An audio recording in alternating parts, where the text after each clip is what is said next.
Qi Dongliang, an architect and the child of a railway worker, was reborn back into the 1980s. Facing the crisis his father was about to encounter, he decisively used his foreknowledge from his previous life to save his father's life. From that moment on, his father's career soared, while Qi Dongliang himself plunged into the vast ocean of business, creating miracle after miracle. Chapter 1. Tainyo of the Old Qi Family. Gujang City, a small county-level city in Zhongxing province, was named after the Gujang River which flowed around it. With beautiful scenery and talented people, the city had a population of over 500,000, with nearly 200,000 residing in the urban area. It was administered by Tongshui City, located 130 kilometers away. A railway line split Gujang City in two. The south side was the city proper, while the north side was the residential area for railway workers and their families. This community of nearly 70,000 people, almost half the city's urban population, created a distinct separation between the railway community and the local populace.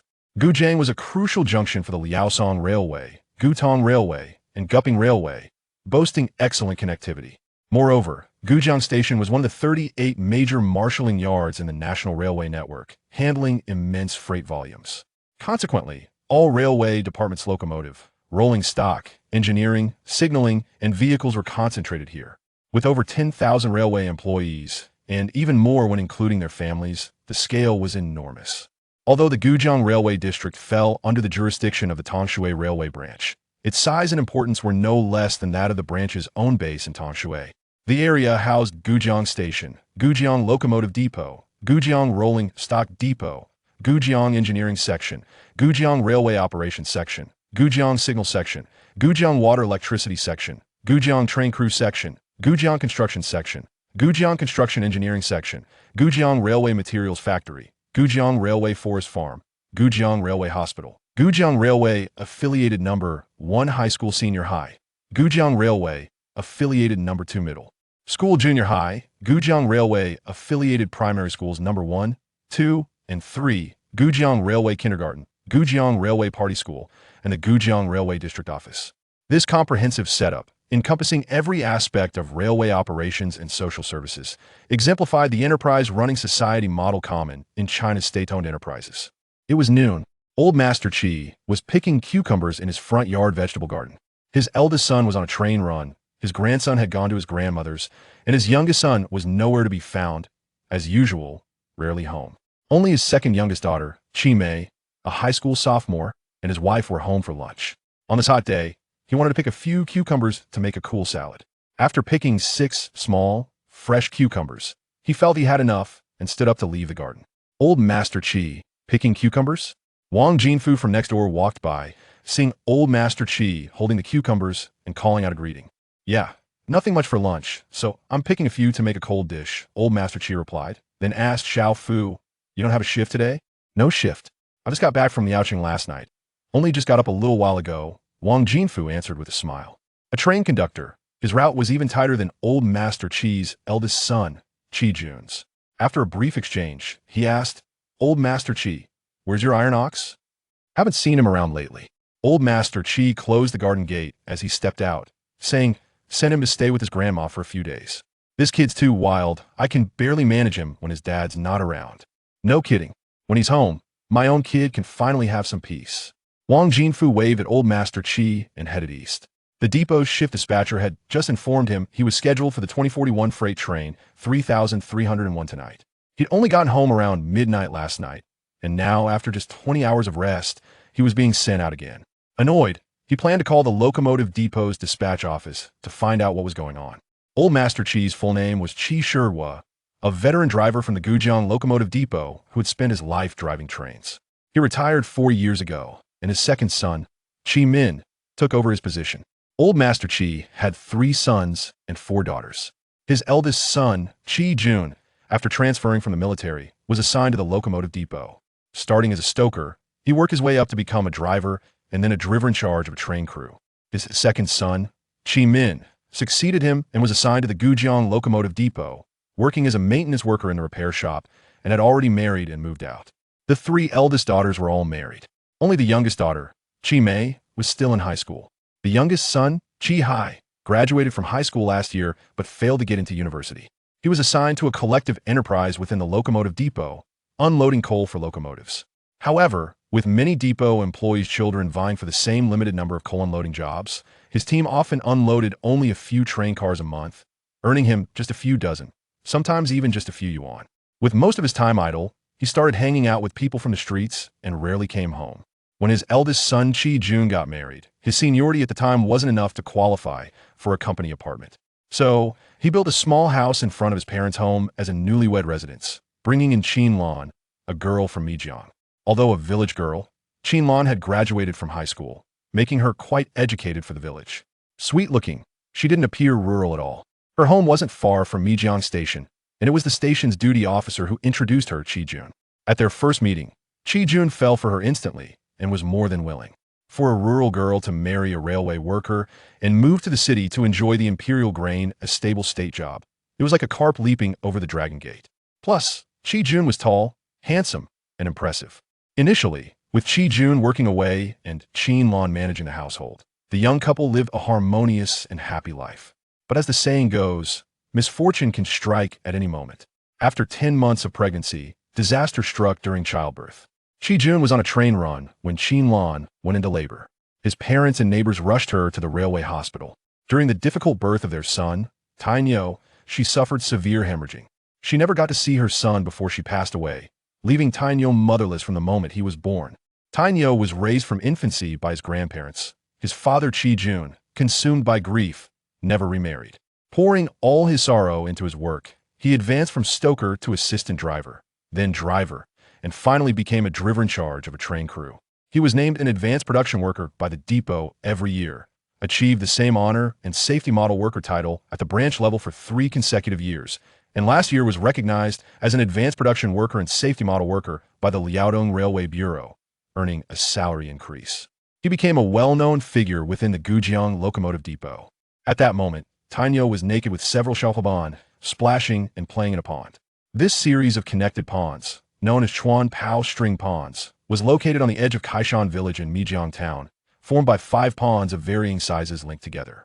They were in the largest central pond, rumored to have a spring at its bottom, explaining why the Chuan Pao had never dried up over the years. Tainyo and his xiaohuban were engaged in a water fight, gradually moving towards the deeper end. Xiao, you little Aunt Chinju, washing clothes on the shore, saw this and shouted, "Tainyo, don't go over there. What if you drown?" Tainyo splashed and grinned. "Little Aunt, it's okay. I'm a great swimmer." With that, he vigorously dog-paddled and swam to the opposite bank of the pond. Chapter 2. Drowning, a few companions swam to the opposite shore and joined Tainyo in basking in the sun. The water in the pond was particularly cool, and after spending an extended period submerged, they began to feel a chill. After frolicking in the water for some time, they climbed ashore to soak up the sun. At that moment, the sound of a train's long whistle echoed in the air. Standing on the bank and gazing into the distance, they saw a train emerge from the mountains, the locomotive billowing thick black smoke, pulling a freight car laden with logs. Xiaozhu pointed at the distant train and inquired, "Tainyo, that must be the train your father drives, right?" With immense pride, Tainyo replied, "Indeed. My father runs this route every day. He is the chief engineer, even more senior than the drivers." De Cheng, filled with envy, approached eagerly, saying, "Tainyo, could you take me to see the inside of your father's locomotive someday? I've never seen what it looks like." Tainyo, hands on his hips, waved dismissively, "No problem. When my dad comes by tomorrow, I'll take all of you to have a look." The promise elicited cheers from his friends. Meanwhile, De Cheng's mother, who was washing clothes with Qin Ju on the opposite bank, noticed Tainyo's little adult demeanor and teased, "Tainyo, your little thing is hanging out. Aren't you embarrassed?" Upon hearing this, Tainyo hurriedly covered himself, but as he noticed that De Cheng, who was taller than him, was also bare, he retorted, "Your De Cheng is a year older than me. You don't say anything about him. Why should I feel embarrassed?" With that, he dropped his hand and puffed out his chest proudly. "Oh dear, this little mouth is quite sharp. My De Cheng is a country boy, while you are from the city. That makes a difference," De Cheng's mother added playfully. Tainyo quickly countered, "What is wrong with being a city kid? We don't grow 2 of those. We're just the same as the country kids." De Cheng, feeling the heat of the exchange, pushed Tainyo. "You're not allowed to talk back to my mom." Although De Cheng was a year older and taller, Tainyo showed no fear. When De Cheng nearly knocked him over, Niu retaliated with a forceful shove, sending De Cheng tumbling into the pond. Caught off guard, De Cheng spluttered and gasped for air before thrashing back to the surface, immediately pursuing Niu. Seeing De Cheng closing in, Niu quickly ducked behind Xiaozhu. As De Cheng lunged forward, Niu pushed Xiaozhu towards him, seizing the moment to leap into the pond and swim swiftly to the opposite bank. De Cheng, momentarily hindered, wasted no time and jumped into the water, chasing after Niu. Being a country boy, accustomed to playing in the pond year-round, he swam much faster than Niu. As he reached the center of the pond, he was closing in on him. Observing this, Niu swiftly changed direction, swimming toward the west. With excessive force, De Cheng surged forward, only to realize Niu had altered his course. This brief delay allowed Niu to create a gap of 4 to 5 meters between them. Upon observing the ruckus as they frolicked towards the cluster of water chestnut seedlings, De Chengzi's mother called out loudly, "Niu, De Chengzi, do not venture over there. Come back at once." However, in that moment, the boys paid her no heed. Niu, aware that De Chengzi was closing in on him, took a deep breath and dove beneath the surface. Once submerged, he swiftly altered his course, heading toward the shore. In an instant, Niu vanished from sight, prompting De Chengzi to halt, treading water while searching for him, declaring, "If you possess the skill, do not surface. Otherwise, I shall surely catch you." After calling out for some time without a response from the water's surface, De Chengzi grew perplexed. Surely Niu could not hold his breath for so long. Suddenly, he noticed the water near the seedlings churning violently, and a sense of dread washed over him. He realized that Niu might have plunged into the thicket of water chestnut and become ensnared. De Chengzi immediately swam forward, intent on rescuing Niu. But as he ventured a few strokes ahead, he felt a tendril of the seedlings wrap around his leg. In a panic, he thrashed to free himself and retreated, shouting towards the shore, "Help! Niu is trapped in the water among the seedlings." Upon hearing this, Qinju and De Chengzi's mother hastily abandoned their tasks and rushed over. By this time, the area of seedlings had grown eerily still, save for a murky swirl rising to the surface. In a fit of desperation, Qinju stepped into the water. However, mere steps in, the water engulfed her, and not knowing how to swim, she flailed helplessly.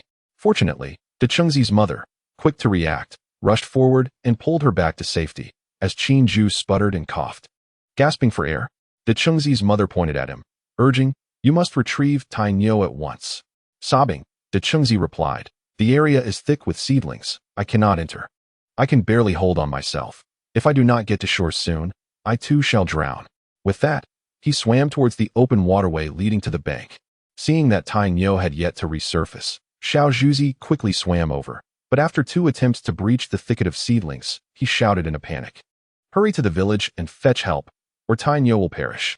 Upon hearing this, Qinju finally grasped the gravity of the situation and sprinted towards the village, shouting, "Help!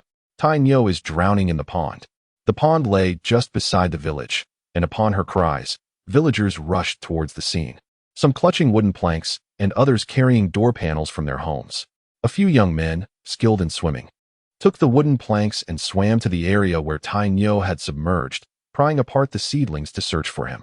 Before long, they managed to retrieve Niu, whose complexion had turned pale, lips darkened, and breath had ceased. They laid him upon a door panel and pushed him ashore. As soon as they placed Niu on the ground, Qinju frantically threw herself upon him, crying out, Niu, Niu, I am your little aunt. Can you hear me?" One of the onlookers sighed, saying, "Qinju, Niu is beyond saving. You must return home and summon your family." "That cannot be. No, Niu will not die." Although Qinju had realized that Niu had lost all traces of life, she could not bring herself to believe that her beloved nephew was dead. Cradling Niu's head in her hands, she shook it gently while crying out, "Niu, open your eyes and look at me. I am your aunt." Despite her desperate pleas, Niu remained utterly still, and the onlookers understood that he was beyond saving. Feeling a pang of sympathy for her distress, Gujang, one of the rescuers, said gently, "Qinju, please stop calling out. Niu is gone. You should return home and discuss how to handle the arrangements." Chapter 3. Am I dreaming? Everyone knew that Niu was the only son of Qinju's deceased sister, Qinlan, who had perished in the city. He had drowned while visiting his grandmother, leaving them to ponder how to break the news to his father. No, it cannot be. Niu will not die. Qin Zhu refused to accept the heartbreaking reality and suddenly bent down, pinching Tiniyu's nose with one hand while supporting his chin with the other, attempting to perform artificial respiration. Having learned first aid in school, she executed the technique with a degree of proficiency. Naturally, no one wished for Tiniyu's demise, and none dared to intervene to stop the frantic Qin Zhu. What happened to Tiniyu? What happened to Tiniyu? Tiniyu's grandfather, Qin Dongliang, rushed over with his wife, Meng Shulan, stumbling with urgency. As they approached, the villagers, unable to bear the thought of delivering such tragic news, merely informed them that Tiniyu had fallen into the water, quietly stepping aside to let the elderly couple pass. Qin Zhu continued her efforts at resuscitation, her strength waning, yet her determination unwavering. Upon seeing Tiniyu lying on the ground and Qin Zhu administering artificial respiration, the elderly couple rushed to his side, frantically asking, "What happened to Tiniyu? What happened to Tiniyu?" Eventually, exhaustion overtook Qin Zhu, and she collapsed, unable to draw another breath. Qin Dongliang, despite the chaos, regained his composure and checked for Tiniyu's breath, finding none. He sank to the ground in despair. His wife, alarmed, inquired, "How is Tiniyu?" Qin Dongliang gestured weakly, suppressing his grief, and said, "Tiniyu is beyond saving. We must carry him home." Meng Shulan, upon hearing this, fell upon Tiniyu and wept mournfully. Their second daughter, Qin Lan, had lost her life giving birth to Tiniyu, and now her precious son had drowned during a visit. How could they face their deceased daughter and son-in-law, Dajuan? After Meng Shulan wept for a while, Qin Dongliang finally said, "My dear, please stop crying and let us take Tiniyu home." He then turned to Wu Laosan, who had helped in the rescue, and instructed, "Wu Laosan, gather your companions to help carry Tiniyu back." Wu Laosan called upon others nearby, and they found a suitable door panel. With Qin Dongliang assisting his wife to her feet, they placed Tiniyu on the panel and began their solemn journey back to the village. Regaining her breath, Qin Zhu sprang to her feet, shouting, "Tiniyu is not dead. Tiniyu is not dead." She attempted to rush forward to stop them, but Qin Dongliang seized her arm and shouted, "This is all your fault. You watched helplessly as Tiniyu drowned." Struck by his words, Qin Zhu's expression went blank, her eyes losing focus as she muttered to herself, "It is all my fault. It is all my fault. Yes, it is all my fault." After speaking, she abruptly pushed away Qin Dongliang and dashed madly towards the village. The old Qin family was enveloped in a somber atmosphere. Tiniyu's lifeless body lay on a makeshift door plank in the kitchen, covered with a white sheet. Qin Mei, the eldest daughter, along with her husband Wang Shihai, the third daughter Qin Zhu and her husband Zhang Guqiang, and the second son Qin Jiang with his wife, had all returned home. Qin Dongliang and his wife lived with their eldest son Qin Hai in the West Wing, while the entire family gathered in the East Wing to discuss how to handle Tiniyu's funeral arrangements. Since the passing of the second daughter Qin Lan, her husband Qi Jun had not distanced himself from the Qin family. He continued to honor Qin Dongliang and his wife as if they were his own parents, often providing them with support and treating them like family. However, this time, their shared grief was compounded by the fact that their only descendant, Tiniyu, had drowned due to their negligence. They felt unable to explain this to Qi Jun, yet they could not keep Tiniyu's death a secret either, and they found themselves in a state of turmoil, caught between sorrow and despair. Ultimately, it was the head of the family, Qin Dongliang, who made the decision. He declared, "Such a significant matter cannot be concealed any longer. We must bear this burden together." He then turned to his eldest daughter, saying, "Qin Mei, please make a trip to the station and have them call the Gujang locomotive depot to notify Dajuan. Do not mention that Tiniyu has passed. Simply inform him that he has been submerged and is currently unconscious, urging him to come at once." Qin Mei agreed and set off towards the Mijiang station, allowing a collective sigh of relief to escape the others. At that moment, the previously missing Qin Zhu returned, sitting vacantly beside the door plank, muttering incomprehensibly. Qin Dongliang glanced at his dazed youngest daughter, feeling immense pity for her, yet recognizing that Tiniyu's death was intricately linked to her. He said, somewhat sternly, "Xiao Zhu, return to the house and have something to eat. You can watch over him afterward." "I won't eat. Tiniyu is not dead. Tiniyu is not dead." Qin Dongliang reprimanded her. "How can he not be dead? Dr. Liu just examined him and confirmed there is no heartbeat, no breath. How can you say he is alive? This is all your fault for not watching over him." In a flurry, Qin Zhu insisted, No. Look, his body is still soft. I refuse to look. If you want to keep vigil, then do so." Qi Dongliang, exasperated, stormed into the east wing. Although he too had noticed that Tinyu's body did not feel rigid like a corpse, Dr. Liu had already determined Tinyu's demise. And he believed that Qin Zhu's behavior was a result of the emotional turmoil following Tinyu's death. As night fell, Qin Mei reported that she had successfully reached the station. Qi Jun's train was scheduled to arrive at Gujang around 5 p.m., and after disembarking, he would take over an hour to reach Mijiang, arriving no sooner than 11 p.m. The entire Qin family awaited anxiously in the east wing, occasionally glancing into the kitchen at Tinyu. Only Qin Zhu remained steadfastly by Tinyu's side, clutching his small hand, continuously murmuring, "Tinyu is not dead. Tinyu is not dead." Tinyu's full name was quite illustrious, Qi Dongliang. At this moment, he felt as though he had succumbed to a nightmarish ordeal, his entire body aching and devoid of strength, unable to awaken despite his efforts. He yearned to call out, yet no sound escaped his lips, and an insatiable thirst consumed him. In the depths of his dream, he wrestled valiantly against a malevolent force, and finally, summoning all his strength, he shouted with fervor, "Water!" In a daze, Qin Zhu seemed to hear Iron Bull's voice and hurriedly pulled aside the white cloth draped over him. Calling out, "Iron Bull, is that you speaking? Is that you?" Qi Dongliang, perplexed by being addressed as Iron Bull, a name from his childhood, scarcely remembered by a few, was struck by the youthful sound of the voice, which evoked a sense of familiarity, yet he could not recall who it belonged to. Parched and utterly drained, Qi Dongliang, desperate for water, mustered his strength once more to cry out, "Water! I need water!" This time, Qin Zhu truly heard Iron Bull's voice, and with joy, she exclaimed, embracing him tightly while shaking him, shouting, "Iron Bull, do you want water? Do you want water? Quickly tell your aunt." Aunt.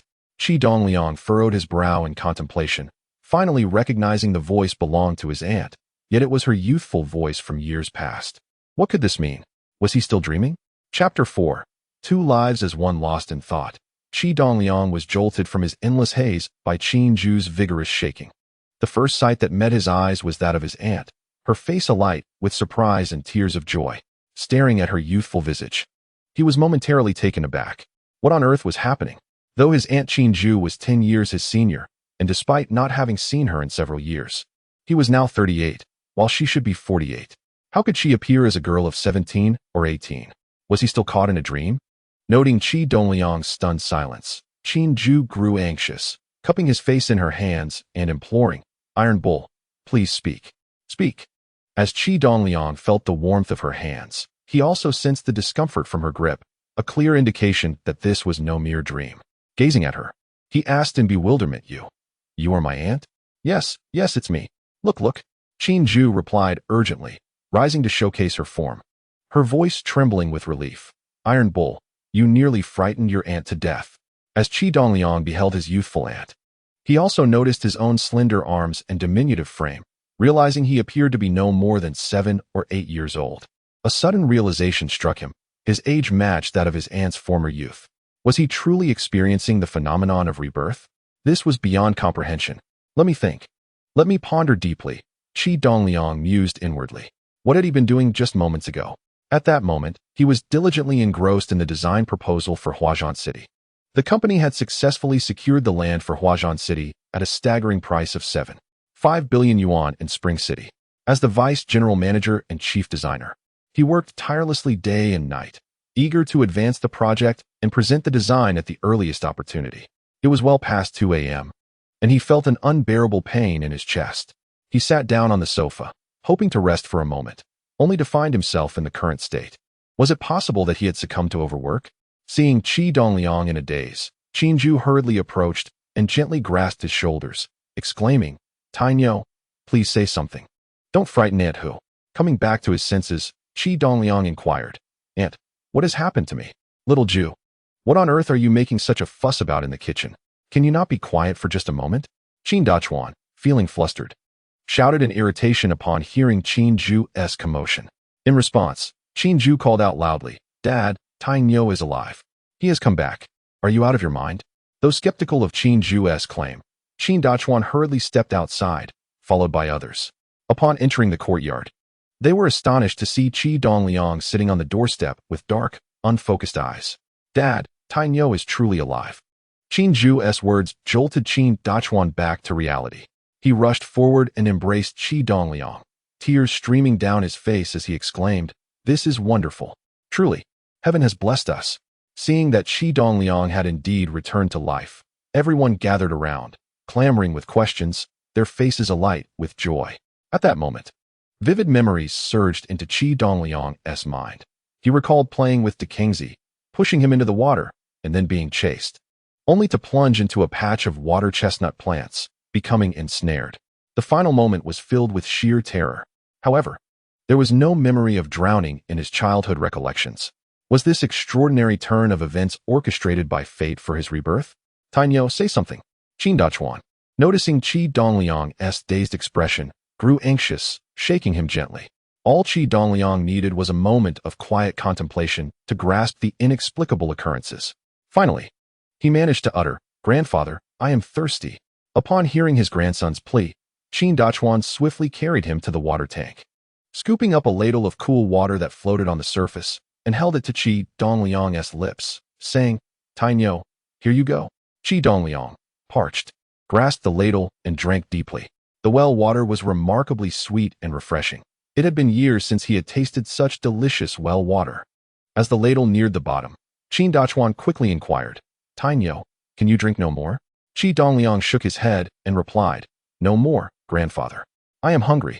Upon hearing this, Qin Dachuan promptly directed, "Qin Mei, hurry and serve the rice.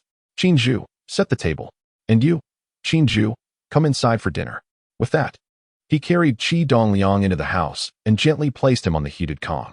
The warmth from the fire, which had been stoked during dinner preparations, enveloped him, making Qi Dongliang feel incredibly comfortable. Subsequently, Qin Zhu moved a table onto the kong, while Qin Mei, Qin Hai, and Qin Jiang busily brought the dishes to the table. For dinner, they had green beans stewed with potatoes and stir-fried tofu, accompanied by a pot of steamed rice that still retained warmth. Qin Dachuan said, "Tainyo, hurry and eat." At that moment, Qi Dongliang, famished, grabbed his chopsticks and began to devour the food voraciously. The more Qi Dongliang ate, the more delighted Qin Dachuan became, watching him with a beaming smile. Noticing that Qin Zhu had not yet touched her food, Qin Dachuan urged, "Little Zhu, you've been hungry all day. You should eat something quickly. Your father Tainyo will be here soon." Qi Dongliang, having been given a second chance at life, was undoubtedly the happiest, especially Qin Zhu. If Qi Dongliang had perished, she would have felt immense guilt, believing it was her failure to care for him that led to his drowning. Now that he had returned, witnessing him heartily consuming his meal filled her with joy, causing her to momentarily forget her own hunger. It was only upon Qin Dachuan's reminder that she felt her own hunger pangs and began to eat alongside Qi Dongliang.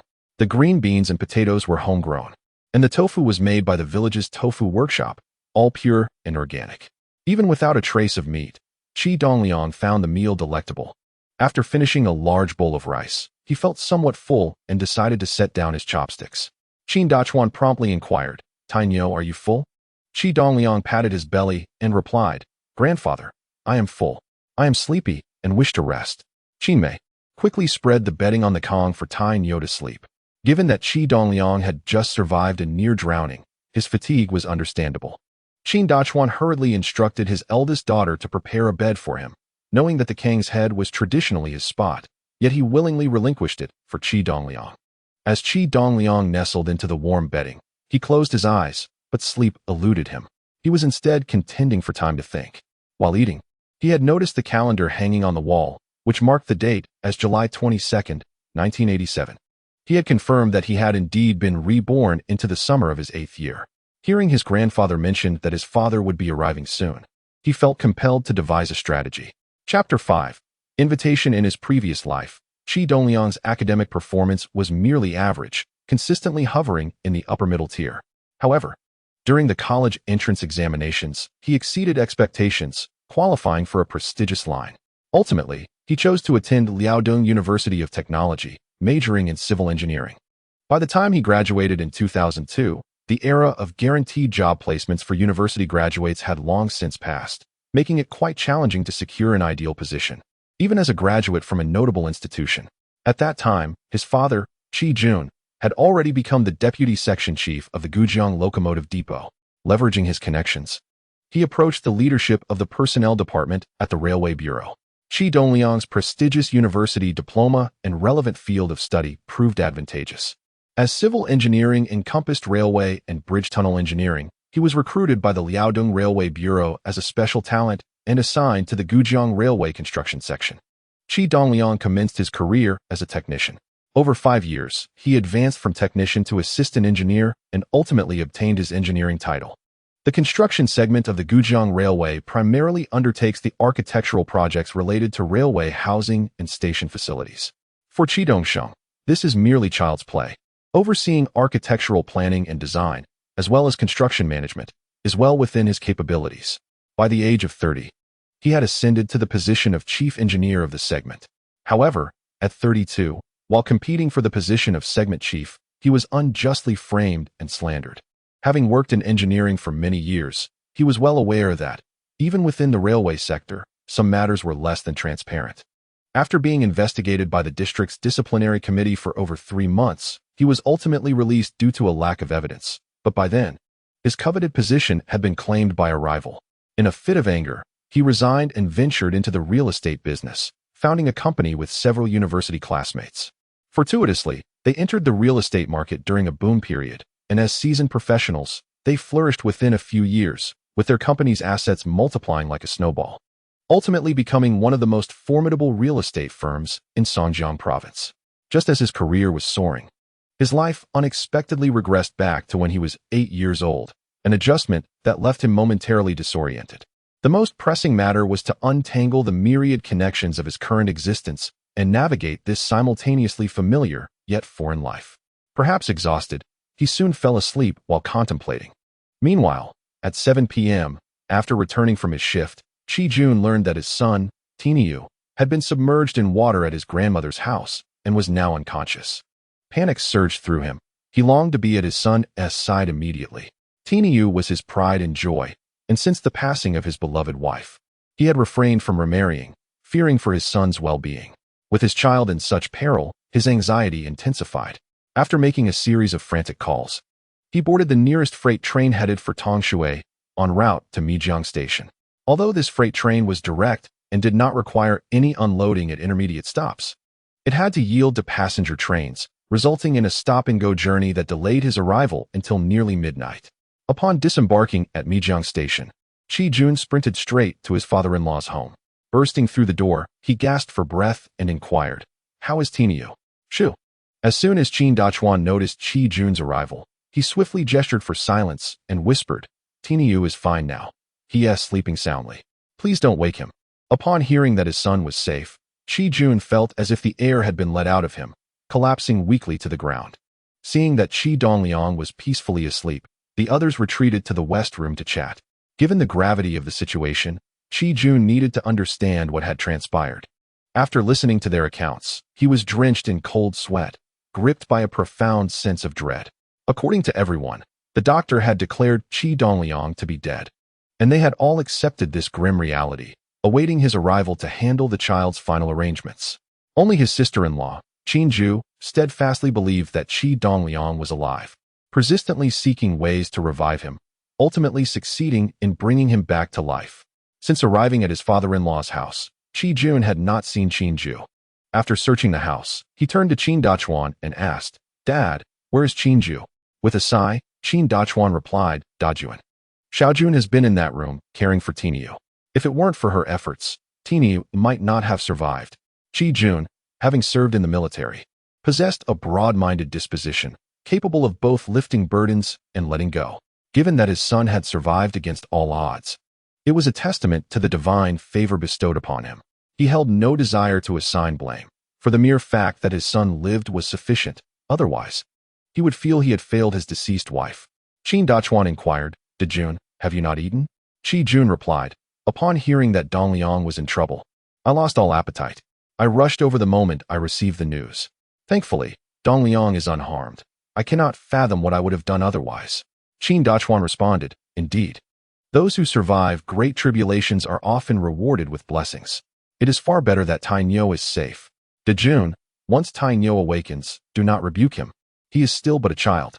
Qi Jun nodded, "Very well, father, I shall not speak ill of him." However, Dongliang has been staying here for over 10 days. I have enrolled him in school this year, and he is set to begin once the summer break concludes. Tomorrow, I shall take him home and purchase a new set of clothes for him to wear to school. Given the gravity of the recent events, Qi Dongliang felt it inappropriate to insist that Qi Dongliang remain any longer. Since his son-in-law had made the request, he consented very well. With school approaching, it is indeed best for Tainyo to gather his thoughts. You may bring him back during the holidays. At that moment, mother-in-law Meng Shulan and Qi Mei arrived with the warm meal they had prepared for Qi Jun. Meng Shulan urged, "Jun, you have been hungry all day. Please eat." Qi Mei echoed, "Yes, do eat quickly, so you can rest early.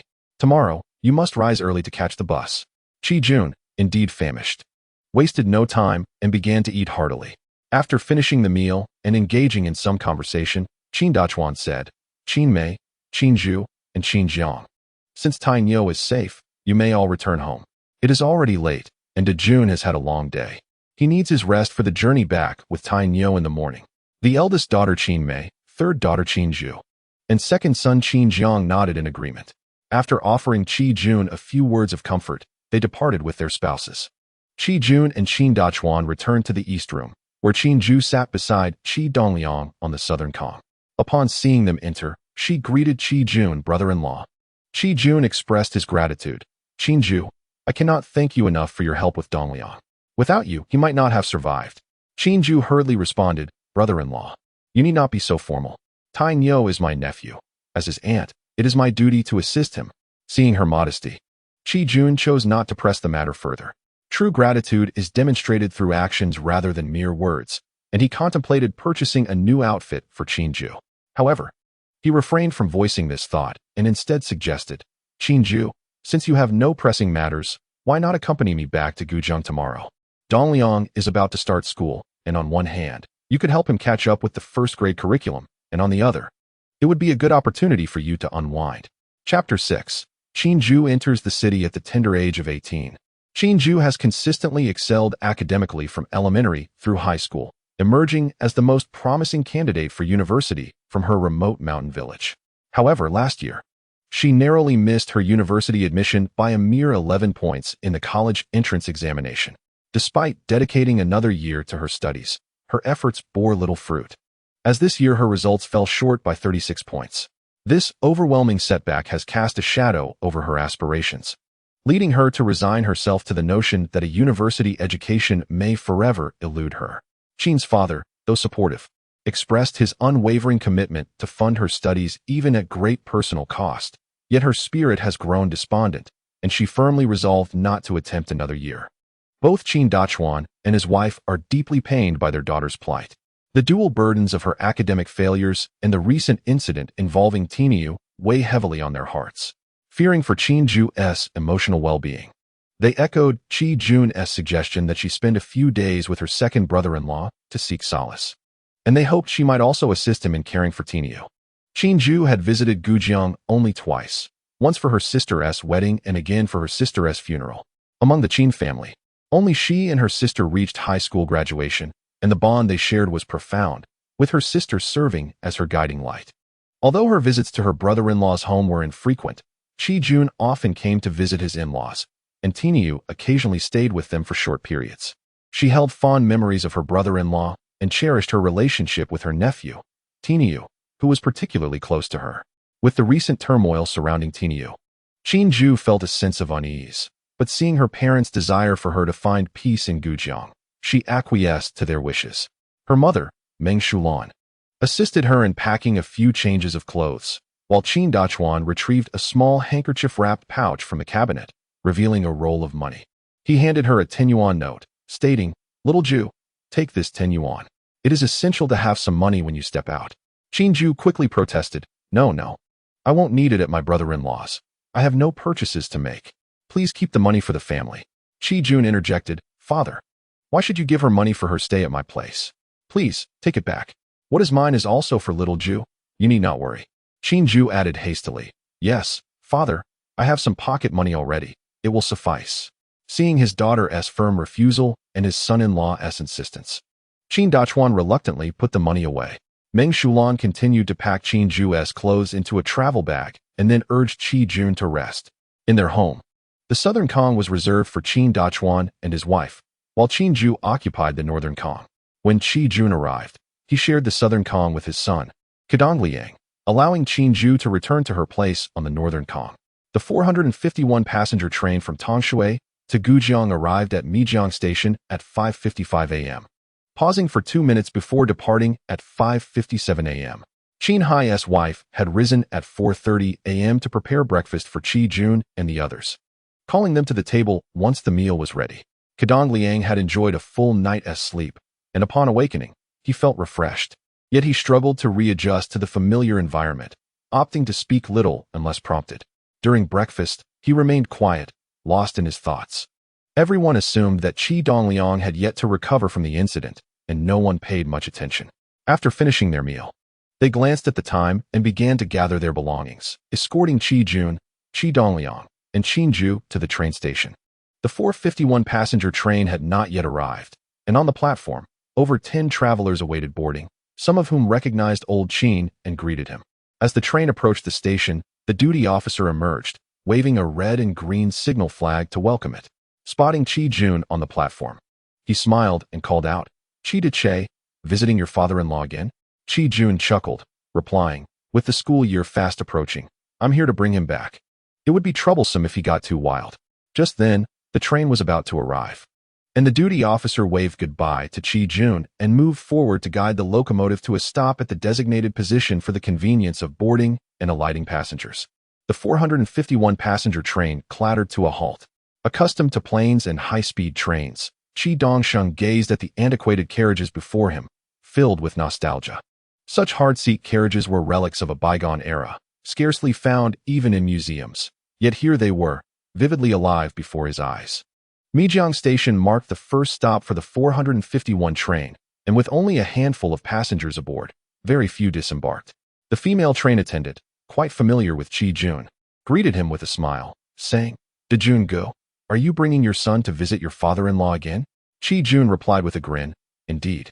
This time my sister-in-law is accompanying me back to Gujang." "Look," the train attendant waved grandly, "go on up. As long as you don't run into an inspection, you won't need to buy a ticket." As he boarded, Qi Jun expressed his gratitude, saying, "Thank you, little sister. If anything comes up at the maintenance section, just let me know."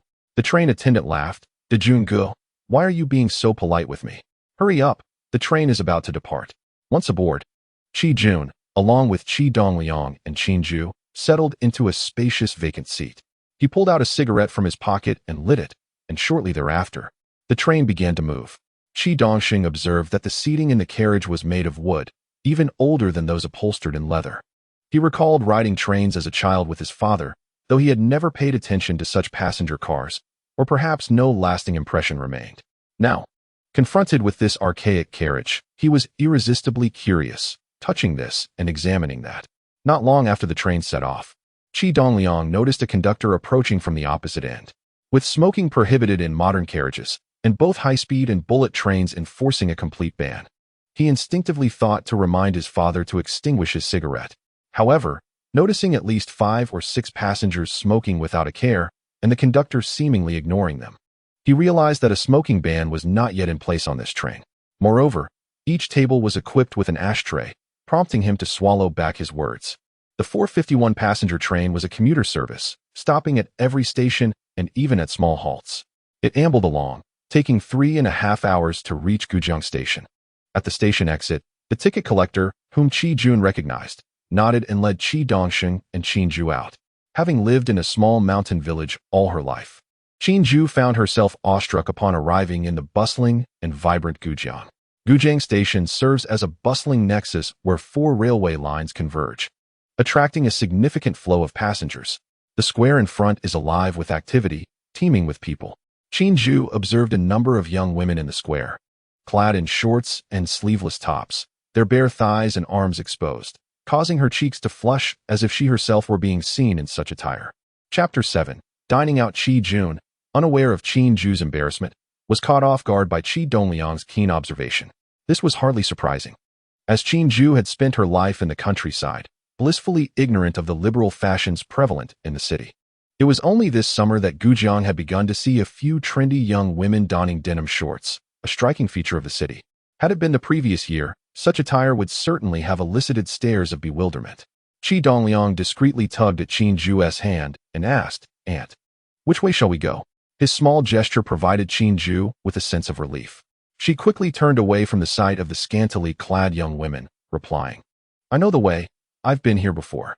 Upon hearing this, Qi Jun interjected, "Dongliang, let us not head home just yet. It's rare for your aunt to visit.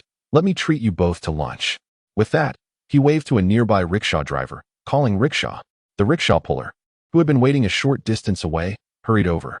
Qi Jun ushered Qin Zhu and Qi Dongxing into the vehicle and instructed the driver, "Take us to the Dongfanghong restaurant." Although it was still early, not yet 10 a.m., they had eaten breakfast rather early, and porridge had left Qi Dongliang feeling somewhat hungry. Despite several years of reform, Gujang still boasted many collectively owned restaurants, such as the Tianjin Restaurant, Xiangyang Courtyard Restaurant, Hui Cuisine Restaurant, and Sherman E. Dumpling House, among others. Dongfanghong Restaurant, however, was one of the larger establishments, situated in the heart of the city. The rickshaws in Gujang differ from those in other cities. The passenger compartment is at the front, serving dual purposes for both passengers and freight.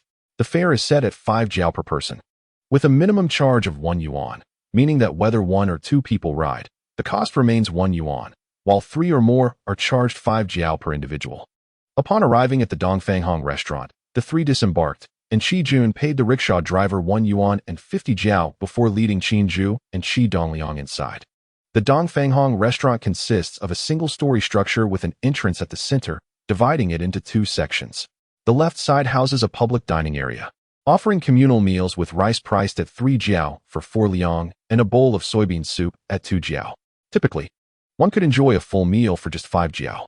The selection of stir-fried dishes is limited to 5 or 6 options, prepared in advance and served by the ladle. For instance, stir-fried dried tofu costs 3 jiao per ladle, while stir-fried meat with celery and vermicelli is priced at 5 jiao.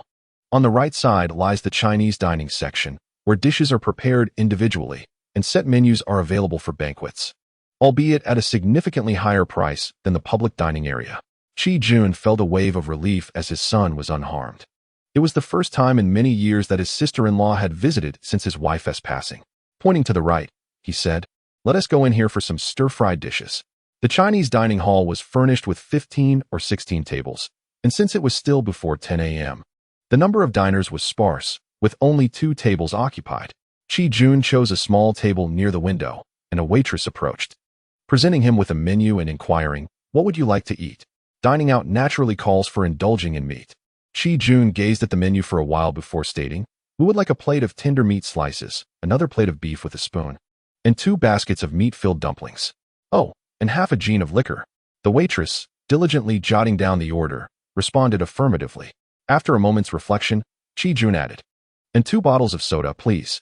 "Certainly," the waitress replied, completing the bill before tearing it off and handing it to Qi Jun, saying, "Comrade, please proceed to the payment counter first, then present the receipt to the service attendant at the window." In such a collectively owned establishment, payment is made up front. Qi Jun accepted the bill and approached the payment counter. The cost totaled 10 yuan and 4 jiao, 2 yuan and 6 for the tender meat, 3 yuan and 8 for the beef, and 1 yuan and 18 for the dumplings. After settling the bill, Qi Jun handed the receipt to the attendant at the window. As a train driver, Qi Jun belonged to one of the highest-paying professions in the railway sector, earning around 170 to 80 yuan monthly, including allowances and bonuses. Spending over 10 yuan on a meal was hardly extravagant. Unbeknownst to him, starting next year, the railway would significantly raise wages, with consecutive increases for 6 or 7 years. By 1994 and 1995, train drivers could earn 700 to 800 yuan monthly, and with additional fuel-saving bonuses during the Spring Festival, some could even exceed 1,000 yuan. Even the section chief expressed astonishment, exclaiming that his salary could not rival that of a train driver. Before long, the waitress brought over a jug of liquor and 2 bottles of soda. The glass jug held half a gin, and as she opened the soda bottles and prepared to leave, Qi Jun called out, "Excuse me, could you please bring me some hot water? I would like to warm the liquor." Noticing Qi Jun's courtesy, the waitress remained silent and shortly returned with a bowl containing half a bowl of hot water. Qi Jun thanked her and placed the liquor jug into the bowl to warm it.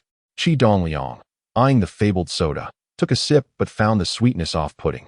Realizing it was sweetened with saccharin, he set the bottle down, refusing to take another sip, while his aunt, Qin, who was parched, quickly downed most of one bottle, only pausing to take a sip when she spotted Qi Dongliang, which caused her cheeks to flush as she set the soda bottle aside.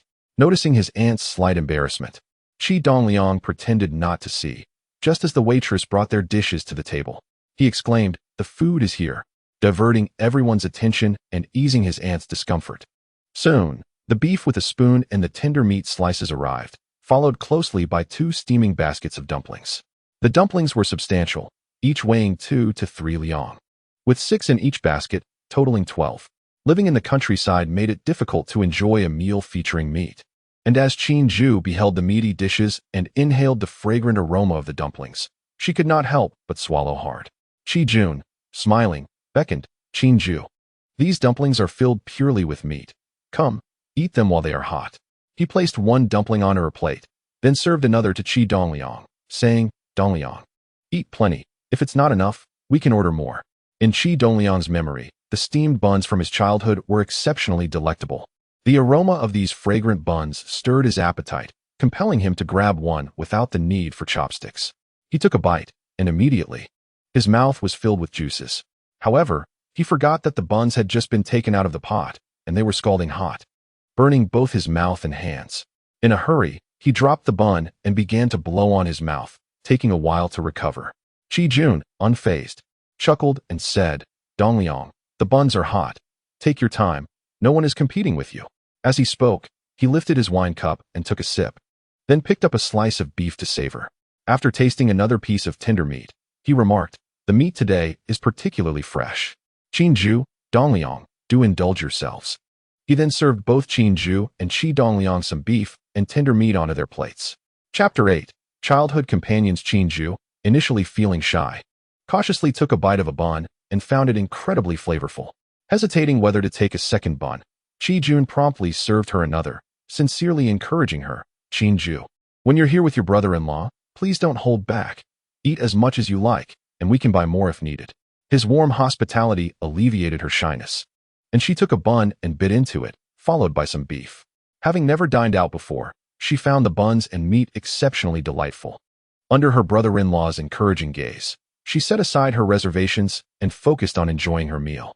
After savoring one bun, although Qi Dongliang found it tasty, he did not experience the same intoxicating flavor as in his childhood. Realizing that the beef and pork at this moment were not sourced from feedlot farming, but could be considered organic, he indulged heartily. During the meal, he discreetly pushed his soda towards his aunt, beckoning the waitress over, and sweetly asked, "Auntie, could I have a bowl of hot water, please?" The waitress, charmed by the boy's sweet demeanor, smiled and replied, "Just a moment, dear, I'll get that for you." At that moment, Qi noticed something unusual. Previously, his son would consume several bottles of soda a day, yet today he had only taken a sip and offered the rest to his aunt, opting instead for hot water.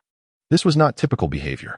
He speculated that perhaps Dongliang wanted Qin to drink more, so he said, "Dongliang, go ahead and drink your soda. I'll get some for your aunt." Qi Dongliang shook his head and replied, "Dad, I just want some plain water. You don't need to get more." Seeing his son's determination, Qi refrained from insisting further and turned to Qin, saying, "Qin, if you don't mind, please feel free to drink it." "Oh, it's perfectly fine." Qin thought to herself, "Tiniu is my nephew. How could I possibly mind? Besides, I even performed mouth-to-mouth resuscitation for him yesterday. Could I really refuse to drink soda he has had?" The meal left them all quite satisfied. Qin consumed 6 buns and some vegetables, while Qi Dongliang, still a child, managed to eat only 3 buns and a few vegetables. Qi finished the remaining 3 buns and cleaned up the vegetables. Feeling a slight fullness in his belly, he patted his stomach and said, "Qin, when we get home, you must not mention that Dongliang almost drowned, otherwise his grandfather will worry." Seeing Qin nod, Qi turned to Qi Dongliang and instructed, "You must not say anything either, do you understand?" Qi Dongliang mimicked his father's gesture of patting his stomach and assured him, "Dad, don't worry. I absolutely won't say a word." 3 individuals exited the restaurant and embarked on a leisurely stroll home. The distance from the city center to the Taipei Railway living area was not far, a mere 10 minutes on foot. As they arrived at their doorstep, Wang Laoji, who was by the roadside attempting to catch dragonflies, immediately spotted Qi Dongliang and rushed over with his net, exclaiming with delight, "Tainyo, you're back." Upon seeing him, Qi Dongliang instantly recognized his childhood companion, Wang Xiaoming, from next door. In their youth, they were inseparable, spending their days fishing, foraging for vegetables, catching frogs in the fields, and even engaging in mischief by stealing iron to sell for pocket money. They had certainly exhausted all the youthful pranks available to them. Qi Dongliang replied joyfully, "Yes, I just got home." Wang Laoji, equally pleased, responded, "Xiao Chang from the Li family and Xiao Hui from the Zhang family were just asking me when you would return. They want you to join them for fishing by the Gu River."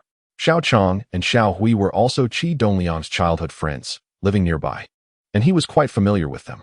In his youth, he adored fishing and often went to the Gu River with his friends. However, now he found little interest in such pastimes. Having just returned to this era, he had yet to chart the course of his life, leaving no room for trivial pursuits. Considering this, he told Wang Laoji, "My aunt is visiting, and I need to accompany her for the next few days, so I want to have time to fish. You all go ahead." Wang Laoji, upon hearing this, felt a tinge of disappointment, glanced at Qinju, and replied, "All right, we can go together once your aunt leaves." Qi Dongliang affirmed, "Sure, I will come find you then." Upon entering the house, Qi Jun's father, Qi Shiguo, came out to greet them. Realizing that his son had gone to Maikang to pick up his grandson, he remarked, "I wondered why you didn't return last night, so you were in Maikang.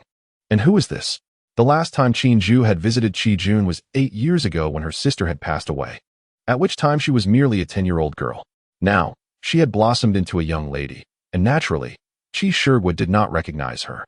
Qi Jun explained, "Dad, this is Dongliang's aunt. She didn't pass the college entrance examination this year, so I brought her to Gu River to help her relax." Qinju promptly stepped forward and said, "Hello, Uncle Qi." Qi Shiguo quickly responded, "Hello, hello. This young lady is quite lovely." Qinju bore a striking resemblance to her second sister, Qin Lan, perhaps even surpassing her in beauty. Only she and her sister had graduated from high school, making them among the educated individuals in the village. Flattered by Qi Shiguo's compliment, Qinju's cheeks flushed with embarrassment. Noticing this, Qi Jun hurriedly diverted the conversation, asking, "Dad, has the shift crew arrived yet?" Qi Shiguo replied, "Not yet." Qi Jun, feeling elated, said, "That's wonderful. It seems we won't be leaving until tomorrow morning at the earliest." The locomotive crew members of the machinery section do not have a fixed route for passenger trains. Their assignments are arranged daily by the dispatch room.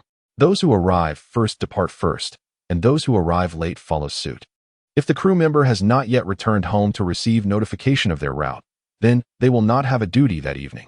Routes after 6 a.m. the next day can only be arranged after 6 p.m. that evening, allowing those scheduled for the early shift to rest at home without needing to report to the section for their break. At this moment, Qi Shiguo noticed that his grandson, Qi Dongliang, had been standing quietly beside his aunt, exhibiting an almost excessive demeanor of restraint. Curiously, he inquired, "Tinyu, has the sun risen from the west today? Why are you so unusually compliant?" Upon seeing his grandfather, Qi Dongliang felt a wave of nostalgia. It had been over 20 years since his grandfather passed away during his high school years.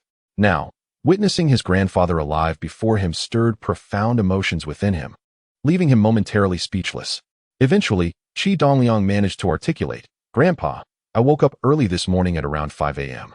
I feel utterly exhausted and drowsy now, devoid of any energy." His explanation seemed reasonable to Qi Shiguo, who believed in the honesty of children. When they are tired, they are genuinely tired. When they are hungry, they are indeed hungry. Consequently, he chuckled and responded, "Then you should return to your room and rest." "Dad, I am tired as well. I will head back to my room for a while," Qi Jun said to his father before ushering Qinju inside. Qi Laoe hurriedly asked, "Dajuan, lunch will be ready soon. Would you like me to bring some for you?" Qi Jun replied, "No need, Dad. We have already eaten." Chapter 9. The thoughts of my aunt. The weather was sweltering, and despite the cross-ventilation provided by the front and back windows of Qi Jun's modest dwelling, it remained quite stuffy. Fortunately, the family possessed a standing electric fan, which, when turned on, brought a welcome breeze. Over the years, Qi Jun had been living alone with his son, and with the assistance of his parents, his expenses were minimal. He earned a decent income, and the family's living conditions were relatively good, equipped with a fan, a washing machine, a tape recorder, and even a 14-inch black television.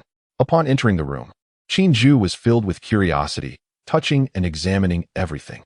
Having been busy since the previous night, Qi had scarcely slept a few hours and was indeed fatigued. Glancing at the clock, he remarked, "It's not even 11 a.m. yet. I need to take a nap. I will wake up at 1 p.m. and take you both to the market to buy some things." The small room where Qi lived was approximately 20 square meters. After accounting for the 5 or 6 square meters of kitchen space, the living area was about 14 to 15 square meters.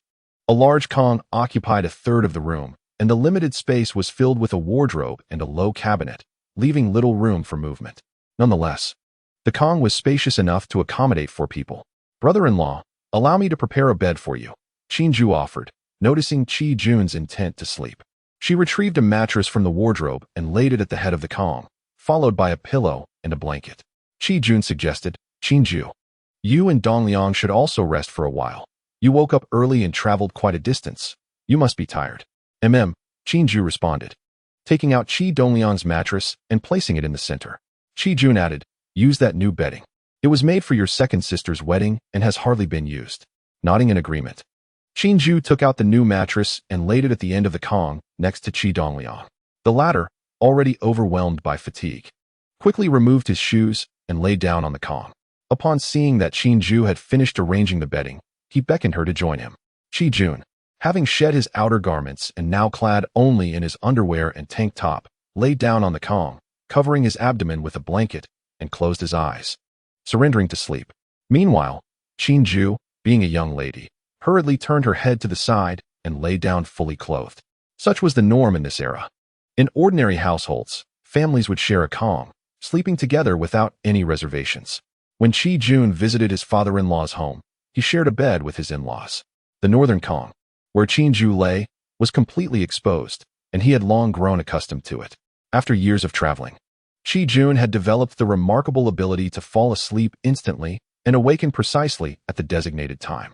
At 1 o'clock, he awoke promptly, rousing Qin and Qi Dongliang before heading to the kitchen to wash his face. After completing his ablutions, he encouraged both of them to do the same. In the past, Qi Dongliang would never have considered washing, but having been reborn, he had cultivated good habits in his previous life. He discarded the used water his father had employed, replaced it with fresh water for his aunt to wash first, and then he washed his hands and face. Once they were all prepared, the trio set out for the city. During the summer, Qi had enrolled Qi Dongliang in school, and he would commence his studies in August. Their trip to the market was primarily to purchase a decent outfit for his son, as every student ought to have a respectable set of clothes. Moreover, Qi felt immense gratitude towards Qin for her role in saving his son from drowning. Without her, he might have been lost forever. Thus, he wished to buy her a dress as a token of appreciation. In the comprehensive market in the north, Qi guided Qin and Qi Dongliang up and down several floors until he finally selected a sporty short-sleeve shirt and shorts for his son. Despite Qin's numerous refusals, Qi insisted on buying her an embroidered dress and a pair of leather sandals. Girls naturally cherish beauty, although she was reluctant to accept. She secretly delighted in the dress and sandals Qi had chosen for her. Upon returning home, Qi visited the Taipei market to purchase a white chicken, which he set to stew, and then he rinsed rice and prepared the rice cooker. When the chicken was nearly done, he added prepared chunks of potato and dried mushrooms along with broth, filling the large iron pot substantially. While Qi busied himself in the kitchen, Qi Dongliang and Qin listened to music from the radio, as the television only received a few channels and had no daytime programming. Only evening shows were available. Qi Dongliang remarked, "Aunt, I heard from Grandpa that you don't plan to review for university this year?" Qin replied with a sigh, "Yes. The entrance exams are becoming increasingly difficult. Even if I study, I doubt I'll succeed." Qi Dongliang inquired, "Aunt, what will you do if you don't go to university?" She sighed softly, "What else can I do? I had intended to work as a substitute teacher at the village school, but they already have 2 representatives, so they don't need anyone. I'll have to farm at home." Upon hearing this, Qi Dongliang felt a stir in his heart. With the current wave of reform and opening up, opportunities were abundant. One merely needed to think creatively to earn money. He realized that his aunt had no prospects in the countryside, but he lacked the means to help her at present. He needed to devise a plan to keep her in Gujang, for once she remained there, he could gradually find a solution. With this in mind, he said, Aunt. If you stay in the countryside for your entire life, it will be wasted. Why not let me talk to my dad? He might find a way for you to work at the machinery section. It's certainly better than farming in the village. Upon hearing this, Qinju felt a surge of joy. After over 10 years of education, she had high aspirations and did not wish to toil in the fields, but she felt trapped by the lack of opportunities. Qi Dongliang's words ignited a glimmer of hope within her, and she asked in surprise, "Really?" Qi Dongliang is a soul reborn, acutely aware that the management of small collectives within the railway sector is rather lax at this juncture. Gaining entry is a simple endeavor. Many individuals have secured positions through connections. For instance, employees of the station and the water and electricity division enjoy substantial salaries. He nodded affirmatively, stating, "As long as my father is willing to devise a plan, I believe this matter can be accomplished." Qinju hastily urged. "Then seize the opportunity to discuss this with my aunt." Qi Dongliang confidently declared, "Leave this matter to me." Once the chicken was stewed to perfection, Qi Jun served a small basin of it to his parents. Upon hearing of Qinju's arrival, Qi Dongliang's grandmother came over to exchange pleasantries, lavishing praise on Qinju's striking beauty. After her departure, the three gathered around the table for dinner. Qi Jun took a sip from the large jar of ginseng wine, naturally indulging in a taste alongside the chicken. During the meal, Qi Dongliang broached the subject of his aunt with his father. Noticing the hopeful glint in Qinju's eyes, Qi Jun pondered briefly before responding. "The manager of our labor service company is my comrade's uncle. I shall visit my comrade tonight to solicit his assistance. This endeavor may indeed bear fruit." Upon hearing this, Qinju was overjoyed, placing a piece of chicken into Qi Jun's bowl, saying, "Brother-in-law, do enjoy the chicken." Chapter 10, An Appointment. Qi Jun nodded with delight, savoring the piece of chicken, which was particularly delectable. Qi Dongliang, unable to resist, indulged in more, while Qinju joyfully joined in, consuming a fair amount herself. Qi Jun, sipping his wine, ate leisurely, whereas Qi Dongliang and Qinju finished their meal in a short while. Qi Jun said, "Dongliang, you and your aunt can watch television. Do not mind me. I shall visit Huang Dali's home after I finish my drink to discuss this matter." Qi Dongliang gazed at the black television with great curiosity, having not encountered such a device in many years. His father encouraged him to adjust the television channels for his aunt, who had never operated one before. However, after a brief exploration, Qi Dongliang managed to turn it on, and it displayed the Zhongxing channel, currently airing the Japanese animated series Astro Boy. A wave of nostalgia swept over him, as this was a cherished memory from his childhood, and witnessing the black-and-white version was quite astonishing. Qinju was immediately captivated by the animation, watching with rapt attention. Qi Dongliang's initial sense of wonder waned after a while. Contemporary animations boast exquisite production and captivating plots, rendering this black-and-white version rather lackluster in comparison. Just then, a loud knock resonated at the door. "Is Qi Dach at home?" Qi Jun instantly recognized the voice of the dispatcher, old Zhang. He rose, exited the room, and approached the door, inquiring, "Master Zhang, what route do I have tomorrow?" As the door swung open, old Zhang, detecting the scent of alcohol on Qi Jun, said, "Qi Dach, you are scheduled for the 9:45 a.m. train 2507 tomorrow. Do not forget." Qi Jun waved dismissively, assuring, "Rest assured, Master Zhang, I shall not forget. After all these years, have you ever seen me forget?" Old Zhang replied, "Indeed. If I cannot rely on anyone else, I can certainly trust you. Qi Dach, enjoy your drink. I must continue my rounds." As he spoke, he lifted the bicycle, turned it around, and skillfully mounted it before riding away. The train scheduled for 9:45 would arrive at the station by 7:35, allowing Qi Jun to anticipate a restful night ahead. Upon returning home, he finished the remaining half-glass of wine and stood up to tidy the table. Although Qinju was reluctant to part with the television, she hurried over and said, "Brother-in-law, take a rest for a while. I will clear the table." Qi Jun replied, "No need for that. You may continue watching television." However, Qinju insisted, "I can watch later after I finish cleaning, brother-in-law. Please rest for a bit." Seeing her determination to tidy up, Qi Jun relented and said, "Very well. I shall go to Huang Dali's house to discuss that matter." It was not yet 7 o'clock, and daylight still filled the sky. Qi Jun donned a short-sleeved white shirt, pushed the Phoenix bicycle out of the courtyard, and rode away. Qi Dongliang observed the television, the tape recorder, the electric fan, and his father's Phoenix bicycle at home, feeling that his father truly knew how to enjoy life. losing interest in the television. He assisted his aunt with clearing the table. Qi was quite astonished to see him helping. Qi Dongliang had never engaged in such chores before. During his brief stays at her home, he would often scamper off to play immediately after finishing his meal, showing no inclination to help. Thus, she did not stop him. With only a few sets of bowls and chopsticks on the table, the task was swiftly completed. While Qi washed the dishes in the kitchen, Qi Dongliang took a cloth to wipe the table, cleaning it thoroughly before folding it up and placing it by the north window. He also stacked several plastic stools together and set them aside near the table.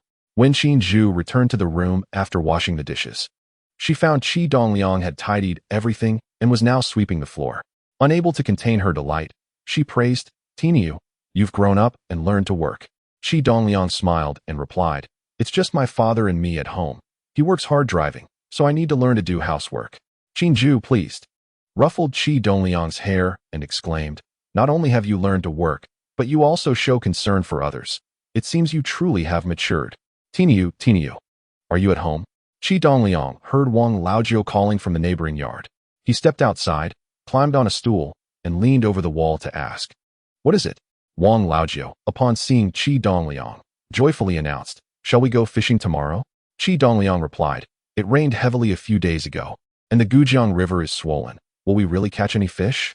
Wang Laojiu reassured him, "Today, Xiaoqiang from the Li family went to Gujang and reported that the water has receded. We will surely catch fish tomorrow." Qi Dongliang said, "But I haven't prepared anything." Wang Laojiu responded, "You need not worry about preparation. I have already dug up the worms today. Just bring a fishing rod tomorrow." Qi Dongliang agreed, "All right. But my father starts work at 7:30, so we must leave a bit later."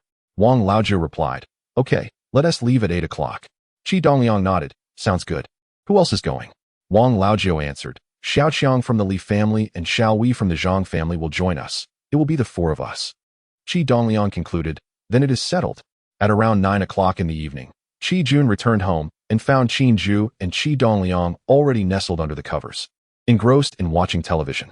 He said, "Qi, I spoke with Huang Dali about your situation. He mentioned that he would speak to his uncle tomorrow to facilitate matters for you." Qi, filled with joy, replied, "Thank you, brother-in-law." Qi responded, "No need for thanks. We are family." After washing up, Qi joined them on the bed, retrieving 10 yuan from his pocket and handing it to Qi, saying, "Qi, I will be leaving early tomorrow, and I won't return until at least noon the day after. Take this money to buy groceries." Qi replied, "Isn't there enough chicken left at home? A quick reheat will suffice for me and Tinyu." Qi insisted, "That little bit of food won't be enough, especially since Dongliang is at a growth stage and needs nutritious meals. Just take it and buy whatever you need." Seeing Qi determination, Qi reluctantly nodded and accepted the money. The following day, Qi rose early to prepare breakfast. When Qi woke and intended to cook, he noticed that the meal was nearly ready. Observing Qi trying to light the stove, he said, "Just use the gas. No need to light a fire. It's too hot for that." Feeling a bit embarrassed, Qi replied, "Brother-in-law, I don't know how to use the gas cylinder." Qi smiled and said, "I'll teach you. It's quite simple. Just watch. First, open this valve, then this one, and strike a match to ignite it." As he demonstrated, he ignited the flame and placed the pot on the stove. He continued, "Once the food is heated, close this valve first. And when there's no flame left on the stove, close this one. It's that easy." Chapter 11. Fishing. Qi, being quite clever, quickly grasped the technique. And before long, the food was ready. Following Qi's instructions, she turned off the gas and set the table with dishes and chopsticks, bringing the chicken to the dining area. Noticing that Qi Dongliang had yet to rise, she playfully tapped him on the backside, saying, "Tinyu, the sun is already high. Hurry up and eat." Qi Dongliang, feeling unusually drowsy, could not shake off his sleepiness. This method of waking him had become familiar, as his aunt used to do the same when he was at his grandmother's house. Reluctantly, he got up and went to the kitchen to wash his face. Qi was efficient. By the time Qi Dongliang finished washing up, she had neatly folded the bedding and stored it away. As Qi Dongliang entered the room, she was already serving rice. After years of living alone, Qi had to do everything himself, but now, with Qi's presence, he felt a sense of relief. He mused, how wonderful it would be to have a woman of the house. Over the years, many had tried to introduce potential partners to Qi. even bringing single women to his attention. Although he had considered it, he feared that marrying again might subject his son to hardship and discomfort. So he refrained from seeking companionship. After breakfast, seeing that it was nearly time to leave, Qi Jun packed half a box of vegetables and rice into a lunch container, slung his backpack over his shoulder, and bid farewell to Qin Ju and his son before heading off to work. Once Qi Dongliang saw his father leave, he retrieved his fishing rod from the courtyard, along with fishing line and hooks. Upon noticing, Qin Ju asked, "Tiniu, what are you planning to do?" Qi Dongliang replied, "I'm going fishing with Wang Lair and the others next door." Qin Ju reprimanded, "Haven't you learned anything after nearly drowning? Why are you still wandering near the riverbank?" Qi Dongliang patiently replied, "Aunt, I am going fishing, not wading into the river. I'll be back by noon." Qin Ju insisted, "That is not acceptable. You are not permitted to go." Qi Dongliang stepped forward, grasping Qin Ju's arm, shaking it gently as he pleaded, "Aunt, please let me go. We often fish by the ancient river. Nothing ever happens. Just let me go." Qin Ju, fond of her nephew, felt her resolve soften at his entreaty. After a moment's contemplation, she relented, saying, "You may go, but under no circumstances are you to enter the water." Upon hearing his aunt's consent, Qi Dongliang eagerly assured her, "I promise I won't enter the river." Originally, Qin Ju intended to accompany Qi Dongliang, but upon noticing that the bedding at her brother-in-law's home had become somewhat soiled, she decided to take advantage of the pleasant weather to wash them. After completing the chores in the afternoon, she could sew them back together, ensuring they would be ready for use by nightfall. Thus, she allowed Qi Dongliang to depart. Qi Dongliang, along with Wang Lair, Li Chang, and Zhang Zhihui, arrived at the popular fishing spot beneath the ancient river bridge. Observing the murky waters, he sensed that their chances of catching fish were slim. Indeed, after more than an hour of fishing, they had not seen a single bite, leaving everyone feeling somewhat disheartened. Wang Lair suggested, "Why don't we check by the small sluice gate? We might find some fish there." This proposal was met with enthusiasm from Qi Dongliang and the others. They packed up their fishing rods and crossed the bridge to the southern bank, heading towards the sluice gate. As they walked, Wang Lair pointed to a small puddle beneath the dam and exclaimed, "Let's take a look down there. Perhaps there are fish in that puddle." The four descended the dam to the edge of the puddle, which was not large, an elongated shape covering about 20 square meters, formed from the recent retreat of floodwaters in a low-lying area. Qi Dongliang noticed the water plants moving without the influence of the wind, stirring a flicker of excitement within him. "Look, the plants are swaying. There might truly be fish," he exclaimed. Wang Lair tested the water with his fishing rod and declared, "The water isn't deep. Let's wade in and see if there are any fish." "Good idea," Qi Dongliang replied, removing his sandals and cautiously stepping into the puddle. Indeed, the water was shallow, barely reaching above his knees at its deepest point. After taking a few steps, he felt something brush against his foot, a fish. He immediately halted, crouched down, and with both hands, he grabbed the fish by its gills and lifted it from the water. It was a crucian carp, measuring over half a foot in length and weighing approximately 6 or 7 ounces. Such wild crucian carp, exceeding half a pound, are rare, while those over a pound are exceedingly scarce, seldom seen in the market even once a year.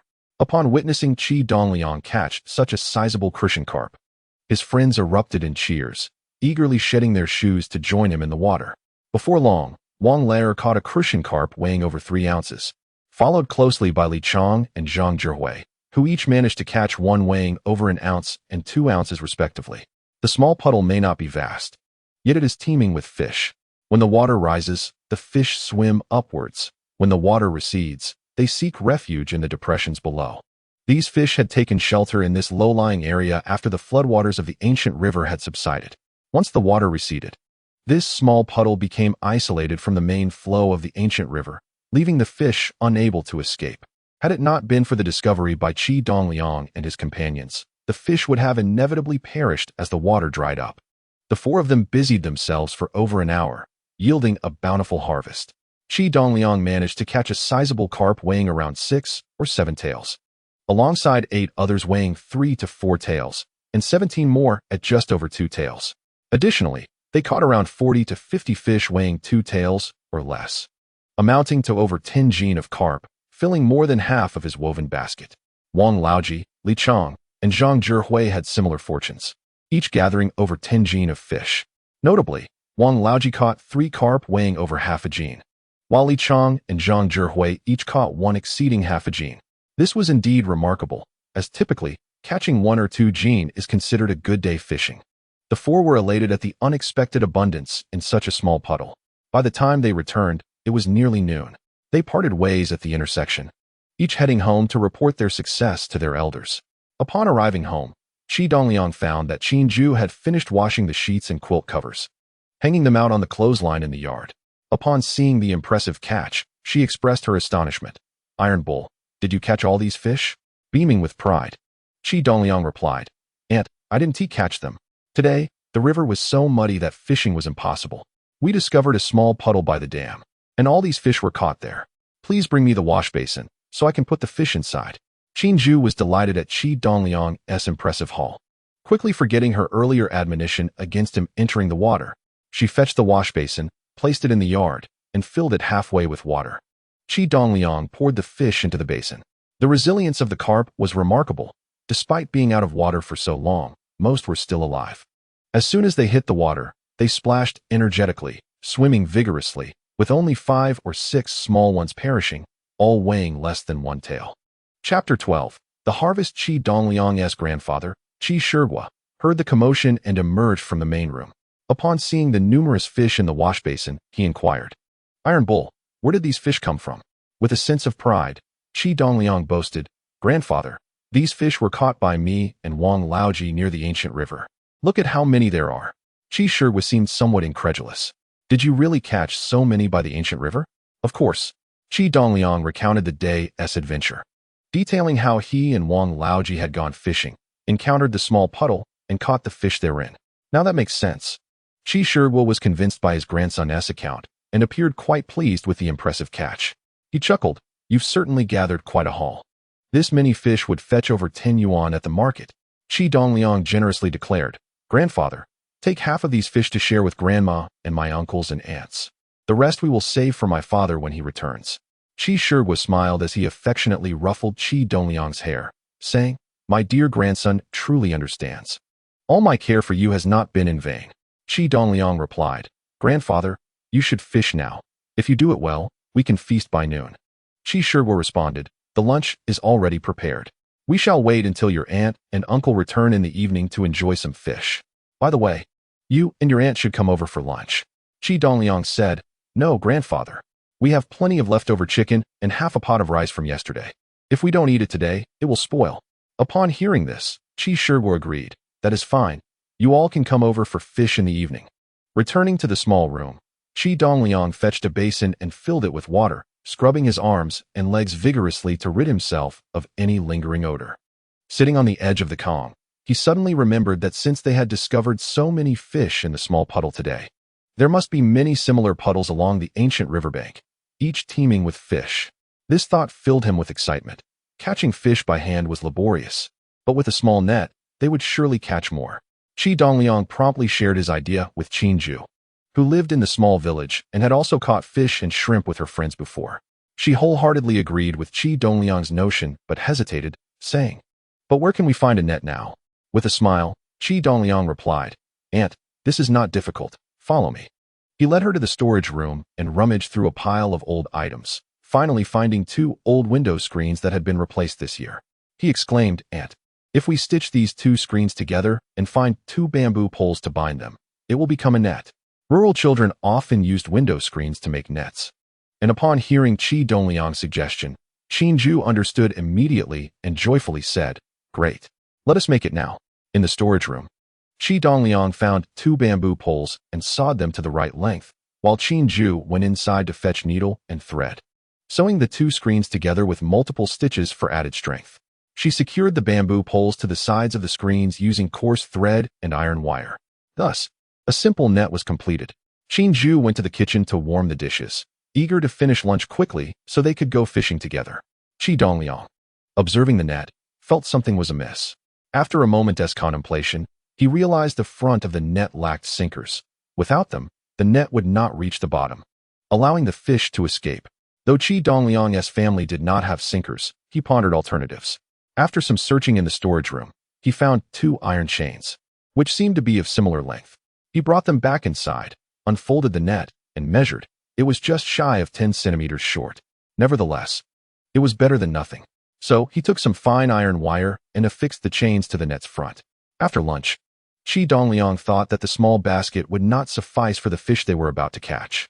He found a larger basket and placed the small one inside it, rolled up the net, and set off with his aunt. The two individuals first arrived at a modest pond where they had intended to catch fish that morning. Qi Dongliang thought to himself that, although the pond was small, they had surely left behind many fish that had evaded their grasp. Removing their shoes, they unfurled their nets, each taking hold of a handle, and began to sweep from one side of the pond to the other. They soon witnessed fish leaping within the net, and upon pulling it up, they found dozens of crucian carp writhing in their final struggles. Most weighed around 1 or 2 taels, but there were also 4 or 5 weighing 3 or 4 taels, alongside a few loaches. This haul amounted to 2 or 3 jin of fish, and the two were delighted as they transferred their catch into a basket.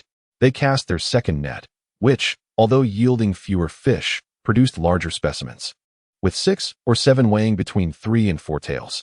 Another cast resulted in an even smaller catch, comprising only 3 or 4 small crucian carp weighing 1 or 2 taels. The pond was evidently small, and after 3 nets, they had thoroughly exhausted its contents. Qinju remarked, "Tiniu, we have cleaned out this pond. Let us search for another one nearby." Qi Dongliang shook his head and replied, "Aunt, there must still be larger fish lurking here. Generally speaking, when fish sense danger, the smaller ones dart chaotically, while the larger ones remain motionless, hiding in the depths. Hence, we have only caught a few small ones. Let us stir the water to agitate the mud at the bottom. The larger fish, unable to find oxygen in the murky water, will float to the surface, allowing us to catch them." Indeed, after they muddied the water, a single net brought forth 4 larger fish, one of which weighed nearly a jin, while the others exceeded half a jin each. They continued this method, successfully netting another 6 or 7 large crucian carp, though none surpassed half a jin. Feeling they had done well here, Qi Dongliang, alongside his aunt, moved downstream along the embankment, discovering another pond approximately 100 meters away, which was about twice the size of the previous one. Observing the aquatic vegetation swaying without any breeze, Qi Dongliang surmised that this pond too must harbor fish. With eagerness, they plunged into the water, and their first net yielded a bountiful catch of over 10 jin of fish, ranging from 1 to 2 taels to 3 or 4, and even some weighing half a jin to 6 or 7 taels, along with a catfish exceeding 1 jin. Elated, they poured their catch into a large basket and immediately cast a second net. Although this haul was slightly less, they still managed to catch 7 or 8 jin. They diligently cast their nets back and forth until, after the final net yielded only 3 small crucian carp, they decided to cease. Gazing at the overflowing large basket and a smaller one, they felt a pang of anxiety. Together, the fish weighed around 70 to 80 jin, and their concern was how to transport such a hefty load home. Chapter 13. Hosting guests on the embankment, onlookers witnessed Qi Dongliang and Qinju's impressive catch. Some descended to observe, while others shed their shoes to join in fishing, and even more hurried home to retrieve their nets. News of the successful catch soon attracted fishmongers, who arrived on motorcycles with 2 large baskets to collect the fish. The primary targets of the fishmonger were Qi Dongliang and Qinju, as they had caught the most and largest fish, including a rare specimen, a big crucian carp weighing over a pound, a sight seldom seen throughout the year. Being a child, Qi Dongliang naturally addressed Qinju, saying, "Little girl, are you selling these fish?" Instinctively, Qinju replied, "No." The fishmonger interjected, "You've caught so many fish that you can't possibly eat them all at home. I can offer you a good price." Although Qinju wished to reiterate her refusal, Qi Dongliang stopped her, turning to the fishmonger and inquiring, "Sir, what is your offer?" Seeing an opportunity, the fishmonger squatted down, holding up 2 fingers, and proposed, "I'll give you 20 yuan for these fish." Perhaps feeling that his initial offer was too low, he quickly raised it to 3 fingers, saying, No, I'll give you 30 yuan. Qi Dongliang recognized that the fishmonger was attempting to take advantage of them. But instead of becoming upset, he innocently remarked, "Uncle, these fish could easily sell for over 100 yuan in the market. You're only offering me 30. It's obvious you think I'm just a child who can be easily deceived." Indeed, the onlookers were aware of the market prices and, sensing the fishmonger's attempt to swindle the child, resonated with a sense of justice. The people of that era were still relatively innocent, and even the fishmonger, who had not yet fully transformed into a heartless merchant, felt a flush of embarrassment. However, he quickly regained his composure and attempted to justify his position, stating, "This is business. You must allow me to make a profit. How about this? I'll give you 50 yuan for the fish." Qi Dongliang did not acquiesce, instead saying, "Uncle, could you possibly offer a bit more? After all, we can't eat this many fish at home." After considerable deliberation, the fishmonger, as if making a significant decision, declared, "This is my final offer, 60 yuan. Not a penny more. If you sell, I'll take them. If not, then so be it." Qi Dongliang understood that this price was fairly reasonable. His father worked tirelessly outside, and he wished to keep 5 catfish for him to bolster his health. Pretending to hesitate, he mused for a moment and finally said, "All right, 60 it is, but I must keep those 5 catfish." At this point, catfish held little value, commonly regarded as fish that grew on the dead children of the Great River, making most people reluctant to consume them, unlike in later times when they became exorbitantly priced. Upon hearing this, the fishmonger felt pleased, for he had little regard for the 5 catfish. Eager to sell the fish in the market and make a profit, he waved his hand and said, "Okay, we'll do it your way."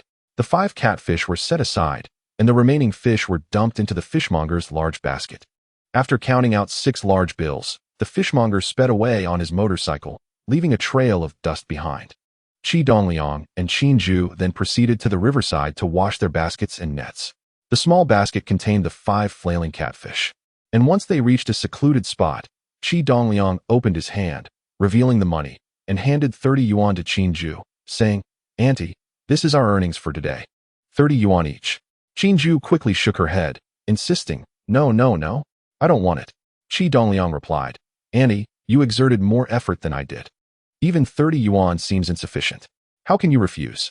Qin Zhu remarked, "Tiniu, look here. I've come to your home, eaten your food, and stayed with you. My brother-in-law even bought me clothes and leather shoes, and he plans to help me secure a position in the small collective at the railway section. Given that I've only assisted with these minor tasks, how could I possibly accept payment?" Upon hearing this, Qi Dongliang realized that persuading her otherwise would be futile. After a moment's contemplation, he produced 20 yuan and said, "Auntie, you've helped me with the net and assisted in catching fish. Surely, accepting this 20 is reasonable, right?" Qin Zhu replied, "I don't want it. Don't lose such a large sum. Make sure to give it to your father when he returns." Qi Dongliang, upon hearing her insistence to pass the money to his father, felt a surge of anxiety. This money was of great significance to him. In this era, one could earn from anything, but without capital, nothing could be achieved. This was his first pot of gold in this world, and if he gave it to his father, how could he possibly amass wealth? Hastily, he took out a 10 yuan note and pressed it into Qin Zhu's hand, saying, "Auntie, you absolutely must take this 10 yuan. You're an adult. How can you manage without money in your pocket? You must consider your journey home. Will you not need to buy a ticket? You can't very well ask my father for money, can you?" Qi Dongliang made a valid point, and after some contemplation, Qin Zhu finally nodded in agreement. Upon reaching the dam, Qi Dongliang added, "Auntie, you must not breathe a word of today's events to my father. I am about to start school, and this money is essential for me." Qin Zhu frowned and replied, "That won't do. How much can you possibly need for school? What do you need to save all this money for? You must give it to your father." Seeing that her stance was firm, Qi Dongliang employed his persuasive skills, grasping her arm and shaking it gently as he pleaded, "Annie, please, just keep this for my father. This money is truly important to me. I promise I won't spend a single penny frivolously." With his endearing demeanor, Qin Zhu's heart softened. "If I don't tell your father, you must promise not to waste your money." Qi Dongliang joyfully assured her, "Auntie, I promise I won't squander it." Upon returning home, Qi Shigua and his wife had already prepared the fish, ready to be cooked. Qi Dongliang noticed how considerate his grandparents were.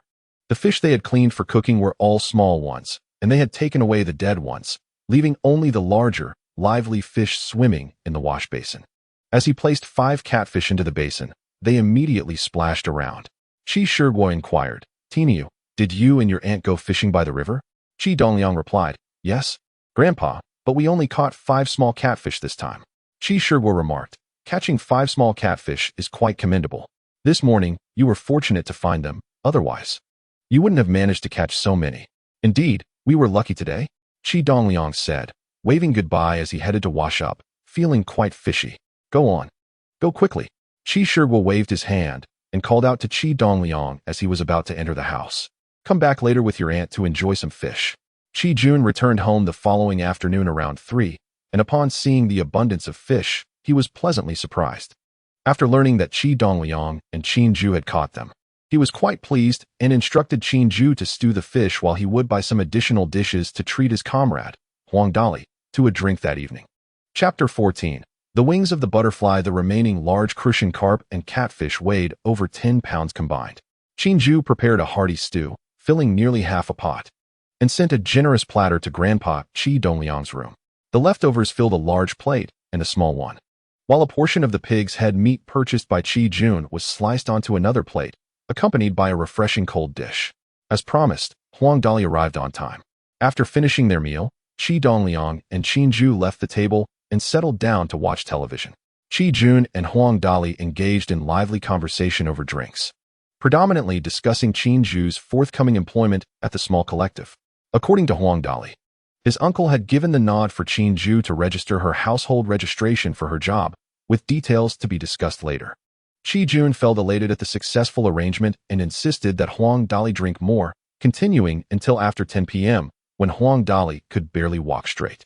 Qi Jun had also consumed a considerable amount of alcohol, and after a long day and night of travel, he was utterly fatigued. He informed Qin Ju that he would go home the next day to retrieve his household registration, then lay down on the Kong and fell asleep. He slept soundly until past 8 a.m. the following morning. Noticing that Qin Ju was absent, he inquired with Qi Dongliang, only to learn that she had taken the early train at around 6 a.m. to Mijiang to collect her registration. During the day, Qi Dongliang and Wang Laojiu spent their time playing, discussing plans to go fishing. However, Qi Dongliang remarked that with so many people witnessing their previous success at the dam, the fish would likely have been caught by others already, thus dissuading his friends from going. Yet, he chose not to mention his own fishing escapade with his aunt from the previous day. That evening, while dining with his father, the train attendant, old Zhang, called out to Qi Jun at the door, notifying him of his 3:10 a.m. duty on train 2523 the next morning, advising him to report to the station by 9 p.m. Initially disregarding it, Qi Jun tidied up the table and told Qi Dongliang, "I'll be at the station by 9 p.m. You can sleep at home.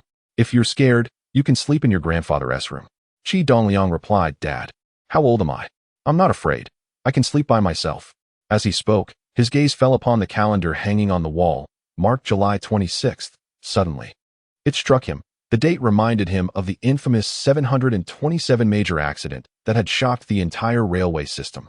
On July 27, 1987, a catastrophic collision occurred between two freight trains in the Tongshui Railway Bureau, resulting in the deaths of 9 train crew members, 3 severely injured, and direct economic losses exceeding 30 million yuan, a disaster that reverberated across the nation. July 27, 1987, ISNT. That tomorrow, in his previous life, every year during safety education at the railway, the 727 major accident was mentioned, to the point where he felt his ears were nearly calloused from hearing about it. A sudden shock gripped his heart. Wasn't the 727 major accident the collision of train 2523 and train 848? Tomorrow, his father would be on train 2523. In his past life, his father had not been on the train involved in the 727 major accident. Could it be that the wings of his rebirth had altered the course of history? Good heavens, is this fate testing me? Qi Dongliang understood that in the catastrophic accident involving the freight train 2523, all 6 crew members aboard the dual locomotives had perished. Meanwhile, the oncoming freight train 848, also consisting of 2 coupled locomotives, faced a dire fate as well. Due to the downhill gradient, the leading locomotive suffered a complete loss of its 3 crew members, while the 3 crew members on the trailing locomotive, though miraculously surviving, would bear the scars of trauma for the rest of their lives. Having already lost his mother, he could not bear the thought of losing his father as well. He was determined to find a way to avert such a tragedy. Looking at his slender arms and legs, he was acutely aware that he was merely 8 years old, small and weak. How could he possibly prevent this calamity? He sank into deep contemplation, meticulously recalling the details of the monumental accident on July 27, 1987, seeking a pivotal moment that could serve as a basis for prevention. That day, between the Tongshui Railway Bureau's Changdao Station and the Gandao Station, A grave incident occurred when the duty officer at Changdao Station recklessly unlocked the signal, allowing train 2523 to proceed into the same block as train 848. This resulted in a head-on collision between the two freight trains, leading to the tragic loss of 9 crew members and injuries to 3 others. All 4 steam locomotives were rendered inoperable, with 7 freight cars destroyed, 13 severely damaged, and 20 sustaining moderate damage, resulting in direct economic losses exceeding 30 million yuan and a 36-hour disruption of mainline operations. The indirect consequences of the accident were immeasurable. The Tongshui Railway Bureau, situated in a remote mountainous region, faced significant challenges such as steep gradients and tight curves. Being a single-tracked branch line with inadequate infrastructure and harsh climatic conditions that were detrimental to safety, the gradient between Changdao Station and Gondao Station exceeded 2%, reaching 24 thousandths. In 1987, the Bureau was equipped solely with steam locomotives, which had limited pulling power. Both freight trains, fully loaded and drawn by 2 coupled locomotives, were particularly vulnerable. At that moment, the duty officer at Changdao Station had managed the signaling for train 848 and, after releasing the block, hastily exited the control room to borrow oil for staff rations. Meanwhile, the substitute duty officer returned to the control room and mistakenly assumed the block was clear, having received the signal for train 2523. Despite the previous officer having secured the block for train 848, the assistant officer, believing the shunting operation was complete, recklessly unlocked the signal for train 2523, inadvertently placing both trains in the same block. As train 2523 thundered through Changdao Station, it burned every ounce of steam to conquer the incline, while train 848 descended under the weight of its cargo, accelerating downhill. 5 minutes after train 2523 passed through the passage station, the dispatcher noticed that train 848's passage time had not been reported. It was only through the train communication line that the duty officer realized he had inadvertently placed both trains in the same section. In a state of urgency, he attempted to contact the drivers of both train 2523 and train 848 via radio. However, due to the low radio frequency in the mountainous region, communication was impossible once the trains entered the area, leading to an impending disaster that would unfold in a mere 5 minutes. Qi Dongliang understood that if he disclosed the collision between train 2523 and train 848 at the passage and trunk stations, no one would believe him, not even his father, Qi Jun. He feared that if such a calamity were indeed to occur, he would be regarded as a monster and apprehended. This path was not viable. Contemplating this, he felt a stirring within him. The crux of the matter lay in the 5 minutes of anomaly that the dispatcher discovered after train 2523 had passed. If he could delay train 2523 by just 5 minutes, all problems would be resolved effortlessly. Chapter 15. The Death Train: How to Delay the Freight Train 2523 by 5 minutes? Qi Dong found himself engulfed in deep thought when suddenly, a spark of inspiration illuminated his mind. He conceived a brilliant idea. Yet, the challenge lay in persuading his father. "Dajuan, have you finished your meal?" Huang Dali entered the room and saw Qi Jun tidying up the table, naturally inquiring, "Oh, Dali, what brings you here?" Qi Jun asked, recognizing his comrade Huang Dali. Huang Dali replied, "I just remembered something regarding your sister-in-law. Not only does she need to sort out her household registration, but she also needs her diploma. I had too much to drink last night and forgot about the diploma, so I came to inform you." Upon hearing this, Qi Jun felt a wave of dissatisfaction. "You could have told me earlier. Qin Ju went home this morning. It's too late to mention it now." However, knowing he needed her assistance, he masked his irritation and smiled. "All right, I will inform my sister-in-law to bring her diploma along." Huang Dali added, "The sooner, the better. My uncle said that this year there is a large opportunity to process the children of newly graduated workers into small collectives, so your sister-in-law should be included." Qi Jun nodded repeatedly. "Thank you, Dali." Huang Dali remarked, "Dajuan, why are you being so polite? I can only manage this little task." "Well, I have to run now." "Dali, why the rush? Have a smoke before you go," Qi Jun urged. Huang Dali quickly replied, No, my mother-in-law needs me for something. I must hurry." With that, he departed in haste. After bidding farewell to Huang Dali, Qi Jun was filled with worry. The fact that Qin Ju had not returned by this time meant she would certainly come back tomorrow. With his shift starting at midnight, this delay would cost several days. What to do? Qi Dongliang, upon hearing this, felt a surge of joy. He had been pondering how to broach this matter with his father, and now the opportunity had presented itself. However, he knew he must wait for his father's response before proceeding. After much contemplation, Qi Jun could not devise a suitable solution. Ultimately, he turned to Qi Dongliang and suggested, "Dongliang, when your aunt returns tomorrow, kindly inquire if she has brought her graduation certificate. If not, she can retrieve it from home." Upon hearing this, Qi Dongliang felt a surge of joy. An opportunity had presented itself. He quickly replied, "Dad, that sounds rather cumbersome. Why not let me accompany you tonight? Your transport passes right by Grandma's house. I can inform my aunt directly and return with her." Although Qi Dongliang's suggestion was feasible, Qi Jun was reluctant to send his son back to his grandmother's home due to the lingering trauma from his son's near-drowning incident. After a moment's consideration, he replied, "It would be acceptable to take you during the day, but this is a nighttime journey, and having you along would be quite inconvenient." "Father," Qi Dongliang countered, "I have traveled with you on night trains before. Have you forgotten? Moreover, in just a few days, I will be starting school, and I won't have another chance to visit Grandma for half a year." His words struck a chord with Qi Jun, who pondered for a moment before conceding, "Very well. You may accompany me to the station for some rest. However, once we arrive at your grandmother's house, you must not linger by the pond. Return promptly with your aunt." Qi Dongliang nodded vigorously, assuring, "Father, you need not worry." Over the years, Qi Jun had often taken advantage of his position to bring Qi Dongliang to his grandmother's house. At this time, the station's regulations were relatively lenient, and bringing a companion aboard the locomotive posed no significant issue, especially since it was his son. Even if the supervisors noticed, they would not raise any objections. As the clock approached 9, Qi Jun informed his parents that he would be taking his son to Gujang, then locked his door and led Qi Dongliang to the station. Their rest area contained 4 beds, and besides himself, the deputy driver and the fireman, Qi Dongliang was fortunate enough to occupy the vacant bed. In the middle of the night, Qi Jun and his colleagues awoke, bringing Qi Dongliang to the dispatch room to check in for their shift. They proceeded to the coal platform to prepare the locomotives, loading coal and water.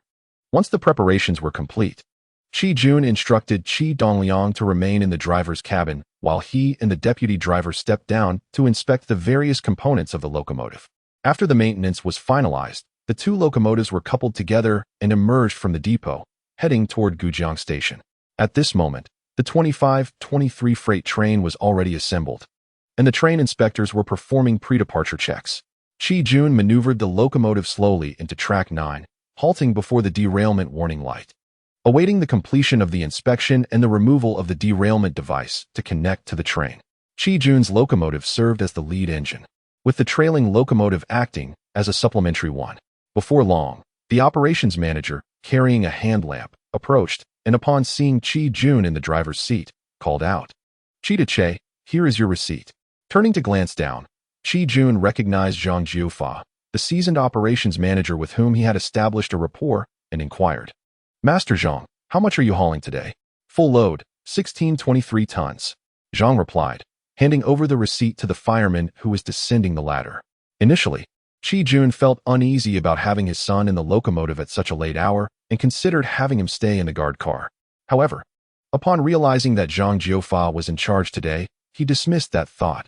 Zhang Jiufa was renowned for his strict adherence to protocol, and the prospect of riding in his guard car was utterly improbable. After more than 10 minutes, the track inspection and repair work concluded, and the derailment device was removed. The assistant driver, Su Liang, held the signal lamp at the front to guide the operation, while Qi Jun maneuvered the locomotive to connect the air hoses. Upon activating the air pump, the air pressure of the entire train reached 5 kilograms. Subsequently, the personnel at the rear of the train signaled for a brake test. Qi Jun tooted the horn and released the air brakes, conducting several braking tests. With all maintenance operations complete, the departure signal turned green. Train 2523, departure signal no. 9 is clear. The station's signal tower announced over the radio. Qi Jun picked up the microphone, responding, "Train 2523, departure signal number 9, is understood." After the station's external duty officer confirmed the departure signal was clear, they signaled towards the rear guard direction and called out via the radio, "Train 2523. The departure signal is clear." Standing beside the guard, the operations conductor, Zhang Jiufa, acknowledged with a copy that confirming both the departure signal and the external departure instruction were clear. He raised the signal lamp, displaying a green departure signal towards the locomotive. Drivers Qi Jun, assistant driver Su Liang, and stoker Zhang Hongkai leaned out of the window to confirm the departure instruction was clear. With a long whistle, train 2523 slowly began to move. Qi Dongliang stood at the side door of the locomotive's cab, peering through the door frame at the bustling station, where the shimmering tracks reflected the lights. Constantly shifting as the train progressed, his heart began to race. Had he not been reborn with foresight, this would undoubtedly be a train hurtling towards doom. Chapter 16. The red valve handle. The night was as cool as water. Even in midsummer, the night breeze that slipped through the train window carried a hint of chill. The locomotive's cab was perpetually open, and the side windows of the driver and assistant driver were devoid of glass, with the doors also lacking glass. The reason was simple. The immense heat emanating from the steam locomotive's massive boiler made it unbearable. In winter, the driver endured the biting cold on one side, while facing the sweltering heat on the other. In summer, the cab transformed into a vast steamer. With a sharp clang, the stoker kicked open the furnace door, shoveling in a hefty load of coal. As the door swung open, a blaze instantly illuminated the cab, releasing a wave of heat. After continuously adding 9 shovels of coal, a thin layer covered the firebed. Within minutes, under the immense draft of the locomotive's air pump, the coal turned to white ash, prompting the stoker to roll up his sleeves and resume feeding the furnace. Dongliang, don't stand by the door, it's unsafe. Come sit here. As train 2523 exited the station and entered the block, Qi Jun turned around to see his son still standing at the door. He gestured towards the foldable spring seat behind him. The locomotive's cab featured 4 seats: the driver's seat, the assistant driver's lookout seat, and a foldable spring seat behind each for the stoker's rest. Nodding in understanding, Qi Dongliang walked over and took a seat on the spring chair. In preparation for the journey aboard the locomotive, Qi Jun thoughtfully procured an old set of garments for Qi Dongliang. The driver's cabin was besmirched with oil, and any stain incurred would be nearly impossible to remove. The crew members donned oil-stained uniforms, with the more industrious among them occasionally washing their attire, while the lazier ones neglected the task entirely. Over time, their uniforms had transformed into a deep black, the original color obscured entirely. Once seated, Qi Dongliang instinctively glanced upward, his gaze drawn to the emergency brake valve painted in a vivid red directly above him. He understood that pulling this lever would compel the train to halt, regardless of its speed. Today, the success of delaying the train for 5 minutes hinged upon this very mechanism. The emergency brake valve was positioned above the spring-loaded seat behind the driver's console. Qi Dongliang found himself perplexed. Why was there a need for an additional emergency brake lever when the driver's station already housed both a small brake and an emergency braking system, mere meters apart? This query had never crossed his mind in his previous life, and now it was even less appropriate to voice. In his contemplation, he surmised that this emergency brake was likely intended for the fireman. Should the driver encounter an unforeseen circumstance rendering him incapable of operating the locomotive, the fireman could activate this brake in a situation where the safety of the train was jeopardized. Today, the red handle of the emergency brake valve loomed significantly in Qi Dongliang's thoughts. It was intertwined with the lives of his father and crew, the safety of both trains, and his own future happiness. He could not allow a tragedy to unfold.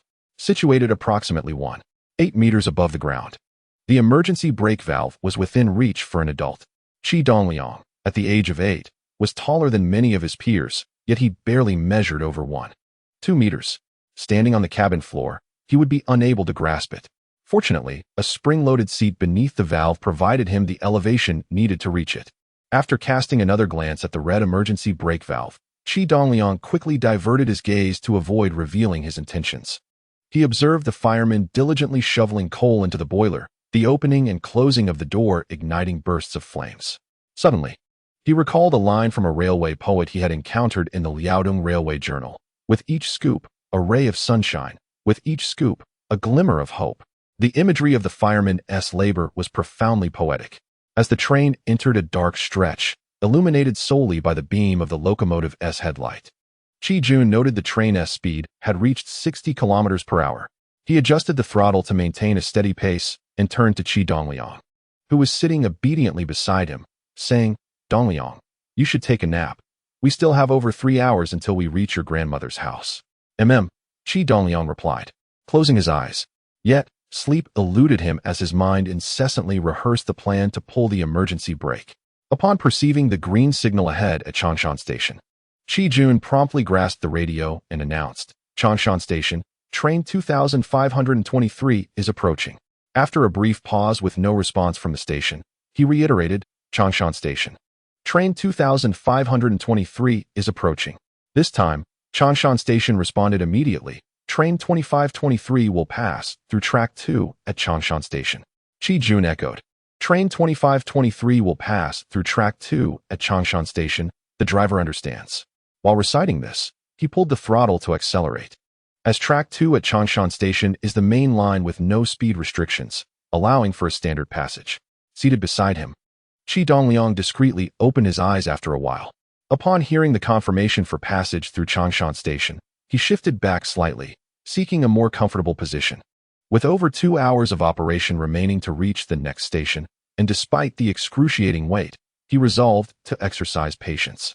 During the latter part of the night, there were no passenger trains on this line, and as train 2523 was a direct freight train, it would not stop at smaller stations unless encountering another train. The train smoothly traversed 3 stations in succession, one of which was Lujiang Station, where a freight train was halted, awaiting the passage of train 2523. As soon as train 2523 passed, Qi Dongliang heard over the radio, train 2502, departure signal from track 3 at Lujiang Station is clear. Shortly thereafter, the driver of train 2502 echoed, train 2502, departure signal from track 3 is clear, the driver understands. Qi Dongliang's attention remained fixated on news regarding train 848. Although he knew that train 848 was likely still at Tongshui Station and had not yet departed, an instinctive curiosity about its status lingered. As dawn gradually illuminated the sky, upon passing Lujiang Station, train 2523 entered the mountainous region, enveloped in morning fog, with distant mountains shrouded in ethereal mist. Upon observing the advance signal for Zheojiabao Station, Qi Jun seized the radio and called out, Zheojiabao Station, train 2523 is approaching. The response from Zheojiabao Station was prompt, train 2523, stop at track 3. Qi Jun glanced at the point board, realizing that Zheojiabao Station was indeed a passing point, and felt a twinge of annoyance at the stop order. He exclaimed into the radio, Zheojiabao Station, ISNT train 2523 supposed to be a passing point? Why must we stop? Chapter 17. A decisive move. Zheojiabao Station replied. Train 2504 is 10 minutes late. Otherwise, it would have been your turn to pass. Upon hearing that train 2504 was the cause of the delay, Qi Jun inwardly cursed, but replied, understood. He then pushed the throttle back, engaged the brakes slightly, and began to decelerate. As they approached the entry signal, the train had slowed to 30 km per hour, entering track 3 at Zheojiabao Station, gliding forward gently. Noticing that the locomotive was approximately 30 meters from the cautionary mark, Qi Jun firmly applied the brakes, bringing the train to a halt. Shortly after train 2523 came to a stop, the radio crackled with an inquiry from train 2504 regarding its route. Upon hearing Zheojiabao Station confirm a clear passage on track 2, the driver's voice resonated with excitement as he echoed, train 2504 will pass through track 2 at Zheojiabao Station, the driver understands. Hearing the exuberance in the voice of train 2504's driver only intensified Qi Jun's discontent, and he picked up the radio to retort, train 2504, take your time. You've managed to delay me. As train number 2504 passed, the sound of Qi Jun's voice was heard, chuckling, it's not my fault. The dispatcher misunderstood and caused the delay. After train number 2504 had departed, train number 2523 set off. Not far from Zheojiabao Station lay a tunnel approximately 1 kilometer long. Upon entering the tunnel, thick smoke from the locomotive surged back into the cabin, causing several individuals to cough violently. Qi Jun, covering his mouth with a towel, turned and said, Dongliang, quickly cover your mouth.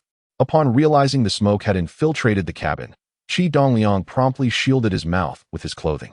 Qi Jun, pleased to see Qi Dongliang had already taken action without needing instruction, thought to himself that the lad was sharper than a monkey.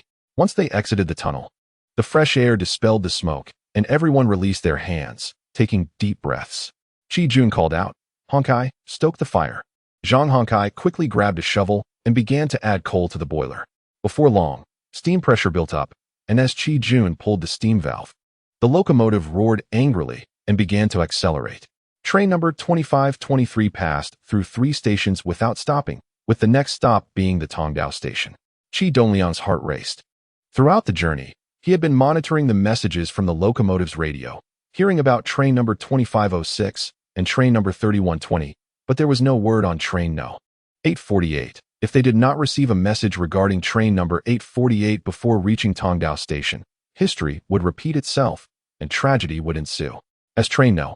2523 approached Tongdao station, Qi Jun observed the advanced signal and picked up the radio to call in. The response came promptly. Train number 2523. Proceed on track 2 at Tongdao station.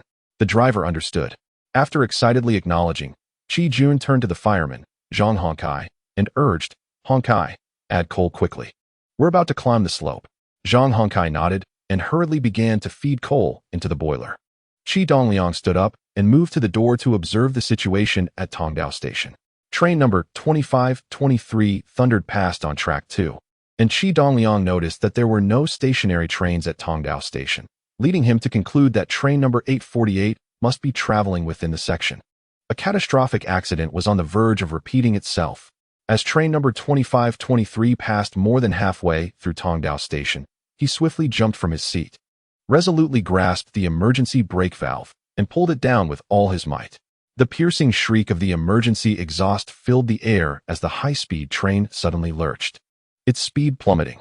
Despite Qi Dongliang's preparation, gripping the air duct tightly, the inertia from the abrupt stop was overwhelming, causing him to lose his hold and crash into the back of Qi Jun's seat before tumbling to the ground. "What are you doing?" Qi Jun, a seasoned driver, immediately recognized the sound of the exhaust and, upon glancing back, realized his son had pulled the emergency brake. An unprovoked stop during operation could be classified as an accident. And in a moment of panic, he turned to Qi Dongliang and shouted. As coal was being fed into the boiler, the engineer, Zhang Honkai, was suddenly thrust forward by immense inertia, nearly losing his balance. However, having served in this capacity for several years, he had encountered numerous emergencies and instinctively reached out to steady himself against the flat surface above the furnace. The assistant driver, Su Liang, noticed the emergency stop and glanced at the driver, Qi Jun. Upon seeing Qi reprimanding his son, he understood that Qi Dongliang had pulled the backup emergency brake lever behind Qi Jun, causing his heart to sink. It seemed this month's bonus was lost. The tremendous inertia propelled the train forward, though its speed decreased rapidly. Qi Dongliang struggled to rise from the ground, but before he could regain his footing, Qi Jun had already left the driver's seat and approached him, delivering a swift kick to his rear while scolding, "You little rascal, you've put me in a terrible bind." Qi Jun's anger manifested in the force of his kick, which sent Qi Dongliang sprawling to the ground, his head striking a protruding edge of a steel plate, causing blood to flow from his forehead. Upon witnessing this, engineer Zhang Honkai hurriedly intervened, positioning himself between Qi Jun and Qi Dongliang to shield the latter. He lifted Qi Dongliang to examine his wound, and, upon seeing the blood streaming from his forehead, quickly tore off his own towel to apply pressure to the injury. He turned back to Qi Jun, reproaching him, "Qi Dach, what have you done? He is just a child, and doesn't he know better?"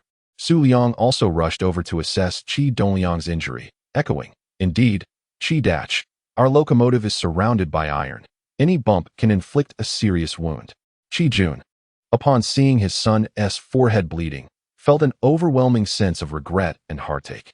Yet, with the enormity of the situation and his son's recklessness, he found it hard to lower his pride, gruffly stating, "He deserves it. What was he doing with his hands and feet?" At that moment, the train finally came to a halt. Despite the emergency brake being engaged, it had continued for over 100 meters before stopping.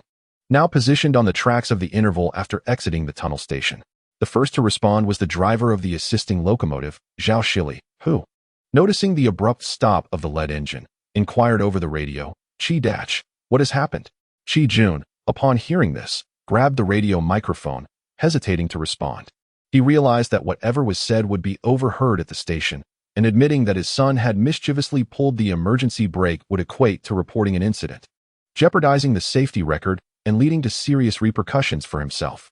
Meanwhile, the duty officer at the tunnel station observed that the 2523 train had stopped just after exiting the station and queried over the radio, "2523, why have you stopped?" Chapter 18. A father's burden. Hearing the station's inquiry, Qi Jun felt a tightening in his chest, caught in a dilemma about how to respond. Su Liang, quick on his feet, seized the microphone from Qi Jun's hand, pressing the talk button to declare, "Tunnel station. The 2523 train stopped upon discovering cattle on the tracks." According to railway regulations, trains are permitted to make emergency stops to avoid pedestrians, vehicles, or livestock on the tracks, ensuring the safety of both individuals and the train's operation. While driving, one frequently encounters pedestrians and livestock on the tracks, often necessitating emergency stops. Thus, Su Liang swiftly employed this excuse. "Nonsense. Where would there be cattle grazing so early in the morning?" retorted the duty officer at the passage station. Clearly skeptical of Su Liang's words, Su Liang quickly replied, "Am I capable of lying about this? You can come and see for yourself. That boy herding the cattle just drove the old yellow bull off the tracks." The train 2523 measures nearly 400 meters in length, and with an additional 100 meters after departing the station, that amounts to almost a mile. He surmised that the duty officer would not walk such a distance to verify the situation. Even if he did, Su Liang could claim that the boy had already driven the cattle into the nearby gully. The duty officer, growing increasingly impatient, said, all right. Even if there were cattle on the tracks, you shouldn't dawdle. Hurry up and apply the air pressure to get moving. If we delay too long, the dispatcher will come looking for us, and I won't be as accommodating." Su Liang, a bit exhilarated, responded, "Understood. We will apply the air pressure immediately and depart shortly." Qi Jun, witnessing the significant trouble being resolved so swiftly by Su Liang, couldn't help but give him a thumbs up before he moved to operate the air pump and began filling the train with air. Meanwhile, the fireman, Zhongxing, was busy tending to Qi Dongliang's injury. After applying a towel for a while, he noticed that the bleeding had stopped.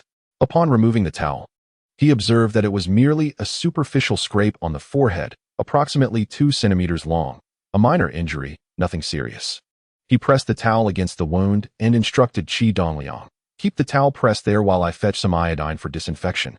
From the moment the emergency brake was pulled until now, Qi Dongliang had said not a word, not even uttering a sound when his forehead was injured. He merely nodded and pressed the towel with his hand. Every passenger on board carried a basic first aid kit in their backpacks. Zhongxing rummaged through his kit and found only yellow iodine antiseptic cloths and bandages, with no alcohol for disinfection. He had no choice but to use tweezers to extract a piece of the iodine cloth for Qi Dongliang's wound. Filling the entire train with air took several minutes. After Qi Jun pushed the air pump, he hurried over to check on Qi Dongliang's injury. Seeing that the scrape was minor, he let out a sigh of relief. Zhongxing remarked, "Qi, there's likely no serious harm to the iron bull. I'll finish disinfecting and bandaging him up." Although Qi Dongliang's injury was not severe, Qi Jun felt a pang of sorrow. He had pampered his son since childhood, never allowing a single finger to be laid upon him. Today, in a moment of urgency, he had inadvertently kicked his son, causing the scrape on his forehead, filling him with regret. After a moment of reflection, he said, "Dongliang, do you realize the magnitude of trouble you've caused today? If reported truthfully, this would be classified as an accident. Not only would I face disciplinary action and a reduction in pay, but I could also be dismissed, and in the future, I might not even be able to operate a train." Despite enduring a kick from his father and a scrape on his forehead, Qi Dongliang felt a sense of joy within. Considering the time taken for the stop and the air filling process, it would amount to roughly 5 minutes. After the air was fully pressurized, a brief braking test would be conducted. This delay would not take less than 7 or 8 minutes. Now he remained silent, patiently awaiting the passage station's signal to resume travel, and simply nodded at his father to indicate his understanding. Zhongxing hastily applied a tincture of iodine to Qi Dongliang's wound to neutralize the poison, subsequently placing a piece of iodine-soaked gauze over the injury and securing it with a bandage. At that moment, the wind swirled around them. Qi Jun, using the radio, called out to the engineer to conduct a brake test. After confirming that the braking system was functioning properly, he instructed the fireman, Zhongxing, saying, "Honkai, we're about to navigate the incline. There's no time for shoveling coal.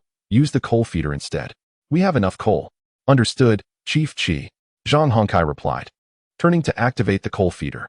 With a resounding blow of the whistle, Qi Jun initiated the locomotive's motion. However, as the train began to move, a panicked voice crackled through the radio. Train 2523, stop immediately. Qi Jun swiftly applied the emergency brake, halting the train, and seized the radio microphone to inquire. Control station. What is the situation? The control station operator urgently shouted. Train 848 is approaching in your section. You must reverse back to the station. I will go stop train 848. Qi Jun was taken aback, incredulous as he asked, what did you say? But the operator's voice had vanished from the radio. Moments later, he saw the operator sprinting towards him, waving a signal flag, breathless as he reached the locomotive's cabin. Chief Qi, train 848 is coming from the opposite direction. You must reverse the train. I will go ahead to stop it. Finally grasping the gravity of the situation, Qi Jun exclaimed angrily, what is happening? If we hadn't stopped just now, our lives would have been at stake. The control station operator, breathless, replied, there is no time for explanations. Just reverse now. He then dashed ahead while clutching the signal flag. After running over 300 meters, the operator spotted train 848 emerging from the curve of the mountain. He waved the red signal flag vigorously while running towards the oncoming train, shouting for it to stop. Due to the distance, the driver of train 848 could not discern the situation ahead. Seeing someone waving a red flag, he called for the engineer and conductor to examine the scenario closely. Noticing that train 848 showed no intention of stopping, the operator, in a moment of desperation, leaped onto the tracks, standing in the middle of the railway, fervently waving the red flag and shouting for it to halt. This time, the driver of train 848 confirmed that someone was attempting to stop the train. Realizing an emergency was unfolding, he swiftly engaged the emergency brake, bringing the speeding train to a sudden halt, sparks flying from the wheels. Despite the emergency braking, the train, laden with over 2,400 tons, was hurtling down an incline, where inertia made it challenging to stop promptly. The issue of braking distance loomed large, and propelled by immense inertia, the train continued its advance. The operator, exhausted from running such a distance, was nearly collapsed on the tracks as the train barreled towards him. He rolled off the line just in time, the train roaring past him with a powerful gust of wind, gradually decelerating. When train 848 finally came to a stop, it was less than 50 meters from the already stationary train 2523. Chapter 19. The director's fury. Although train 2523 had already entered the station, due to the station duty officer intercepting train 848 outside, no one had operated the switch, leaving train 848's route still aligned with the track occupied by train 2523. 50 meters may seem a considerable distance for a car, yet for a train, it is but a mere breath away. A fully loaded train requires a staggering 800 meters for normal braking and 300 meters for emergency stops. Thus, 50 meters is akin to two automobiles nearly colliding. The drivers of both trains, Qi Jun and Yin Guofu, along with all crew members, were drenched in cold sweat. Only when train 848 came to a complete halt did their racing hearts begin to settle. However, a surge of anger swiftly replaced their initial relief. This station's negligence was utterly irresponsible. They were trifling with the lives of the crew. Qi Jun glanced at his son, Qi Dongliang, whose head was wrapped in bandages, and a wave of dread washed over him. Had it not been for his son's mischievous pull on the emergency brake today, he, his son, and the crew would have faced dire consequences. Fuming, he declared, Su Liang, check the train. I'm going to confront the station about this. With that, he flung open the door and descended the steps. Qi Dongliang, witnessing train 848's halt, felt a gradual sense of relief, successfully averting a tragedy and preserving his father's life, which filled him with a sense of accomplishment. As he observed his father storming off to address the station, genuine excitement surged within him, and the pain from his forehead injury faded into the background. Upon exiting the train, Qi Jun noticed the station duty officer, panting heavily and waving a red flag as he ran back from the rear of train 848. He approached him, and Yin Guofu, the driver of train 848, also emerged from the cabin.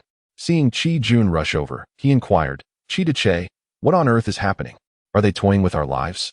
Indeed, that duty officer is a complete fool, allowing two trains to come together.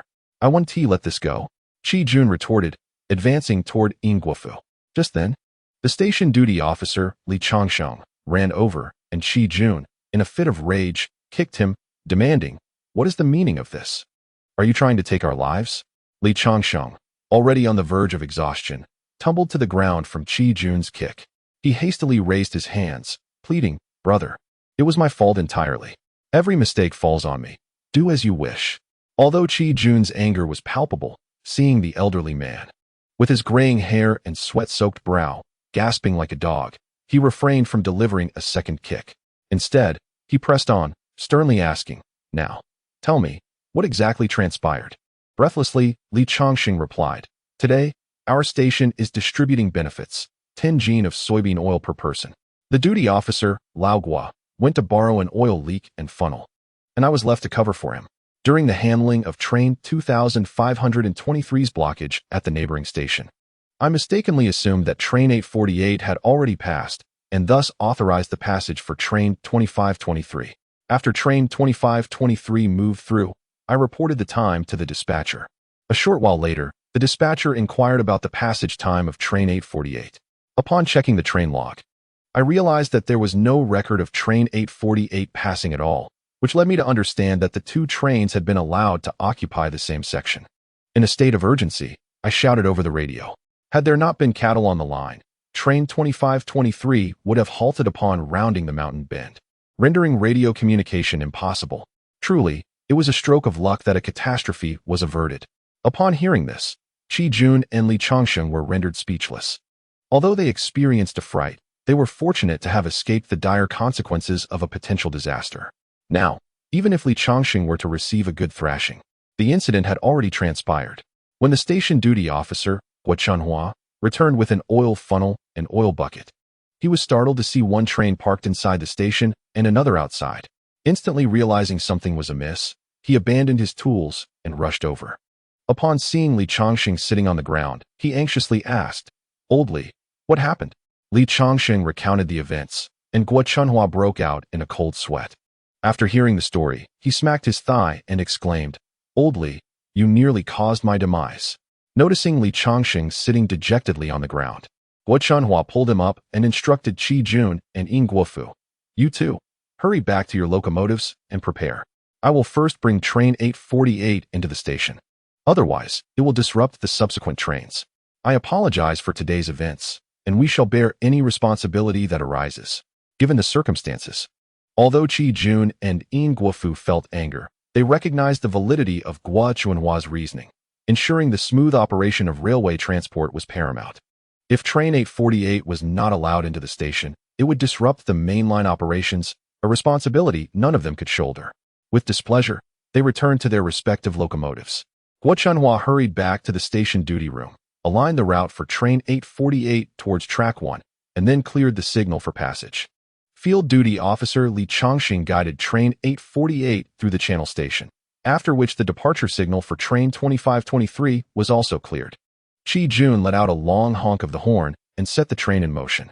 Upon exiting the channel station, the ascent began. If the train had not passed through the channel station, it would have been exceedingly difficult to climb the gradient exceeding 2. For using a shovel to add coal, Qi Jun glanced at his silent son, who was hiding nearby, and noticed the bandage on his head, causing a pang of pain in his heart. He opened his mouth to say something but refrained, then turned to the fireman Zhang Hongkai and said, "Hongkai, let us use the coal-adding machine. We want to skimp on coal today." Such a significant incident could not remain concealed, although a major disaster was avoided. Allowing the two trains to occupy the same section constituted a serious operational hazard. Reports of the incident cascaded upward through the Tongshui Railway Bureau. Upon receiving the report, Bureau Chief Xiao Yinghua was drenched in cold sweat. Had the incident not been averted today, not only would the Ministry of Railways Organization Department be scrutinizing him, potentially impacting his prospects for the position of Deputy Director of the Liaodong Railway Bureau, but his own position as Bureau Chief would also be jeopardized.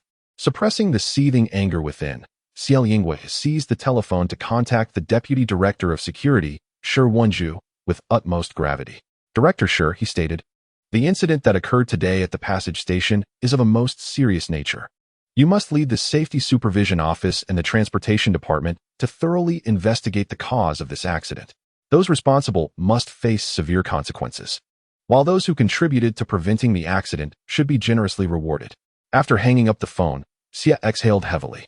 Had it not been for the timely intervention of the train dispatcher, this incident could have resulted in catastrophic loss of life and property.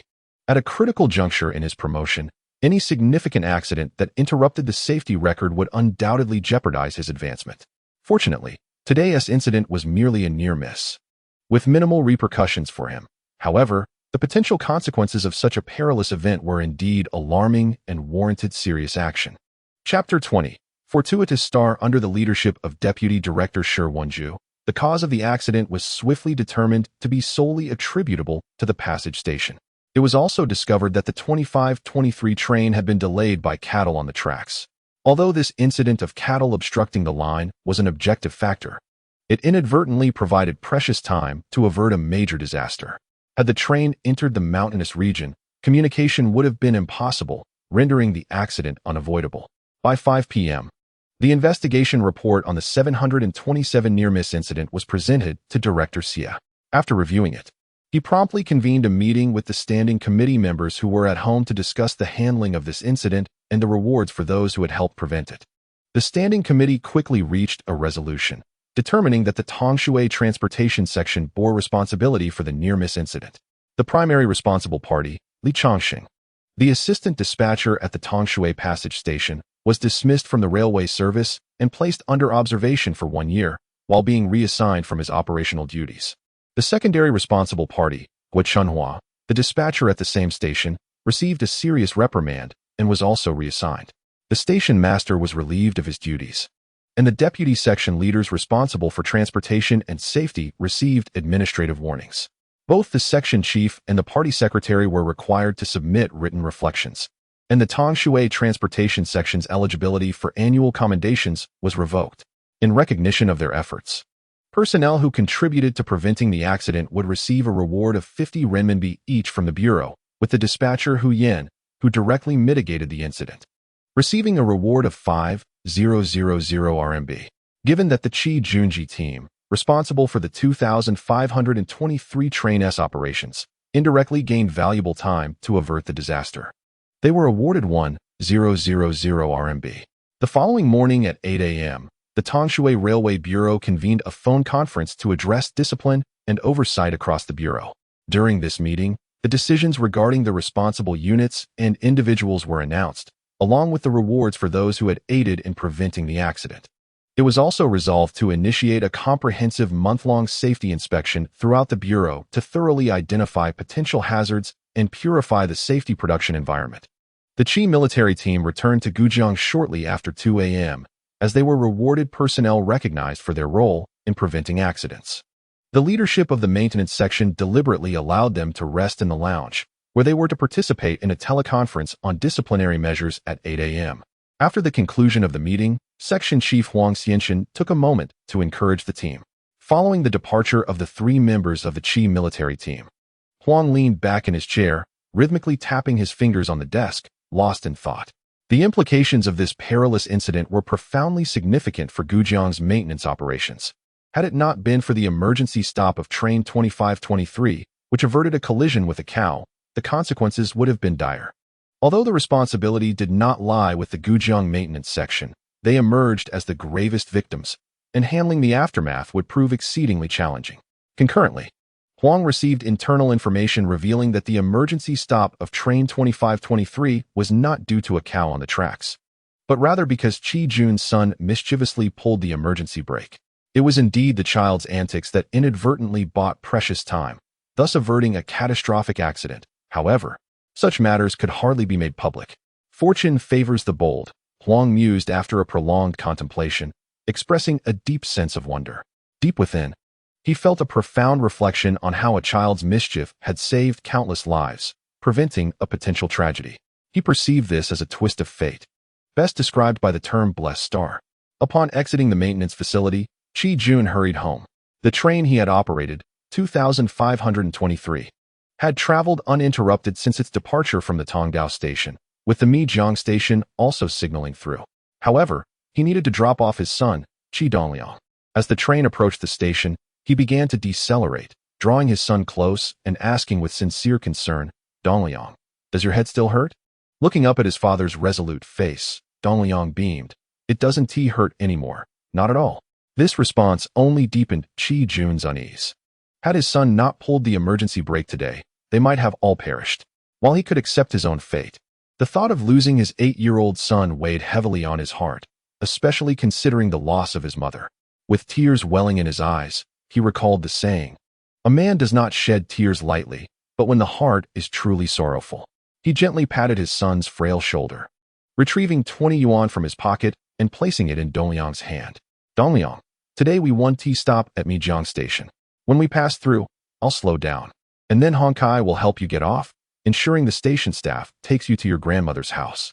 Use this money to buy a ticket and perhaps treat yourself to something nice." Though Dongliang initially hesitated to accept, the warmth in his father's gaze compelled him to grasp the money tightly, nodding earnestly, "Okay, Dad." Qi Jun then addressed the fireman, "Zhang Honkai, when we pass through, I'll reduce the speed to below 5 kilometers per hour. Please ensure Dongliang gets off safely and that the station staff assists him to his grandmother's house." "Understood." "Qi Deche," Zhang Honkai replied with enthusiasm. As the train approached the station, Qi Jun returned to the driver's seat, glanced at the speedometer, and gently pushed the throttle, causing the train to gradually decelerate. The on-duty staff member, Old Li, stationed at Mijiang, noticed the train's intention to halt and called out through his radio, "Train 2523. You are scheduled to pass through. Why are you stopping?" Recognizing Old Li's voice, Qi Jun picked up the microphone and replied, "Master Li, it's Qi Jun. I've brought my son along to visit his grandmother, so I would appreciate your assistance in getting him there." Upon hearing Qi Jun's intent to escort his son to his grandmother's home, Old Li understood the reason for the train's slow pace. Although stopping would be considered an incident, passing through at a speed of 3 kilometers per hour would not be classified as a halt. He readily responded, "Very well, Qi Deche." As the train glided past Old Li, its speed had diminished to a mere 3 kilometers, slower than a walking pace. Zhang Hong leaped down the stairs, cradling Qi Dongliang in his arms and handing him over to Old Li, before hastily sprinting back to grasp the ladder and climb aboard the locomotive. Qi Jun leaned out of the window, waving his hand in gratitude towards Old Li. Qi Dongliang and Qinju were scheduled to return to Gujang on the train departing at 2 p.m. that day, arriving home by 6 p.m. After Qinju prepared dinner, they both retired to rest. Noticing the window of his small home ajar, Qi Jun quickened his steps, knowing that his son and Qinju had already returned. As he had closed the windows before leaving, he was eagerly anticipating seeing his son, utterly unaware that Huang Duanzhang had already begun to regard his child as a harbinger of fortune. Nor did he realize that this thought would alter the course of his life. Chapter 21. A deep father-son bond upon arriving home. Qi Jun found Qinju busily stir-frying in the kitchen. With a smile, he remarked, "Xiaoju, did you know I would return by noon? So you started cooking?" Qinju responded with a grin. "Tainyo mentioned that you wouldn't be back in the morning, but would surely return by noon. Here, dinner is almost ready. Once I finish this dish, we can eat. Brother-in-law, please wash up quickly so we can begin." Hearing his father's voice, Qi Dongliang rushed out from his room, joyfully exclaiming, "Dad, you're back." "Indeed, I returned in the dead of night. The section chief required me to attend a commendation meeting this morning, so I stayed at the section and just got back after the meeting," Qi Jun explained. Noticing that the bandage on Qi Dongliang's head had been removed, he approached and gently examined the small wound, which had already begun to heal. "This hasn't fully healed yet. Why did you take off the bandage?" he inquired. "It's nothing serious, just a small cut. Removing the bandage allows it to air out and heal faster," Qi Dongliang replied nonchalantly. Feeling a pang of guilt, Qi Jun softly said, "Dongliang, it's all my fault. I shouldn't have struck you. Tonight, I will prepare something delicious for you." With an air of casualness, Qi Dongliang smiled and asked, "Dad, what delicious food will you make for me?" Qi Jun responded, "How about braised chicken, stewed fish, or red braised pork? Whatever you desire. I will gladly prepare it for you." With a smile, Qi Dongliang said, "Father, what is the point of chicken, fish, or meat? Let's just stew some ribs tonight. We can prepare a large pot of ribs and green beans and bring some for Grandpa and the others." "Excellent," Qi Jun replied with a grand gesture. "Tonight, we shall have ribs stewed with green beans. I will buy a large slab of ribs and start the stew this afternoon, ensuring they are cooked to perfection." In this era, most families do not purchase pressure cookers, as they are deemed impractical. Additionally, pigs are typically fed cornmeal, vegetable leaves, and wild greens, resulting in a mere weight gain of over 100 pounds in a year. Consequently, pork is considered a pure organic product. It is quite challenging to tenderize pork ribs in a regular pot within a short time, which is why Qi Jun made such a statement. After washing his face, Qi Jun found that Qin Zhu had already set the table. After serving the dishes to Qi Jun and Qi Dongliang, she inquired, "Brother-in-law, would you like to have a drink? I can get you a glass." Having traveled for 2 days and nights by bus and then attending a morning meeting, Qi Jun longed for a drink to ease his fatigue. However, recalling his promise to buy ribs for Qi Dongliang that afternoon, he replied, "I still need to buy ribs for the stew this afternoon, so I will pass on the drink. Brother-in-law, you must be exhausted from your long journey. Just have a little drink to refresh yourself. I will go buy the ribs for the stew this afternoon, and you can take a nap afterward," Qin Zhu encouraged. Her words stirred Qi Jun's heart. Previously, he had to manage everything himself while caring for his son. Now that Qin Zhu was there, having such a capable assistant was indeed a blessing. He nodded and said, "All right then, I will have a little drink and then rest, as I have been quite tired these past few days." "Great," Qin Zhu exclaimed, pleased with his agreement. She hurried to fetch him a cup and some liquor.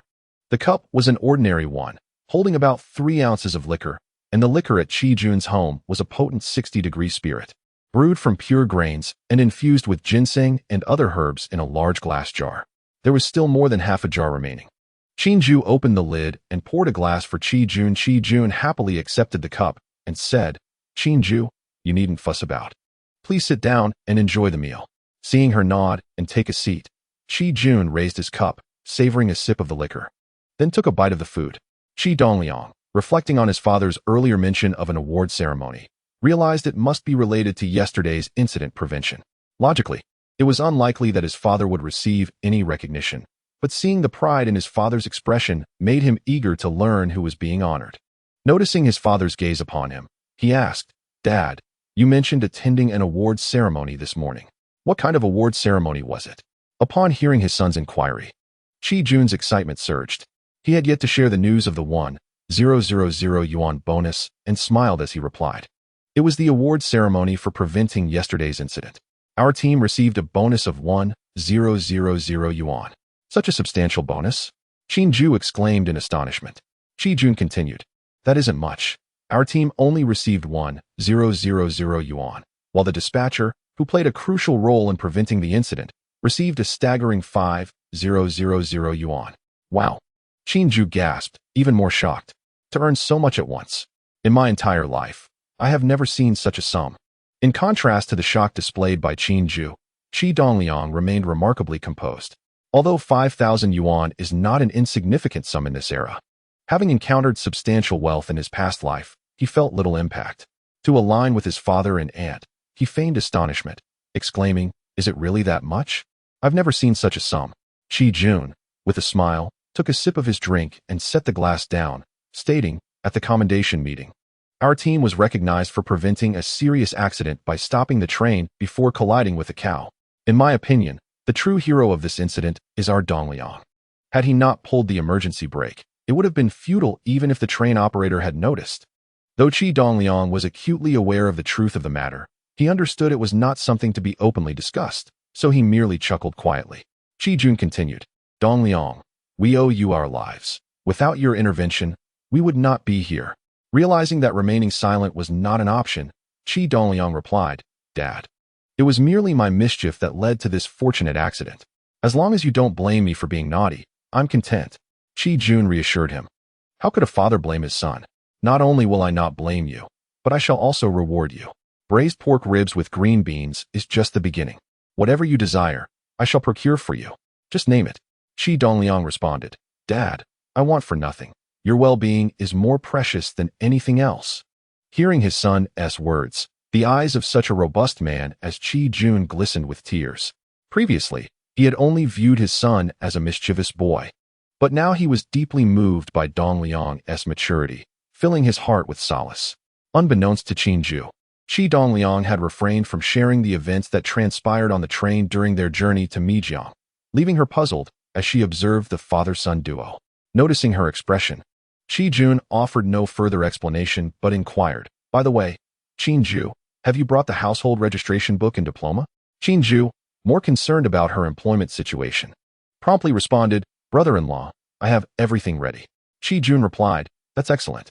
Huang Dali has already made arrangements. Tomorrow, I will take you to the station to register. Qi Jun did not ponder much about securing a job for Qin Ju. He simply felt she was the closest to him and had shown great kindness to Qi Dongliang.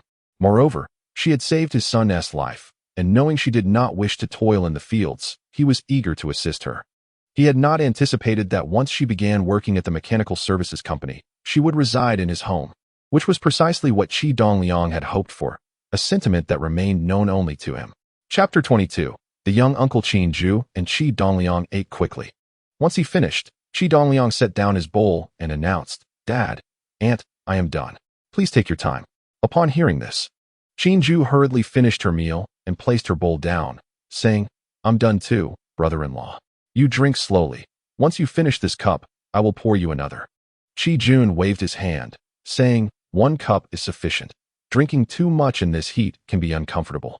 As he spoke, he stood up, retrieved his backpack, and pulled out his wallet, handing 20 yuan to Qin Ju. "Make sure to buy the ribs early this afternoon and start cooking them." Qin Ju did not reach out to take the money, but instead replied, "Brother-in-law, it won't cost that much for the ribs, will it?" Qi Jun remarked, "Let's purchase a bit more today. With my father and the others in their room, plus the 3 of us, we should at least get 10 pounds of ribs and another 10 pounds of green beans. Let's indulge ourselves just this once. No need for anything overly sweet." At that moment, pork was priced at approximately 1 yuan per pound, and the cost of ribs was quite similar. Qi Dongliang felt a deep nostalgia for this era when one could afford to enjoy fresh, organic pork for just over a yuan. Qin Ju took the money, saying, "All right, brother-in-law, I shall go buy them and start cooking upon my return."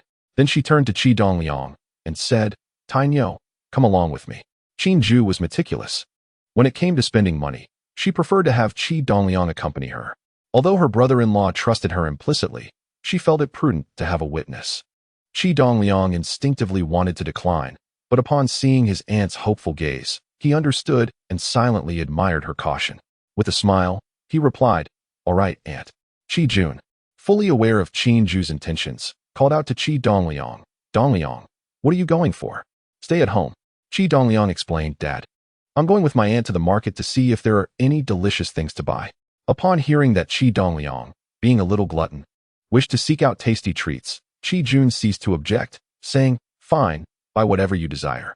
Once outside, Qin Ju naturally took hold of Qi Dongliang's hand. While at their grandmother's house, she often did the same, guiding him wherever they went. Although Qi Dongliang was still an 8-year-old child, his mental maturity was akin to that of a 40-year-old man, making him somewhat uncomfortable. He considered withdrawing his hand, but ultimately decided against it. Since he had been reborn at the age of 8, he would strive to embrace the role of a child. Qin Ju's hand was soft and warm, and holding it felt exceedingly pleasant to Qi Dongliang. The Taipei market was an open-air bazaar, naturally formed around the Taipei store, not far from Qi Dongliang's home, just a 2 or 3 minute walk away. The meat stalls were clustered along the roadside by the north gate of the Taipei store, with 5 or 6 vendors in total. The afternoon sun was bright, causing the butchers to seek refuge in the shade of the trees behind their stalls. Spotting a rack of ribs at one of the meat stalls, Qin Ju paused to inquire, "How much are these ribs?"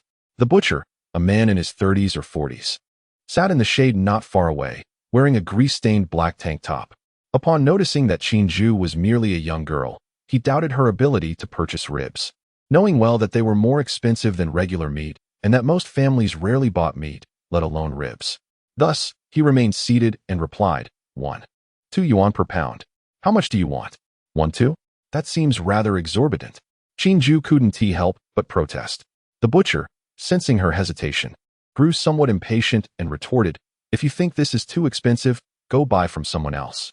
Qi Dongliang also felt that the butcher's price was excessive and glanced toward another meat stall, noticing another rack of ribs. He tugged at Qin Ju's hand, exclaiming, "Aunt, that stall up ahead has ribs too." Upon observing the superior quality of the ribs at the stall ahead, Qin Ju eagerly tugged Qi Dongliang towards the meat vendor.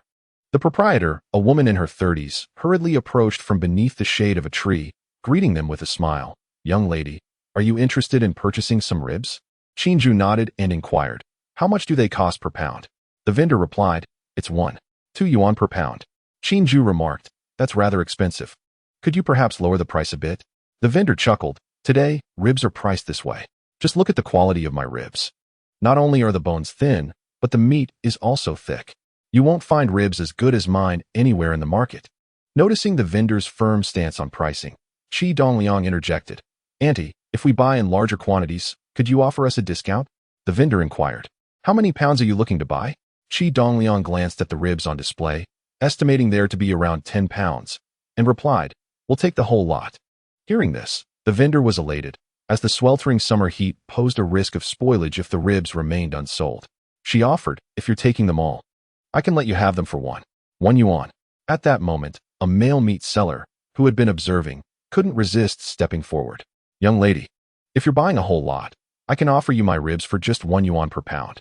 The vendor's expression soured at this, and she retorted, What are you doing, Kong Laosan?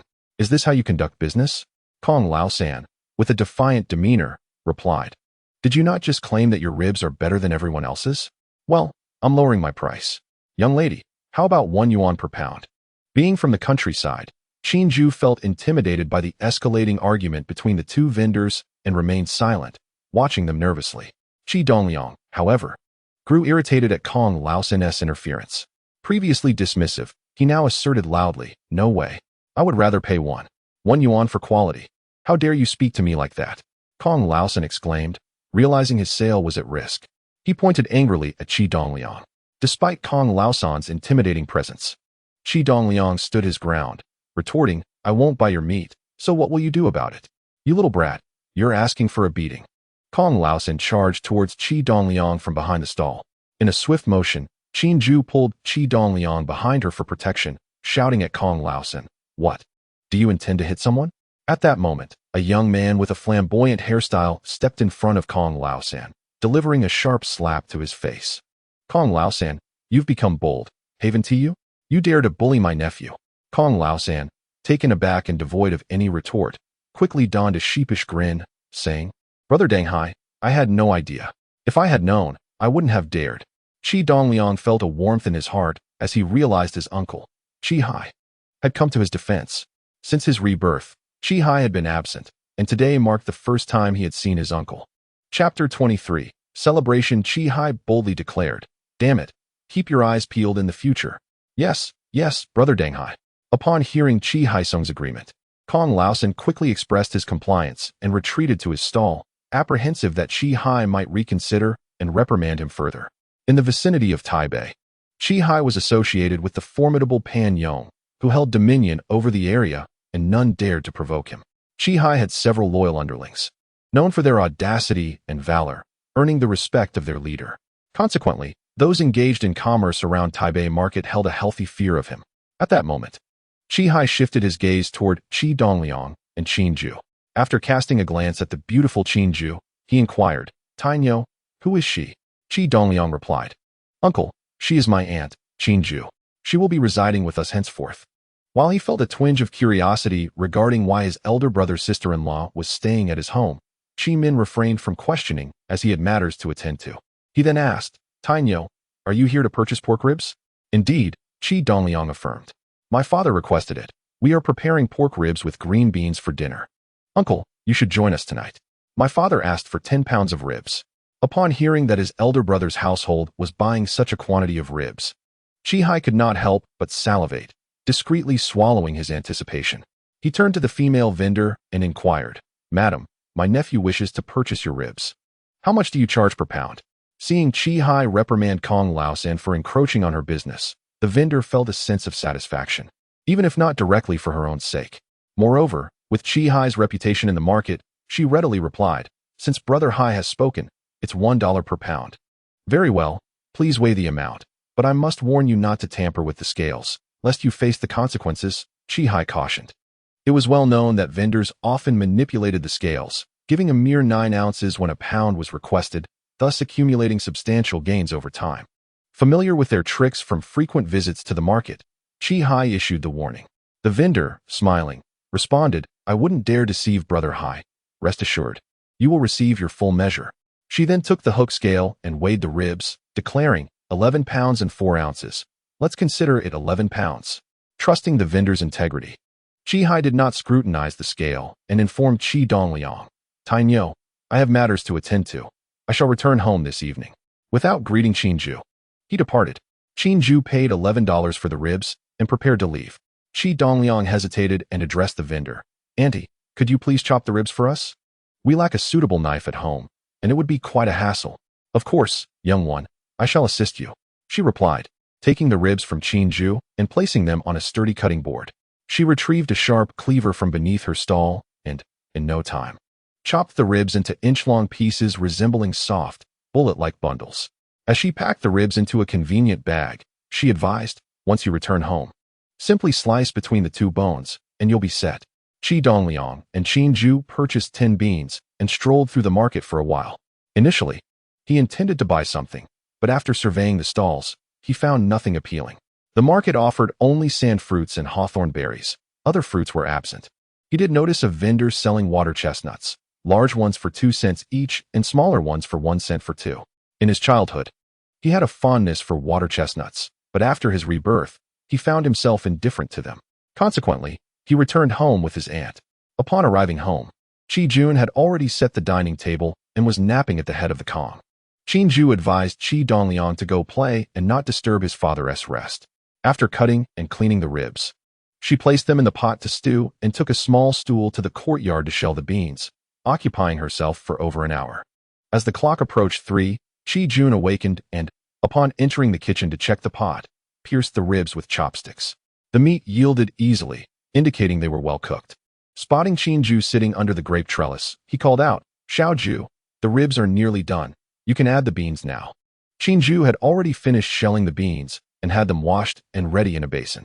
To avoid disturbing Qi's rest, she remained in the shade of the grape trellis, contemplating her upcoming job application at the Locomotive Maintenance Service Company. Tomorrow marked the final day for registrations, and the prospect of leaving the countryside for work in the city, albeit in a small collective, was something she had never dared to dream of. Upon hearing Qi's call, Qi hurriedly replied, rising to carry the basin of beans into the kitchen. "Brother-in-law, the beans are all washed and ready to go in." "Wait a moment," Qi replied. "With so many ribs, adding beans would be a waste. I'll set some aside to enjoy with garlic sauce, and the rest will be stewed with the beans." Qi readily agreed. Once Qi had removed 2 plates of ribs, she added the beans to the pot, seasoning and adding water before covering it to stew. Qi awoke from his midday nap, drawn by the enticing aroma of the meat. He approached the kitchen door, peering in curiously. "Dejun, what are you cooking? It smells wonderful." "Father, today we have ribs stewed with beans, a large potful. You want need to cook tonight," Qi exclaimed, presenting a plate of well-prepared ribs. "Here, take these to enjoy with garlic sauce later." Qi accepted the plate, saying, "Dejun, why make so many ribs when it's neither a holiday nor a festival? Don't spend money so extravagantly." Qi chuckled, "Father, our team received 1,000 yuan bonus for accident prevention. We're just celebrating a bit." "Oh," Qi, a seasoned retired driver, perked up at the news of his son's reward for accident prevention. "What kind of accident did you avert? Do tell." Qi recounted the events of the previous day, omitting any mention of Qi Dongliang's mischief with the valve. He explained how they had stopped the vehicle to avoid a collision with a cow, which had earned them precious time and resulted in a 5,000 yuan reward from the traffic dispatcher, with their team receiving 1,000 yuan. He had decided to distribute the bonus, giving each team member 300 yuan while allocating the remaining 100 yuan to the other 2 shifts for a celebratory meal, allowing everyone to share in the joy. Qi, upon hearing the account, was drenched in cold sweat. Had he not parked the car defensively, his eldest son, Qi, might have faced a dire fate. With palpable excitement, he exclaimed, "We ought to celebrate. I shall procure some delicacies from the market, and tonight we shall indulge in a fine drink together." Qi replied, "Dad, there's no need for you to go. I can fetch whatever you desire." Qi insisted, "Leave this matter to me. Trust my judgment." Reluctantly, Qi acquiesced to his father's wishes. Chapter 24.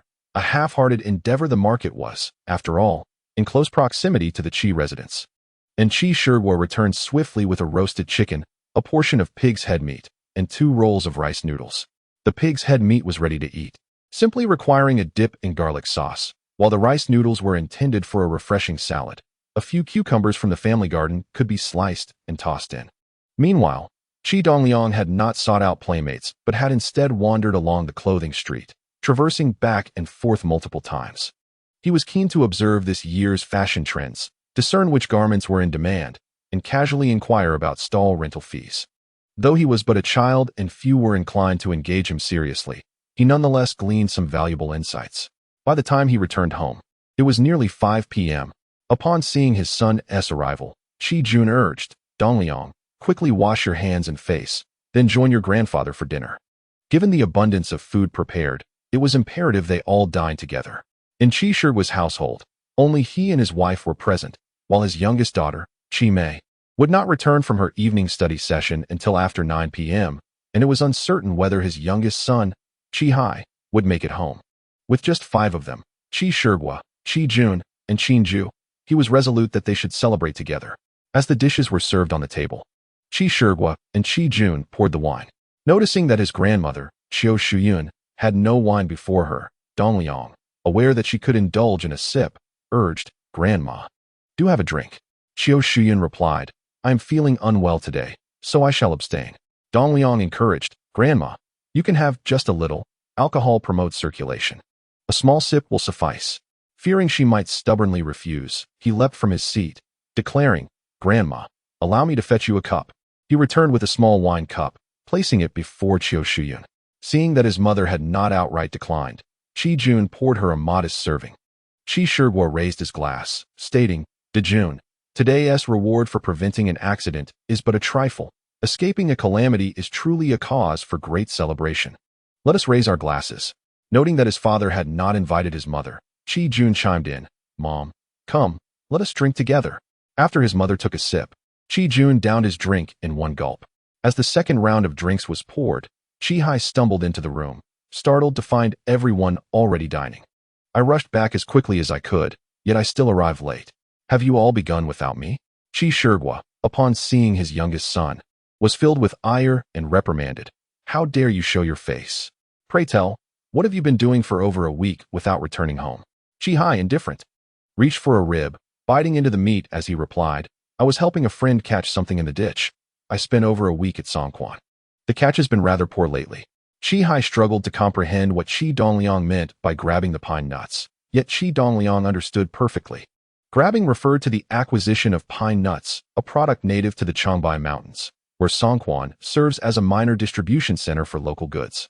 The pine nuts there are considerably cheaper than those from Gujang, which stands as the nation's largest hub for nut production and distribution. With profits flowing into Southeast Asia, a lucrative enterprise indeed. "What sort of friends?" "A band of rogues." Qi Shigua pointed at Qi Hai's head and rebuked. "Look at that mess atop your head, resembling a chicken coop. Get it shaved by tomorrow." Qi Hai protested vehemently, exclaiming, "Dad, I spent 6 yuan curling it. You can't just demand I shave it off. If you want me to, you must give me 10 yuan, and I'll do it." Qi Shigua's eyes widened in fury. "What? You dare disregard my words? Are you seeking trouble? All right. Let us keep the noise down. Are we still going to eat?" Qiu Shuyun interjected. Sensing the impending argument between father and son, Qi Jun turned to Qi Hai and ordered, "You, shut your mouth. If you wish to eat, come to the table. If not, just leave." In the family of Qi, consisting of 3 sons and 4 daughters, Qi Hai was the 6th child, affectionately referred to as Old Six. Fearless of his parents, it was only Qi Jun, his elder brother, whom he truly feared. Qi Jun's reprimands left him utterly speechless. He mumbled, "I came back just to eat." Qi Dongliang quickly urged, "Uncle, come to the table. Today's feast is delightful. I'll fetch you a cup to toast with Dad." As he spoke, he slipped on his shoes and stepped down from the bed. "Tainyo, you needn't fetch him anything. He is not to drink." Qi Shigua barked at Qi Dongliang. With a cheerful demeanor, Qi Dongliang replied, "Grandfather, today is a joyous occasion. Let Uncle have a drink. If it weren't for him, we wouldn't have acquired such fine and inexpensive ribs. After all, they were family, and it was a day worth celebrating." Qi Jun did not wish to ruin the atmosphere, having only scolded Qi Min for his insolence towards their father.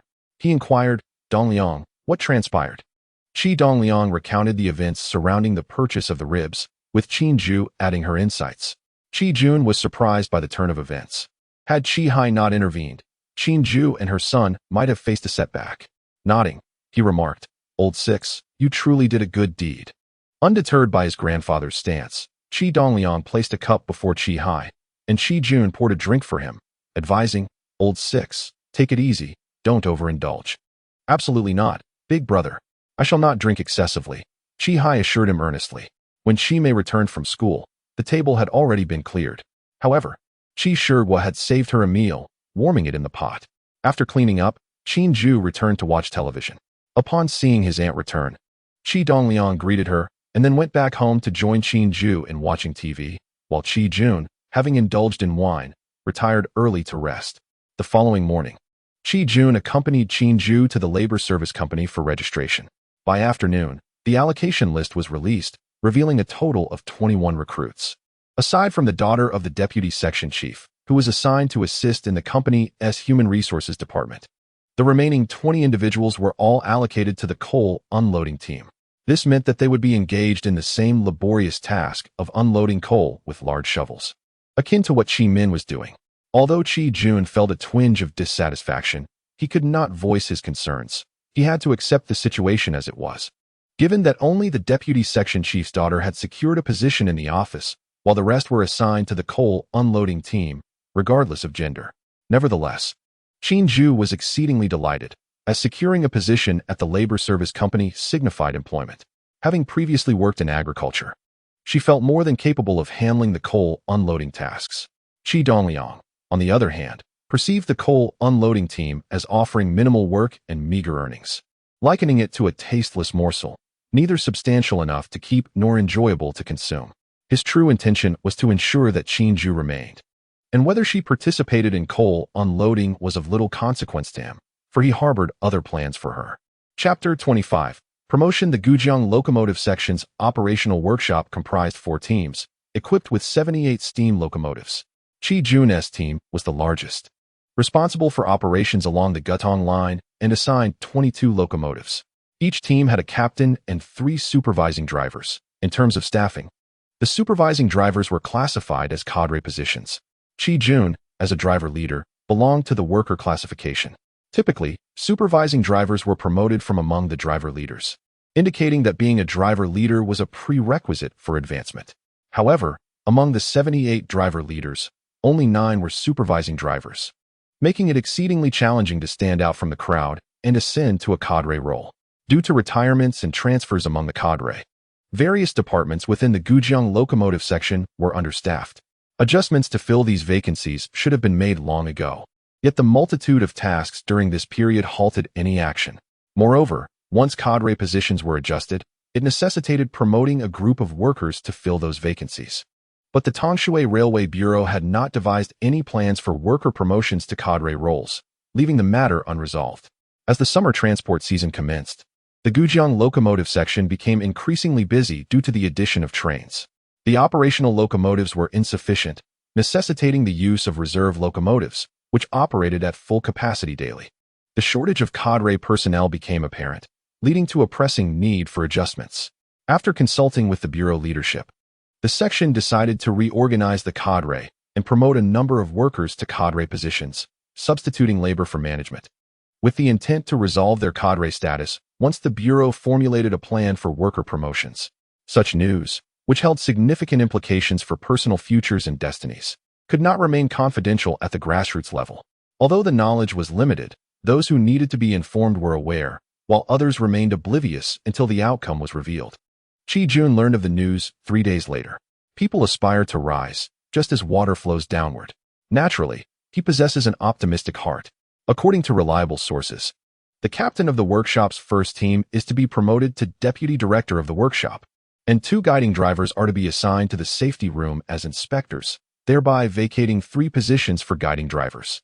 This role demands a high level of technical skill and expertise, necessitating promotion from the ranks of the team leaders. As individuals from other positions lack the requisite knowledge and experience, even with connections, they would not be able to secure a position as a guiding driver. Weighing his standing among the 78 team leaders, Qi Jun felt a glimmer of hope. At 33 years of age, he was relatively young. In terms of political background, he had joined the party during his military service, boasting a 12-year membership as an experienced party member. As for technical proficiency, he had won first place in the Railway Bureau's technical performance competition for drivers. Regarding his work achievements, he He was consistently recognized as a safety model and an advanced producer by both the section and the bureau. And he had also received accolades as an outstanding party member and an advanced producer from the Railway Bureau. Among the 78 team leaders, only one person surpassed him in honors, Wang Zhigua, the captain of the third team, who had been awarded the title of National Labor Model. However, Wang Zhigua was older, at 39, and according to the Bureau's regulations for promoting cadres from the workforce, the age limit was generally set at 35 and below. Given these circumstances, Qi Jun felt he was in a favorable position, with a promising chance this time. Qi Jun understood the nuances of human relations. Performing well at work was only one aspect. Without someone to advocate for him, even the best performance would yield little fruit. His father, Qi Shigua, was merely a retired driver and unable to offer significant assistance. Lacking any connections above him, the prospect of favorable outcomes appearing before him seemed nearly impossible. He realized he must take initiative. Opportunities would not fall from the sky. After much contemplation, Qi Jun sadly acknowledged that he had no direct communication with the section leaders, nor with the primary leaders of the workshop. The only person he had a good rapport with was Luan Daping, the captain of his team, and he would have to seek his help in this matter. Qi Jun brought 2 fine packs of cigarettes and visited Luan Daping's home in the evening. Having often visited before, Luan Daping welcomed him with a smile, ushering him inside without surprise. Luan Daping's son was still at school, as he was in his first year of high school, and his wife, noticing Qi Jun brought gifts, greeted him and mentioned she would step out to visit a neighbor. Observing the 2 packs of cigarettes Qi Jun had placed on the table, Luan Daping inquired with a smile, "Jun, what's this for?" Qi Jun replied cheerfully, "Captain Luan, it's nothing special. Our crew received a 1,000 yuan bonus, so I thought I'd bring you a couple of packs to enjoy. They're not the best, so please don't hold it against me." Luan Daping chuckled, saying, "Your crew has had quite the luck this time." That emergency stop to prevent a collision has even been recognized by the Bureau as a commendable incident. That's indeed a pleasant surprise. Qi Jun frequently visited Luan Daping's home, often enjoying drinks with him, and each visit was met with warm hospitality. Certainly, he often invited Luan Daping to restaurants or to his home for drinks, and during holidays, he frequently presented fine cigarettes and liquor to Luan. In return, Luan would also gift him good cigarettes and alcohol. When good fortune smiled upon their workplace, it was customary for him to share a couple of cigarettes as a gesture of gratitude. The 2 men, while smoking, engaged in conversation, which inevitably led Qi Jun to introduce the topic of the impending promotion of 3 guiding drivers in their section. Luan Daping dreaded discussing this matter, and it was evident that Qi Jun had approached him with this very issue in mind. Given Qi Jun's inquiry, Luan felt compelled to speak candidly. Luan Daping was already aware of the news regarding his promotion to the position of assistant workshop director. Although both the assistant workshop director and his current role as team leader were classified as subordinate ranks, the significance of the former was vastly superior.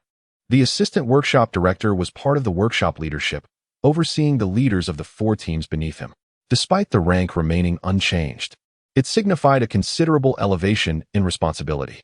As the section was set to promote 3 guiding drivers, Luan Daping believed Qi Jun possessed commendable qualifications, ranking among the best in the entire workshop. He recommended him to the workshop's head, Zhongxing, who concurred with Luan's assessment. However, Zhang revealed to Luan that he was powerless in this situation, as the promotion of the guiding drivers had not involved any consultation with him. In essence, the 3 positions had already been predetermined, leaving the workshop without any authority in the matter. Everything hinged on the decisions of the section leadership. Thus, Luan Daping had consistently avoided this topic with Qi Jun. When Qi Jun broached it today, Luan had no choice but to speak the truth. "Jun, it is not that I am unwilling to assist you. Not only am I at a lower rank, but even Director Zhang of the workshop has indicated that he has no influence in this matter. I have recommended you to him, yet it seems to be of no avail. I have heard that these 3 positions have already been allocated, and a meeting to discuss this will occur tomorrow." Upon hearing this, Qi Jun felt as if his heart had plummeted to the depths of despair. Chapter 26. An unexpected joy emerging from Luan Daping's home. Qi Jun was engulfed in a profound sense of gloom. His optimistic aspirations had been shattered in an instant, leaving his heart struggling to cope with the reality. To alleviate his melancholy, he found himself alone at the front square of the station, where the only source of sustenance at night was the stalls selling grilled fish and meat skewers. He settled at a fish stall, ordered 2 grilled fish and a bottle of liquor, and began to drink alone in solitude. Before long, he had consumed half a bottle of liquor when a thought crossed his mind. Tomorrow marked the first day of school for his son, Qi Dongliang. He had promised to accompany his son on his inaugural day at school. Glancing at his watch, he realized it was nearly 10 p.m. He hurriedly settled his bill, leaving the remaining half bottle of liquor behind, and set off for home. Though Qi Jun was deeply troubled, there was someone else that evening who bore an even heavier burden. Wu Qingde, the deputy section chief in charge of operations at the Gujang locomotive section. With the upcoming promotion of 3 guiding drivers within the operations workshop, Wu, as the deputy section chief, undoubtedly had the most significant voice in the matter. The section chief from the bureau had already reached out to him, and being a supervisory department, he could not disregard the chief's directives. Even the former leader who had promoted him had made a request, and although that leader had long since retired, Wu understood that one must not forget those who have helped them. He could not be ungrateful, nor could he overlook the obligation to act. There is also an apprentice he once mentored while working as a driver, who is now the chief driver of the 3rd team. This apprentice possesses a remarkable knack for social interactions, frequently visiting his home during his days off, assisting with various tasks, and generously offering gifts during festive seasons. In a bid to secure a promotion, he presented a substantial sum of 3,000 yuan on this occasion. Initially, Wu Qingde believed that there would be no issue with the 3 available positions. However, upon reporting to Section Chief Huang Xianchen, he was informed that a suitable candidate had already been identified, and the organizational and personnel departments had found no issues with this choice. As for the remaining 2 candidates, he was instructed to further consult with Party Secretary Zhongxing. While it was acceptable for Huang Xianchen to claim one of the spots, considering he was the section chief with significant authority in the Gujang machinery section, Wu Qingde held no grievances even if all 3 positions were taken. Fortunately, he still retained 2 positions, which could help him navigate the situation. In the railway station section, although the party secretary serves as the head of the party committee, the section chief wields the ultimate authority. In some sections, the power of the party secretary is even eclipsed by that of a deputy section chief. When Huang Xianchen asked him to report to Secretary Zhang, Wu Qingde assumed this was merely a formality, as the party secretary's input was still necessary. After knocking, he entered Zhang's office upon hearing a prompt to come in. Seeing Wu Qingde, Secretary Zhang stood up with great enthusiasm and said, "Ah, it's old Wu. Please, have a seat." However, Wu Qingde did not sit down. Instead, he approached Zhang's desk with a smile, declaring, "Secretary Zhang, I am here to report on the promotion of the guiding drivers in the operational workshop." Zhang Zhijian, smiling, replied, "Old Wu, your timing is perfect. I wanted to discuss this matter with you as well." Wu Qingde felt a sudden tightening in his chest at Zhang's words, wondering if the secretary had his own thoughts regarding the guiding drivers. He quickly probed, "Secretary Zhang, what do you mean?" Observing that Wu Qingde had no intention of sitting, Zhang continued, "It is this.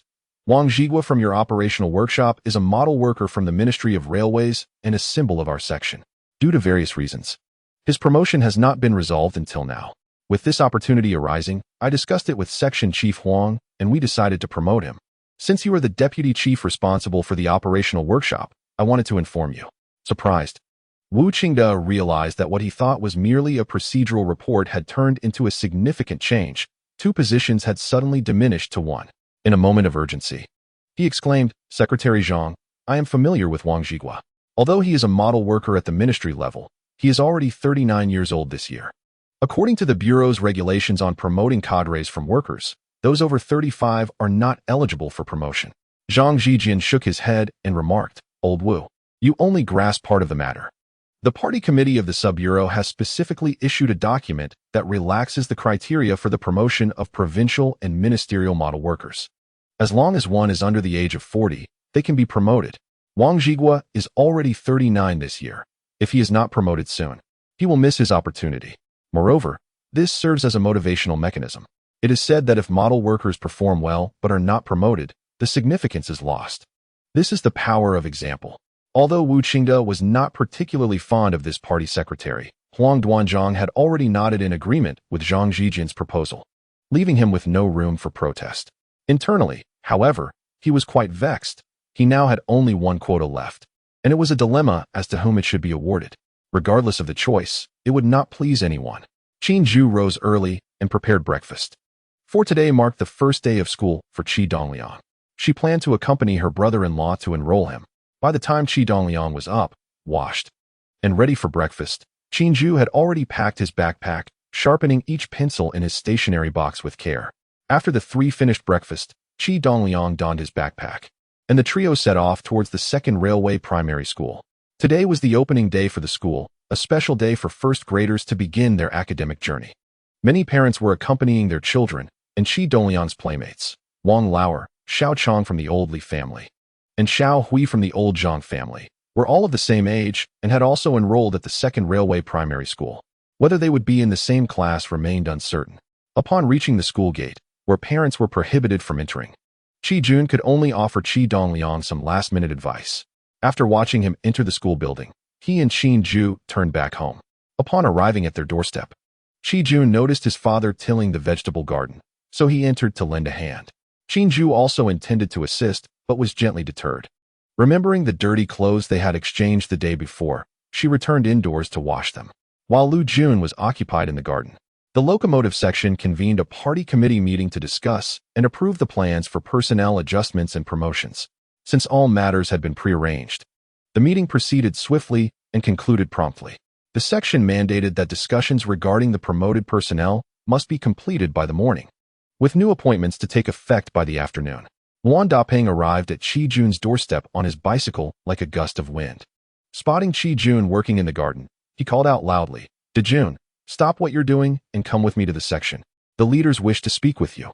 Puzzled, Lu Jun inquired, "They want to speak with me? About what?" Luan Dapeng rushed into the garden, grabbed Qi Jun, and pulled him along, exclaiming, "The section just held a party committee meeting and has promoted you to be a guiding driver." Ah! Qi Jun was taken aback by the news. Chapter 27. Class assignment what? Please repeat that. Qi Shigua, upon hearing that his son had been promoted to guiding driver, found it hard to believe his ears and exclaimed loudly to Luan Dapeng. Luan Dapeng smiled and replied, "Master Qi, the section just concluded the committee meeting and has promoted Qi Jun to be a guiding driver. They require him to finish discussions this morning and report to his new position by the afternoon. That's why I rushed to find him. Wu Duanzhang needs to conduct the organizational conversation before his appointment." Upon hearing the words, Qi Shigua could hardly contain his joy. Having devoted his entire life to the position of a driver, he had long been unable to rise through the ranks due to his lack of education.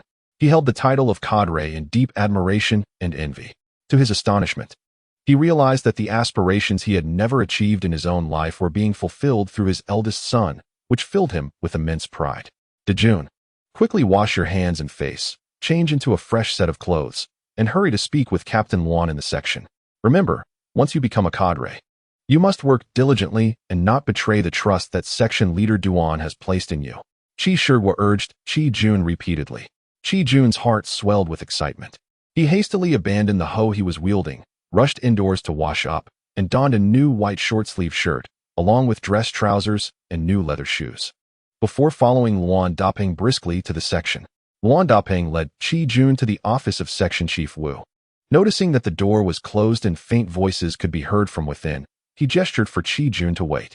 The administrative office's door was slightly ajar, and upon seeing Luan Dapeng and Qi Jun standing before Wu's office, Deputy Director Su Delong stepped out and remarked, "Director Luan, Section Chief Wu is currently in conversation with Wang Zhigua, and it may take some time. Why don't you both come and sit in my office for a while?" The discussions concerning Luan Dapeng's position as Deputy Director of the Operations Workshop were also overseen by Section Chief Wu. After their conversation, he would seek out Qi Jun. Fortunately, Qi Jun's home was conveniently located just a short distance from the machinery section, allowing Luan Dapeng to reach Qi Jun's residence in under 3 minutes. Given the time Qi Jun took to wash up and change, the entire process took no more than 10 minutes. Uncertain about who would enter for conversation next, Luan Dapeng inquired, "Director Su, has Wang Zhigua finished?" Su Delong replied, "Wang Zhigua has just gone in. It will take at least 10 to 20 minutes. Come in. Let us have some water and a smoke." As he spoke, he ushered Luan Dapeng and Qi Jun into his office. Qi Jun had thoughtfully brought along a box of fine cigarettes, Lianyu, an imported brand costing 6 yuan per pack. Upon witnessing the situation, he quickly produced a cigarette and, while entering the office, offered one to Su Delong, saying, "Director Su, please have a smoke. These are quite good." Su Delong chuckled as he accepted the cigarette. Lu Jun promptly lit it for him, then offered one to Luan Daping and extended the same courtesy to the other two individuals in the office. While Su Delong recognized Qi Jun, their interactions had been minimal, merely exchanging nods and greetings. Nevertheless, he held a favorable impression of Qi Jun and remarked with a smile, "Qi Jun, the competition for promotion this time is quite fierce. It's no small feat for you to have ascended. Congratulations." At this moment, Qi Jun still found himself perplexed about how he had been promoted. Faced with Su Delong's congratulations, he felt somewhat bashful and could only nod in acknowledgement, repeatedly responding, "Yes, yes." Before he could finish his cigarette, the door to Wu's office swung open, and Wang Zhigua emerged, visibly elated. He approached the administrative office door and addressed Su Delong. "Director Su, I'm finished. Section Chief Wu says the next one can go in." Su Delong quickly extinguished his cigarette and said to Qi Jun, "Qi Jun, come with me." Qi Jun complied, hastily snuffing out his cigarette before following Su Delong into Wu's office. Wu Dushing greeted Qi Jun with a smile, saying, "Come in. Qi Jun, have a seat over here." Although Wu Dushing was unprepared for the unexpected rise of Qi Jun, who had emerged as a dark horse, and even relinquished his own quota, it is worth noting that Qi Jun had been specifically promoted by Director Huang. Uncertain of the nature of their relationship, he deemed it unnecessary to create difficulties for Qi Jun that might adversely affect his own standing in Director Huang's esteem. As long as he retained his position as the deputy section chief responsible for operations, he held ample opportunities for promotion among the few individuals under his purview. Thus he felt no urgency. Qi Jun was merely acquainted with Wu's section chief, having exchanged a few words during inspections when Wu occasionally rode along. In light of Wu's amiable demeanor, Qi Jun smiled and took a seat across from him at the desk. Su Delong, recognizing that he had no further role to play, exited Wu's section chief's office and closed the door behind him. The organizational discussions prior to appointments are a standard procedure, primarily serving to remind, caution, and encourage. This routine was swiftly completed. Subsequently, Wu's section chief engaged in casual conversation with Lu Jun, which illuminated the truth behind Qi Jun's promotion. Indeed, it was Director Huang who had specifically advocated for him. Although Huang's favorable impression of Qi Jun was pivotal, it was not the sole factor. When considering the promotion of several guiding drivers, Director Huang immediately thought of Qi Jun. However, as the head of the section, he could not promote someone solely based on personal impressions. The promotion of personnel is a serious political and organizational matter, governed by stringent discipline and procedural guidelines. He instructed the personnel department to review Qi Jun's records and sought to ascertain his work performance from other angles, ultimately discovering that Qi Jun was exceptionally qualified and met all the criteria for promotion, which solidified his decision. Upon exiting Wu section chief's office, Qi Jun intended to find an opportunity to express his gratitude to Director Huang. However, Huang's office was perpetually occupied with discussions, compelling him to report to the operations workshop alongside Luan Daping. At 8 o'clock at Railway No. 2 Primary School, all first-grade students newly enrolled this year gathered on the playground, awaiting instructions. After the principal made a brief announcement regarding pertinent requirements, the head of the teaching office commenced the class allocations. This year, first grade was divided into 4 classes, each comprising over 50 students. The homeroom teachers for classes 1 through 4 stood at the front of the playground as the names were announced over the intercom. Those called for Class 1 positioned themselves opposite their respective homeroom teacher, and the process continued accordingly. Qi Dongliang was the 7th name announced, assigned to Class 1, alongside his companions Li Chong and Zhang Zhihui. Meanwhile, Wang Laoji was allocated to Class 3. Among those placed in Class 1 were neighbors Sun Min and Hu Xiaohua. Although they typically did not engage with the girls from the neighborhood, they felt a sense of joy in being assigned to the same class. Standing on the playground, Qi Dongliang observed the surrounding children with a heavy heart, feeling an overwhelming sense of disconnection, as he internally felt nearly 40 years old, rendering it nearly impossible to relate to these youngsters. Contemplating the lengthy school life ahead, he found himself at a loss, fearing that if this continued, he might succumb to depression. Chapter 28. The donation activity. Once the classes were assigned, the head teacher of Class 1, Gao Hongmei, led her 52 students to the classroom located at the easternmost end of the first floor of the teaching building. The classroom featured 2 entrances, a regular door at the front and a safety exit at the back, both adorned with the sign of Class 1. The students entered the classroom in an orderly queue based on their heights, with shorter students seated in the front rows and taller ones towards the back. The gender ratio in Class 1 was perfectly balanced at 26 boys and 26 girls, with each table accommodating one boy and one girl. Before long, the arrangement was complete. Qi Dongliang, the tallest student in the class, took a seat in the last row, paired with his deskmate, a girl named Zhongxing, who, while among the tallest in the class, still fell short of Qi Dongliang by a head. After all the students were seated, Teacher Gao made a few adjustments to the seating arrangement based on their heights, and once satisfied, she concluded the process. Teacher Gao addressed the class. Dear students, from now on, you will sit according to today's arrangement.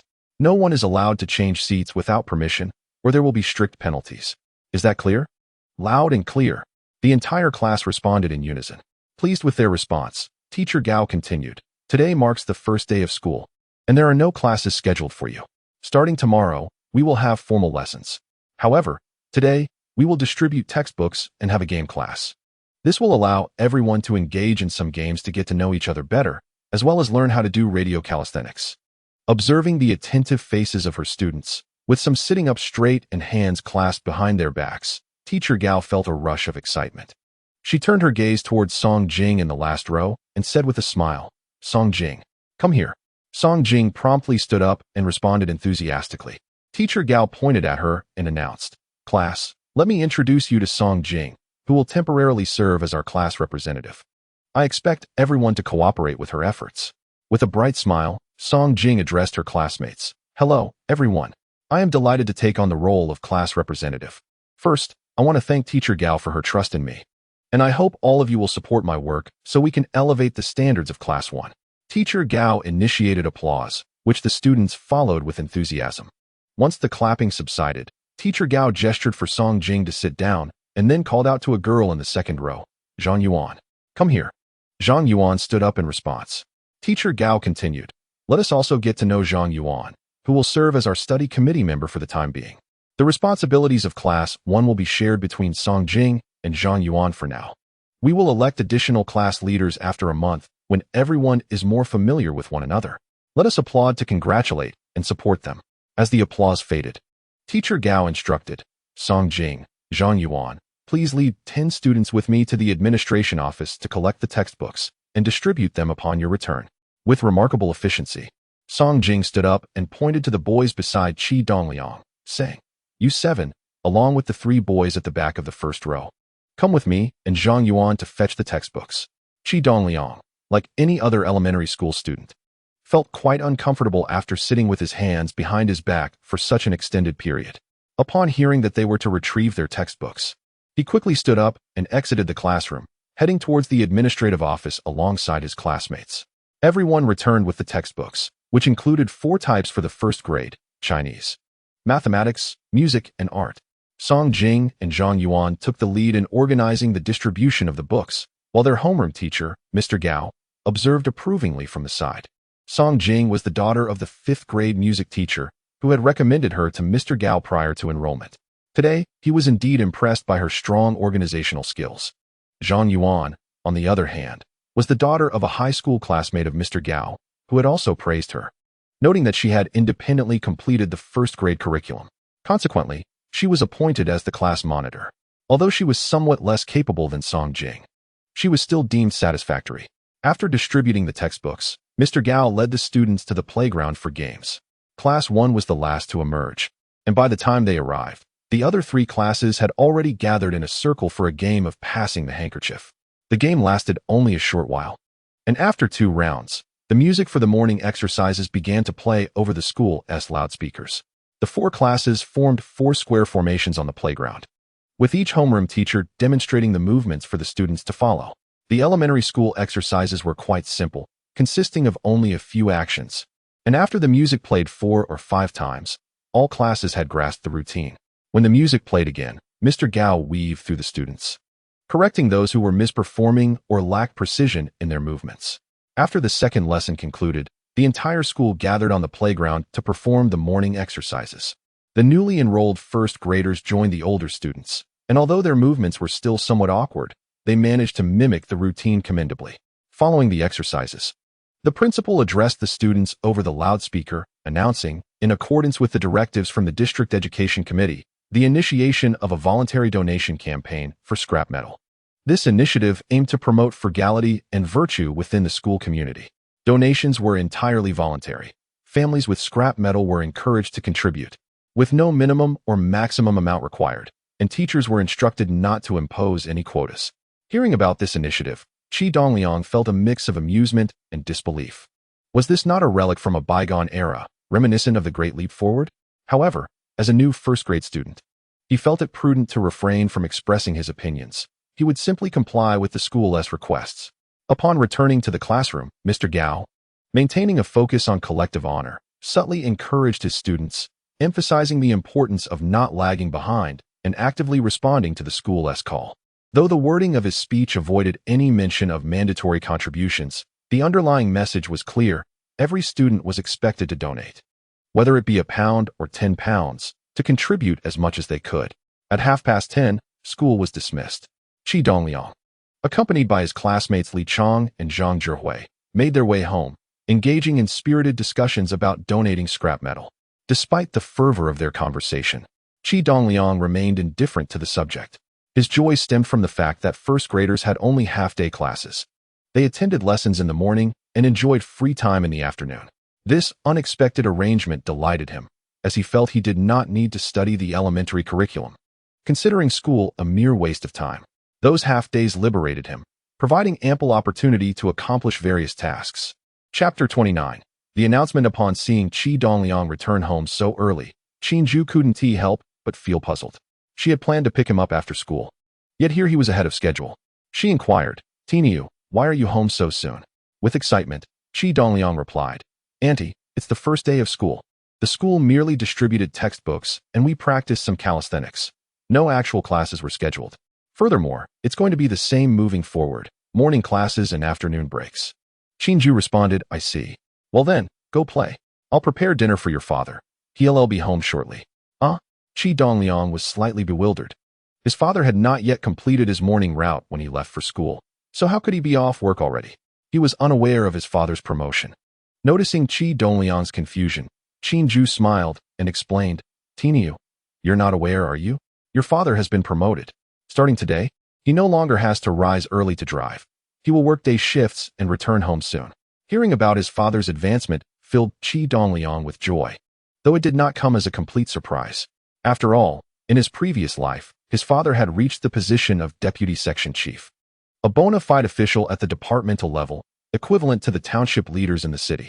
He vaguely recalled when his father had achieved that status, likely after he had entered the 3rd grade, but in this life, it had occurred over 2 years earlier.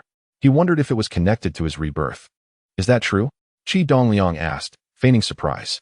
Qinju replied proudly, "Indeed. This morning, his colleagues came to our home to inform him about the promotion. The leadership wanted to discuss matters with him, and he hurried to the section office.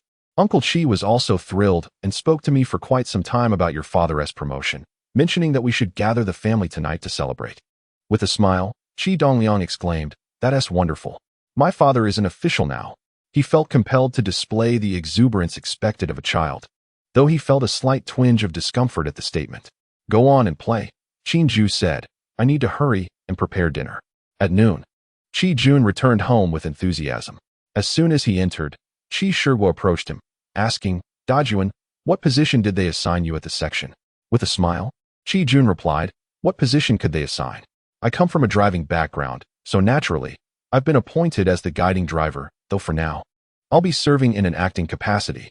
Qi Shiguo reassured him, "What's wrong with serving in an acting capacity? Many have transitioned from such roles. It's only a matter of time before you are officially promoted.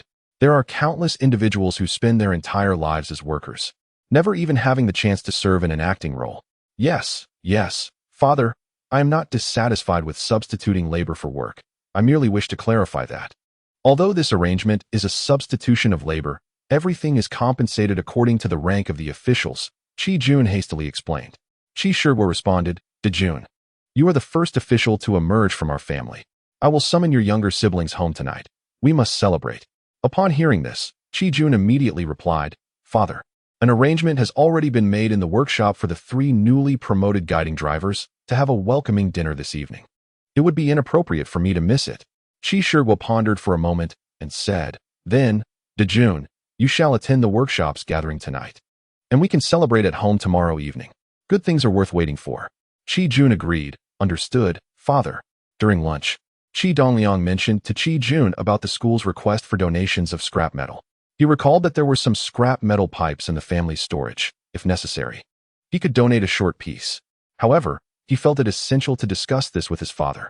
Qi Jun replied, "Is it just scrap metal? There is plenty of it in the workshop. I will fetch you a piece this afternoon." Qi Dongliang said, "Father, I will accompany you." Qi Jun inquired, "Aren't you in class this afternoon?" Qi Dongliang responded, "No classes in the afternoon anymore. From now on, we only have morning sessions." Qi Jun replied, "Very well. I will get it for you this afternoon, and you can take it home." After a brief nap during lunch, Qi Jun called for Qi Dongliang to accompany him to the workshop. There was a designated outdoor area surrounded by wire mesh where scrap metal was piled. Each day, the workshop scrap was transported there, and once enough was accumulated, it would be loaded onto trains and sold to the steel company. Qi Jun led Qi Dongliang to a small room nearby and knocked on the door. A man, appearing to be in his 50s or 60s, emerged and asked, "Jun, what brings you here?" Qi Jun replied, "Master Pan, my son's school has requested donations of scrap metal, and we have none at home. I thought to ask you for a piece." Master Pan smiled and said, "There is plenty here. Take whatever you need." Qi Dongliang gazed at the mountain of scrap metal inside and thought to himself that the management of such resources at this time was rather rudimentary. If this were in the future, it would be unimaginable. He smiled and said, "Thank you, Grandpa Pan." Master Pan, delighted by the boy's words, affectionately ruffled Qi Dongliang's hair, saying, "This child is quite lively and charming." Qi Jun offered Master Pan a cigarette, which he lit, and with a smile said, "Thank you, Master Pan." He then led Qi Dongliang to the scrap pile and selected 2 small pieces, handing them to him. "Dongliang, take these scraps home." The pieces Qi Jun chose were small, primarily to ensure his son could manage them. After all, the teacher had mentioned that even a pound was commendable. These 2 small pieces must weigh 5 or 6 pounds altogether, which would suffice. Qi Dongliang grasped the scrap metal, feeling its weight and estimating it to be about 5 or 6 pounds. He smiled and bid farewell to Master Pan before heading home with the metal. The following day at school, students eagerly presented their donated scrap metal to the teacher. Teacher Gao had brought a scale to weigh each contribution, and as she weighed the donations, class monitor Zhongxing recorded the amounts loudly for everyone to hear. Upon observing that his classmates had only contributed small amounts of scrap metal, such as 1 or 2 pounds, and some even donated broken pieces of their stoves due to a lack of scrap at home, Qi Dongliang decided to contribute a modest piece of scrap metal rather than both he had. When it was his turn to present his donation, Teacher Gao announced, "Qi Dongliang has donated 2 pounds and 6 ounces of scrap metal." Qi Dongliang had intended to reserve a piece of scrap for either Li Chong or Zhang Zhihui, should they be in need, but upon seeing that both had donated over 3 pounds, he chose not to retrieve the extra piece from his backpack. After school, Qi Dongliang did not walk home with Li Chong and Zhang Zhihui. Instead, he recalled a public recycling center near the school. He ventured there to inquire about the current price of scrap iron. The middle-aged woman at the recycling center informed him that the current rate was 30 cents per pound. Chapter 30. Transactions. Upon hearing that scrap iron was now priced at 30 cents per pound, Qi Dongliang felt a surge of joy. In his memory, scrap iron had always been worth only a few cents per pound. It became clear why the school encouraged students to donate scrap metal. There were substantial profits to be made. With over 200 students in the school, if each contributed just 1 pound, that would total 200 pounds, and likely much more than that, potentially several tons. Reflecting further, Qi Dongliang understood the reasons behind the high price of scrap iron. The nation was in a period of reform and urban development, leading to a massive demand for steel and cement. At that time, domestic steel production capacity was limited, and the quality of local iron ore was poor, making scrap metal the optimal raw material for steel production. He recalled that the price of scrap metal had once soared to 2,000 yuan per ton. With this realization, Qi Dongliang unhesitatingly retrieved the remaining piece of scrap metal from his backpack, weighed it, and found it to be 3.5 pounds. The woman at the counter issued him a ticket for 1 yuan and 5 cents, which he pocketed. Noticing that the recycling shelf also held scrap copper and aluminum, he inquired, "What are the prices for scrap copper and aluminum per pound?" The woman replied, "Brass is 5 yuan, copper is 6 yuan." and aluminum is 1 yuan and 50 cents per pound. Young man, do you have any at home? If so, feel free to bring it here for cash. Qi Dongliang nodded. All right, I'll check at home, and if I find any, I will bring it to you. On his way home, Qi Dongliang contemplated that he would certainly not allow his Aunt Qin to unload coal, as it held little promise for the future. Furthermore, at just 18 years old, she was not suited for such strenuous labor. Recently, he had been assessing the clothing market and believed it would be most appropriate for her to sell garments. Selling clothing requires a stall and investment for inventory, which is no insignificant sum. Qi Dongliang recognized the necessity of having a substantial amount of money to enable his Aunt Qin to sell clothes. Once she began her venture into the clothing business, he was confident that with his foresight, earning money would not pose a challenge. In the tide of reform and opening up, opportunities for profit abound. The key is to have the initial capital to seize them. At present, Qi Dongliang possesses over 70 yuan, comprising 50 yuan earned from his previous fish sale and an additional 20 yuan gifted as pocket money by his father, which he has diligently saved. He aspires to accumulate 300 yuan, enabling him to venture into a different business, thus swiftly earning the funds required by his aunt for her clothing sales. With a shortfall of 230 yuan, Qi Dongliang resolved to exploit the abundance of scrap iron and copper at the machinery section. He enjoys an afternoon break each day, during which he can gather some materials, selling them for 10 or 8 yuan, thereby ensuring he can amass the necessary initial capital of 300 yuan in a relatively short time. With firm determination, Qi Dongliang, known for his decisive nature, returned home for lunch and asked his father, Qi Jun, for the key to his Phoenix bicycle, claiming he wished to practice riding. Qi Jun's Phoenix bicycle, a 26-inch model, was too large for the young Qi Dongliang, forcing him to ride awkwardly. Aware of his son's capability, Qi Jun willingly handed over the key. Understanding his own limitations in carrying scrap, Qi Dongliang then thought of his father's bicycle, eager to reach his goal of 300 yuan. He recognized that relying on scrap iron was not a sustainable venture. Once he secured enough funds, he would cease, as any business endeavor would yield greater returns than selling scrap, which carries inherent risks. After Qi Jun left for work, Qi Dongliang retrieved an old cloth bag his father used for transporting goods and secured it to the rear of the bicycle. He then rode off toward the machinery section. Upon arriving at the small building where scrap was stored, he dismounted and steadied the bicycle, knocking on the door. Old Pan opened the door and, recognizing Qi Dongliang as Qi Jun's sweet-talking son, inquired, "What brings you here, young lad?" With a smile, Qi Dongliang replied, "Yes, Grandpa Pan, our school is collecting scrap iron, and 2 of my close classmates have none to donate. I would like to help them find some." Upon hearing this, Old Pan waved his hand dismissively, saying, "No problem. There's plenty of it. Take as much as you can carry."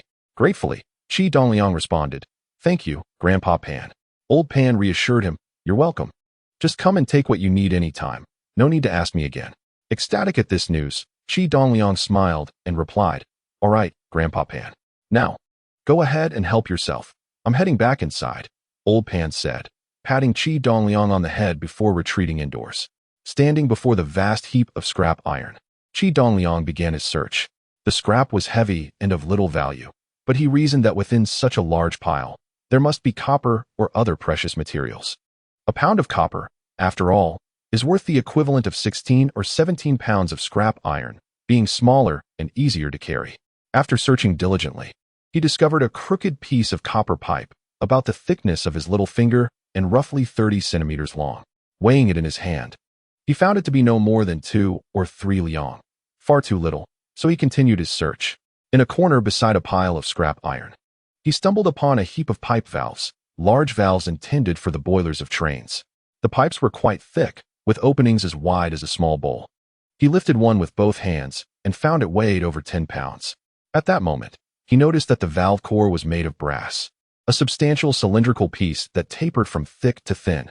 An idea sparked in his mind. If he could shatter the valve and extract the brass, it would surely fetch a good price. At merely 8 years of age, Qi Dongliang found it somewhat challenging to lift a valve weighing over 10 pounds. However, 2 valves filled the cloth bag he had brought, and he realized that adding another would make it difficult to close the bag, drawing unwanted attention. Thus, he rode his bicycle towards the scrap collection center. Upon arrival, Qi Dongliang first carried 1 valve into the office, where the woman in charge of issuing tickets greeted him with a smile, saying, "Little fellow, back to sell scrap iron again?" Qi Dongliang replied, "Yes, ma'am. However, this valve has a brass core. Could you please find someone to help me break it open?" He examined the valve, noting that it was cast from pig iron, which was brittle and could be easily shattered with a heavy hammer. Yet, given his small stature, he realized that breaking it himself would be a daunting task. Therefore, he decided to let the woman at the collection center handle it. The ticket issuer hesitated, stating, "Breaking this is quite labor-intensive. It's hard to find someone." Anticipating this, Qi Dongliang smiled and said, "Ma'am, as you can see, I cannot break it myself. If you could help me find someone to do it, I will give you all the scrap iron. I only want the brass. What do you think?" The woman picked up the valve, estimating its weight to be over 10 pounds. At a rate of 20 cents per pound for pig iron, the shattered pieces could yield around $2, an appealing business opportunity. She agreed, saying, "All right, I will find someone to break it for you." Chapter 31. A change in profession. Having worked in the real estate sector for many years, Qi Dongliang understood the intricacies of the trade. He knew that as long as there was a prospect of profit, no issue was insurmountable. True to this, after offering the ticket issuer a certain benefit, she immediately became more enthusiastic. "Thank you, ma'am," he replied with a smile. Before long, the ticket issuer summoned a middle-aged man, who brought along a hefty hammer weighing around 10 pounds. "Dejuzi, find a piece of rail to use as a base and head outside to break it. Be careful not to hurt anyone." Dejuzi located a scrap rail within the pile and, wielding the hammer in one hand and the rail in the other, proceeded to the yard. Qi Dongliang followed and added, "I have another one in the bag on my bicycle. You might as well break that one too." Upon hearing this, the ticket issuer came out as well, asking, "Will the scrap iron from this also belong to us?" Qi Dongliang assured her, "Of course, I only want the brass." The ticket issuer replied, "Dejuzi, break this one too, and I will give you an extra $1." Dejuzi responded, "All right, ma'am." The ticket issuer then motioned for Qi Dongliang to enter the office, saying, "Little fellow, come inside. We wouldn't want you to get hurt out here." Remembering her surname, Wu, and appreciating her concern, Qi Dongliang smiled and replied, "All right, ma'am." The robust pillar wielded considerable strength, swiftly breaking open a valve with a few powerful strikes. After a few more blows, he shattered the remaining valve, retrieving 2 copper ingots and some scrap iron. Aunt Wu weighed the items, discovering that the 2 copper ingots weighed a total of 6 jin and 4 liang, while the remaining scrap iron amounted to 22 jin. Qi Dongliang was pleasantly surprised to learn that one of the smaller copper ingots weighed 3 jin and 2 liang, filling him with delight. Priced at $5 per jin, the total for the copper ingots came to $32, and with a significant amount of scrap valves still available, he calculated that he could easily accumulate $300 in no time. Additionally, the purple copper pipe weighed 3 liang and sold for $1.08, bringing his total earnings to $33.80. The 22 jin of scrap iron fetched $4.04, and Aunt Wu received $2, while she earned $2.40. All three were in high spirits. Noticing the time was still early, Qi Dongliang rode his bicycle back to the scrap iron pile at the machinery section. This time, he bypassed calling Old Pan and directly loaded 2 more valves onto his bike before heading off. Aunt Wu was thrilled to see Qi Dongliang return with 2 valves in less than half an hour. Firstly, the procurement department had monthly collection targets, and failing to meet them would result in no bonuses. Thus, she was delighted whenever someone came to sell scrap copper and iron. Secondly, having just earned $2 with a few words, the prospect of additional earnings made her even happier. Upon hearing Qi Dongliang mention that he would proceed as last time, Aunt Wu quickly fetched the robust pillar, eager to make another easy $2. In no time, the 2 valves were also smashed open, yielding $32. As Qi Dongliang left, he contemplated making another trip, estimating that at this pace, he could gather the $300 within 3 days. Unexpectedly, Aunt Wu followed him out and called to him once they had exited the scrap collection yard, inquiring, "Young man, do you have more of these valves?" Qi Dongliang paused to think before replying, "I have a few left. I plan to bring over 2 more shortly." Aunt Wu's eyes brightened at his response, and she asked, "How many do you have?" During his previous visit to the scrap iron pile, he had counted the remaining valves and noted that apart from the 4 he had taken, there were still 19 left. He calculated that this was sufficient for his plans, intending to cease once he had collected them all. Thus, he replied, "There are over a dozen left." Aunt Wu then said, "Don't bring the rest to the procurement department. Just deliver them directly to my home." I will buy the brass at $6 per gene. For each valve of this type, I'll give you $19. How does that sound? Regardless of Aunt Wu's motives, Qi Dongliang felt that delivering the valves directly to her home not only promised greater financial reward, but also offered more discretion, which was highly advantageous for him. He nodded in agreement, saying, "All right, but I don't know where your home is." Aunt Wu replied, "Just wait a moment. I'll go back to request some time off and then take you there."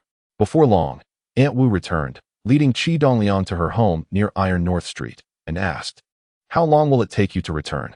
Should I wait for you here?" Qi Dongliang responded, "I will be back in less than half an hour." Aunt Wu said, "All right, I will wait for you at home." Qi Dongliang returned in just over 20 minutes, entering Aunt Wu's courtyard. She led him to the storage room where he saw that it resembled a junkyard, filled with scrap copper, aluminum, and a considerable amount of iron. He instantly understood that Aunt Wu was abusing her position for personal gain. After placing the 2 valves in the storage room, Qi Dongliang received 38 yuan from Aunt Wu. Having sold over 100 yuan worth in a single day, he felt quite pleased. As he prepared to leave, Aunt Wu inquired, "Will you come back later?" Sensing that he should not be too frequent in his visits to avoid raising suspicions, he replied, "I won't come today, perhaps tomorrow afternoon." The next afternoon, when Qi Dongliang returned to the scrap metal pile, he intentionally spent 6 yuan on a box of Lianyu cigarettes. After all, Old Pan could see everything from the guardroom, and this box of cigarettes was intended as a bribe. Indeed, when he presented the Lianyu cigarettes, Old Pan's eyes lit up.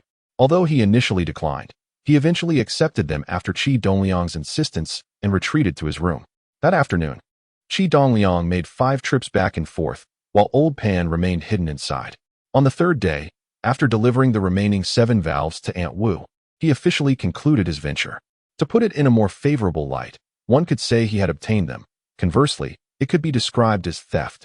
Nevertheless, Qi Dongliang had already contemplated the situation, understanding that as an 8-year-old child, even if discovered, the worst outcome would simply involve a reprimand from his parents.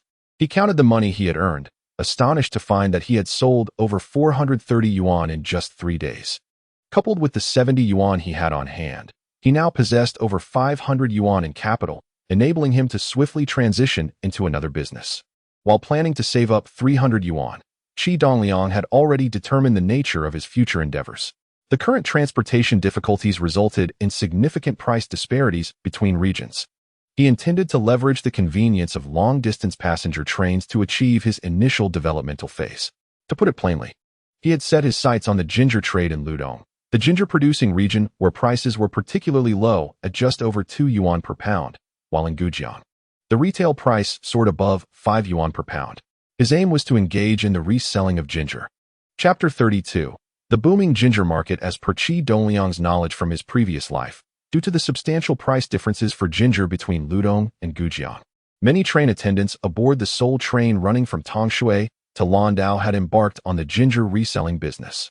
They took advantage of the train's route to transport ginger from Ludong to Gujang, profiting from the price differential. Naturally, they did not sell at retail prices in the market, as they lacked the time for that.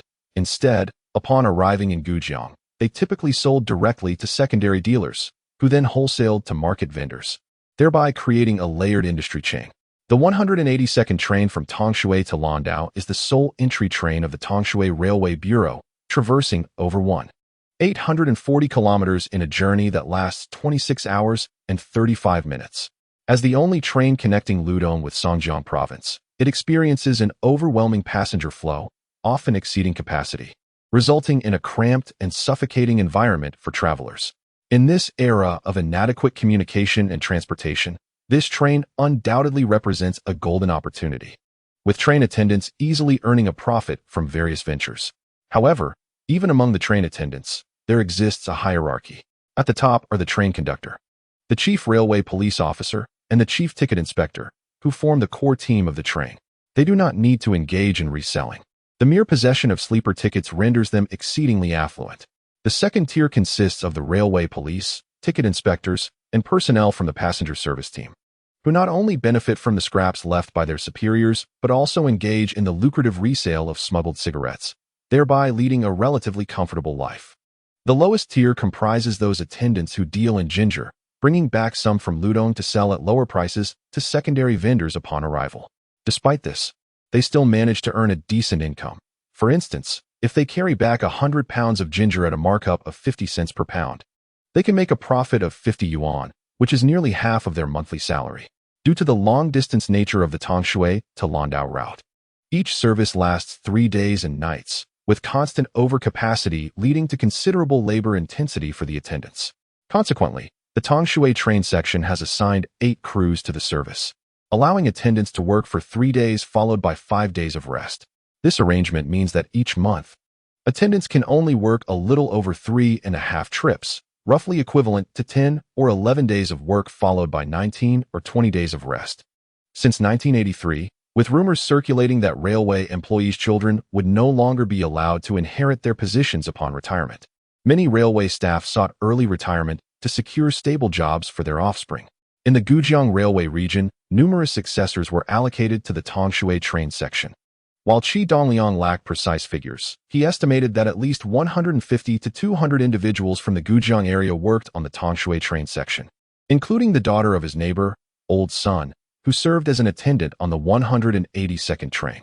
To engage in the ginger resale business, Qi Dongliang frequently visited the station. The returning 181st passenger train arrives at Gujang Station around 2 p.m., where he observed that before the train's arrival, a throng of vendors with carts and tricycles congregated at the station's exit and baggage claim. As soon as the secondary vendors disembark with the ginger, they are immediately surrounded. And regardless of how high the prices are raised, they are eager to acquire the ginger for profit. Some ginger merchants have established fixed purchasing relationships with the secondary vendors, allowing for a more stable transaction process, while those without such arrangements must rely on sporadic opportunities, earning only when fortune favors them. The illicit trade of cigarettes is strictly forbidden, and fearing the intervention of the tobacco monopoly, those engaged in such transactions operate discreetly, leaving Qi Dongliang oblivious to their dealings. After all, the act of reselling cigarettes is a criminal offense, and should one be apprehended by the authorities, it would result in a devastating loss. Therefore, Qi Dongliang has no desire to delve into this matter. He believes in a steady and sustainable approach. Having observed the Sun family for 2 afternoons without catching a glimpse of their daughter, Sun Yanli, on the 3rd day, he finally spotted her returning home with a bag slung over her shoulder. Recognizing her demeanor, he deduced that she had just returned from her duties. He hurriedly approached her, exclaiming, "Sister Yanli, have you just come back from your trip?" Sun Yanli, aware that Qi Dongliang was the son of the old Qi family, felt a twinge of annoyance at being addressed as sister. Her expression darkened as she retorted, "Tiango, what did you just call me? Sister? You are just a little brat. Henceforth, you shall refer to me as Andy. Understood?" With a grin, Qi Dongliang countered, "Sister Yanli, how could I possibly call you auntie when you are so youthful and beautiful? That would age you prematurely." Sun Yanli, flattered by his compliment, could not help but smile. At the tender age of 22, she was in the prime of her youth and certainly did not wish to appear older. Playfully, she poked his forehead and teased, "Little rascal, with such sweet talk. Are you trying to ask me for a favor?" To which Qi Dongliang replied, "Sister Yanli, you are astute. You guessed correctly. I have a business proposition to discuss with you. However, you must be exhausted after your journey, so go home, take a shower, and rest. I shall treat you to dinner tonight, and then we can discuss the details." "Oh dear, another business discussion and a dinner invitation. Tiango, what do you plan to treat me to? Do you even have the means?" Sun Yanli chuckled at his earnestness, amused by his serious demeanor. Drawing a stack of 10 yuan notes from his pocket, Qi Dongliang displayed it to her, revealing an amount exceeding 100 yuan. "Sister Yanli, I assure you, I am not jesting. This is serious. This money should suffice for our meal. However, most restaurants will be closed by evening, so I propose we enjoy grilled fish and skewers at the station while sipping beer." Though Sun Yanli found it hard to believe that this young boy could possess such wealth, the sight of the money and his earnest expression led her to inquire, "Tiango, what business do you wish to discuss with me?" Qi Dongliang replied, "Sister Yanli, you will find out tonight. Are you afraid I might sell you off?" Sun Yanli burst into laughter, doubling over in amusement, and teasingly pointed at him. "What do I have to fear from you, little brat? I could sell you instead." "Then it's settled," Qi Dongliang said with a smile. "Sister Yanli, I shall wait for you at your doorstep at 6 this evening. Let us make sure not to miss each other." Chapter 33. A familiar feeling seeing Qi Dongliang adopt a serious demeanor and speak with conviction made Sun Yanli chuckle. "All right then, let us meet at 6 this evening. I am curious to discover what business you wish to discuss. Qi Dongliang gestured towards Sun Yanli and remarked, Sister Yanli, let us meet at 6 this evening. Qi Jun, having recently been appointed as a guiding driver, was tasked with daily duties that required frequent boarding of the locomotive for inspections. Particularly since his promotion, he was diligent in his responsibilities, often spending more time away than when he was merely a driver. Consequently, Qi Dongliang often found himself without a glimpse of his father for days on end.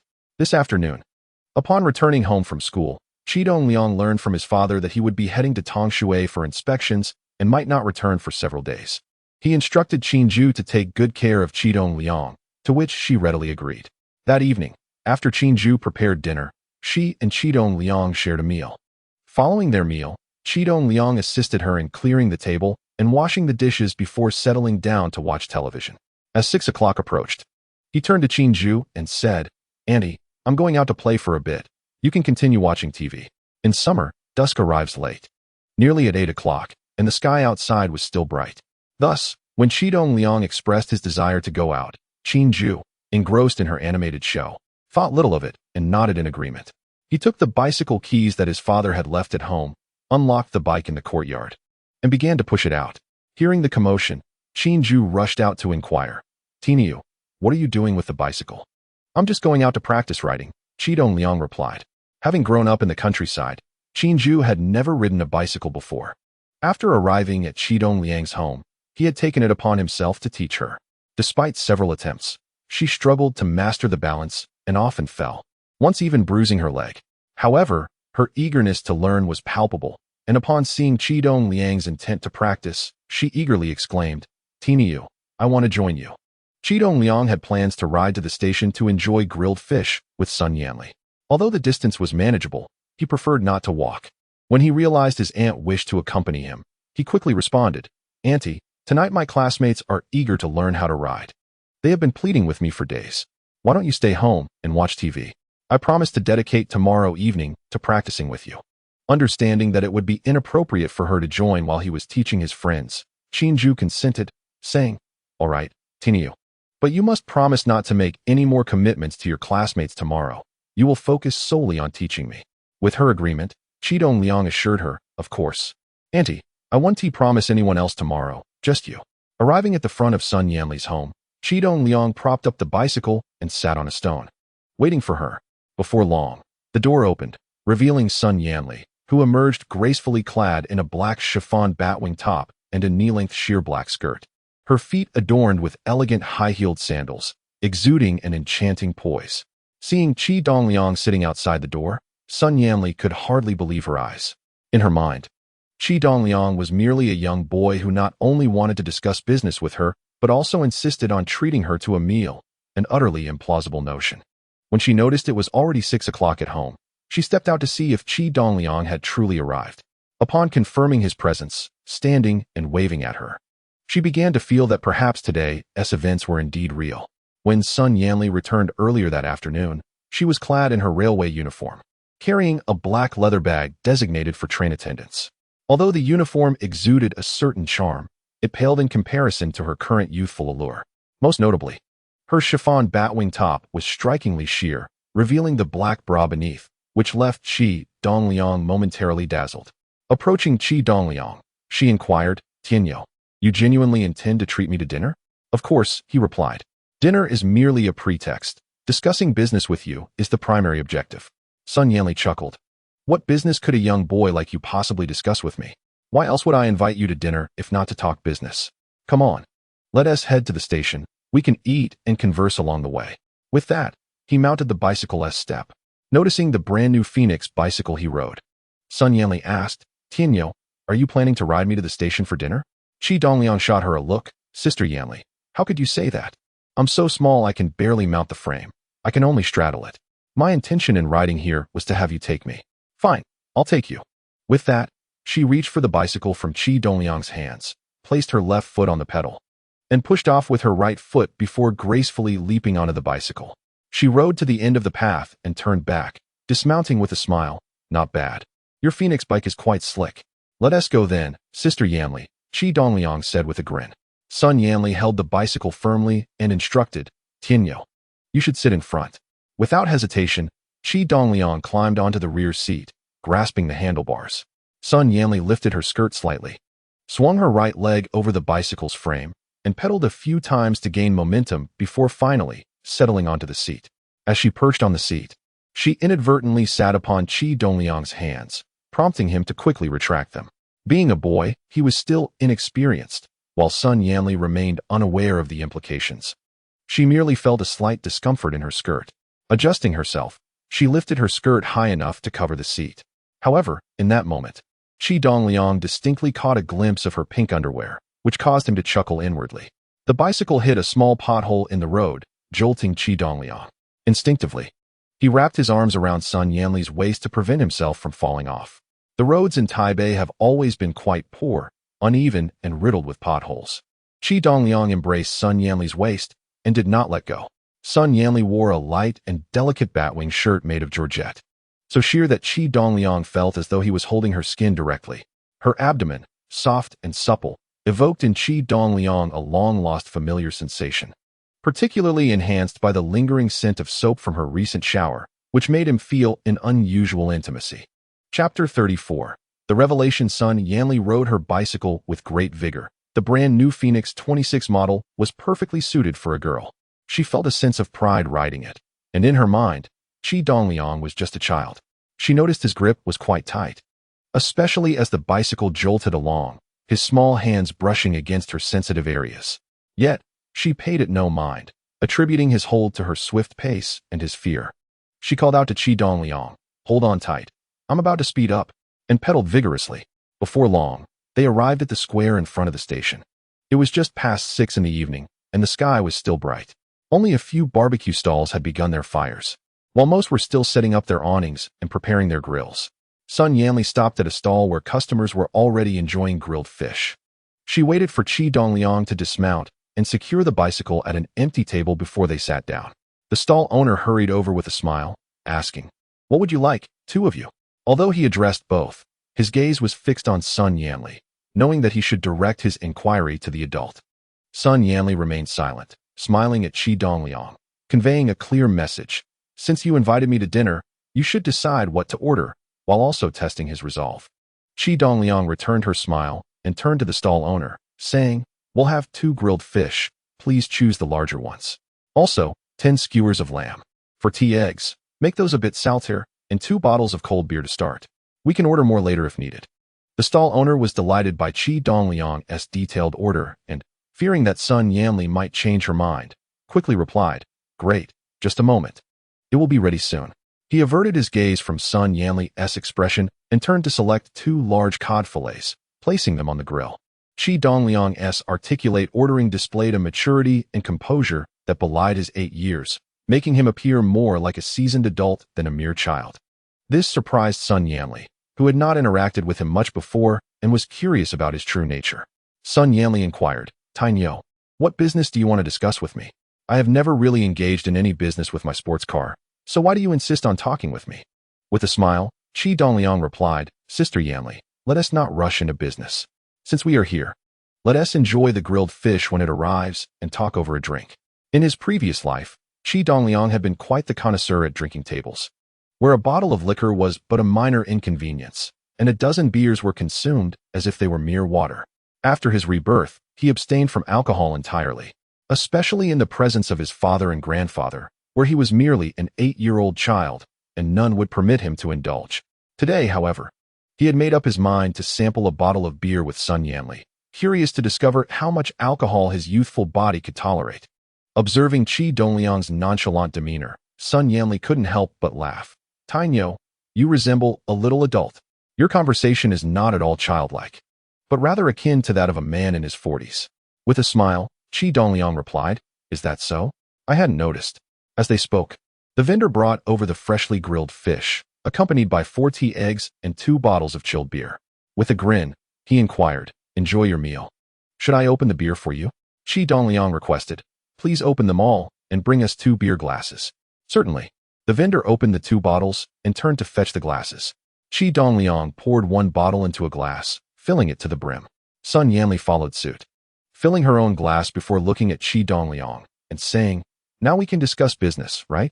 With a grin, Qi Dongliang raised his glass and declared, "Sister Yanli, let us take a sip first, then we can talk." "All right, let us drink a toast first." Sun Yanli clinked her glass with his and took a hearty gulp of the refreshing beer, feeling an invigorating sensation wash over her. Upon tasting the beer, Qi Dongliang found it far superior to the brews of his former life. The malt concentration was considerably higher, aligning perfectly with the label on the bottle, unlike the diluted versions of the future that often cut corners. After savoring a bite of grilled fish, he turned to Sun Yanli, saying, "Sister Yanli, I know you work on the 182 Blue Island train. The conductors often smuggle ginger from Ludong to us, and I wish to venture into the ginger trade as well. So I seek your assistance." Sun Yanli was well aware that many conductors engaged in such dealings, despite the regulations forbidding the transport of goods during service, which were seldom enforced unless something went awry. Resourceful individuals sought to earn extra income, as long as the train manager was lenient. Sun Yanli, too, aspired to trade ginger for some extra cash, yet her monthly earnings were barely sufficient.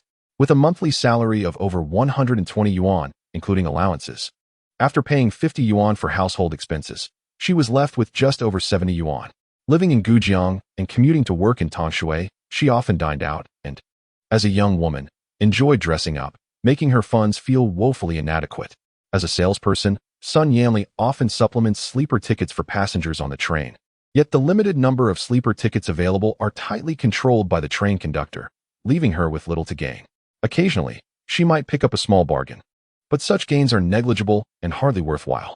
When Qi Dongliang approached her for assistance in reselling ginger, Sun Yanli remarked, "There are indeed a few individuals in our team who engage in the trade of ginger, but they seem to have established clientele. As soon as the train arrives in Gujang, someone is always there to collect it. I can inquire on your behalf, though there are no guarantees." Looking at Sun Yanli, Qi Dongliang responded, "Sister Yanli, why not simply bring the ginger for me? You would earn money, and so would I. It's a win-win situation." Sun Yanli replied, "I wish I could, but transporting 100 pounds of ginger costs over 200 yuan. Where would I procure that amount?" Qi Dongliang countered, 200 yuan isn't an exorbitant sum. Can't you borrow a little from the team?" The mention of borrowing made Sun Yanli's face flush. She quietly confessed, "My salary barely suffices for my expenses. I've already borrowed from several team members, and I currently owe them 500 to 600 yuan. I haven't been able to repay them for months. If I ask again, no one will lend me anything." Chapter 35. Irresistible Temptation. Qi Dongliang was taken aback by the extent of Sun Yanli's struggles, yet this revelation was fortuitous for him. As long as she was in need of money, negotiating the business would be easier. His initial target was a starting capital of 300 yuan, planning to trade 100 pounds of ginger each time. In Ludong, ginger costs around 2 yuan per pound, and train staff typically mark it up by 50 to 60 cents. Each transaction would require him to pay the staff 270 or 80 yuan, while selling it to city vendors for 4 yuan per pound would yield a profit of 1 to 1.5 yuan per pound, a considerable profit indeed. Currently, Qi Dongliang possessed over 500 yuan. If he provided this as capital to Sun Yanli, she could transport 200 pounds of ginger in one trip, and he could settle her profit after selling the ginger, unlike the immediate cash required when sourcing ginger on board. With this in mind, Qi Dongliang proposed, "Sister Yanli, if I can assist you with the capital issue, would you be willing to help me transport the ginger?" "Absolutely. If you can resolve the capital, why wouldn't I help? I would earn money too," Sun Yanli exclaimed, her excitement palpable at the prospect of Qi Dongliang finding a solution to her financial dilemma. Typically, train staff would transport 100 pounds of ginger per trip, marking it up by 50 to 60 cents for the secondary vendors, thereby earning 50 to 60 yuan per trip. If she managed to work 4 shifts in a month, she could potentially earn the equivalent of 2 months' salary.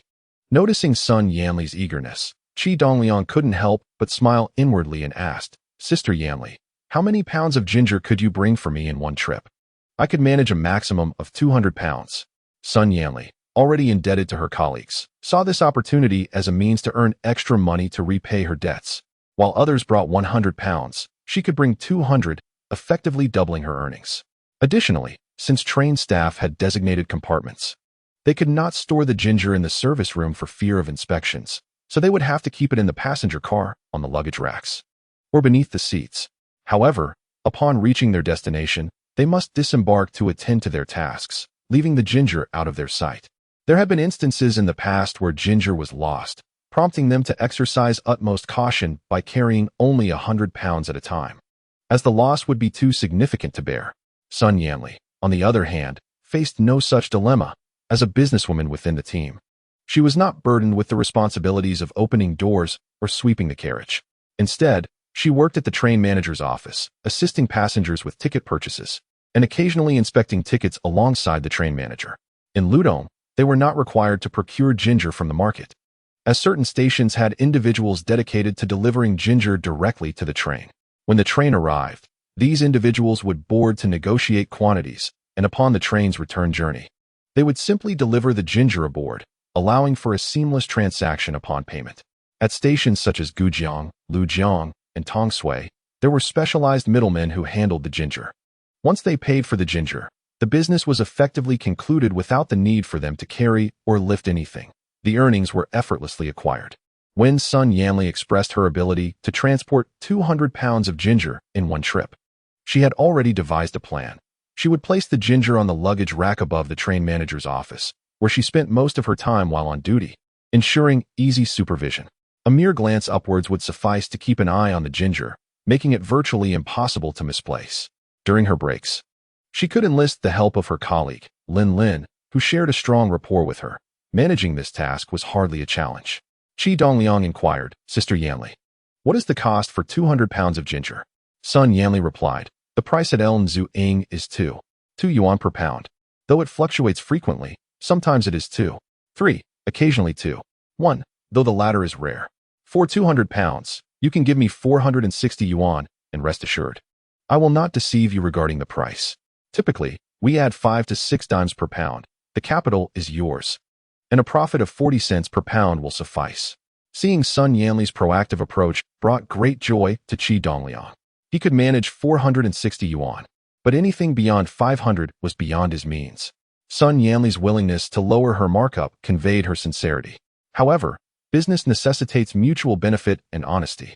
Although she had willingly reduced her markup, Qi Dongliang was not inclined to accept it. With a smile, he remarked, "Sister Yanli, there's no need for that. Since I've approached you, I intend for a long-term collaboration, and I cannot allow you to incur a loss. Let's do this. You may charge the same markup as them, 50 cents per pound, but I will pay you your share only after I sell the ginger. Does that sound agreeable?" Upon hearing Qi Dongliang's offer to increase her payment, Sun Yanli felt elated. She no longer regarded Qi Dongliang as a mere child. Having spent over 4 years on the train, she had encountered many types of people, and few could demonstrate such integrity as he did in the face of profit. Eagerly, she nodded and said, "Absolutely, that's perfectly fine. If it weren't for your capital, I wouldn't earn a single cent. Delaying payment for a few days is no concern at all." Qi Dongliang raised his glass, looking at Sun Yanli with a smile, saying, "Sister Yanli, here's to our successful partnership." Sun Yanli raised her glass and clinked it with Qi Dongliang's, exclaiming, "Cheers to our successful collaboration." The two took a sip of their drink and began to savor grilled fish and meat skewers, engaging in light conversation. Sun Yanli inquired, "Tiniu, 200 pounds of ginger is quite heavy. Are you sure you can manage to pick it up?" Qi Dongliang chuckled, "You need not worry about that. As long as you bring the ginger back to me, I have my own ways." Sun Yanli responded with a smile, "As long as you have a plan, that's good enough for me. However, I am curious about one thing. Where did you acquire so much money?" Qi Dongliang replied, "Sister Yanli, do not concern yourself with such questions. Just remember that our partnership will yield profits, and this money has not come from thin air." Noticing Qi Dongliang's reluctance to elaborate, Sun Yanli refrained from pressing further. She was astonished to see that despite consuming more than half a bottle of beer, his complexion remained unchanged. He appeared to be a seasoned drinker. Yet he was only 8 years old. The fact that he could handle such a quantity of beer without issue was quite astonishing. Glancing at her watch and noting that it was not yet 7 o'clock, Sun Yanli proposed, "Tiniu, how about I treat you to a movie later?" Upon hearing the mention of a movie, Qi Dongliang paused, deep in thought as he tried to recall the last time he had seen one. After a moment's reflection, he realized that it had been nearly 20 years since he had last watched a film, which was during his time off after the college entrance examination in his previous life. "Well, don't you wish to see one?" Sun Yanli's enthusiasm sparked a strong desire within her to watch a film. Noticing Qi Dongliang's hesitation, she felt a pang of disappointment and couldn't help but ask, "What's the matter?" Qi Dongliang smiled, "I do want to go, It's just that I'm not sure what is playing today, Sun Yanli admitted. I'm not sure either, but it has been quite a while since I last saw a movie. I suddenly have a strong urge to go. It's still not 7, and there should be a showing at 7:30. Qi Dongliang responded. All right, we're almost finished eating, so let us catch the 7:30 showing. Sounds good. With Qi Dongliang's agreement, Sun Yanli felt elated and raised her glass, saying, Tiniu, let us have another sip. At that moment, Qi Hai and his 2 younger companions staggered over from the south side of the square, glancing at the young women in the plaza. When they spotted someone attractive, they would whistle or make cheeky remarks. Most of the people in the square were travelers waiting for or changing buses, and upon seeing the trio's raucous demeanor, they kept their distance. The enticing aroma of grilled fish wafted through the air, causing Qi Hai to inhale deeply, and he couldn't help but salivate. Secretly, he pinched the 2 dimes left in his pocket, feeling a sense of despair. He knew all too well that while he appeared to be living a flashy life on the surface, the reality was grim. He could engage in flirtations and scuffles, but when he checked his pockets, he found them devoid of funds. His pockets were cleaner than his face, and 2 dimes wouldn't even suffice to purchase the cheapest pack of cigarettes. Erlingzi, how much do you have left in your pocket? Let us buy a grilled fish. Qi Hai turned to Chao Jianjun beside him. Chao Jianjun, with a pained expression, replied, Brother Hai, I only have 5 cents left. Not only can I not afford a grilled fish, but I can't even buy the tail end of one. What about you, Lao Wu? Qi Hai turned to his younger companion Zhongxing and inquired. Zhongxing responded, Brother Hai, that 50 cents I had earlier, didn't you take it to buy cigarettes? Now I don't have a single cent left. Enough, enough. Each one poorer than the last. Qi Hai retorted irritably. Zhongxing, sensing Qi Hai's craving for grilled fish, craned his neck toward the grill stall and suggested, Brother Hai, why don't we wander over there and see if we run into anyone we know? We could snag a meal. Upon hearing this, Qi Hai felt a flicker of interest. It was indeed a splendid idea. He gazed toward the grill stall and immediately spotted Sun Yanli, sitting at the outermost table and indulging in drinks, which made his heart leap. Sun Yanli was stunning and had a respectable job. They were neighbors living in the front and backyards. Despite his long pursuit of her affections, he had never succeeded. He admired her greatly, but she looked down on him. Yet, he remained undeterred, always seeking opportunities to engage her, ultimately leading Sun Yanli to avoid him altogether. In his eyes, Sun Yanli was the only one that mattered. He failed to notice Qi Dongliang. He waved to Chao Jianjun and Jiang Ming, saying, Come on, let us go take a look. Just as Qi Dongliang and Sun Yanli were finishing their meal and preparing to leave, Qi Hai stepped forward to block Sun Yanli's path, asking, Sun Yanli, why have I noticed you avoiding me lately?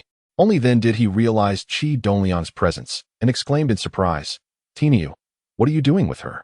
Qi Dongliang, recognizing the serendipity of the moment, thought to himself how fortuitous it was. When he first contemplated entering the ginger business, his mind immediately turned to his uncle Qi Hai, who, although small and lacking strength, was undoubtedly the best candidate for the task given the amount of ginger involved. Qi Dongliang understood his uncle well. Despite appearing to have a few brothers under him, they merely floundered alongside the elder brother, rushing to the front during any trouble and bearing the brunt of the consequences. Yet they only managed to scrape by without any real financial gain. In his previous life, Qi Hai's circumstances were dire. Not only did he frequently find himself in police stations due to brawls, he was later sentenced to 7 years for a serious offense, spending over 5 years in prison. Due to good behavior, he often received sentence reductions and was released early. However, due to his conviction, even the locomotive section dismissed him from his job. Upon his release, without employment, he resorted to pedaling a tricycle to earn a living. Eventually, with the help of his brother Qi Jun, he became a taxi driver, which finally stabilized his life. At the age of 35, he married a widow and finally established a home of his own. After Qi Dongliang expanded his real estate business, he frequently subcontracted small projects to his uncle, significantly improving his uncle's life. Qi Dongliang had long devised a plan to completely transform his uncle Qi Hai's fate. Following his elder brother's lead as a mere follower held no future. Engaging him in small business ventures was merely the first step, once sufficient capital was accumulated. He had grander aspirations. After all, Qi Dongliang was still too young to take the reins of any business himself, and having his uncle and aunt at the forefront, working on his behalf, was the ideal scenario he envisioned. Before Qi Dongliang could speak, Sun Yanli coldly addressed Qi Hai. Qi Hai, Don't pursue me any longer. We are simply not meant to be. Why not? What is it that I lack? Qi Hai replied, utterly shameless. What do you lack? You lack far too much. Sun Yanli spared no feelings as she confronted Qi Hai, stating, You do not even possess a proper job. How do you intend to support a family? How will you provide for children? You spend your days associating with ruffians and bullies, resorting to violence instead of seeking a future. Women crave security and a stable life. Can you offer me that? These words had long been bottled up within Sun Yanli, and today, she finally expressed them with fervor. Qi Hai was momentarily taken aback, his face flushing with embarrassment. He had never contemplated these matters before and found himself rendered speechless by her candid remarks. At that moment, Qi Dongliang realized that his uncle had been pursuing Sun Yanli all along. In his previous life, he had been oblivious to this pursuit. As a child, he had lacked awareness of such matters, only knowing that his uncle was struggling and unable to find a partner, ultimately marrying a widow. However, his uncle and the widow had fared well together, eventually welcoming a daughter into their lives. Qi Dongliang understood that given his uncle's current circumstances, he was not worthy of Sun Yanli. Recognizing his uncle's affections, he decided not to rush things, gently pulling Sun Yanli's hand to suggest she cease her reproach. Turning to Qi Hai, he remarked, Uncle, I am here to assist Sister Yanli with a matter today. Where are you headed? By doing so, Qi Dongliang effectively provided his uncle with an exit. Qi Hai, perceptive as he was, took the hint and replied, ruffling Qi Dongliang's hair. I am helping your elder brother with some cargo. The train won't arrive for another hour, so I'm just wandering around. Qi Dongliang felt a surge of delight. He had originally sought his uncle's help in retrieving ginger, but since his uncle frequently assisted his elder brother with cargo, he believed he had made the right choice in approaching him. Chapter 37. Indifferent Sun Yanli had just returned today, having rested at home for 5 days. Her next journey back to Gujang would commence on the 7th day. Qi Dongliang was in no hurry to discuss matters with his uncle, knowing that Qi Hai was there to pick up a train from the valley and that the cargo was likely pine seeds. After pondering, he inquired, Uncle, are you picking up pine seeds? Indeed, Qi Hai responded. Why do you ask? Qi Dongliang did not answer, but pressed on with another question. How much do you typically collect in one trip? Not much, perhaps 200 or 300 pounds, Qi Hai replied. Curious, Qi Dongliang asked. How much do you earn per trip for the pine seeds? I'm just helping your elder brother. There's no money involved, Qi Hai said. Through a few questions, Qi Dongliang gleaned that his uncle was merely running errands for others, likely receiving little more than a couple of boxes of snacks as compensation. He then asked, Uncle, are you coming home in the next couple of days? I have something to discuss with you. Qi Hai replied, Tainyo, I might not return home in the next couple of days. If you have something to say, you can tell me now. Qi Dongliang replied, Uncle, this matter cannot be summarized in just a few words. I am planning to watch a movie with Sister Yanli. Let us talk when you have time to come home. Upon hearing that Qi Dongliang intended to go to the movies with Sun Yanli, Qi Hai felt only envy. He genuinely harbored feelings for Sun Yanli, and he had taken her earlier words to heart. Without a formal job to his name, with pockets emptier than his expression, how could one engage in discussions of marriage? Qi Hai hastily remarked, Very well, I shall not return home tomorrow, but I promise to come back the day after. Then we can converse further. Qi Dongliang responded, All right. Uncle, I shall take my leave with Sister Yanli. Wait. Qi Hai, noticing Qi Dongliang's intention to depart, quickly pulled him aside and whispered, Tainyo, do you have any money? Qi Dongliang replied, Yes, why do you ask? Qi Hai explained, You see, Uncle is a bit financially constrained at the moment. Could you lend me a few coins? I haven't had dinner yet. 3 or 5 yuan would suffice. He understood that his elder brother, Qi Jun, was particularly indulgent towards this nephew, often providing him with funds to spend, and he surmised that Qi Dongliang might have some money, though not in abundance. Upon hearing the amount Qi Hai wished to borrow, Qi Dongliang realized that his uncle must be completely broke. A grilled fish cost only 50 cents, and a bottle of beer the same. The three of them could share 1 grilled fish and 1 beer for merely 3 yuan. Given that Qi Hai had no money at all, he surmised that if he offered his uncle a modest profit for business, Qi Hai would eagerly comply. Qi Dongliang produced 10 yuan from his pocket and handed it to Qi Hai, saying, Here, uncle. Seeing the 10 yuan extended towards him filled Qi Hai with excitement, and he quickly reached out to accept it. However, Qi Dongliang withdrew his hand suddenly, stating, Uncle, remember, this is a loan and must be repaid. Qi Hai promptly replied, I understand. I will repay you as soon as I have the means. With that, Qi Dongliang gave the money to Qi Hai and hopped onto the back seat of the bicycle, supported by Sun Yanli, who pedaled away while he embraced her waist. Observing his nephew seated behind Sun Yanli, holding her waist, stirred a pang of envy within Qi Hai. Upon arriving at the cinema and glancing at the billboard, they discovered that the film screening that day was Huang Rong Town, starring Liu Shaoqing and Jiang Wan. Qi Dongliang recalled this film, which had gained immense popularity due to its bold content and later garnered numerous awards at the Golden Rooster Awards, although the specifics eluded him. Sun Yanli, upon realizing it was Huang Rong Town, became quite animated. She had long desired to see this movie, but had missed out previously. Today, a serendipitous opportunity delighted her greatly. Inquiring at the ticket counter, she learned that the film was screening in cycles, with the preceding show just concluded and the final screening of the day about to commence. Adult tickets were 2 jiao and 50 fun, while children's tickets were 1 jiao and 50 fun. Sun Yanli purchased 2 tickets, secured their bicycle, and also bought a pack of sunflower seeds before they entered the cinema. Inside, the theater was bustling, with an attendance rate exceeding 70%. The central seats were nearly all occupied, so Sun Yanli guided Qi Dongliang to 2 available seats adjacent to an aisle. Shortly after they settled in, the film began to roll. Captivated by the plot, Sun Yanli was engrossed, while Qi Dongliang found it increasingly tedious, his thoughts drifting to his ginger trading business. Sun Yanli could only manage 1 class every 8 days, bringing along 200 pounds of ginger for herself. Even if she sold it at a wholesale price of 1.5 yuan per pound, her earnings would only amount to 300 yuan, which felt painfully slow. If only those returning from the bus classes would also bring ginger for her.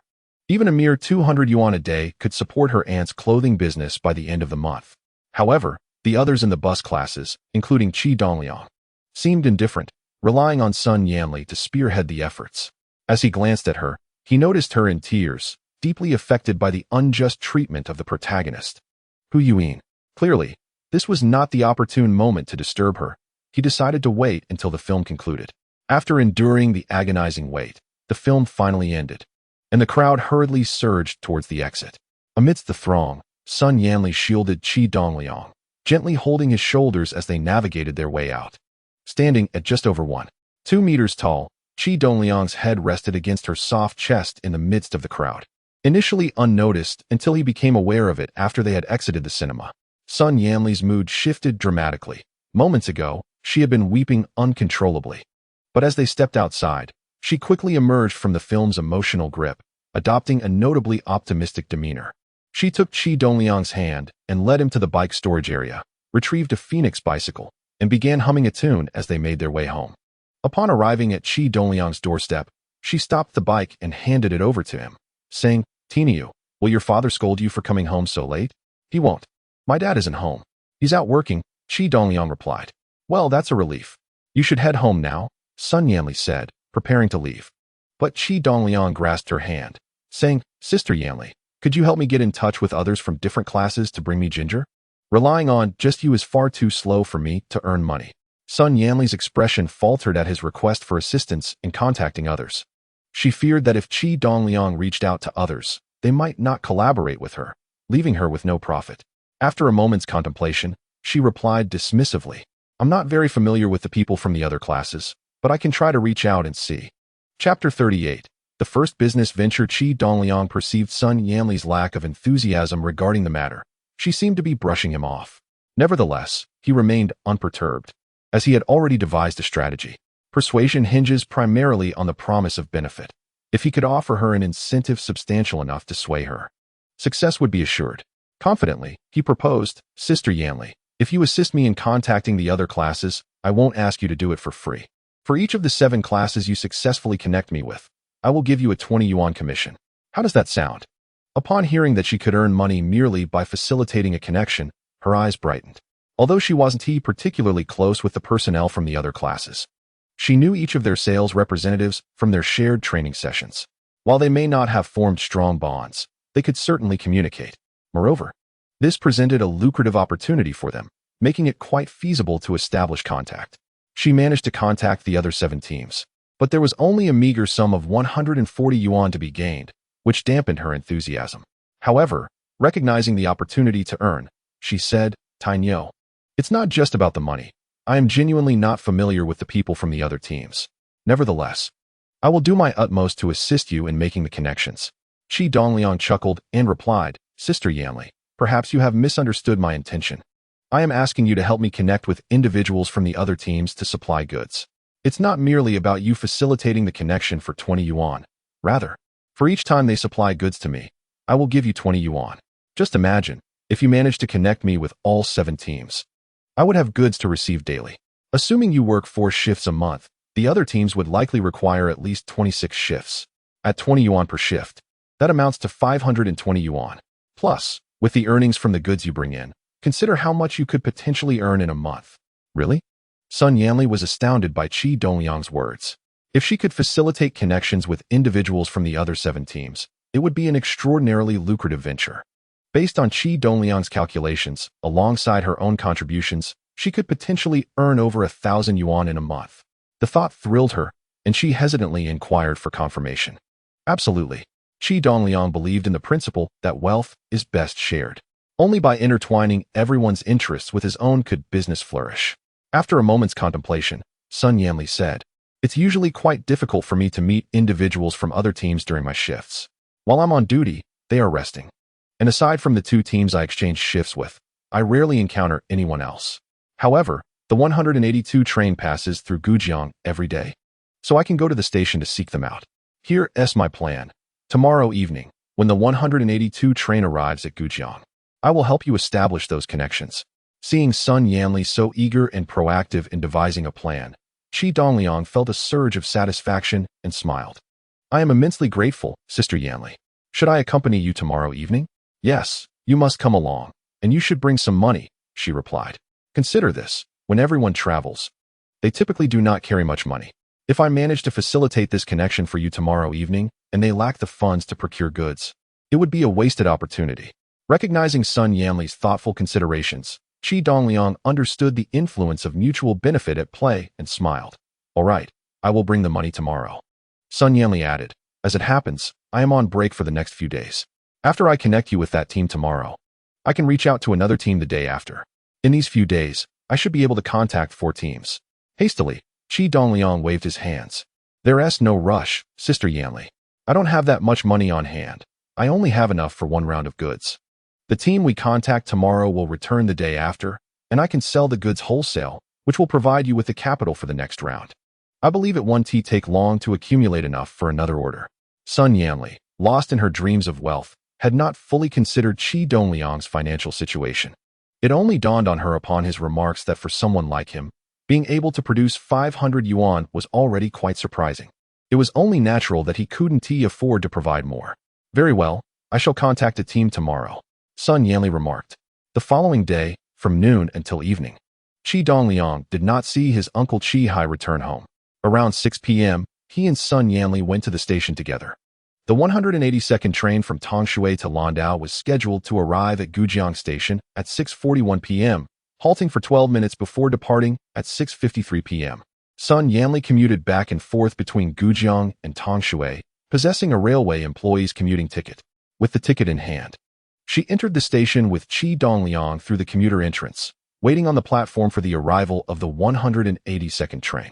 The platform was crowded with passengers, and as soon as the train arrived, an eager throng surged forward, blocking the doors, making it impossible for Sun Yanli and Qi Dongliang to advance. If they waited for the passengers to board and disembark, they would miss the departure time. Sun Yanli tugged at Qi Dongliang, leading him to the conductor's office of car 11. Through the open window, they spotted the attendant Xing Yuhong seated inside, prompting Sun Yanli to call out loudly, Xing Yuhong. Recognizing her, Xing Yuhong leaned out of the window and exclaimed, Sun Yanli, what brings you here? Sun Yanli replied, I need to discuss something with you. Please come down. All right. Xing Yuhong agreed and rose to exit the office. This carriage was connected to the dining car, which did not accommodate passenger boarding. So she made her way to the dining car and stepped down. Seeing this, Sun Yanli hurried over to discuss her plans involving the ginger. Such a profitable venture was hard for anyone to resist, and Xing Yuhong was no exception. She had considered the prospect of selling ginger herself, having observed the train crew making money from it. However, the thought of transporting a large quantity back to Tongshui and then selling it at the market seemed daunting, which had deterred her from pursuing it. But now, with Sun Yanli's proposition and the assurance of someone at Gujang station to take over, she readily agreed. Yet, recalling that she only had 30 yuan on her, she hesitated, saying, Sun Yanli, had you informed me earlier, I could have prepared better. I didn't bring enough money for this trip. Sun Yanli smiled and reassured her, I anticipated this. I brought the funds for purchasing the goods. You only need to collect them at Lanzhuang. However, I'm also a bit strapped for cash, so I can only provide you with the initial capital. Your earnings will be given to you on your next trip. Very well, let us proceed as you suggest. Xing Yuhong eagerly acquiesced, unwilling to let such a golden opportunity slip by. Sun Yanli handed over the 460 yuan that Qi Dongliang had brought her to Xing Yuhong. After confirming the amount, she pulled Qi Dongliang closer and said, Xing Yuhong, if I am not there to pick up the goods when you return to Gujang the day after tomorrow, please let him handle it, and you can give the goods directly to him. Chapter 39. Power. Although somewhat surprised to see Sun Yanli had brought a child, Xing Yuhong said nothing further, merely instructing Qi Dongliang, Little one, you can come to find me at the conductor's office in car 11. As the departure time drew near, Xing Yuhong noticed Qi Dongliang nodding and turned to Sun Yanli, saying, It's almost time to depart. I must head back now. Be sure to arrive punctually to pick up the goods the day after tomorrow. Sun Yanli smiled. You go ahead. Don't miss the train. I will be there on time to meet you. As the 182nd train departed from Gujang station, Qi Dongliang and Sun Yanli emerged from the station and made their way to the square in front. Upon retrieving their bicycles from the luggage room, they were greeted by a plethora of grilled fish stalls, the rich aroma wafting through the air, igniting Sun Yanli's appetite. Turning to Qi Dongliang, she exclaimed, Tainyo, let us indulge in some grilled fish today. It's on me. Qi Dongliang replied, Yanli, perhaps you should save some money. We just dined yesterday. And now you wish to feast again? Sun Yanli insisted, I still have enough for a grilled fish. Trust me, it's still early. We can return home afterward. To which Qi Dongliang responded, All right, but let us forego the alcohol today. Honestly, I hadn't intended to drink. I merely wished to enjoy a grilled fish before heading home, she clarified. They approached one of the stalls, and Sun Yanli ordered 2 grilled fish along with 2 bottles of soda, after which they seated themselves at a table to await their meal. With some time to spare, Qi Dongliang's gaze wandered across the square until it landed on his uncle Qi Hai, along with Chao Jianjun and Jiang Ming, who were approaching from the ticket office. A surge of joy filled his heart. What a fortuitous encounter indeed. Qi Dongliang rose to greet them, calling out, Uncle. Upon seeing Qi Dongliang in the square once more, Qi Hai inquired, Tainyo, what brings you here again? I'm here with Yanli to attend to some matters regarding the Long Island train. After we finish, we plan to enjoy some grilled fish, Qi Dongliang explained. Where's Sun Yanli? Qi Hai asked, his curiosity piqued as he searched the area. He often found it difficult to catch a glimpse of her, yet here was his nephew spending time with her daily, invoking a twinge of envy. Seeing his uncle's search, Qi Dongliang gently pulled him aside, saying, Uncle, there's no need to look. She's right over at that grilled fish stall. Qi Hai glanced in that direction and spotted Sun Yanli looking back at him, prompting him to quickly avert his gaze, feeling his pride wounded by their previous interaction.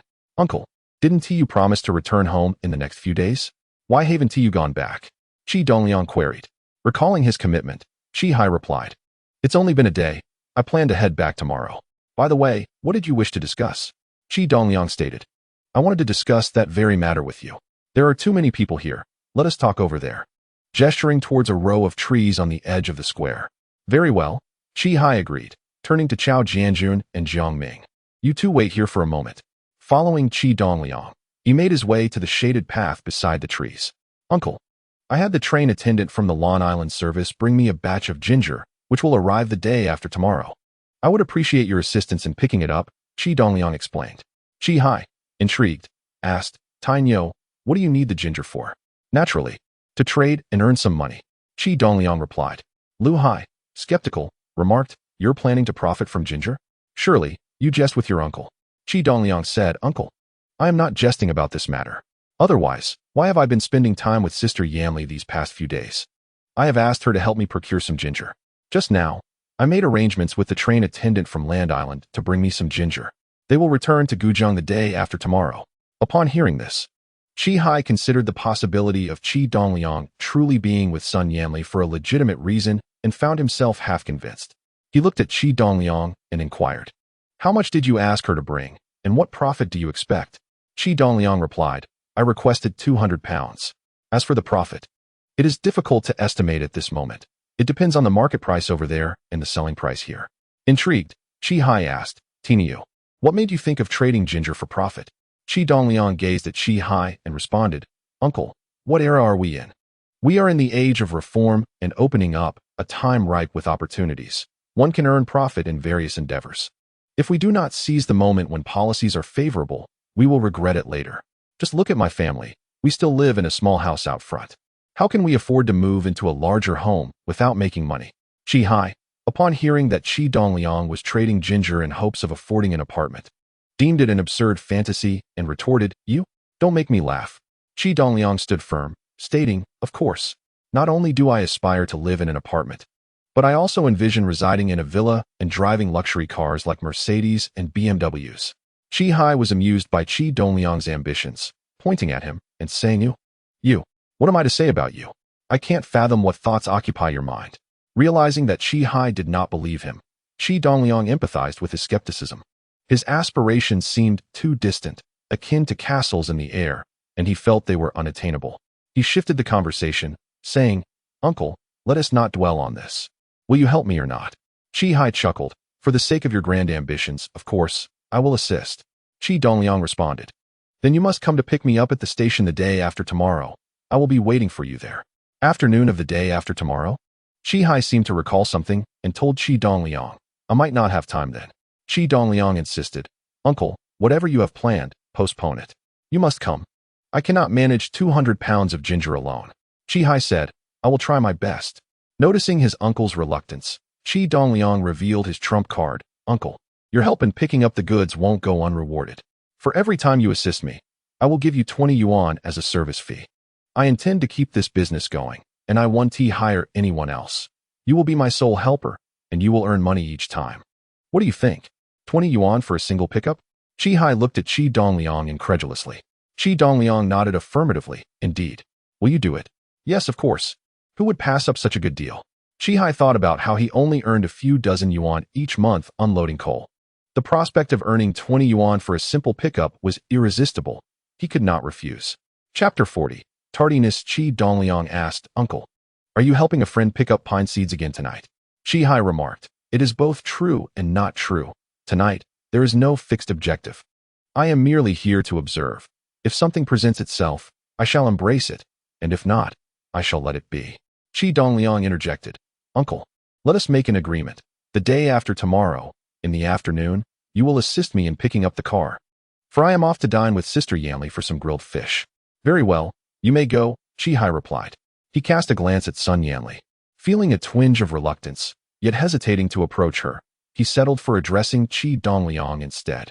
After enjoying their grilled fish, Qi Dongliang and Sun Yanli rode home. Arriving before 7:30, the evening still radiant with light, he wheeled his bicycle into the courtyard. And the sound of the bicycle prompted Qi Jun to emerge from the house, inquiring, Dongliang, where have you been? Qi Dongliang, who had not seen his father for several days since he left before Qi Jun returned, felt a surge of joy at their reunion and smiled as he replied, I went out to practice driving with my classmates, Dad. When did you return? Qi Jun observed that his son had become remarkably sensible since that incident of near drowning. Previously, he had been quite mischievous, but now he resembled a dutiful child, never causing him distress.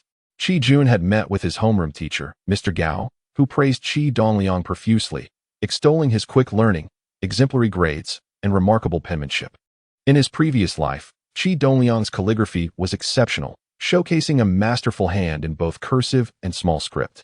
Now, as a first grader, he deliberately wrote poorly on his assignments. However, his foundation remained strong, making even his poor writing far superior to the scrawls of typical first graders. I have only just returned, Qi Jun said.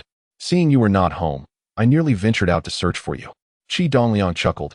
Dad, you need not worry about me. Rest assured. Your son cannot be lost. By the way, have you eaten? I have finished my meal, Qi Jun replied. I returned late and feared there would be no food at home, so I had a bite at the crew quarters. Qi Dongliang responded. Auntie prepared dinner for you. We saved some for you after we finished. I had no idea, Qi Jun said. Had I known you saved some for me, I would have come home to eat. He took the bicycle from Qi Dongliang, adding, Now, Go inside and watch television with your aunt. As Qi Dongliang handed over the bicycle, he inquired, Dad, what are you off to do at this hour? Qi Jun replied, I must visit Director Luan. There are matters I need to report to him. Qi Dongliang waved goodbye to Qi Jun, saying, Dad, I am going in to watch television. Please return early. Upon Qi Dongliang's return, Qin Ju asked, Yu, what have you been doing these past few nights? You returned so late. Your father just asked me about you. Qi Dongliang explained, I have merely been out practicing driving. I just spoke with Dad and informed him. Qin Ju queried, Did your father not express any concern? Not at all. Qi Dongliang reassured her. I was practicing driving, not causing mischief. What could he say? Seeing that Qi Jun had not admonished Qi Dongliang, Qin Ju heaved a sigh of relief. Currently residing at her brother-in-law's home, enjoying free meals and lodging, she felt a sense of obligation as her brother-in-law had also helped her secure employment. With her brother-in-law frequently absent due to his busy work schedule, she feared that she might not care for Qi Dongliang adequately, thereby incurring his displeasure, which weighed heavily on her conscience. For 2 consecutive days, Qi Dongliang had not seen his uncle at home. Upon returning home from school for lunch, he dined with his father and aunt. After lunch, his father retired for a nap, prompting him to venture outside to play. As the clock approached 2, he returned home to find his father gone and his aunt, Qin Ju, occupied with laundry. He informed her, Aunt, I'm going out to play for a while. She replied understandingly, All right, come back soon. Qi Dongliang, accustomed to this routine, nodded in agreement. He pushed his bicycle out the front gate and rode to the backyard, stopping at the entrance of Sun Yanli's home. They had arranged the previous night to meet at the station today, departing promptly at 2 o'clock. Sun Yanli emerged from her house right on time, and, noticing Qi Dongliang waiting, thought to herself how punctual he was, appreciating his reliability. She greeted him, took the bicycle from his hands, and instructed him to sit on the rear seat. Within 10 minutes, they arrived at the station. After securing the bicycle in front of the luggage room, Sun Yanli led Qi Dongliang towards the commuter entrance. However, Qi Dongliang tugged at her sleeve, saying, Sister Yanli, let us wait a moment before entering the station. I asked my uncle to help me pick up the guests. I want to see if he has arrived. Despite her disdain for Qi Hai, Sun Yanli understood the necessity of collaborating with Qi Dongliang, and though she found him unreliable, she refrained from voicing her objections, saying, Hurry and check. Train 181 will be arriving in just a few minutes. Qi Dongliang searched in front of the waiting room and ticket office, but found no sign of his uncle. Reluctantly, he returned to the exit, where Sun Yanli inquired, Did you find him? He nodded, expressing disappointment. No, despite our arrangement, he hasn't shown up yet. Sun Yanli retorted, He is simply an unreliable person. How can you depend on him? After waiting a little longer, the preparatory bell for train 181 rang. Noticing that Qi Hai still had not arrived, Sun Yanli urged, Tainyo, let us not wait any longer. We should enter the station and retrieve Jiang from the train first. Qi Dongliang shared her disappointment. Yet just as he was about to proceed, he spotted his uncle Qi Hai, along with Chao Jianjun and Jiang Ming, rushing towards them from the direction of the station's general store. He shouted, Wait, they are coming, and waved enthusiastically at Qi Hai. Upon seeing Qi Dongliang and Sun Yanli, Qi Hai sprinted towards them, breathless, and exclaimed, Tainyo, I barely made it in time. Observing his uncle drenched in sweat, Qi Dongliang smiled, realizing that Qi Hai had taken his responsibilities to heart. It's good that you're here. The train is about to arrive. Let us head inside. Familiar with the station staff at the commuter entrance, Qi Hai led the way, allowing them to pass without hindrance. Once on the platform, it wasn't long before train 181 pulled in. Train 182-1 typically carried a large number of passengers heading upwards, often exceeding capacity, while those traveling downwards were fewer. By the time it reached Liaoqing, most passengers would disembark, and only about 50% would remain by the time it arrived at Gujang, leaving half the carriage nearly empty. As they approached car 11, Sun Yanli noticed Xing Yuhong peering out the window and inquired, Xing Yuhong, did you bring back the goods? Xing Yuhong, upon seeing Sun Yanli's arrival, expressed her delight. You've brought it back. Quickly, get in the car and collect it. Qi Dongliang and others boarded the vehicle, while Xing Yuhong pointed to 2 large woven bags on the overhead luggage rack above the conductor's office, saying, It's these 2 bags. Without hesitation, Qi Hai directed Chao Jianjun and Jiang Ming to unload the 2 hefty bags of ginger from the car. Xing Yuhong continued, Sun Yanli, this time the purchase price for the ginger is 2 yuan per pound, and here's the remaining 20 yuan. As she spoke, she handed the 20 yuan to Sun Yanli. Chapter 41. The importance of steady partners. Just as Sun Yanli reached out to take the money, Qi Dongliang interjected, "Sister Yu, there's no need for that. You keep the 20 yuan for now, and when you finish your next shift, I will give you the remaining 80 yuan." Upon hearing Qi Dongliang's words, Sun Yanli retracted her hand and said, "Yes, you should keep it for now." Seeing Sun Yanli so obediently heed Qi Dongliang's words, Xing Yuhong suddenly realized her misjudgment from the day before.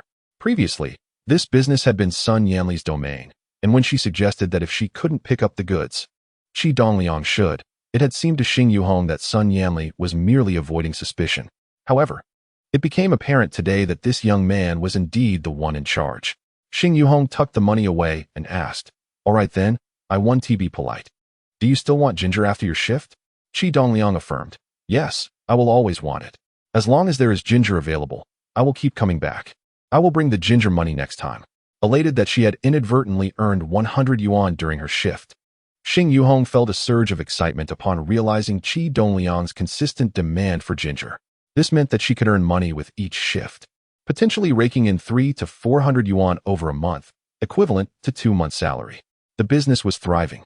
Thus, she stated, "When you come for the ginger next time, just give me the remaining 80 yuan, and you need not cover the cost.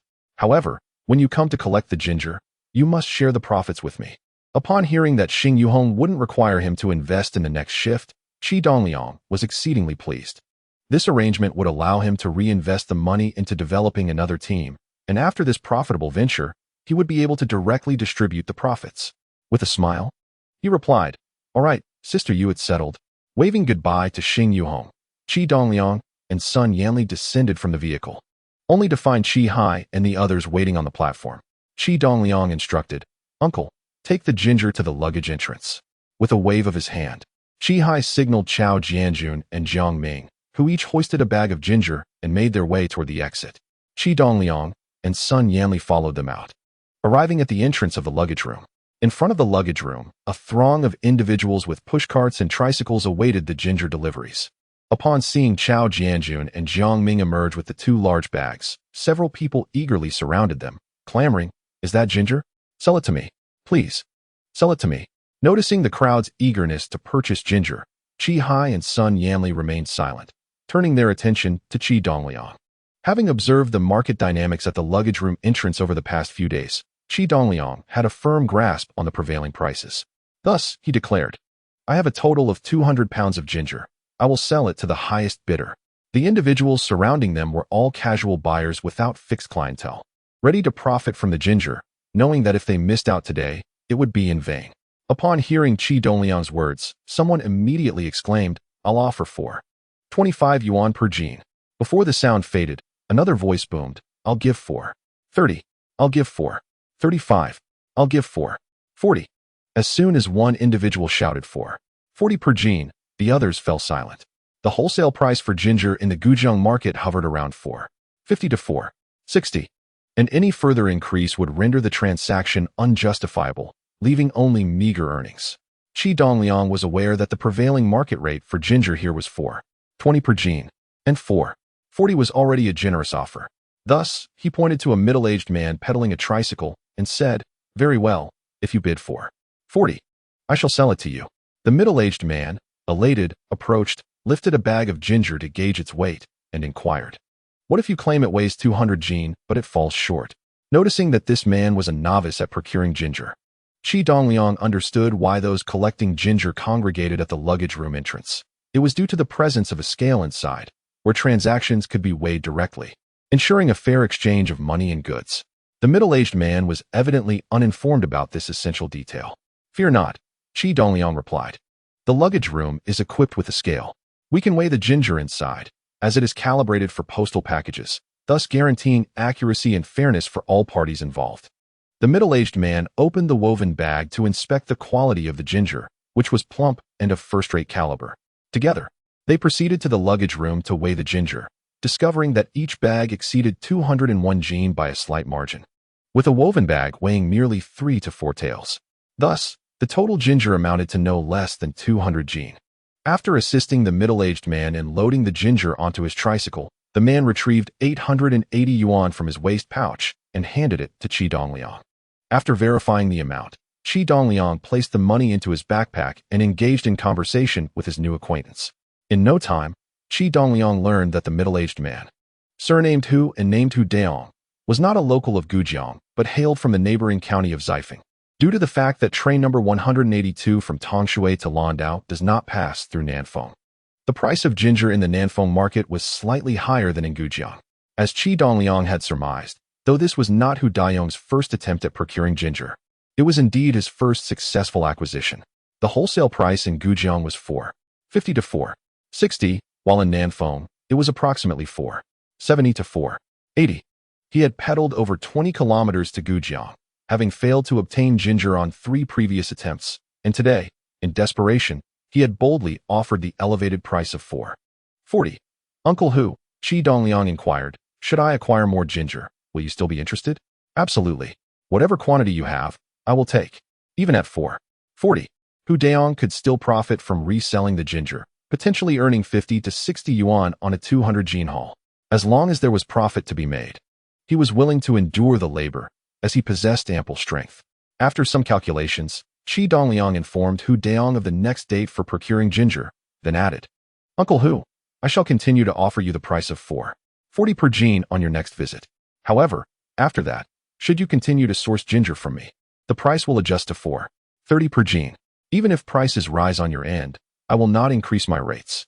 Upon hearing the news that not only was there ginger available for procurement, but also that Qi Dongliang would voluntarily reduce the price next time, Hu Daong could hardly contain his excitement. Such a fortunate occurrence was rare, akin to finding a treasure by lantern light. He hurriedly exclaimed, Excellent. As long as you have ginger, I will take all of it. Qi Dongliang understood the significance of having a reliable business partner, which alleviated many potential complications. The next time ginger became available, he would not need to seek others. He could directly supply Hu Daong. Soon, there would be ginger every day, sparing him the trouble of searching for someone to take over, a truly comforting prospect. After bidding farewell to Hu Daong, Qi Dongliang noticed his uncle, Qi Hai, gazing at him expectantly. Understanding the unspoken request, he retrieved 10 coins from his backpack and handed them over, saying, Uncle, here is your labor fee for this time. Upon hearing this, Qi Hai's expression shifted to one of urgency. Tiniu, did we not agree that for each delivery I would receive 20? Why only 10? Qi Dongliang replied, Uncle, have you forgotten that you borrowed 10 coins from me the day before yesterday? So, giving you 10 coins is quite fair, as it offsets your debt. At this, Qi Hai fell silent. Chapter 42. Enthusiasm having something is certainly preferable to having nothing, and Qi Hai accepted the coins from Qi Dongliang, inquiring, Tiniu, next time you need me to pick up the goods, you will indeed give me 20, right? Qi Dongliang affirmed, Of course, I stand by my word. Just remember, this time it was also 20, but I deducted the 10 you owe me. Qi Hai acknowledged, I understand. Debts must be repaid. Well then, I shall take my leave. I will arrive punctually for the next pickup. With a wave, he departed, accompanied by Chao Jianjun and Jiang Ming. Qi Dongliang returned to Taipei with Sun Yanli. As they arrived in front of Sun Yanli's home, the sun blazed fiercely, and the weather was exceedingly hot. The small path before her house was deserted, and Qi Dongliang gestured towards the shade of a tree, saying, Sister Yanli, let us discuss some matters there. With Qin Zhu at his home, and Sun Yanli's parents present at hers, Qi Dongliang sought a private place to converse with her. Spotting the empty path and the cool shade, it was undoubtedly the ideal location for their discussion. Once beneath the tree's shelter, Qi Dongliang ensured no one was around, then retrieved money from his bag, counting out 560 coins and handing them to Sun Yanli. Sister Yanli, you will be taking the class tomorrow. This is 560 coins. 440 is for the goods, plus your profit of 100 coins, along with the 20 coins for today's delivery. Should the price of ginger change upon your return, we shall settle it then. Sun Yanli was astonished to receive the money without having yet delivered the ginger, and she was particularly impressed by Qi Dongliang's reliability in keeping his promise regarding the payment for today's delivery. This unexpected windfall was a delightful surprise, especially since she had debts to several team members for quite some time, with 2 of them having persistently reminded her that failure to repay could lead to direct demands for the money. With this sum, she could repay the 2 smaller debts first, and, once she contacted the others, she would be able to settle all her obligations within a month. Nevertheless, Sun Yanli felt somewhat embarrassed to accept the money, looking at Qi Dongliang and saying, "Tiniu, did we not agree that I would receive my profit after you sold the ginger?" Qi Dongliang responded, "Sister Yanli, at that time I did not have sufficient funds. Since we have already made a profit today, I am giving you this in advance. Take it quickly. It would not be good if someone were to see us." Sun Yanli, perceiving Xiao Yuanhong's genuine sincerity, accepted the money, counted it meticulously, and then placed it into her small backpack. "Tainyo," she stated, "when I return from this trip, I will contact you about another team. You will have the funds for the goods. Didn't Xing Yuhong mention she has prepared the money herself? This way, we can facilitate the transaction." Qi Dongliang responded, "All right, Sister Yanli, let us conclude for today. Are you heading home to rest? You still need to depart tomorrow." Upon returning home, Qi Dongliang, noticing the absence of any arrivals, retrieved the remaining money from his backpack to count. There was still 310 yuan. This venture in ginger trade had yielded a perfect doubling of profits, 2 yuan for the input and 4 yuan for the output. Naturally, one must deduct the 100 yuan profit for Xing Yuhong, along with 20 yuan for his uncle Qi Hai and 20 yuan for Sun Yanli, resulting in a net profit of 300 yuan for this trip. Hu Daong had already agreed to come and collect the goods the day after tomorrow, and according to their arranged price of 4 yuan, Sun Yanli would earn 320 yuan upon her return. Thus, from 2 trips, he would accumulate over 600 yuan, allowing for the development of 2 additional teams under Xing Yuhong's group. At this pace, in just 8 days, all 8 teams could be established, significantly accelerating the rate of profit. 2 days swiftly passed, and on the afternoon of Sun Yanli's team's return, Qi Dongliang went to the station alone. Without Sun Yanli to accompany him, he found riding his bicycle rather unappealing, so he opted to walk. Arriving at the station at 2:10 p.m., he found he had ample time before the arrival of the Landau train. Upon reaching the baggage room, he discovered Hu Daong had already arrived. Resting in his tricycle under the shade of the wall, Qi Dongliang approached and gently nudged Hu Daong's shoulder, exclaiming, "Uncle Hu, wake up." Startled, Hu Daong opened his eyes and sat up quickly, yawning. "I got here at 1:30, feeling tired, so I laid down for a moment. How long have I been asleep?" Qi Dongliang replied, "It's now 2:10. The Landau train should arrive in about 15 to 16 minutes. Hu Daong exclaimed in surprise. "What? I slept for so long." Just then, as they conversed, Qi Dongliang heard someone calling his name, recognizing his uncle Qi Hai's voice. He turned to see him approaching with Chao Jianjun and Jiang Ming. Qi Dongliang remarked, "Uncle, you're quite punctual today." Qi Hai responded, "Of course. You are my eldest nephew. Who else would I assist if not you, especially when there's money to be made?" Qi Dongliang assured him, "As long as you remain punctual and trustworthy, there will be plenty of opportunities for you to profit in the future. It's nearly time. Let us head inside." He then addressed Hu Daong, "Uncle Hu, you can wait here."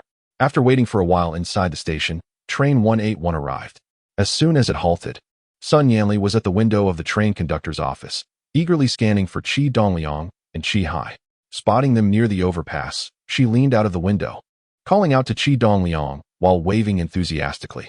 Qi Dongliang and the others boarded the train through the 11th car's door, approaching the conductor's office. Sun Yanli pointed to 2 large woven bags on the luggage rack, instructing, "They are over there. Let's take them down." Qi Hai spoke little, directing Chao Jianjun and Jiang Ming to unload 2 large bags of ginger from the vehicle. Sun Yanli remarked, "Tainyo, I cannot disembark here today. During my last shift, I informed the conductor that I had matters to attend to at home, which allowed me to alight at Gujang. I must return on the 182 line tonight. On the bus, I discussed this with the team's salesperson. Therefore, please come to the station tonight to deliver the funds for the ginger." Qi Dongliang replied, "Very well. I will come this evening to bring the money, and then we shall return home together." Sun Yanli responded, "All right, you should get off the bus quickly, or it will depart soon." Qi Dongliang exited the vehicle and joined Qi Hai and the others as they left the station. Hu Daong promptly approached, assisting Chao Jianjun in carrying the ginger into the baggage room. After inspecting the quality of the 2 bags and weighing them, they confirmed the weight was precisely 200 jin. Since this was a prearranged deal, everything proceeded smoothly. An agreement was made with Hu Daong regarding the schedule for the next pickup. Hu Daong handed Qi Dongliang 880 yuan before riding off towards Nanfeng on his tricycle. This time, Qi Dongliang generously gave his uncle Qi Hai 20 yuan, which made Qi Hai exceedingly happy. Looking at Qi Dongliang, he inquired, Tainyo, when will you be picking up ginger again? Qi Dongliang replied, Uncle, there will be none tomorrow, but starting the day after, you will need to come every afternoon to collect the goods. Upon hearing this, Qi Hai was elated and laughed. Tainyo, as long as there is profit to be made, I wouldn't mind coming twice a day. Chapter 43, Price Reductions and Increases. After bidding farewell to his uncle Qi Hai, Qi Dongliang returned home alone. His aunt Qinju was sitting under the grape trellis in the courtyard, picking green beans. Upon seeing Qi Dongliang, she asked, Tainyo, have you completed your homework? Qi Dongliang replied, not yet, but I will do it right away. Qinju encouraged, all right, go inside and write. Once finished, I will check it. Qi Dongliang affirmed, okay. Auntie, I'll bring it out for you to review once I'm done. Upon entering the house, Qi Dongliang noticed that his aunt had not followed him inside. He took out his key to unlock the drawer beneath the clothing cabinet, which was exclusively his. Only he possessed the key. He retrieved 320 yuan from his backpack and placed it inside the drawer, leaving the remaining 540 yuan in the backpack, which he then stored in the drawer and locked securely. The money in his backpack was intended for the evening's pickup of the 182 train, meant to pay the team's salesperson for the ginger. The daily assignments for a first-grade student were trivial for Qi Dongliang, and he completed them in under 20 minutes. Noticing that his aunt had not entered, he delayed for another 20 minutes before finally emerging from the room with his homework, presenting it to Qinju and saying, Auntie, I have finished my homework. Please check it. Every day, Qinju diligently checks Qi Dongliang's homework, a task she regards as essential. Although the first-grade assignments are rather simple for her, she is both astonished and delighted that, having reviewed Qi Dongliang's work numerous times, she has never discovered a single error. In contrast, she frequently made mistakes during her own elementary school years. Moreover, she notices that Qi Dongliang's handwriting is remarkably refined, far beyond that of an average first grader. Were it not for witnessing him write with her own eyes, she would hardly believe it. Little does she know that Qi Dongliang is deliberately attempting to write poorly, otherwise, she would be utterly astounded. Upon completing her review, Qinju finds that Qi Dongliang has once again made no mistakes. She hands the homework back to him with a smile, saying, Tianyo, well done. Not a single error. Keep up the great work. Qi Dongliang beams in response. Thank you for the praise, Auntie. I'm off to play with Wang Lao Air and the others now. Given Qi Dongliang's maturity, stellar academic performance, and timely submission of homework, Qinju sees no reason to prevent him from playing outside. She advises, Tianyo, go ahead, but be sure to come home for dinner. Wang Lao Air, however, feels quite dejected. Among their group of 4 friends, only he has been assigned to Class 3, while Zhang Zhihui, Li Chang, and Qi Dongliang are all in Class 1. When Qi Dongliang arrives at Wang Lao Air's house, he finds Wang Lao Air, Li Chang, and Zhang Zhihui playing marbles in the yard. They warmly invite him to join. Qi Dongliang declines, citing that he hasn't brought marbles, although he is not particularly interested in the game. Instead, he watches them play. Before long, Li Chang loses all his marbles and, brushing off the dust from his hands, announces, I've lost them all. I'm done playing. You two can continue. Wang Lao Air, skilled at the game, consistently wins, and seeing that Li Chang has opted out, Zhang Zhihui also brushes off his hands and states, I'm done too. I've lost 5 today. Li Chang adds, I still need to finish my homework. I'm heading home to do it, or else the teacher will scold me again tomorrow. Zhang Zhihui agrees. Me too. I'm off to write my homework.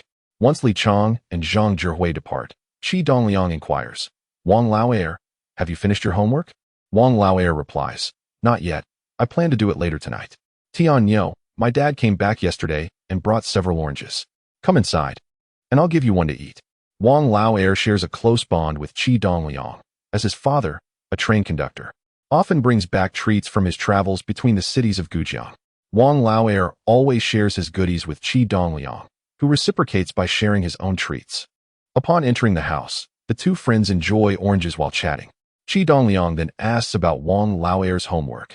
Wang Lao Air admits, I intended to start it at noon, but when I saw several questions I didn't understand, I decided against it. I thought I'd just scribble something down tonight, as it will all be wrong anyway.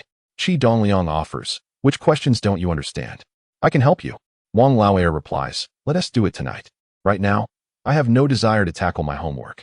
Qi Dongliang concedes. All right, I'll come back tonight to teach you. After dinner, Qi Jun ventured to Duanli once more. As the clock approached 6, Qi Dongliang retrieved his backpack from his designated drawer. Shouldering it, he informed Qinju, "Aunt, I shall visit Wang Laozhou next door. He has a few homework problems he cannot solve, and I will assist him." Qinju replied, "Go ahead, return early." Qi Dongliang acknowledged her words and exited the courtyard, heading directly towards the station. Upon the arrival of train 182, he positioned himself at seat 11. Upon spotting Qi Dongliang, Sun Yanli gestured towards the dining car, indicating he should wait by its door. When he arrived at the door of the dining car, Sun Yanli opened it and allowed him to board. Indeed, the saleswoman Gong Xiuli from this shift had not brought much money, necessitating Qi Dongliang to provide the initial funds for inventory. Sun Yanli introduced Qi Dongliang to Gong Xiuli, clarifying the arrangement concerning the ginger. Qi Dongliang presented the 540 yuan from his backpack to Gong Xiuli before descending the train with Sun Yanli. On the third day, as Gong Xiuli's train returned to Gujang, Sun Yanli was unable to meet him due to family obligations, though she had informed Qi Dongliang in advance. After Qi Dongliang and his uncle Qi Hai collected the ginger, they sold it to Hu Daong at the agreed price of 3 yuan per pound, with a discount of 1 jiao per pound for 200 pounds, amounting to a total of 20 yuan. For Hu Daong, this was a significant sum, and Qi Dongliang's reliability brought him great joy. For several consecutive days, Qi Hai brought along Chao Jianjun and Jiang Ming to the station, consistently receiving 20 yuan in service fees from Qi Dongliang, which considerably eased Qi Hai's financial situation.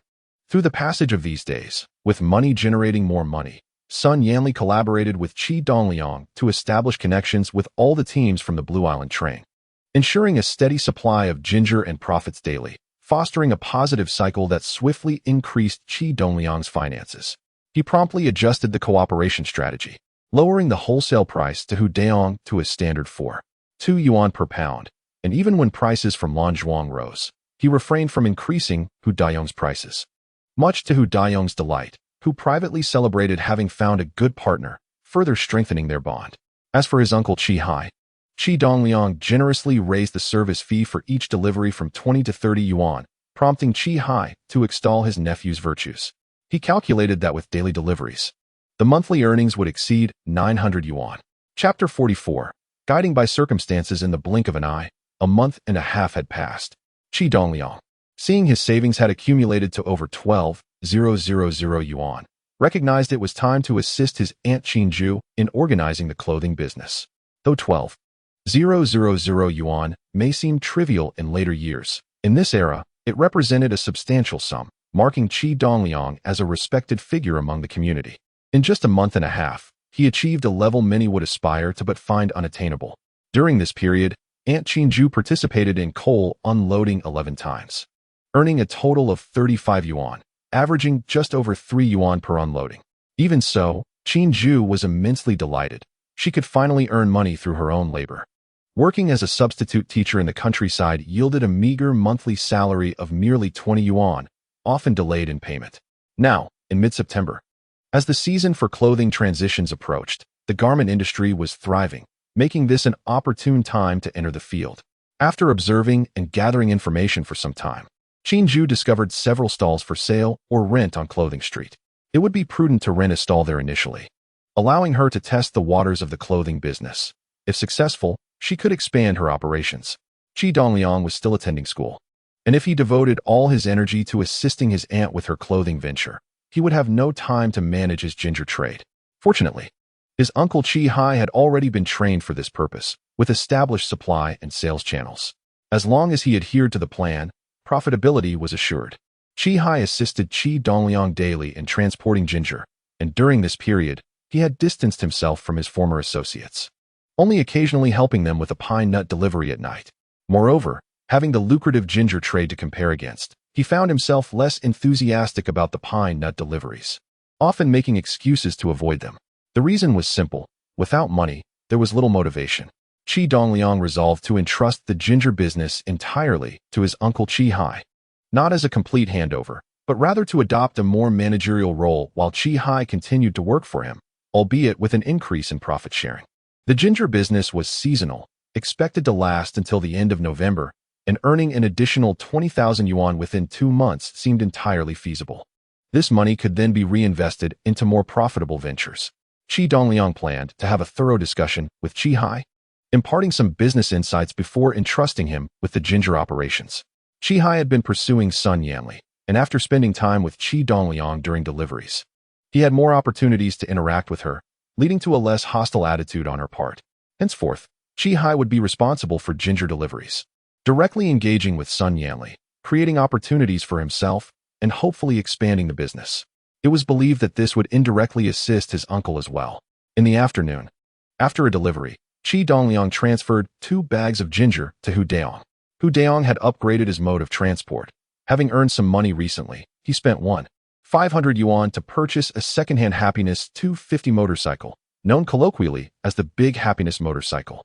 This not only enhanced his efficiency, but also allowed him to sell ginger in the surrounding areas of Nanfeng County. After weighing the ginger in the luggage room, Hu Daong secured the bags on his motorcycle's rear seat, then paid Qi Dongliang 840 yuan before speeding off on his motorcycle. Qi Hai watched Hu Daong's departing figure with envy. Qi Dongliang approached Qi Hai and asked, "What are you looking at, uncle?" Qi Hai replied, "I was admiring Hu Daong's Big Happiness."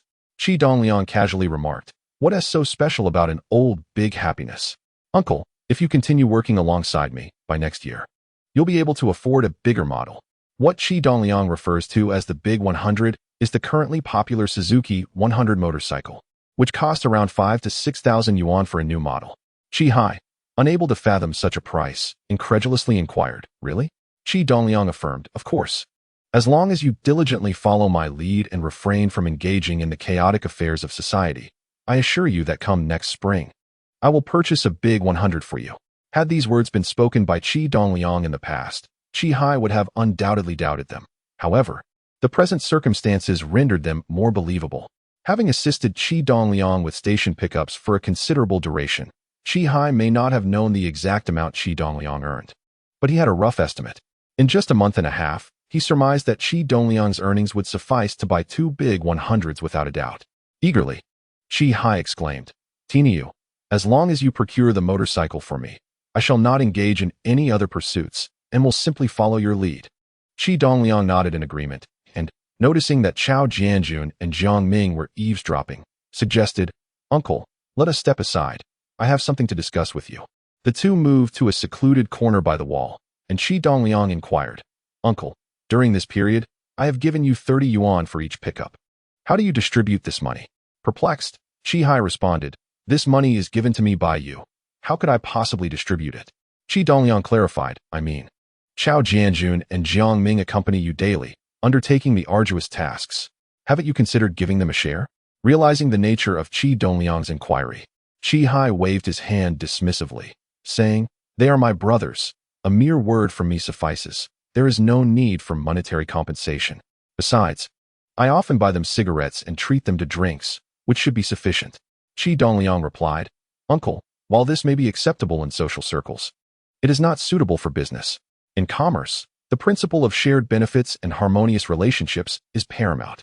What we are engaged in is a business, and all participants must receive a fair share of the profits. Otherwise, over time, discord will arise, and the business will falter." Qi Hai asked, "Tiniu, are you suggesting that I should pay them?" "Indeed," Qi Dongliang affirmed. "Only by tightly binding their interests to yours will they remain loyal and united in purpose, enabling you all to generate greater profits." Contemplating this, Qi Hai scratched his head and asked, "Tiniu, if you believe your advice holds merit, how much do you think I should give them each time?" After a moment's thought, Qi Dongliang suggested, "You could give them 5 yuan each time. That amounts to 5 yuan a day, or 150 yuan a month, which exceeds the salary of an ordinary worker. With such an income, they would have no reason not to follow you. Moreover, as our business expands, we will need additional hands, and loyal assistants like them would be the ideal choice." Chapter 45. Thunderstorm. Upon hearing Qi Dongliang's proposal of 5 yuan each for Chao Jianjun and Jiang Ming, Qi Hai realized that this would total 300 yuan a month, a thought that pained him. Yet, recognizing the wisdom in his nephew's words, he steeled himself and resolved, "Very well, Tiniu, I shall follow your advice. Starting tomorrow, I will give them each 5 yuan."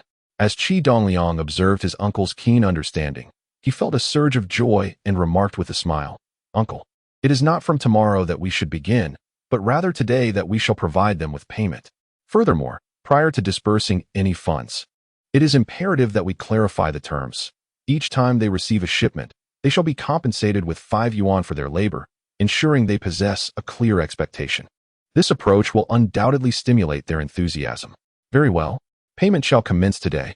Qi Hai enthusiastically agreed, and then, with a hint of curiosity, inquired, Tiniu, I am perplexed as to where you have acquired such unconventional ideas. Qi Dongliang cast a sideways glance at Qi Hai and replied, that is of no concern to you. Simply know that following my lead will yield profits. All right, I shall refrain from further inquiries. Let us proceed immediately to distribute funds to Erlangzi and Lao Wu. Wait a moment. There is something I need to discuss with you. Qi Dongliang called out to Qi Hai as he was about to leave. Uncle, the decision to provide money to Chao Jianjun and Jiang Ming was mine. I shall cover this expense. From today onward, each time you receive a shipment, I will give you 40 yuan, of which you shall allocate 5 yuan to each of them, allowing them to feel indebted to you. Your income will remain 30 yuan per day, ensuring you incur no losses. What do you think? Qi Hai was taken aback with delight and hastily replied, wonderful. Tiniu, you are truly generous to your uncle. With a smile, Qi Dongliang replied, you are my uncle, we are family. Who else should I treat well if not you? Indeed, we are family. With you as my uncle, no one would dare to bully you. Let us go and distribute the funds to them. Uncle, why the haste? I have not finished speaking, Qi Dongliang interjected. What else is there to discuss, Tiniu? Qi Hai asked. Uncle, our business has now found its rhythm. There are established individuals for both loading and receiving the goods. All that remains is to manage the station, dispatch the shipments, and handle the accounts. As a student, my primary focus must be on learning. I intend to entrust this business entirely to your capable hands. Henceforth, I will refrain from managing the station or dispatching goods.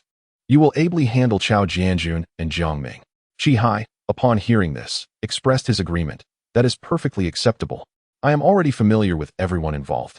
So managing this matter should pose no challenge. You needn't concern yourself with it any longer. Then it is settled, uncle. From now on, I shall not come by. Each day you will receive shipments, and after settling all necessary expenses, you will directly hand over the remaining funds to me. Understood, no problem.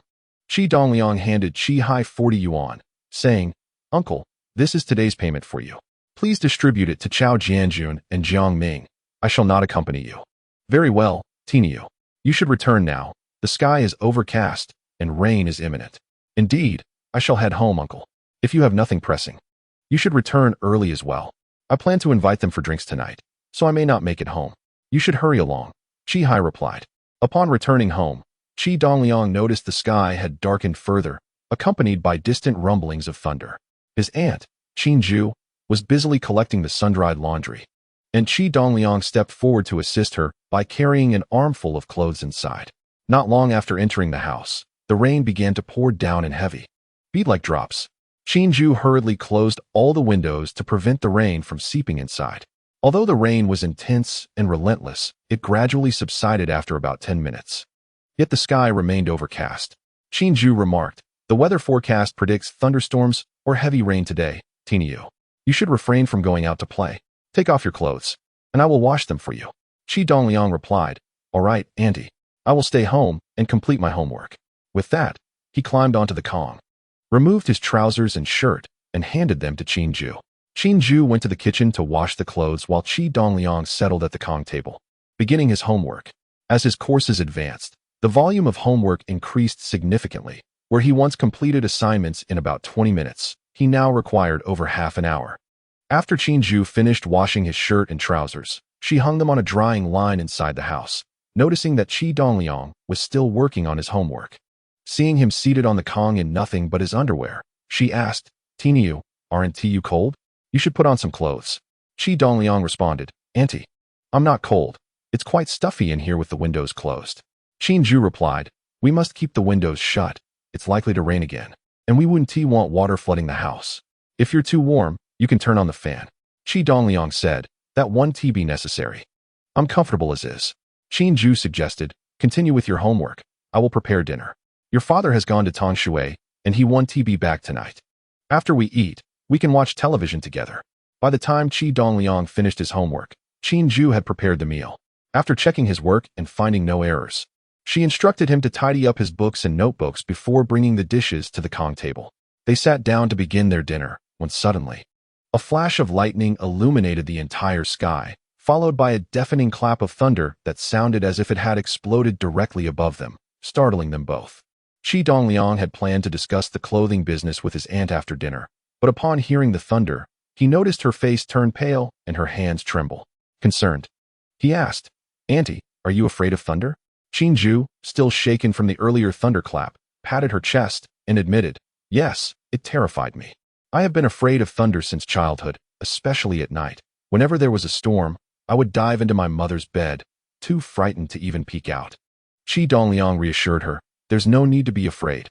I'm here with you." Seeing Qi Dongliang's earnest demeanor, Qinju couldn't help but smile. Fortunately, during their meal, although the rain poured heavily outside, no further thunderclaps disturbed them, with only distant rumbles faintly echoing in the background. After finishing dinner, Qinju quickly cleaned the table and washed the dishes. After making the bed on the Kong, she advised Qi Dongliang to lie down and watch television while she washed her face and feet in the kitchen. Once she returned to the Kong and joined him under the covers, they attempted to watch television together. However, due to the storm, the signal was poor, often interrupted by static, making it difficult to enjoy the program. Realizing the television was unwatchable, Qi Dongliang decided it was time to discuss the clothing business with Qinju. Chapter 46. Nocturnal conversations. A thunderous roar reverberated as if the heavens themselves had unleashed their fury, causing the very foundations of the house to tremble. The television screen abruptly went dark, leaving no trace of its previous illumination. Startled, Qinju let out a terrified scream, instinctively clutching Qi Dongliang in a tight embrace, her body trembling uncontrollably.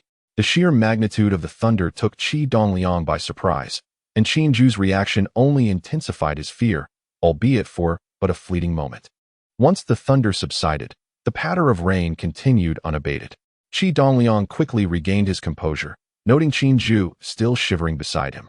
He gently nudged her and reassured her, saying, "Aunt, do not be afraid. It's all right, it's all right." With Qi Dongliang's comforting words, Qinju gradually emerged from her fright, her body slowly relaxing. Releasing her hold on Qi Dongliang, she exhaled, "That truly frightened me just now." Qi Dongliang replied, "Aunt, everything is fine. I am here, so do not fear." After a moment, the television flickered back to life, its image restored. To divert Qinju's attention, Qi Dongliang suggested, "Aunt, I must turn off the television. The thunder may have damaged it, and if it strikes again, it could break." Upon hearing this, Qinju hurriedly urged, "Then please turn it off quickly." Qi Dongliang rose to switch off the television and lit the lamp before returning to the bed, lying down beside Qinju. He gazed at her and remarked, "Aunt, I believe that coal unloading is not suited for you. It is not only exhausting but also offers scant monetary reward and little promise for the future." Qinju countered, "I am already quite content with this job. It was my brother-in-law who helped me secure it. Do I have any other options?" Qi Dongliang responded, "Of course. Your options are abundant. Simply register with the labor service company at the locomotive depot, and when you retire, you shall receive a pension. There are myriad ways to earn a living." Pension. Qinju expressed disbelief at Qi Dongliang's mention of receiving a pension after retirement, her brow furrowed in confusion. Indeed, Qi Dongliang affirmed, the small collectives of the railway will eventually evolve into larger collective enterprises, belonging to collective ownership, thereby entitling employees to pensions upon retirement as stipulated by regulations. The labor service companies established at various railway stations primarily address employment issues for the children of railway workers. Initially, they were classified as small collective enterprises, but subsequently, various railway bureaus upgraded them to large collective enterprises in accordance with higher policies, officially recognizing all employees of these small collectives as part of the large collective and granting them equal treatment with the formerly state-owned railway employees, including pensions funded by the enterprises upon retirement. Although Qi Dongliang could not recall the precise year of this restructuring, he knew it had occurred within recent years. Moreover, with the reform of the national pension system, wherein both enterprises and individuals contribute to pension insurance, pensions are dispensed by Social Security upon retirement, transforming the previous enterprise-funded pension model and alleviating the burden on companies. The railway's large collective enterprises have also come under the umbrella of Social Security. Yet, this was a matter for another time. Qi Dongliang inadvertently revealed too much and quickly reined in his words, adhering to traditional notions of pensions without mentioning the insurance system. Even so, the impact on Qi was considerable. After some contemplation, she remarked, "Since working here can lead to a large collective, and I could still receive a pension upon retirement, I suppose I shall continue here." Qi Dongliang, who had intended to enlighten his aunt with these words, found that his efforts had the opposite effect, leaving her even less inclined to consider alternatives. Thus, he reorganized his thoughts and said, "Aunt, as I mentioned earlier, you cannot abandon this job. However, merely holding a nominal position at the unit is feasible, given that there are more hands than work, and one hardly earns a few coins in a month. If you simply maintain your title without attending, the others could earn a bit more, which would be beneficial for them without detriment to the unit." Qi, puzzled, inquired, "Tainyo, if I don't work at the unit, what shall I do?" Qi Dongliang responded, "Aunt, this is the crux of what I wish to convey to you today. You see, working in coal unloading earns merely a few dozen yuan a month, and it is laborious work ill-suited for a young woman like you, with little promise for the future. With the country's reforms and economic revitalization, undertaking any small business would be preferable to this labor. Therefore, I suggest you consider starting a small venture, rather than idling at home and squandering your youth." Qi sighed, "I wish to, but I lack the skills, let alone the ability to run a business. I would surely incur losses." Qi Dongliang reassured her, "You are still young. You can learn. No one is born with inherent knowledge. As long as you are willing to learn and put in the effort, nothing is unattainable." Qi replied, "I can commit to what you suggest, but one must first have a direction. Right now, I am utterly lost, with no goals or objectives." Qi Dongliang affirmed, "Aunt, I have already devised potential business ideas for you. It simply depends on whether you are willing to pursue them. What kind of business do you envision for me?" Qi inquired. Qi Dongliang responded, "I envision you entering the clothing trade. We can start by setting up a stall, gradually accumulating experience, and then advancing further." Qi expressed, "I do enjoy selling clothes, but entering the clothing business requires capital and a location, which is likely to be a significant amount. I possess nothing." Qi Dongliang reassured her, "Aunt, you need not worry about that. I have already selected a site for you. It's on the city's clothing street.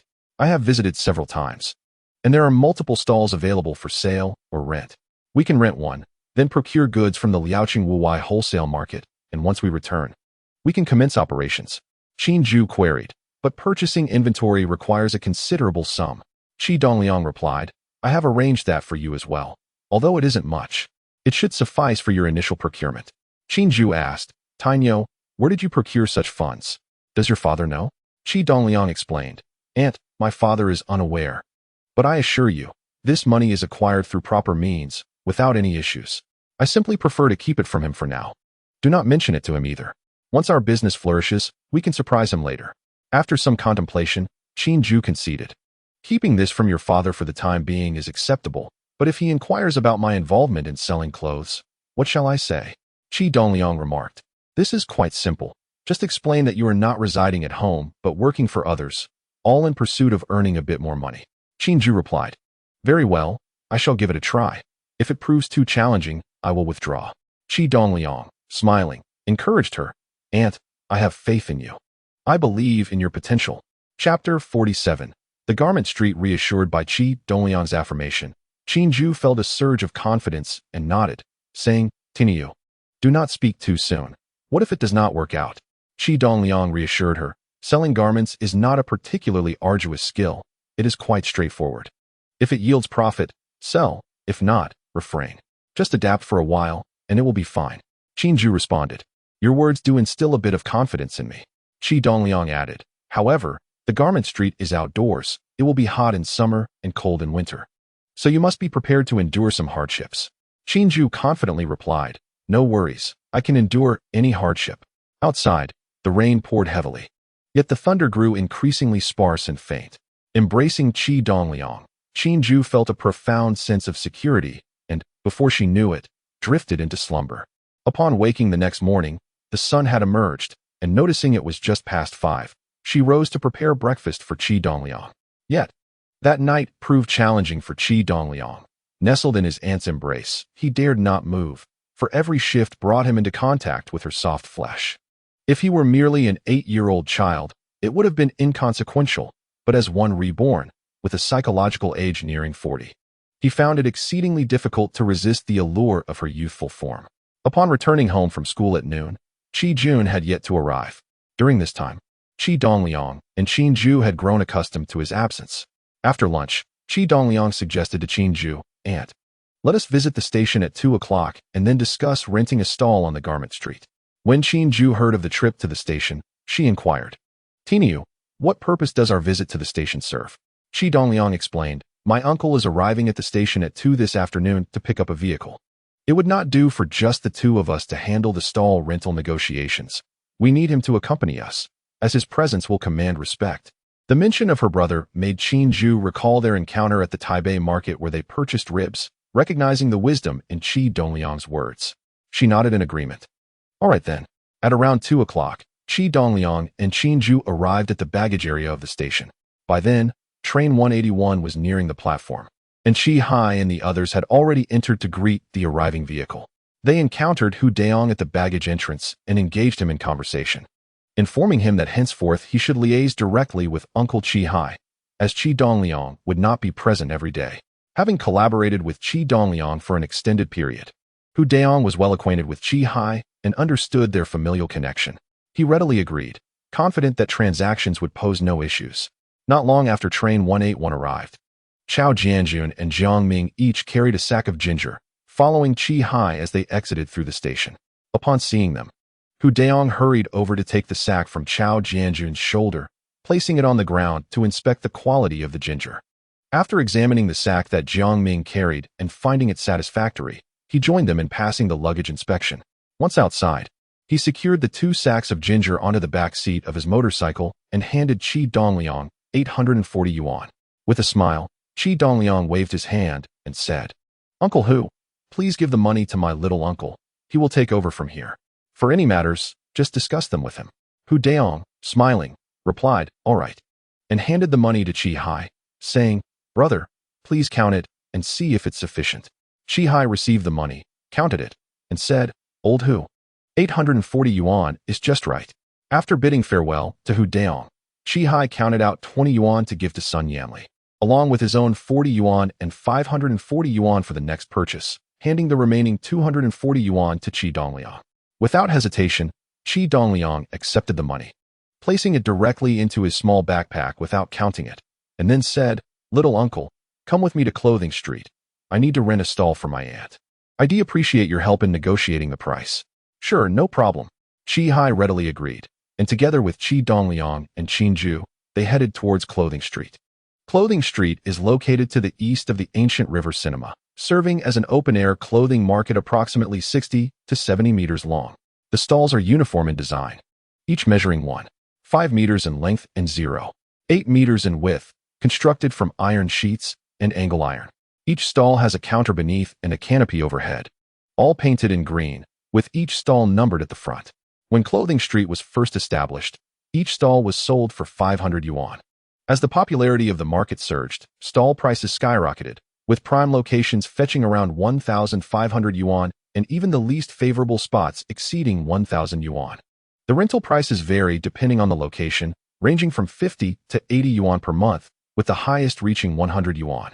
Given Qi Dongliang's current capabilities, acquiring a stall for his aunt in the best location would not pose a challenge, especially with prices on the rise. However, he was aware that the city of Gujang was developing a light industry market, set to officially open in June of next year. To ensure a high occupancy rate, a decision would be enacted in March to close the open-air Clothing Street, allowing vendors to relocate to the light industry market. Those willing to move would be permitted to exchange their stalls at the original price of 500 yuan for a spot in the new market, while those unwilling would receive a depreciation allowance of only 200 yuan. Thus, renting at this time was the most advantageous option. Securing a stall in the best location for his aunt would save money, with 9 months until June and a monthly rent of 100 yuan. They would save an additional 100 yuan. Moreover, Qi Dongliang has already devised a plan. At the beginning of next year, during the leasing period of the light industry market, he intends to acquire 2 commercial spaces for his aunt. The value of these spaces in the light industry market far exceeds that of the stalls on the Clothing Street. During the leasing phase, the prices for each space vary between 3,000 and 4,000 yuan, depending on their location. The central positions command a higher price, while those on the periphery are relatively less expensive. Qi Dongliang is aware that, following several years of flourishing development, the prices of these commercial spaces have surged significantly. At the height of the market in the mid-1990s, the selling price for a single space reached over 60,000 yuan, marking an approximate 15-fold increase. Qi Dongliang is not motivated by the prospect of reselling these spaces for profit, as the investment return period is excessively lengthy.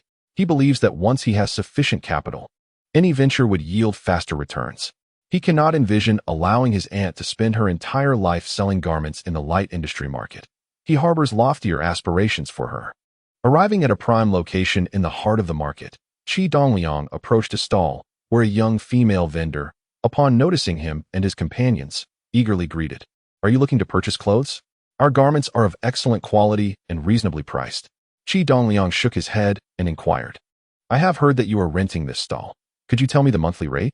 Upon realizing they were interested in leasing, the young vendor enthusiastically replied, "Yes. The monthly rent is 100 yuan. Isn't that rather expensive?" Before Qi Dongliang could respond, Qi Hai interjected with a tone that was far from cordial. The young vendor remained unfazed by Qi Hai's demeanor and cheerfully remarked, "Sir, this price is quite reasonable. You must know that the season is about to change, ushering in the peak sales period for clothing. Selling even a few items will easily cover this cost." Qi Hai retorted, "We are not looking to rent for just a month or two. If we are to lease, it will be for 6 months or more. While the peak season may be manageable, what about during the off-peak period? Surely, you can offer us a discount?" The young vendor responded, "This is negotiable. My husband has gone to sell cigarettes and will return shortly. You can discuss the specifics with him." Before long, a young man in his mid-20s, bald and robust, approached from the east. The vendor, upon spotting him, waved and called out, "DeLong, come back quickly. We have someone interested in renting." The young man hurried over and, upon seeing Qi Hai, greeted him with a smile. "Dahai, are you looking to rent this stall?" Qi Dongliang felt a surge of satisfaction upon realizing that his uncle was acquainted with the vendor and seemed quite familiar with him. It was indeed fortuitous to have brought his uncle along today, as familiarity often facilitates negotiations. Qi Hai, somewhat surprised by the young man's presence, chuckled. "Xiao Ma, is this stall yours?" Xiao Ma, whose full name is Ma Jinlong, resides in Taipei and, like Qi Hai, is affiliated with their elder, Pan Yong. Despite their distinct factions, they frequently share meals and camaraderie, occasionally joining forces in various endeavors, often extending mutual favors. Ma Jinlong pointed to the adjacent bed and said, "That one belongs to my family, and this one belongs to my sister-in-law. After she moved to the northern market to sell clothing, this bed has been rented out continuously. Just last month, the couple renting it returned to their hometown in Jibei, leaving it vacant. I have been looking to rent it out again, but have yet to find a suitable tenant." Qi Hai, having spent quite some time with Ma Jinlong, realized he had never met his wife and was unaware that she was also in the clothing business. Feeling somewhat embarrassed about his earlier demeanor, he clasped his hands in greeting towards the female stall owner, saying, "So you are my sister-in-law. I apologize for any offense I may have caused earlier. Please forgive me." The female stall owner, upon recognizing Qi Hai as a friend of her husband, smiled and replied, "Oh, there's no need for such formalities. It's quite normal for young people to speak their minds. I encounter all sorts of individuals while selling clothes here, and I've grown accustomed to it. If I were to take offense, I would surely exhaust myself." Ma Jinlong, aware of Qi Hai's temper, appreciated his apology towards his wife. Seeing her amiable response reassured him that there was no real conflict, merely a misunderstanding in communication. He chuckled and said, "Dahai, why so formal? If your sister-in-law says it's no problem, then it's no problem. By the way, are you truly interested in renting this bed?" He hastily inquired before Qi Hai could respond. Qi Hai confirmed, "Yes, my brother's sister-in-law is looking to sell clothing and wants to rent this bed." Ma Jinlong replied, "Since it's your brother's sister-in-law, that's settled then. The price is negotiable. How long do you wish to rent it for?" Earlier, when they arrived, Qi Dongliang had only mentioned to Qi Hai that they needed it for about 6 months without specifying the duration. So he turned to Qi Dongliang and asked, "Tiniu, how long do you intend to rent it?" Unfamiliar with Ma Jinlong's full name, Qi Dongliang, having heard Qi Hai refer to him as Little Brother Ma, responded, "Uncle Little Ma, we would like to rent it from now until the end of May next year, which is about 9 months. Seeing the surprise in Ma Jinlong's gaze, Qi Hai introduced, "Little Brother Ma, this is my nephew, Qi Dongliang. He is helping his aunt with her clothing business. Upon hearing this, Ma Jinlong chuckled and remarked to Qi Dongliang, young man, that is impressive. At such a young age, you're already venturing into business. You're bound for great things. Ma Jinlong's casual compliment soon proved prophetic as Qi Dongliang, shielded by his uncle Qi Hai and aunt Qin Ju, swiftly flourished in his endeavors, amassing considerable wealth. With a grin, Qi Dongliang asked, Uncle Little Ma, is there any chance the price could be reduced? Ma Jinlong replied, with the Hai here, the price is certainly negotiable. However, I'm curious why you wish to limit the rental until the end of May next year. Qi Dongliang explained, Uncle Little Ma, this is an open market, exposed to the elements. Adverse weather conditions can hinder business, making it quite labor-intensive and time-consuming. As you know, the light industrial market is nearing completion, and I've heard it will officially open around June or July next year. I would prefer to rent a bed there for my aunt once it opens, where she won't be exposed to the wind and rain, ensuring a more sustainable venture. With a smile, Ma Jinlong said to Qi Hai, Hai, I never expected your nephew to possess such foresight.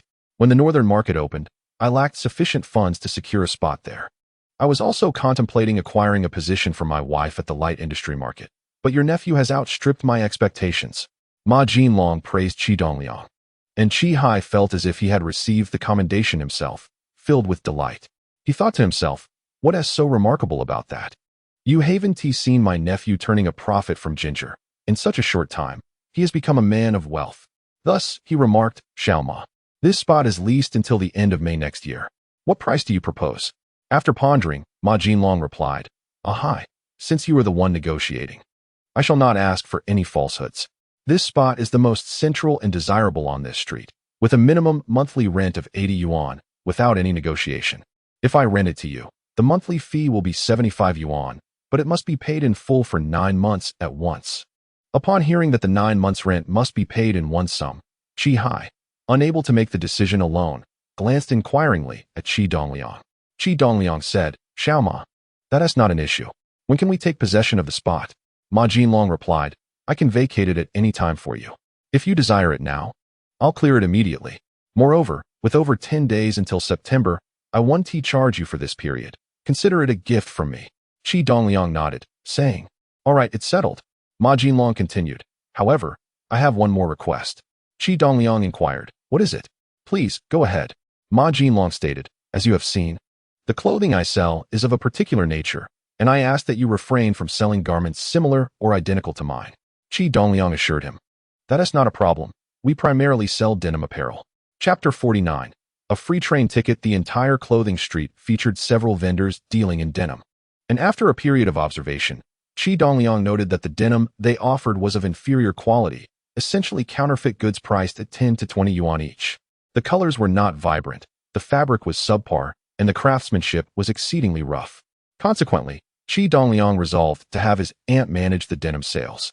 Although this clothing street catered to a low-end market, introducing some high-quality replicas priced around 30 to 40 yuan should attract attention. Despite the higher procurement cost of these replicas, they closely resembled the genuine articles in both color and craftsmanship, making them indistinguishable to the untrained eye. Upon hearing that Qi Dongliang intended to sell denim, Ma Jinlong remarked, then there's no issue. Once we sign the contract and settle the payment today, this spot will be yours by tomorrow. Qi Dongliang replied, all right, Xiao Ma, let us find a place to sign the contract and make the payment.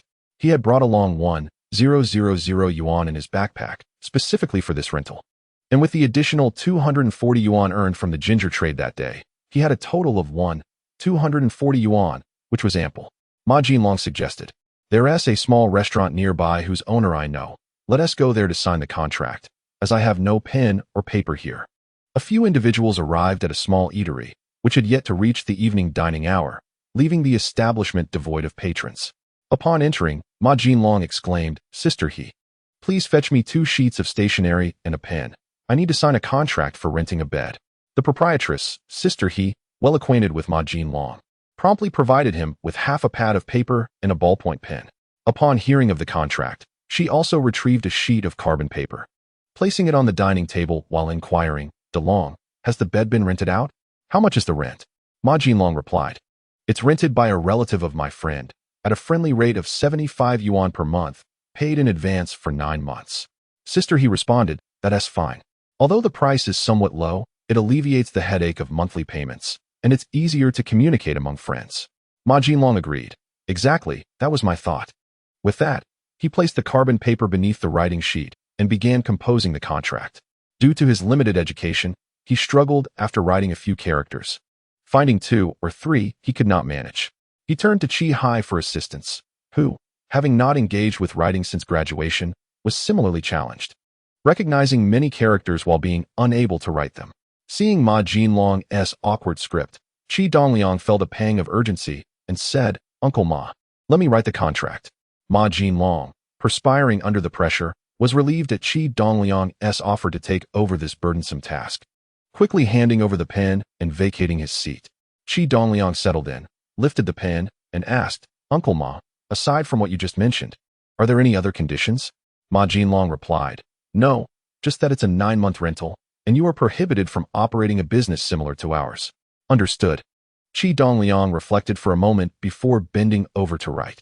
In his previous life, he had handled countless projects and drafted numerous contracts. Thus, a simple rental agreement posed no challenge. With swift strokes of his pen, he crafted elegant cursive, completing the document in no time. Upon reviewing it for accuracy, he handed the contract back to Ma Jinlong, saying, Uncle Ma, please check if there are any discrepancies. Ma Jinlong gazed in astonishment at Qi Dongliang's finished contract, utterly unprepared for the fact that this first-grade student not only could write so extensively, but did so with remarkable skill. Qi Hai and Qin Ju shared a similar sentiment. Having seen Qi Dongliang's neat but misaligned characters while grading his homework, they were further astounded by his beautiful cursive writing today. Qin Ju, having completed high school, recognized that while her handwriting was decent, it paled in comparison to Qi Dongliang's. You're truly impressive.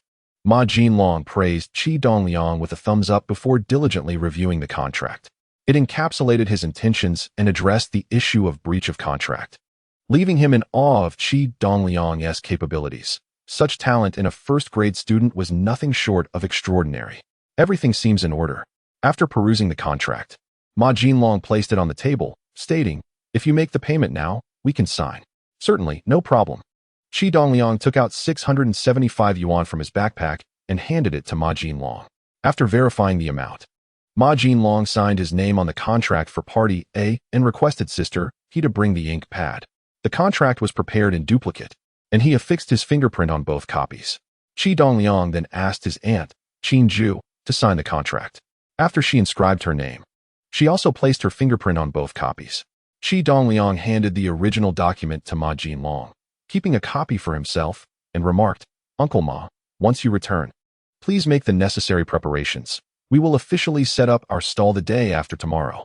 Ma Jinlong accepted the original and replied, All right, no problem.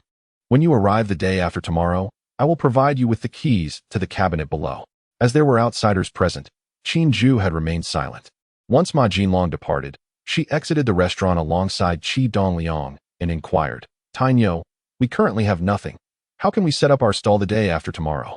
Qi Dongliang smiled and responded, Aunt, although there is much to prepare, the most crucial aspect is acquiring goods. We will go to Liaoqing to procure supplies tonight. I assure you that we will have our stall ready the day after tomorrow. Qi Hai, overhearing this, asked, Tainyo, are you going to Liaoqing alone to purchase goods? Qi Dongliang replied, No, how could I, a mere child, go alone? Aunt, along with the 3 of you, will accompany me. Qi Hai then asked, What mode of transportation will we use? Qi Dongliang said, We shall take the 182 train from Landau. Today, Sister Yanli is on duty, so we can even save on ticket costs.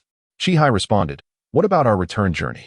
Even if we take the 181 train back, we will have large bags of goods to carry, and without tickets, we cannot enter Liaoqing railway station. After pondering for a moment, Qi Dongliang suddenly conceived a brilliant idea and said to Qi Hai, Uncle, aren't you familiar with the ticket collectors at the station exit? Go and request a few tickets from the recently arrived 181 train. The farther the destination, the better. Qi Hai was momentarily taken aback and asked in confusion, What do we need those discarded tickets for? Qi Dongliang explained, Train tickets have a validity period. The longer the distance, the longer the validity. For instance, tickets from Landau, Langzhuang, and Quanqing to Gujang are valid for 3 to 4 days. Those who boarded yesterday and arrived today at Gujang have only 2 days of validity remaining.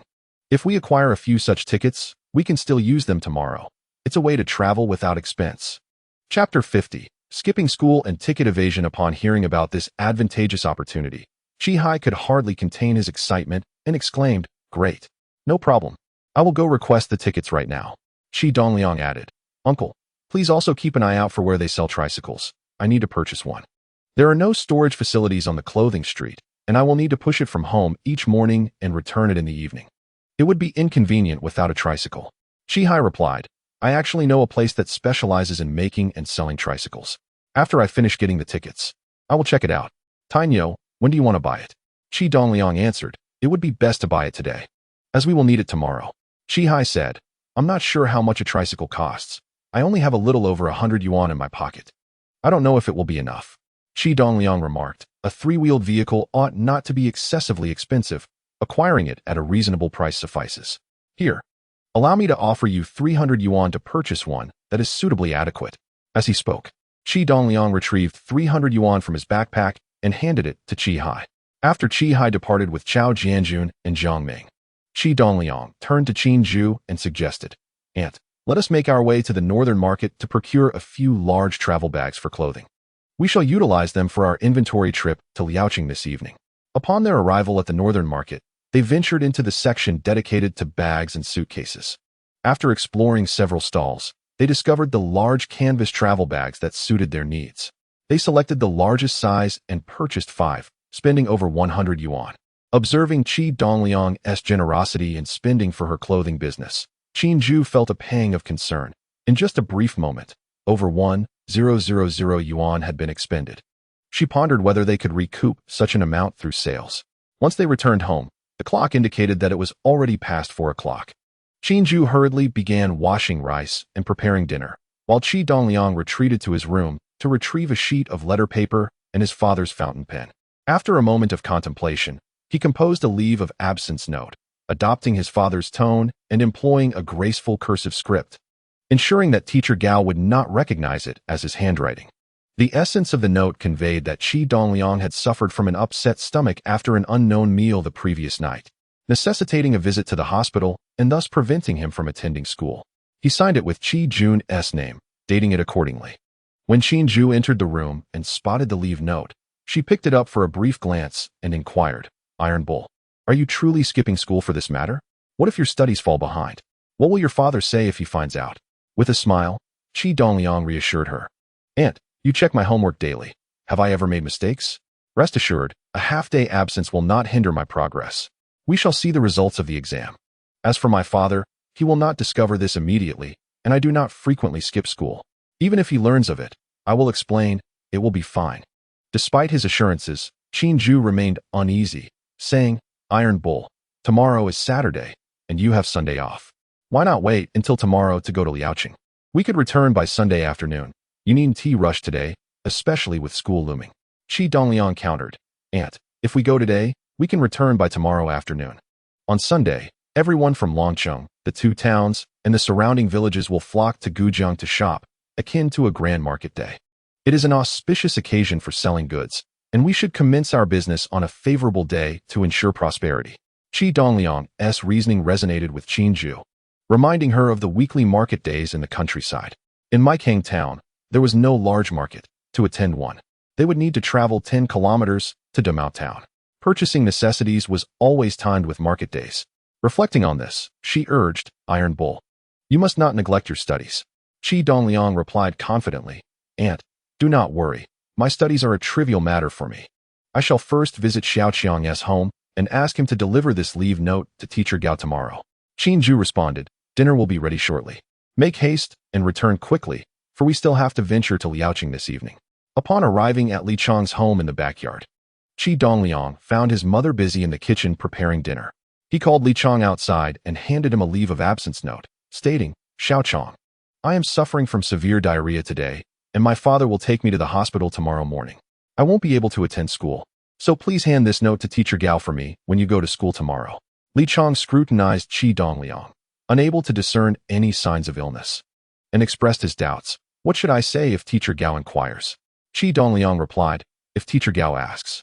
Just say that my father asked you to deliver this note this morning, explaining that he will take me to the hospital. You need not know anything else. All right. Li Chang eventually acquiesced. Upon returning home, Qinju had prepared dinner and set the table, but the food had not yet been served. Noticing Qi Dongliang's return, she remarked, "It's almost 5 o'clock. Let us wait a bit before we eat to see if your father will return tonight." "Okay," Qi Dongliang responded. Though inwardly he hoped his father would not return that evening. If his father did come back, they would need to engage in a lengthy discussion about their trip to Liaoqing. It was preferable if he stayed away. They could figure out what to say when he returned the following day. At that moment, Qi Dongliang heard his uncle calling him from outside. He looked through the window and saw his uncle waving at him from a newly parked tricycle in the yard. He quickly got up to go outside, followed by Qinju.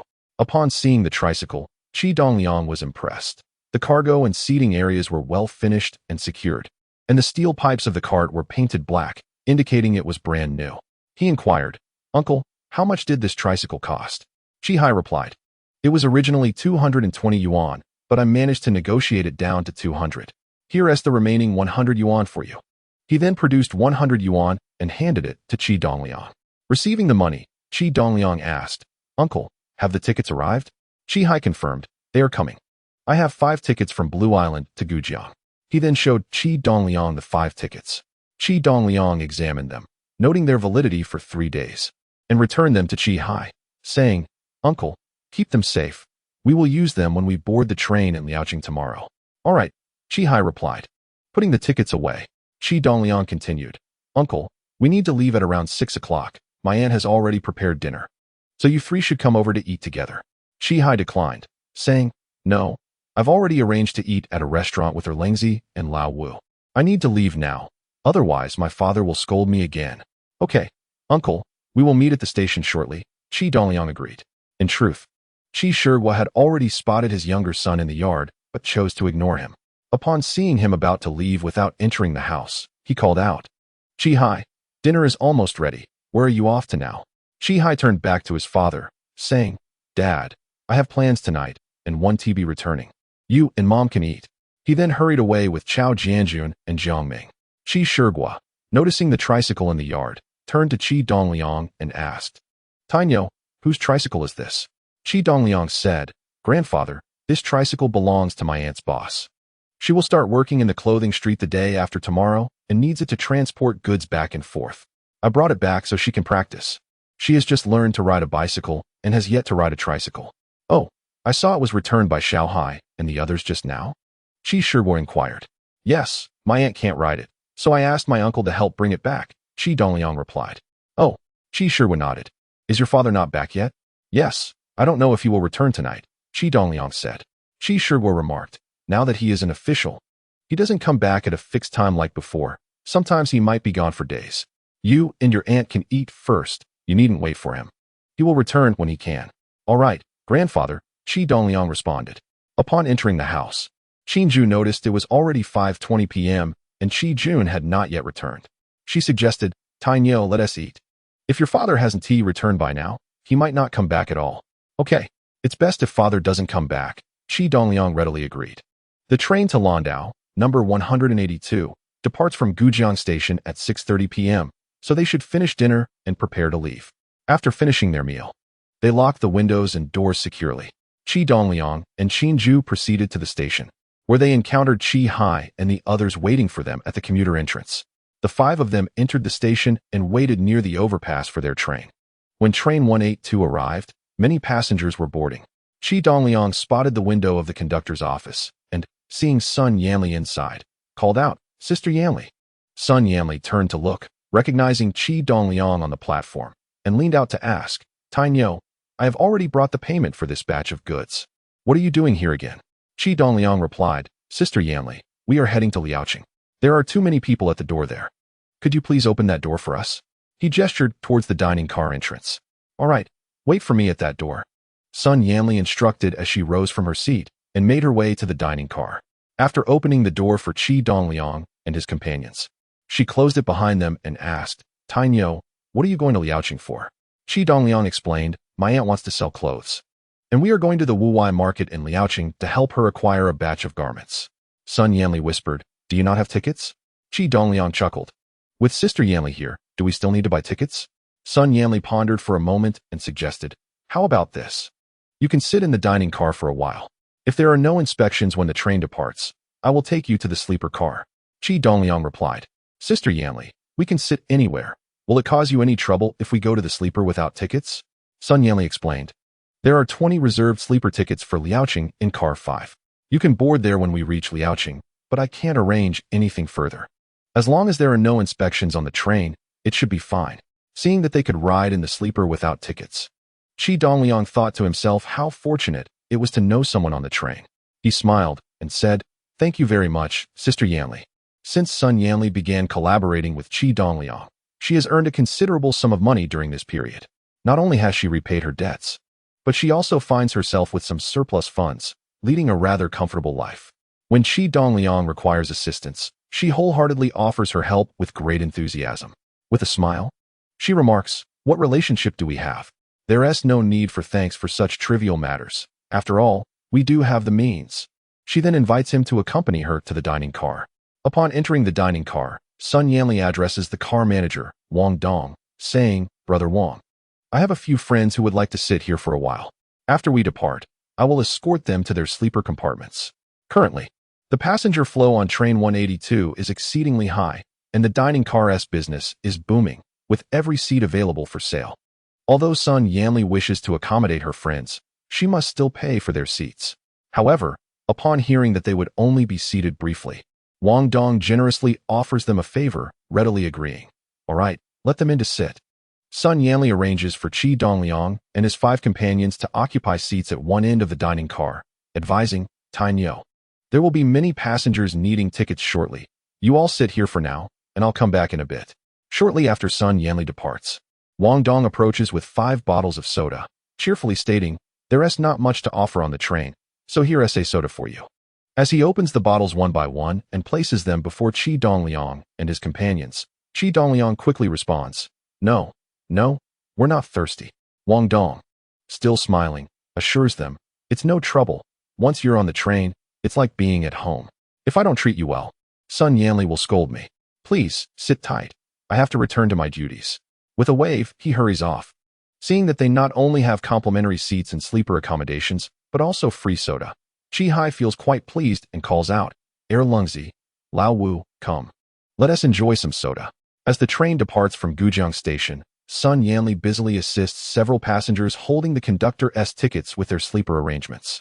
Upon noticing conductor Li Guojiang approaching, she quietly inquires, Conductor, is there anyone from the inspection team on board? Li Guojiang, understanding her question pertains to the inspection crew, shakes his head and replies, No. Have those sleeper tickets been fully accounted for? Yes, they have all been taken care of, Sun Yanli confirms. Conductor, I have a few friends heading to Liaoqing, but there is no space in the carriage. I would like to send them to the reserved sleepers for a brief moment. Li Guojiang comprehends the situation and advises, Go ahead, but be clever when you're on duty. If the inspector's bored, make sure to have them step out immediately. Sun Yanli smiles, Understood, thank you, conductor. Noticing there are no more passengers needing tickets, she tidies up and exits the conductor's office, heading towards the dining car. Seeing the sodas in front of Qi Dongliang, she realizes that Wang Dong has extended a courtesy on her behalf, and she gratefully tells him, Brother Wang, thank you for treating my friends. I'll take them to the sleeper now. Wang Dong responds with a smile, It's a small matter, no need for thanks. Sun Yanli then leads Qi Dongliang and his companions to car 5, locating an empty sleeper compartment. Tainyo, you can settle here. It will take nearly 5 hours to reach Liaoqing. If you feel tired, feel free to rest. I will have the train attendant wake you before we arrive. Chapter 52. The donkey in a sleeper compartment with 6 berths arranged in pairs. Qi Dongliang and his 4 companions occupied 5, leaving 1 berth unclaimed. On one side lay Qi Hai, Chao Jianjun, and Zhang Ming in the lower, middle, and upper berths, while on the opposite side, Qi Dongliang and Qinju occupied the middle and lower berths. Generally, passengers prefer the lower berths for their convenience. Yet Qi Dongliang favored the middle berth for its stability and the absence of disturbances. Having consumed alcohol that evening, Qi Hai, Chao Jianjun, and Zhang Ming quickly succumbed to sleep. In contrast, Qi Dongliang found himself unable to drift off in the early hours, instead peering out from his middle berth to observe the surroundings of the carriage. This was Qin Zhu's first experience on a sleeper train, and everything appeared novel to her. Noticing both men and women sharing the compartment, with some women revealing their arms and thighs, she felt a sense of disbelief. However, observing the nonchalant demeanor of the others, she pondered that perhaps this was simply the norm on trains, and that her reaction stemmed from naivety. Seeing Qi Dongliang curiously gazing around from his berth, Qin Zhu called out, "Tainyo, come down. I have a question for you." He descended to sit on her berth, inquiring, "Auntie, what is it?" After glancing around to ensure their conversation was private, Qin Zhu whispered, "Why are men and women sleeping together on this train? Is it a railway regulation?" Caught off guard by her question, Qi Dongliang reflected on his past experiences. He had always encountered this arrangement since he first traveled in a sleeper, yet he was unaware of any specific railway rules. After a moment's thought, he replied, "Auntie, trains are public spaces, with so many stations across the country. When sleeper tickets are sold, it's impossible to know if the passengers are male or female. The tickets are anonymous and non-transferable. Whoever purchases a ticket simply boards. Unlike hotels, where registration is required, this has always been the case. Even in soft sleeper compartments, which are private, men and women often share the same room." "Oh, so that is how it is," Qin Zhu remarked, glancing at the adjacent berth and whispering, "Since it is a public space, one should be mindful. That woman over there is bare-armed and exposing her thighs, surrounded by men. Doesn't she feel embarrassed?" Hearing this, Qi Dongliang couldn't help but chuckle internally. Recognizing his aunt's innocence, he had witnessed far more audacious displays, especially among Russian women on sleeper trains, who often appeared unbothered by the eyes of others. He responded, "Auntie, people vary greatly. Some are conservative, while others are more open-minded. Besides, there are women on the streets wearing tank tops and shorts. Dressing this way on a train is hardly an issue. You'll soon grow accustomed to it." Qin Zhu nodded, falling silent thereafter. At that moment, Sun Yanli approached, holding a convenience bag. Noticing Qi Dongliang and Qin Zhu still awake, she offered the bag to Qi Dongliang, saying, "Tainyo, I brought you some bread and sausages from the dining car. You and your aunt can have them if you get hungry in the middle of the night." Qi Dongliang remarked, "No need. I've just had a meal at home, and I'm not hungry at all." "Sister Yanli, why are you spending this money?" Sun Yanli responded, "Tainyo, why are you being so polite with me? Even if you're not hungry now, it's wise to be prepared for when you do feel hunger. Besides, the bread and sausage I acquired from the dining car cost me nothing." Seeing Sun Yanli's sincerity, Qi Dongliang accepted the food with a smile, saying, "Thank you, Sister Yanli." Sun Yanli chuckled, "Tainyo, there's no need for such formality. It's a trivial matter. Well then, you all should rest. I must take my leave." Just then, Qi Dongliang called out to her, "Sister Yanli, do you have any books or magazines in the car? I can't sleep. Could you help me find a couple to read?" Sun Yanli laughed. "Tainyo, you've only been in first grade for a few days. How many characters can you recognize? You want to read books and magazines?" Qi Dongliang replied, "Sister Yanli, even if I can't read, I can still look at the pictures. Please help me borrow a couple." "All right, I'll do my best to find you some with plenty of illustrations." After saying this, Sun Yanli waved goodbye and departed. After about 10 minutes, she returned with a thick novel in hand. "Tainyo," she said, "I asked around and managed to borrow a copy of The Return of the Condor Heroes, the first volume, which has only 10 illustrations. Make do with it." In his previous life, Qi Dongliang was an avid fan of Jin Yong and Gulong, having read all their martial arts novels during his university years, with The Legend of the Condor Heroes and The Return of the Condor Heroes leaving a particularly profound impression. If asked which he preferred, he would lean towards The Return of the Condor Heroes. With excitement, Qi Dongliang took the book, saying, "All right, having a book to flip through is enough." He then climbed onto the middle bunk and began to read. After graduating from university, he had little time for martial arts and fantasy novels, and seeing The Return of the Condor Heroes again felt incredibly nostalgic. He read for 2 to 3 hours, only putting the book down when the lights in the sleeper car were turned off, at which point his aunt, Qin Zhu, was already asleep in the lower bunk. At 11:50 p.m., the train arrived at Liaoqing Station. Sun Yanli accompanied Qi Dongliang and the others off the train, waving goodbye on the platform. After the train departed Liaoqing, she finished her shift and rested until it was time to take over at Zhongxing Station. The Wuwai market opens its doors as early as 4 in the morning, and Qi Dongliang and his companions entered the waiting room of Liaoqing Station. Finding a spot to sit and dozing off until 3:30 a.m., they then boarded a small vehicle to Wuwai Market, arriving in just over 20 minutes. In his previous life, Qi Dongliang had only heard of the renowned Wuwai wholesale market, but had never visited. He had heard it was vast, yet he had no real sense of its scale until now. The sheer size of the market was overwhelming, not to mention the areas for wholesale leather shoes, small goods, and food. There were 5 or 6 distinct sections dedicated to clothing wholesale. Some areas consisted of entire buildings, while others were expansive greenhouse sections, each housing thousands of vendors. Qi Dongliang and his companions found themselves unable to locate where denim clothing was sold. At each clothing stall they approached, Qi Dongliang noticed several individuals, seemingly from out of town, gathering around. One of them addressed the owner, "Boss, the last time I sourced this style from you, it sold remarkably well. I underestimated the quantity before and ran out. This time, I need to order more." Another quickly echoed, "Indeed, indeed. The last time I came, everything sold out in just a few days. This time, I must acquire more. Boss, could you possibly offer a discount?"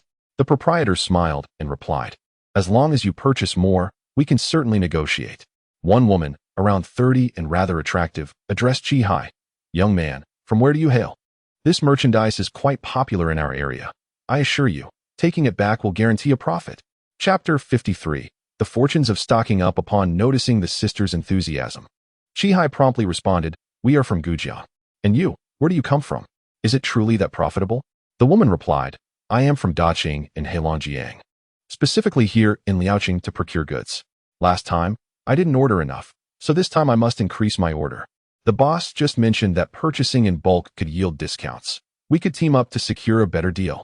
Before Qi Hai could express his thoughts, another woman chimed in, "Indeed, look at the quality of these fabrics. The styles are splendid, and the craftsmanship is remarkably refined. Back home, they sell for over 30 yuan each, but if we buy together, it could be just over 10 yuan apiece. Just think, that's nearly 20 yuan profit on each item." At first, Qi Dongliang believed these individuals were genuine buyers, but as the third person engaged with Qi Hai, he began to sense something amiss. The garments at this stall were decidedly ordinary, the fabric appeared subpar, and the workmanship was rather crude, with loose threads dangling from some seams. When the fourth person approached Qi Hai, a flash of insight struck Qi Dongliang, and he quickly surmised that they had encountered a scam. The term scam refers to these individuals being in cahoots with the proprietor, masquerading as out-of-town buyers to deceive genuine customers, luring them into purchasing overstocked, inferior goods at inflated prices. Although this method is exceedingly simple, its success rate is notably high, primarily targeting first-time buyers, while regulars possess established contacts and tend to procure from a select few suppliers. As Qi Dongliang was a child and Qin Ju was a woman, it was evident that Qi Hai was perceived as the leader among them, making him the primary target for these individuals. Qi Hai, initially captivated by the attractive women's advances, found himself swayed by their extravagant claims and turned to Qi Dongliang, saying, "Tinyu, I believe we can make a fortune with these garments. Let us invest in this apparel."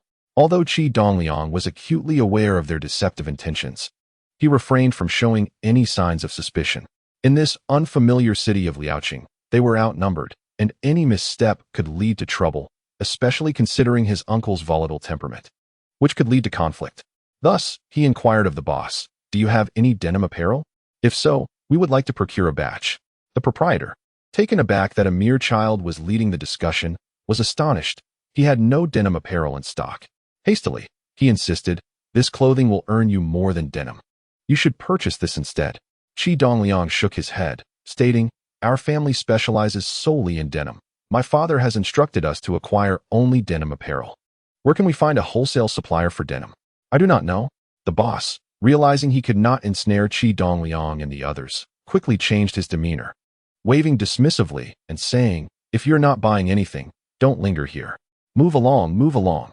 Upon encountering the boss's demeanor, Qi Hai felt a surge of indignation, his neck stiffening in defiance. Sensing the tension, Qi Dongliang swiftly intervened, saying, "Uncle, let us take a look over there." With that, he guided Qi Hai along, who, being a man of discernment, understood his nephew's intent and subdued his irritation, accompanying him further inside. After meandering through the area for quite some time, they found no wholesale vendors for denim apparel. Inquiring with the local merchants yielded no fruitful leads, as they dismissed their questions with indifference, claiming ignorance since they were not prospective buyers.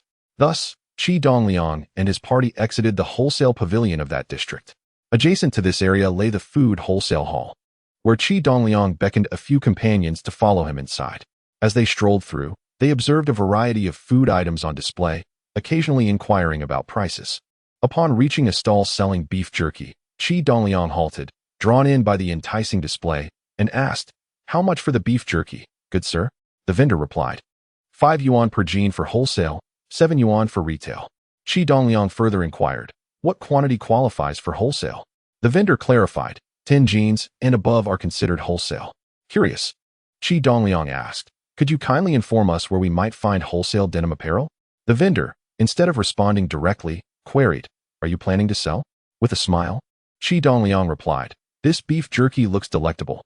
Let us have 2 jeans to taste." "Certainly." The vendor beamed, bagging the jerky and weighing it. After several adjustments, he stated, "That amounts to nearly 2 jeans and 2 tails. You may give me 15 yuan. Handing over a 20, Qi Dongliang received 5 yuan in change and gratefully remarked, "Thank you, good sir." As they savored the flavorful beef jerky, Qi Dongliang and his companions completed their exploration of the wholesale market, only to discover numerous vendors selling denim. However, the quality was notably subpar, with wholesale prices ranging from 5 to 10 yuan per pair, akin to goods found at a street market. Qi Dongliang merely inquired as he walked, not lingering too long, and soon departed for the premium wholesale district. The apparel in the premium wholesale area exuded a significantly higher caliber. Within the 5-story edifice, nearly 1,000 merchants gathered, including some renowned international brands. Yet, Qi Dongliang could not discern authenticity from imitation. Logically, he presumed they were replicas. Ascending to the 3rd floor, he finally located the section dedicated to denim apparel, which boasted hundreds of merchants specializing in this category. Ignoring the smaller stalls, he approached a larger wholesale booth. Captivated by the array of men's and women's denim garments on display, each piece showcasing a genuine, faded blue hue and exquisite craftsmanship, he thought to himself, "This is it." Pointing to a pair of jeans displayed prominently, he asked, "What is the wholesale price for these trousers?" The female vendor, seated behind the counter without moving an inch, responded, "Retail price is 35 yuan per pair. 12 pairs or more qualify for wholesale at 18 yuan each. For 50 pairs, it is 15 yuan each, and for 100 pairs, it is 12 yuan each." Curious, Qi Dongliang inquired, "Are all these jeans priced the same?" The female vendor replied, "Of course not. Prices vary according to the origin, craftsmanship, and fabric used. However, the more you purchase, the better the price you receive." Qi Dongliang inquired, "Boss, could we possibly receive a further discount if we order a larger quantity?" The vendor stated, "No matter how much you order, the rules remain the same. For over 100 pieces, the minimum price is 12 yuan each. My prices are transparent and fair. You may verify this, as we have been established here for 4 to 5 years." Realizing that further negotiation was futile, Qi Dongliang contemplated the situation. Since this was his first purchase, he knew the quantity could not be too small. He needed at least 300 pieces of clothing, including shirts and pants. While 300 may seem substantial, once distributed across various sizes, it would not be overly abundant, considering the diversity in height and build among individuals, as well as the differences between genders. Chapter 54. The kind-hearted Sister Lu. Despite his internal acknowledgement that further bargaining might be fruitless, Qi Dongliang made one last attempt, asking the vendor, "Boss, if I were to order over 200 pieces, could you not offer a better price?" The vendor remained unmoved, stating, "As I mentioned earlier, the price remains the same for orders exceeding 100 pieces. Many customers, particularly larger businesses, frequently purchase several hundred items at a time. And this is the price I offer. There is no need for further discussion." Still reluctant to give up, Qi Dongliang pondered and said, "What if we order over 300 pieces? Surely, there must be some allowance for a discount?" The vendor, noticing that this young man was earnest and eager to place a substantial order, felt a spark of curiosity and interest. Although many clients purchased large quantities, it was uncommon for someone to order over 300 pieces. With a smile, she asked, "Little brother, are you truly in a position to make such decisions?" Qi Dongliang nodded confidently, "Absolutely." Observing his assurance and the silence of Qi Hai and Qin Ju, who appeared to follow his lead, the vendor inquired further, "What kind of discount do you envision?" He replied, "Naturally, I seek a reduction in price. Even at your stated minimum, you still retain a profit." If you could afford to concede even a small margin, it would bring me some satisfaction. The vendor chuckled, saying, "You are quite clever, little brother. If I do not offer you a discount, it would feel as though I were doing you a disservice. Here's the deal. While I cannot provide a significant discount, for orders over 300 pieces, I can reduce the price by 50 cents per item. Additionally, I can arrange to have the goods delivered to the train or bus station for you." "Deal," Qi Dongliang exclaimed, eager not to let the vendor change her mind. The transportation situation was quite challenging at that moment, and he worried about how to get such a large quantity of goods to the station. The vendor's offer resonated deeply with him, and with the added discount of 5 yuan per item, that amounted to a total of 150 yuan for 300 pieces. How could he refuse? The vendor smiled. "All right then, you little rascal. Go ahead and pick out your clothes." Qi Dongliang addressed Qin Zhu and the others. "Let us first select the styles of clothing. Choose whichever designs you believe will appeal to everyone. And this decision primarily rests with you, as our target consumers are predominantly women, given that they are the principal drivers of consumption. Men's clothing will serve merely as a supplementary offering. Once we have chosen the styles, we can convene to discuss further." In truth, with Qi Dongliang's extensive experience from his previous life, selecting innovative and marketable denim styles was well within his capabilities. He encouraged everyone to partake in the selection process, partly because he could not constantly procure inventory from Liaoqing, and after a period of operation, he needed to empower his aunt to manage independently. Particularly, he intended to pass on the responsibility of future inventory procurement to his uncle and the others, fostering their growth and development.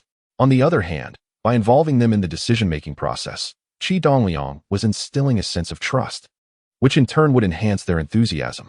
Indeed, upon hearing Qi Dongliang's words, the group became animated, especially Chao Jianjun and Zhang Ming, who eagerly began to sift through the offerings, occasionally consulting with the vendor about which styles were selling quickly. Meanwhile, Qin Zhu and Qi Hai focused on selecting their preferred styles, and seeing Chao Jianjun and Zhang Ming engaging with the vendor. They too would occasionally seek the vendor's advice on the denim they had chosen. The female vendor quickly recognized that they were novices in the industry, displaying a lack of knowledge, and patiently began explaining the prevailing trends in denim fashion, offering them sincere advice. Noticing that Qi Dongliang was merely observing and not participating in the selection, the vendor approached him and inquired, "Young lad, it seems you are the decision-maker here. Why are you not selecting anything?" With a smile, Qi Dongliang replied, "I have already made my selections. After everyone is finished, we will gather to collect our choices." The vendor, somewhat puzzled, asked, "You've completed your selections? What styles did you choose? Show me." Without hesitation, Qi Dongliang led the vendor to the edge of the display and said, "I have my eye on these 2 pairs of jeans and this women's denim jacket." The vendor paused in surprise upon seeing Qi Dongliang's choices. These garments were the latest designs sent by the manufacturer. Despite her efforts to promote them, regular customers had shown little interest in these styles, often purchasing only a few out of obligation, resulting in a backlog of unsold inventory. Qi Dongliang's interest in these items intrigued her. The vendor, being fair-minded, pondered for a moment and said, "Young lad, while these styles are new, they have not garnered much approval. The shipment has been here for nearly 10 days, and we have hardly moved any stock. Since you are just starting out and looking to venture into this business, I suggest you proceed with caution. I firmly believe in these new denim styles," Qi Dongliang asserted, expressing his confidence. The vendor, seeing his unwavering conviction, replied, "Since you are so confident, I want to dissuade you. However, if you can order over 100 pieces of these 3 garments, I can offer you an additional discount of 1 yuan per piece on top of the existing favorable terms. This would allow me to clear out some of the excess stock while also testing your discernment." Qi Dongliang did not anticipate that the fashionable garments he so admired were merely unsold wholesale stock. He was even more surprised when the proprietor willingly offered him a discount. Overjoyed, he replied with a smile, "Then it's settled. I'll take at least 200 pieces." The female vendor, taken aback by his immediate request for such a large quantity, felt a surge of delight. Although Qi Dongliang was merely a child, he conducted business with the acumen of a seasoned trader. Most importantly, the boy's candor suggested he would undoubtedly become a person of great promise. Turning to the vendor, Qi Dongliang inquired, "Sister, I don't yet know your name. Otherwise, I would have to keep calling you boss on my next visit." The vendor replied, "My surname is Liu, and I am called Liu Yueme. From now on, you may call me Aunt Liu." With a laugh, Qi Dongliang responded, "All right, Sister Liu. When I return, we'll consider ourselves acquaintances. Lu Yuemei, slightly displeased by his insistence on calling her sister, retorted, "You are still so young. You must call me aunt. Do you understand?" Qi Dongliang chuckled, "Sister Lu, you are so young and beautiful. Calling you aunt would only make you seem older. You little rascal, you certainly know how to flatter." Lu Yuemei laughed. "By the way, I still don't know your name." "I am Qi Dongliang," he replied. "This is my aunt Qinju, and that is my uncle Qi Hai. Those two are my uncle's friends. One named Chao Jianjun and the other Jiangming." Upon hearing his name, Lu Yuemei's eyes sparkled. "Dongliang, what a wonderful name. It means a pillar of support." Qi Dongliang smiled. "A name is merely a symbol. My father chose it in hopes that I would become a person of value in the future." Lu Yuemei said, "You are always welcome to come to my place to purchase goods. As long as your merchandise is of good quality and reasonably priced, I will be a frequent visitor." Qi Dongliang assured her. "You can rest assured. My returning customers never complain about the quality of my clothing," Lu Yuemei replied. At that moment, Qinju and Qi Hai had nearly completed their selections. Qi Dongliang gathered everyone to discuss their choices, recognizing that clothing preferences varied widely. What he favored might not appeal to all, and vice versa. After deliberation, Qi Dongliang decided to order 200 pieces of the 3 styles he had selected. While Qinju chose 2 styles for 80 pieces, Qi Hai preferred 30 pieces, and Chao Jianjun and Jiangming each opted for 20 pieces. In total, they would procure 350 garments, with a focus on ordering more standard sizes and fewer small and large sizes, ensuring a greater quantity of women's attire over men's. Once the quantities for each style and size were confirmed, the proprietor Lu Yuemei began to prepare the order. The 350 denim garments filled 4 large bags. Lu Yuemei sent an attendant to lead them downstairs to her van, where they loaded the goods and were transported to Liao City train station. The train to Tangshui, designated as the 181st, was scheduled to depart from Liao City station at 8:34 a.m., leaving them with an hour and a half before departure. Since no one had yet eaten breakfast, Qi Hai suggested that Jiangming go outside the station to purchase some food, while the others remained to oversee the merchandise. Qi Dongliang, Qinju, and Qi Hai were casually chatting while waiting at the station. Suddenly, Chao Jianjun interjected, "Big Hai, I just remembered something. What if we can't pick up Jiang when we return today?" Qi Hai paused, realizing the gravity of the situation. However, Qi Dongliang chuckled and replied, "I anticipated this issue before we even set out for our goods, which is why I opted for the 181 train back to Gujang. We can simply disembark there and collect Jiang right away. Why didn't you think of this?"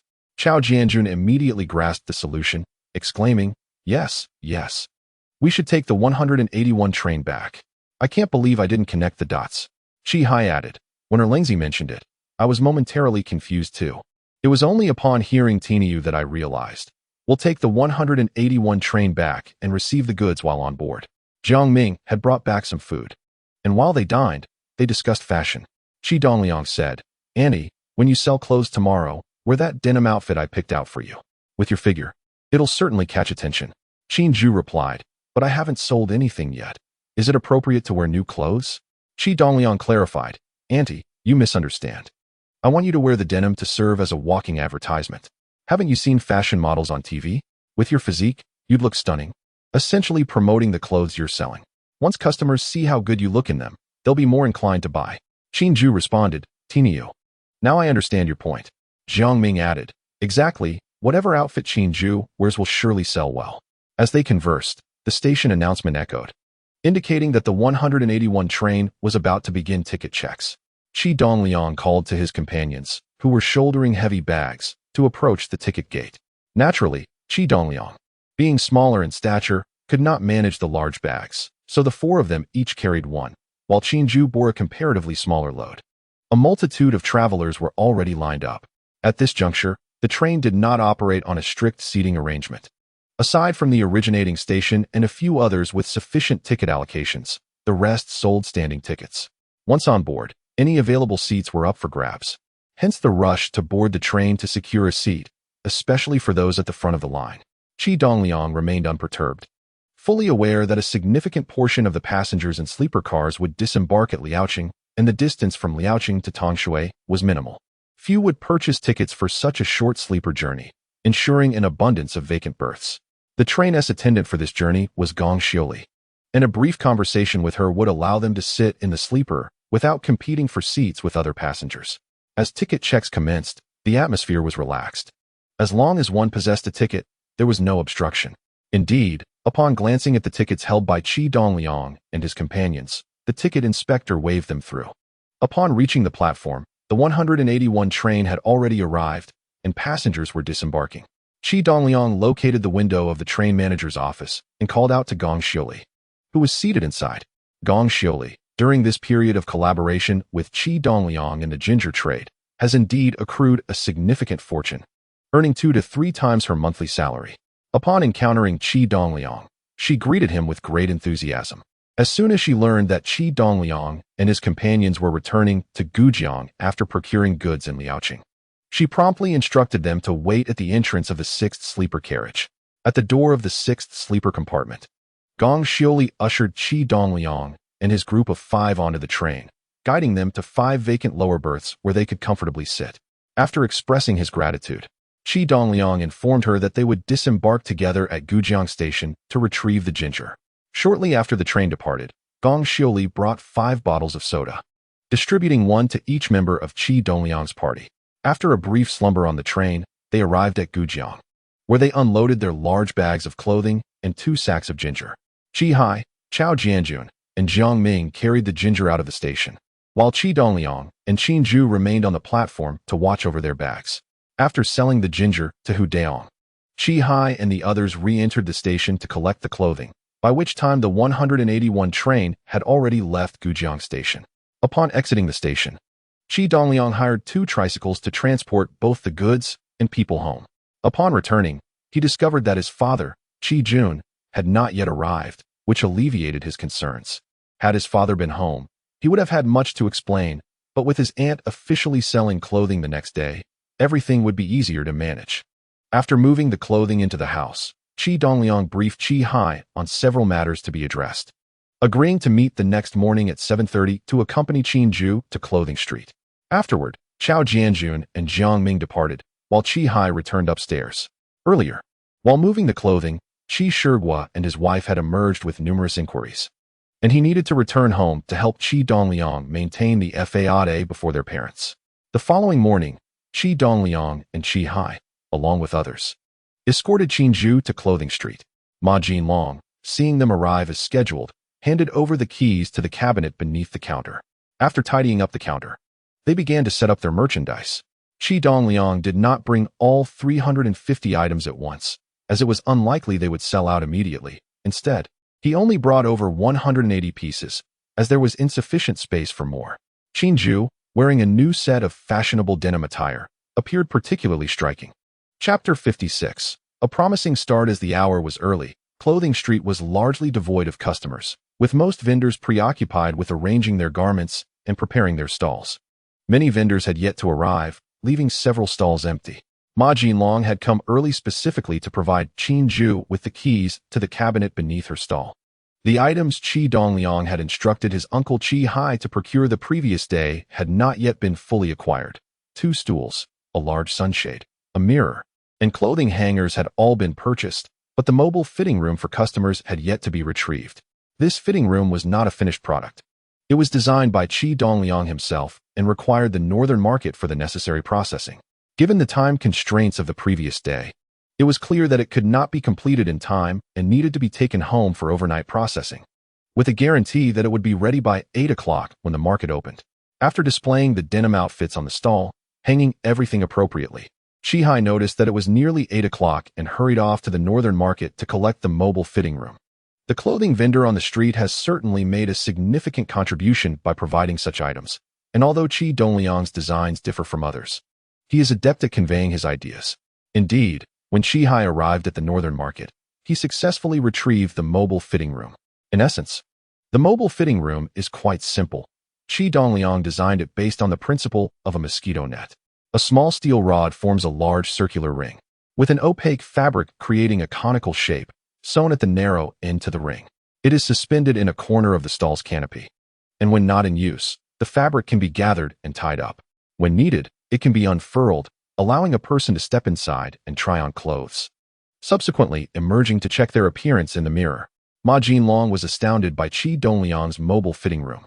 His own fitting space comprised triangular curtains, supported by 3 steel pipes set into the ground behind the stall. Each day, he inserted bamboo poles into the pipes to create a triangular area for changing clothes, which was cumbersome and space-consuming. Witnessing the practicality of Qi Dongliang's design, which could be effortlessly hung from the canopy when not in use, he felt compelled to inquire. "Hi, where did you acquire this fitting room? I would like to have one as well," he asked Qi Hai. "Xiaoma, it was made at the Northern Clothing Market," Qi Hai replied. "There are many clothing vendors at the Northern Market. Which one?" Ma Jinlong probed further. "I'm afraid I can't recall the specific shop, but it's located in the middle section of the clothing stalls, run by a woman in her 40s, Qi Hai explained. "Your description is too vague for me to find it. Would you accompany me there? We can return shortly," Ma Jinlong requested. "Certainly, let us go," Qi Hai agreed. Turning to Qi Dongliang to say, "Tainyo, I'll be back shortly." Shortly after 8 o'clock, customers gradually began to fill the clothing street, browsing various stalls. Among them, 2 young women in their 20s approached Qinju's stall. Their eyes lit up upon seeing the denim outfit she wore. One of them stepped forward and asked, "Where did you purchase that denim outfit? It looks fantastic." Encouraged by the compliment, Qinju smiled and replied, "I exclusively sell this type of denim clothing. The outfit I am wearing is from my collection. Here, take a look at this one." She offered them a denim jacket hanging nearby. After examining the garment, the 2 young women noticed that it matched the style Qinju was wearing and inquired, "How much for the jacket and the pants?" "The jacket is 38 yuan, and the pants are 35 yuan, Qinju answered. That's rather expensive," one young woman exclaimed in surprise. Qinju responded confidently, "Quality comes at a price. Just look at the fabric, the craftsmanship, and the richness of this blue." One young woman remarked, "The quality is indeed impressive, but it's still too pricey. Could you lower the price a bit?" Qinju replied, "Today marks my grand opening, and I am offering a 20% discount on all clothing. Furthermore, since you 2 are my first customers, I can extend a 30% discount to you. What do you think?" These events transpired last night, when Qi Dongliang provided training to Qinju. At this juncture, negotiations in Gujang do not revolve around discounts. Rather, they typically involve direct bargaining. 2 young women, perplexed by Qinju's words, inquired about the meaning of an 80% discount versus a 70% discount, and how much they could save. Qinju explained that an 80% discount implies paying 80% of the price, while a 70% discount means paying 70%. For instance, a garment priced at 38 yuan would cost 30, 4 yuan at 80 and 26, 6 yuan at 70. One young woman remarked that even 26, 6 yuan seemed a bit steep and asked if a further reduction could be made. Observing the fine figures of the 2 young women, Qinju surmised that they would look splendid in the denim outfit and suggested they try it on before discussing any further discounts. Captivated by the attire, the 2 young women ventured into the fitting room. The atmosphere there felt warm and inviting, and upon donning the denim outfit, they were quite pleased with their reflections in the mirror. One young woman exclaimed, "Boss, we'll purchase 2 sets together to help you start your business. Could you possibly give us a better deal?" After contemplating, Qinju replied, "As you are my first customers, I shall offer you the lowest price. The jacket for 23 yuan and the pants for 20 yuan, totaling 43 yuan for the set." Qinju, being sincere, immediately quoted the base price set by Qi Dongliang. The 2 young women, astonished by such a significant reduction, one proposed, "How about this? 20 yuan for the jacket and 17 yuan for the pants. If you agree, we will take 2 sets. If not, we shall leave it." Upon hearing this, Qinju became anxious. "I have already offered you the lowest price. You are still trying to haggle. I will not sell at a loss. The jacket is 23 yuan and the pants are 20 yuan. If you want them, take them. Any lower and I will incur losses." The 2 young women, upon hearing Qinju's firm stance, exchanged glances and returned to the fitting room to change back into their clothes, placing the denim outfit on the table before departing. They initially anticipated Qinju would call them back, but after walking a considerable distance without a word, they understood that she had indeed provided her lowest price. After meandering through the clothing street and failing to find a similar style of denim garments, they returned, ultimately deciding to purchase 1 set each at Qinju's lowest price. Observing their departure, Qinju felt a twinge of anxiety. Even at their proposed price, she would still turn a profit. However, she recalled Qi Dongliang's advice. Once a lowest price is offered, one must not call customers back, or else prices would inevitably rise. When the 2 young women returned to complete their purchase, She could not help but admire Qi Dongliang's astute methods. Chapter 57. A promising start. As the two young women walked away, Qinju turned to Qi Dongliang with delight, exclaiming, "Iron Bull, we actually sold them. It seems rather simple." Qi Dongliang chuckled. "Annie, selling merchandise is quite straightforward." These two were somewhat indecisive. If you encounter more decisive customers, they will simply pay and leave without haggling. Qinju queried, "Are there even more indecisive customers?" Qi Dongliang replied with a smile, "Of course. But such cases are likely rare. As you gain experience in selling, you will encounter all types, and you will become adept at handling them." Qinju nodded, acknowledging her understanding. "Indeed, Tainyo, shall we set the baseline for today's sales at the price the two women just offered?" Qi Dongliang replied, "Our goods are unique on Fashion Street. Those two women merely presented an opening price. To sell at the lowest price, we would need to increase it by 2 yuan. The minimum price for jeans is 22 yuan, while clothing starts at 25 yuan. Qinju inquired, "Even if we sell for 20 yuan, we would still make a profit. Why must we charge such a high price?" Qi Dongliang responded, "As I mentioned earlier, our merchandise is unparalleled, thus we hold the pricing power. Moreover, the apparel industry operates under a rule of purchasing at a third of the retail price. This means that for goods acquired at 3 yuan, we must sell for 10 yuan. The jeans we just received cost 11 yuan, so we must ask for 35 yuan, with a 20% discount. That brings it down to 28 yuan, yet many still wish to negotiate further. Therefore, around 25 yuan is the ideal price, and we cannot go below 22 yuan. If we set the price too low at the outset, it will be challenging to rectify later." While they were conversing, a middle-aged man in his 30s approached. Noticing the vibrant colors and stylish designs of the jeans on Qinju's stall, he paused, picked up a pair, and inspected the fine craftsmanship. He then inquired, "How much for these jeans, boss?" Qinju cheerfully replied, 35 yuan each. The man asked, "Could you lower the price a bit?" Qinju responded, "Today is my first day selling, so I can offer a 20% discount. If you're genuinely interested, let us settle at 28 yuan. The man requested, "Can you find me a pair to try on? My waist size is 2 feet 6 inches. "Certainly, please hold on," Qinju said, selecting a pair of jeans and handing them to him. "There are stools at the back. You can try them on there." As the man moved behind the stall to remove his trousers, Qinju quickly interjected, "We have a fitting curtain here. You can try inside." She opened the portable changing room, gesturing for him to step inside. The man waved his hand dismissively. "No need for that. I'm wearing shorts underneath, it's fine." After he donned the jeans, Qinju encouraged him to check the fit in the mirror.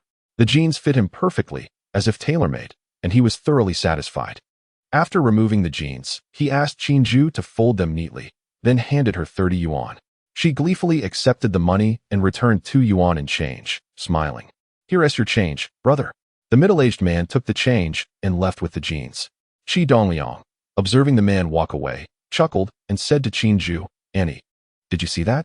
That's what a straightforward customer looks like." Qinju replied happily, "Indeed. If all customers were like that, it would be wonderful." Qi Dongliang laughed. "That is simply not possible." Ma Jinlong's stall had yet to open, and his wife, witnessing Qinju sell 5 pieces in such a short time, expressed her envy, saying, "Sister, I didn't expect denim to sell so well. If only we had sold denim too." Qinju, smiling, echoed Qi Dongliang's words, "Different strokes for different folks. After all, those who love wearing denim are mostly the youth, a minority. Now that I'm doing well, perhaps once more people arrive, you'll have good sales too." Though merely words of consolation, Ma Jinlong's wife had been selling clothes on Clothing Street for several years and was well aware of the market trends for her merchandise. With a soft sigh, she remarked, "I hope so." Not long after, Qi Hai and Ma Jinlong returned, and upon inquiring about the time they had been away, they were delighted to learn that Qinju had sold 5 garments. As the clock approached 9, the market began to bustle with activity, peaking between 10 and 12 o'clock. In the morning, Qi Hai, Chao Jianjun, and Zhang Ming found themselves with little to do and stayed to assist. Witnessing garment after garment being sold, Qi Dongliang was filled with joy. However, as it passed 11:30, the crowd began to dwindle. By noon, feeling a pang of hunger, Qi Dongliang noticed there were no customers at the stall and inquired, "Aunt, could you tell me how many items we've sold this morning?" Qinju retrieved her small notebook, diligently tallying the sales. She meticulously recorded each transaction, noting the price of every item sold. After completing her calculations, she announced, "Tiniu, We sold a total of 8 garments and 16 pairs of pants this morning, amounting to 586 yuan. Although Qi Dongliang felt they had sold a fair number of items, he was taken aback by the total. He had anticipated selling over 20 items for the day, and with an entire afternoon remaining, it seemed likely they would surpass 30. With a smile, he exclaimed, "Not bad. I truly did not expect such remarkable results." After enjoying lunch at a nearby eatery, Qi Dongliang allowed Qi Hai and the others to leave early, as they were scheduled to pick up some visitors in the afternoon. He instructed them to return around 4 o'clock to help pack up. Remaining with Qinju, he continued to assist in selling. Although the afternoon was not as fruitful as the morning, Qinju managed to sell 4 additional garments and 8 pairs of pants, bringing the day's total to 12 garments and 24 pairs of pants, with a total revenue of 878 yuan. After calculating the day's earnings, Qinju could hardly contain her joy as she confided in Qi Dongliang that she had made over 450 yuan, a sum she had never dared to dream of before. While it was merely gross profit, it was certainly a considerable amount. The successful opening boded well for the future. Ma Jinlong's family also fared well today. According to Qi Dongliang's estimation, they had sold over 20 garments. Observing the smile on his wife's face indicated a successful day, yet Qi Dongliang refrained from inquiring further, as everyone had a rough idea of their sales. Before 4 o'clock, Lu Hai and his companions arrived, when it was 4:30 and the market had emptied. With other vendors packing up to leave, Qi Dongliang enlisted Qi Hai and the others to assist in the cleanup. They carefully packed the clothing into the vehicle, stowed the sunshades and portable fitting rooms, and secured the less valuable stools and cumbersome mirrors in the locked cabinet beneath the counter. Jiang Ming and Chao Jianjun took turns pedaling the cart as they made their way toward Taipei. Chapter 58. Unveiled Secrets. Qi Dongliang was certain that his father, Qi Jun, would return today. After all, he had been away for 3 or 4 days, and there had been no significant occurrences at the railway maintenance division. Even if he had attended a meeting at the sub-bureau, today being Sunday, he was likely to come home. It is evidently implausible to assert that Aunt Qinju is merely employed in selling garments. Consequently, Qi Dongliang recalibrated his approach, claiming that this endeavor was a collaborative venture between Uncle Qi Hai and Aunt Qinju in the realm of fashion. Qi Hai, a dutiful son by nature, had recently accrued some wealth through his dealings with Qi Dongliang in ginger trade. He purchased new attire for each of his parents and even procured a lovely dress for his sister, Qi Mei. Moreover, he frequently brought home provisions, chickens, ducks, fish, and meat, as tokens of filial piety. His reduced association with dubious characters and increased presence at home had positively influenced his parents' perception of him, leading them to believe their elder son had reformed. Thus, the notion of him partnering with his aunt in business bore a semblance of truth. On their way home, Qi Dongliang diligently instructed Qi Hai on how to articulate their story. Qi Hai, impressed by his nephew's remarkable acumen for lucrative pursuits, not mere trifling profits, but substantial sums that provoked envy, absorbed Qi Dongliang's guidance with unwavering attention.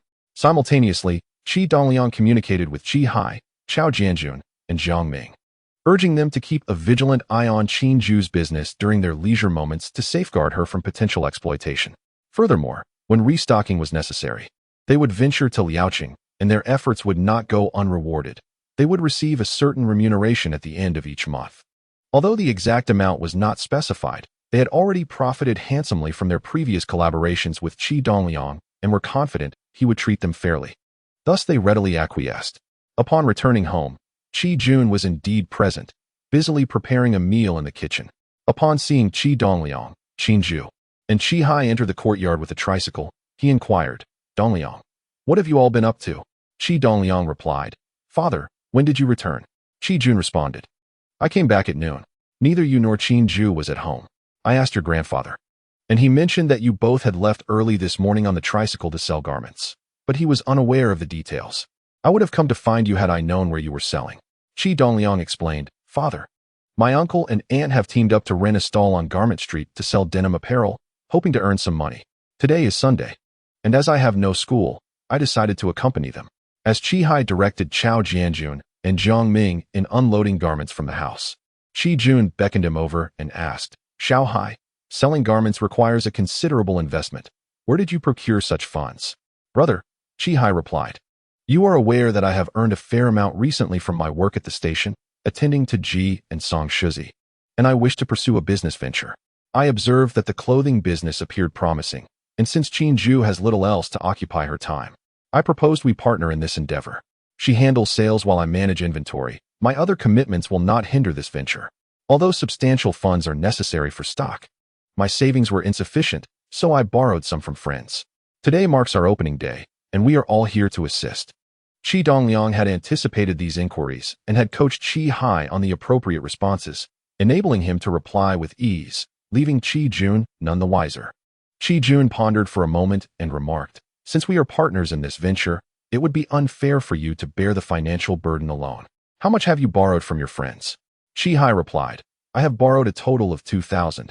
The remaining 1,000 plus is from my own funds." Qi Jun responded, "Very well, I still have some money in my savings account. Tomorrow, I will withdraw 2,000 for you to repay your friends. This amount shall be considered my investment in Qinju's business."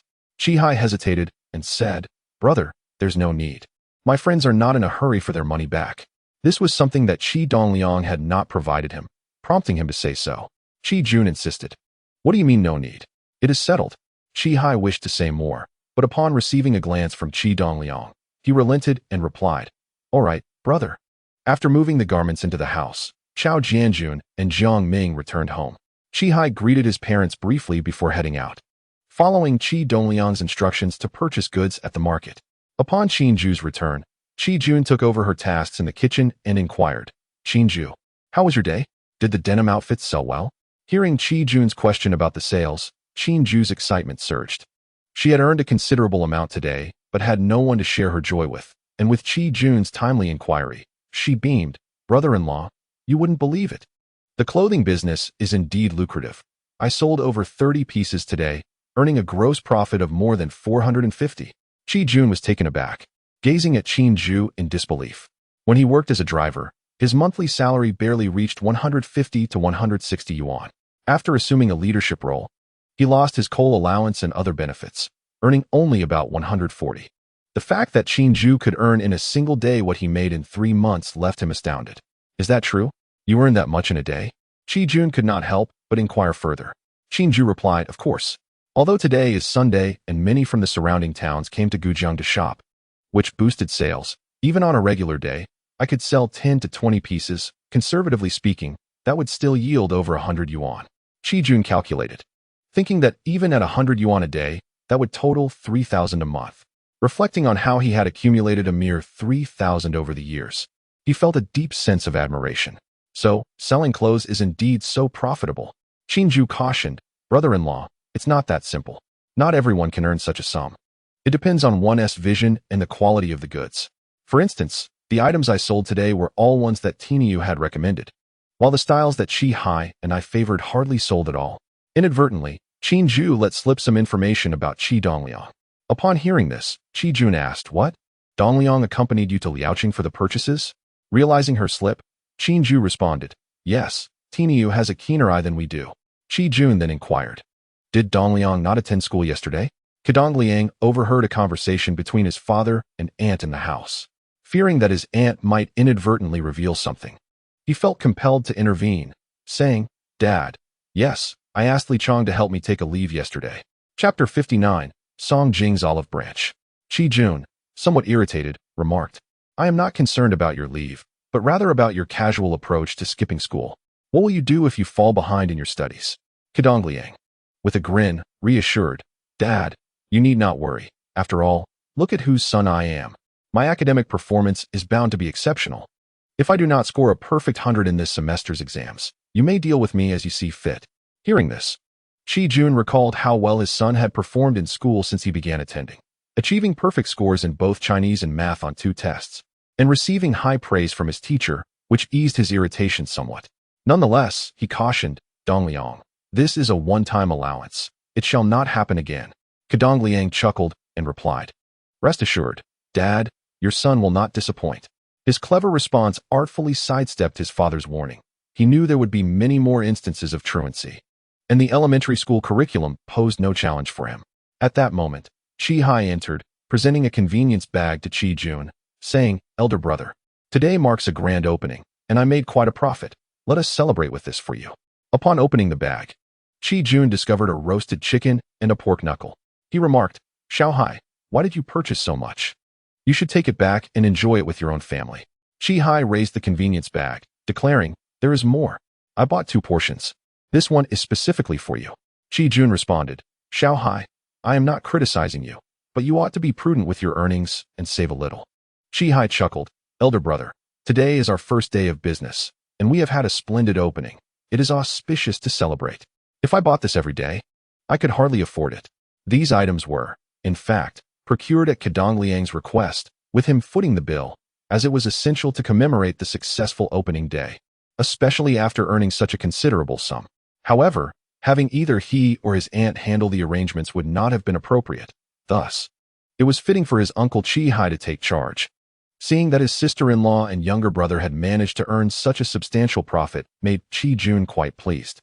Accepting Qi's reasoning, he waved him off, saying, "That sounds reasonable. Now hurry back inside, and we shall have a drink together soon." "Of course, elder brother," Qi replied, carrying the bag of food back upstairs. Qi Dongliang then heard his grandfather, Qi Shigua, admonishing his uncle Qi, "Xiao, you are frivolously spending money again. Why buy so much?" The dishes were already prepared. Qinju tore apart the roasted chicken and plated it, sliced the pork knuckle, and prepared garlic sauce, setting the table. Qi Dongliang and Qi Jun assisted in bringing the dishes to the table. Qi Jun continued to sip on his liquor, knowing that Qi could not join them just yet. So he set aside a stool and a pair of chopsticks for him. The 3 of them gathered around the table and began to eat. Qi Dongliang and Qinju ate rather quickly, and before long, they were ready to leave the table when Qi walked in. Qi Jun, spotting him, exclaimed, "Xiao, come sit down. The bowls and chopsticks are all ready for you. If you do not hurry, Dongliang will finish all the meat." Qi understood that his elder brother was merely jesting. There was still more than half a plate of elbow meat and roast chicken on the table. He chuckled and took a seat.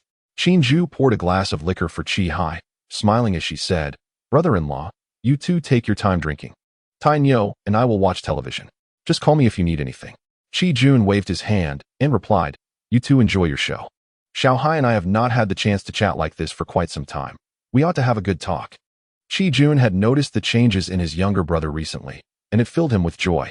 His brother had learned that making money in business was far more fruitful than mingling with unsavory characters, which greatly pleased Qi Jun particularly. Qi's partnership with Qinju in the clothing business had significantly increased Qi Jun's admiration for him. Qinju worked tirelessly at the labor service company, unloading coal in the early hours, which was not only exhausting but also poorly compensated. Qi Jun felt a deep sympathy for her, considering she was merely 18 years old. Such physical labor was not suitable for her. However, he had no viable solutions. The clothing business alleviated his concerns, providing ample earnings and sparing her from such arduous work in the future. As the 2 brothers drank, they began to converse. After Qi Dongliang earned some money from delivering ginger, he often took the evening bus that came from the ravine to pick up goods. If he encountered anyone bringing in pine nuts, he would gladly take them.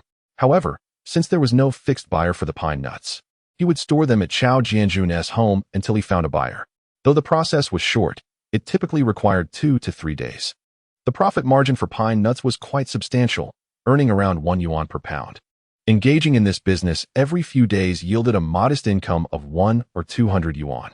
Qi remembered Qi Dongliang's advice and ensured that for every successful transaction of pine nuts, he would share a portion of the earnings with Chao Jianjun and Zhongxing, keeping half for himself and distributing the remainder between the 2 of them.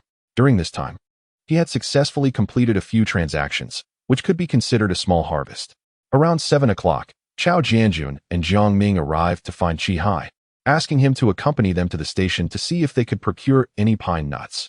Upon seeing that Qi was attending to important matters, Qi Jun did not hinder him. The 3 of them rode a tricycle to the station, making their task much more convenient. Qi Dongliang was unaware of whether they succeeded in obtaining any pine nuts, as he had already fallen asleep by the time Qi returned in the middle of the night. The next morning, when Qi Dongliang woke up, he realized that Qi had already left for school. During the morning self-study session, Teacher Gao noticed Qi Dongliang's arrival and approached his desk, asking, "Qi Dongliang, have you recovered from your illness?" Qi Dongliang quickly stood up and replied, "Thank you for your concern, Teacher Gao. I am feeling much better."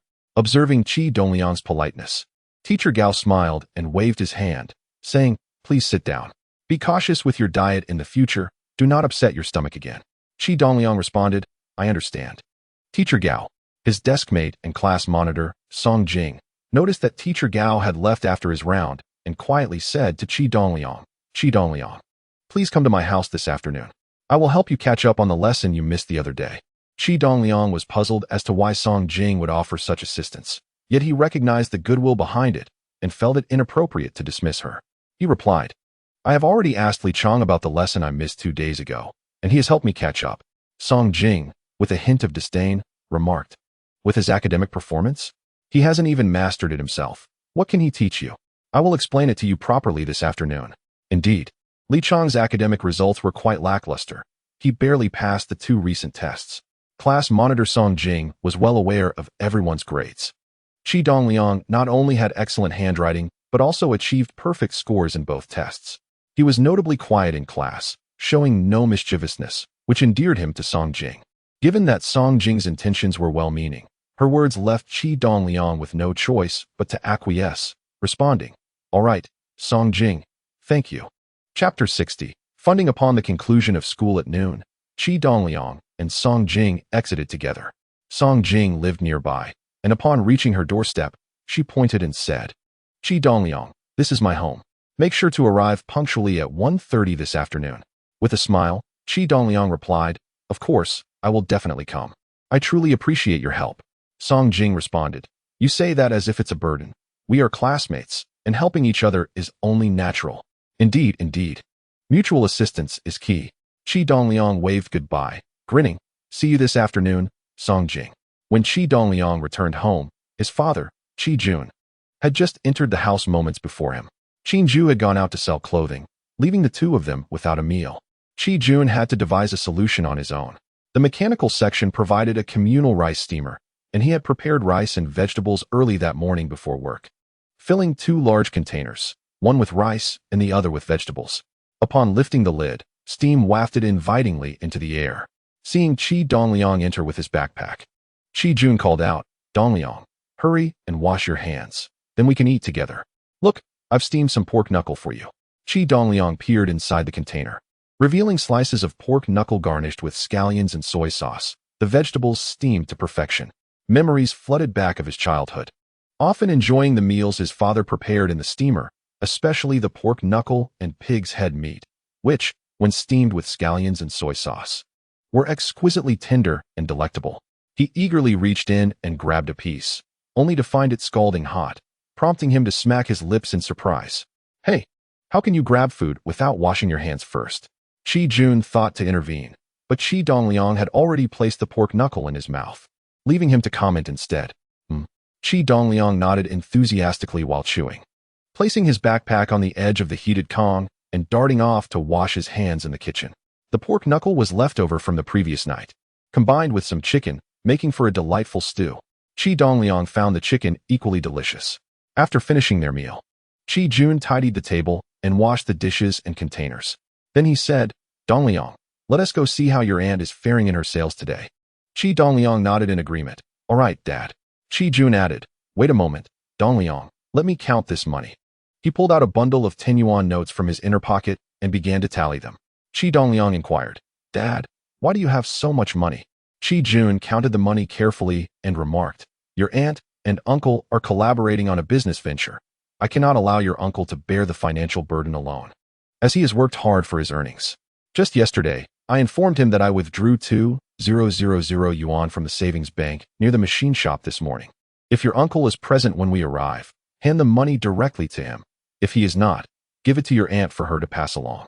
Qi Dongliang felt a surge of happiness. His father's willingness to invest in his aunt's business demonstrated a deep concern for her well-being. He harbored a subtle thought as he considered his aunt's youth. She was not yet of marrying age, and there was no need to rush. He believed that love would blossom over time, depending on how their relationship developed. With the money securely tucked away, Qi Jun mounted his bicycle, taking Qi Dongliang along as they made their way to the market. In less than 10 minutes, they arrived at the clothing street. Under Qi Dongliang's guidance, they located Qinju's stall. Upon seeing her seated alone, Qi Jun inquired, "Qinju, have you had lunch?" Qinju, noticing Qi Jun's arrival, immediately stood up with a smile and said, "Brother-in-law, what brings you here?" "I just finished eating." Qi Hai and the others went to the snack bar over there.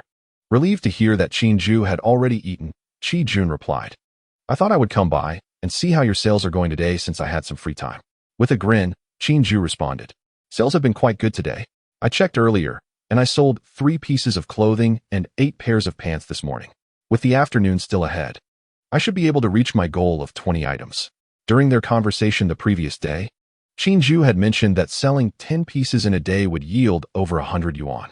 Seeing that she had already sold 11 items by midday filled him with joy, and he exclaimed, "That's truly impressive. At this rate, it won't be long before our family becomes a household of wealth." Qin Ju glanced at Qi Dongliang, who was attentively listening to their exchange, and smiled, saying, "Indeed, it will happen." Witnessing his father's delight, Qi Dongliang felt a surge of happiness himself. However, he had already achieved that goal for his family, albeit without revealing it to his father, wishing for him to remain hopeful and optimistic. Qi Jun then asked, "Qin Ju, when will Qi Hai and the others return?" Qin Ju replied, "They left over 10 minutes ago. I suspect they'll have a drink, so it might take them a while to come back. If you need to find him, you can look for him at the snack bar." She gestured towards the direction of the snack bar, yet the rows of clothing stalls obscured the sign from view. "Which one?" Qi Jun inquired, straining to see the snack bar in the direction Qin Ju indicated. Suddenly recalling that Qi Dongliang would know the location, she said, "Brother-in-law, Tainyo is familiar with that snack bar. Just let him guide you." "All right. I will have Dongliang take me there," replied Qi Jun. Qi Dongliang led his father to the snack bar run by Sister He. Upon entering, they found Qi Hai and his companions gathered around a table, enjoying 4 dishes and drinks. Qi Jun exclaimed, "Qi Hai, are you having a meal?" As Qi Hai turned around, he was surprised to see Qi Jun and hastily stood up, exclaiming, "Elder brother, what brings you here?" Qi Jun replied, "I had some free time at noon, so I came to check on how Qin Ju is selling and also to discuss what I mentioned to you yesterday." Qi Hai, somewhat perplexed, asked, "What did you mention yesterday?" Qi Jun explained, "It was about the funds for replenishing stock. I told you I would provide 2,000, which would cover Qin Ju's initial investment, allowing you to repay your friend." Qi Hai responded, "Elder brother, there's no need to worry about that right now. Come, let us sit down and have a drink. We can discuss the finances in a few days." Qi Jun stated, "I've already had lunch with Dongliang, and I have to get back to work this afternoon, so I want tea drink. You all enjoy yourselves. I've brought the money, please count it." He then pulled out the cash and handed it to Qi Hai. Reluctantly, Qi Hai accepted the money and counted it, declaring, "Elder brother, it's exactly 2,000. Qi Jun advised, "Keep the money safe, don't lose it. I'll stay by the bed for a while before heading back to work. You all drink slowly. Don't overindulge." Qi Hai assured him, "Elder brother, don't worry. We have to pick up a vehicle at the station soon. Making money is our priority." Chapter 61. Insights. Upon returning to the stall, Qi Jun and Qi Dongliang found Qin Ju, who excitedly announced, "Brother-in-law, since you both left just now, I sold another pair of jeans." Qi Jun was delighted to hear this and cheerfully remarked, "That is splendid. At this rate, we'll surely sell over 20 pieces today." Qin Ju joyfully replied, "Thank you for your kind words, brother-in-law." While Qi Jun and Qi Dongliang kept her company at the stall, Qin Ju managed to sell yet another pair of jeans before Qi Jun needed to leave for work. This sale was particularly good, fetching 27 yuan. After the buyer departed, Qin Ju happily noted the sale in her ledger. Seeing that it was almost time to go, Qi Jun said, "Dongliang, I must return to work now. Will you come with me or stay here with your aunt?" Qi Dongliang responded, "Dad, I'll go back with you. My classmates are helping me with extra lessons this afternoon." Recognizing the importance of studies, Qi Jun assisted him onto the bicycle's rear seat, bid farewell to Qin Ju, and then pushed Qi Dongliang out of the clothing street before mounting his bicycle to head towards Taipei. After dropping Qi Dongliang at home, he proceeded to the railway department for work. As Qi Dongliang noticed that it was nearly 1:30, he slung his backpack over his shoulder and set off for Zhongxing's house.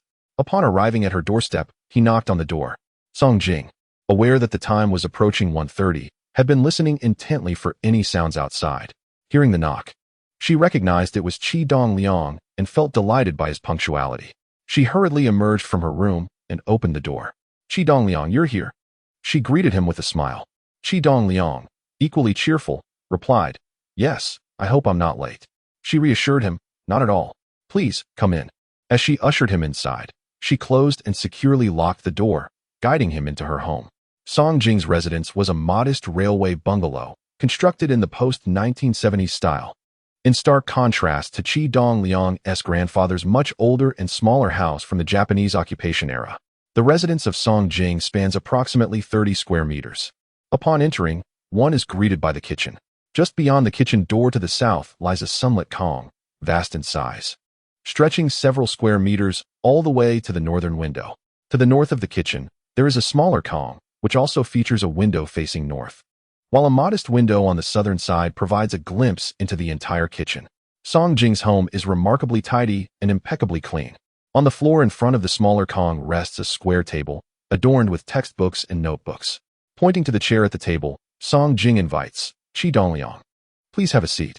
Qi Dongliang places his backpack on the kong and sits down at the table.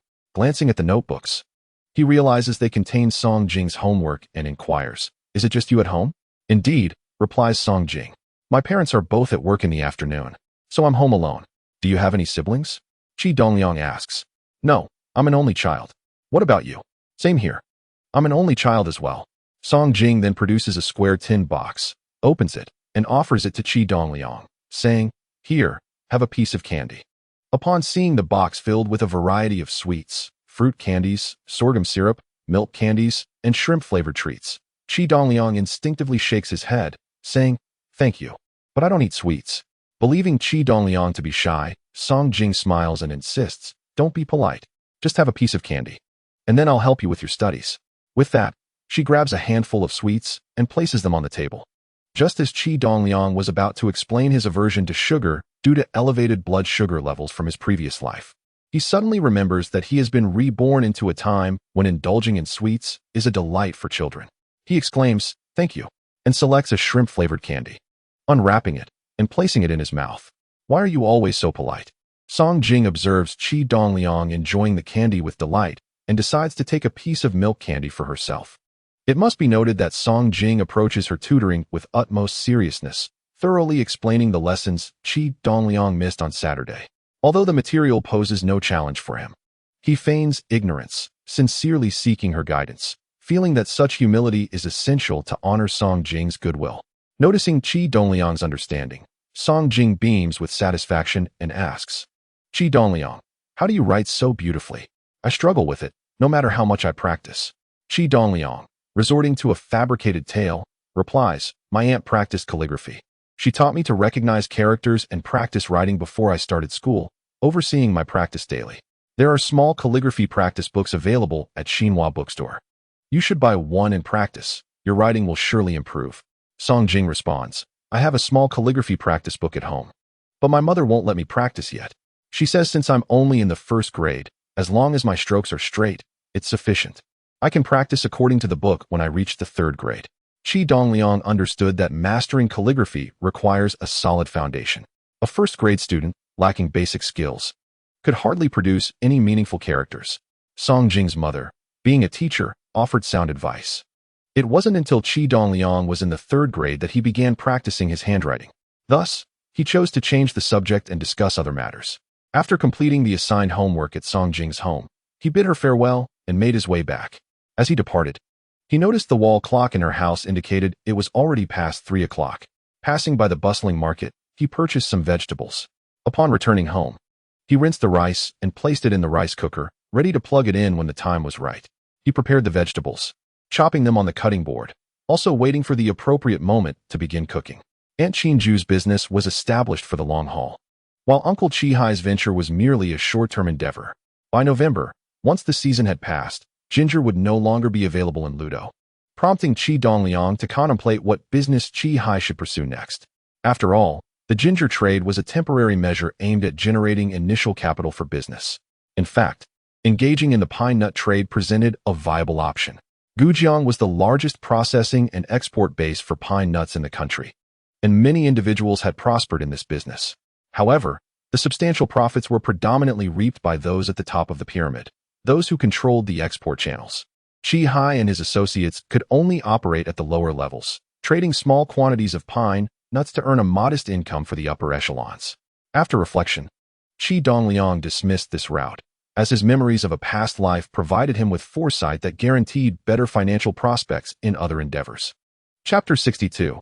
New Goals. What was the most popular activity throughout the vast expanse of the country in the 1980s? Qi Dongliang concluded it was dancing, specifically social dancing. During this period, there was a nationwide promotion of social dance, embraced by government agencies, enterprises, and ordinary citizens alike. Every Saturday afternoon, various organizations would host social dance events. When higher-ups came for inspections, dancing was mandatory. Peer organizations visiting for learning purposes also required dance performances, and even internal celebrations necessitated dancing. It was as if no gathering could be complete without it. Many institutions outfitted their conference rooms with elaborate lighting, transforming them into dance halls with the simple draw of curtains and flick of a switch. At the dawn of the reform and opening up policy, entertainment options were scarce. Consequently, when authorities advocated for social dancing, people eagerly participated. Employees of organizations frequently organized dance events, while those without such affiliations sought their own enjoyment. As a result, dance halls sprang up across the land like mushrooms after rain, with numerous social dance classes opening to booming business. In Gujang, a small county-level city, there were dozens of dance halls, all thriving with activity. Morning, afternoon, and evening sessions were often filled to capacity. And even the railway club converted its second-floor activity room into a dance hall, enjoying great success. According to Qi Dongliang, the dance hall business in Gujang was poised for at least a decade of prosperity. Furthermore, aside from rent, the investment required for such a venture was minimal. Once lighting and sound systems were installed, the benefits would last indefinitely, making it a remarkably lucrative enterprise. Moreover, the initial costs for lighting and sound equipment were relatively low. Certainly, during this period, the dance halls of Gujang were rather rudimentary establishments catering to the masses. Following the economic reforms, numerous city-owned enterprises faced closure, resulting in a plethora of vacant properties. Many dance halls were established by leasing these unoccupied spaces, undergoing minimal renovations, with the installation of lighting and sound systems, and a circle of chairs arranged around the hall, transforming them into simple dance venues at a remarkably low cost. The modest ticket price of merely 1 yuan welcomed the majority into these halls. At this time, Gujang offered little in the way of entertainment, and as the harsh winter approached, options dwindled further.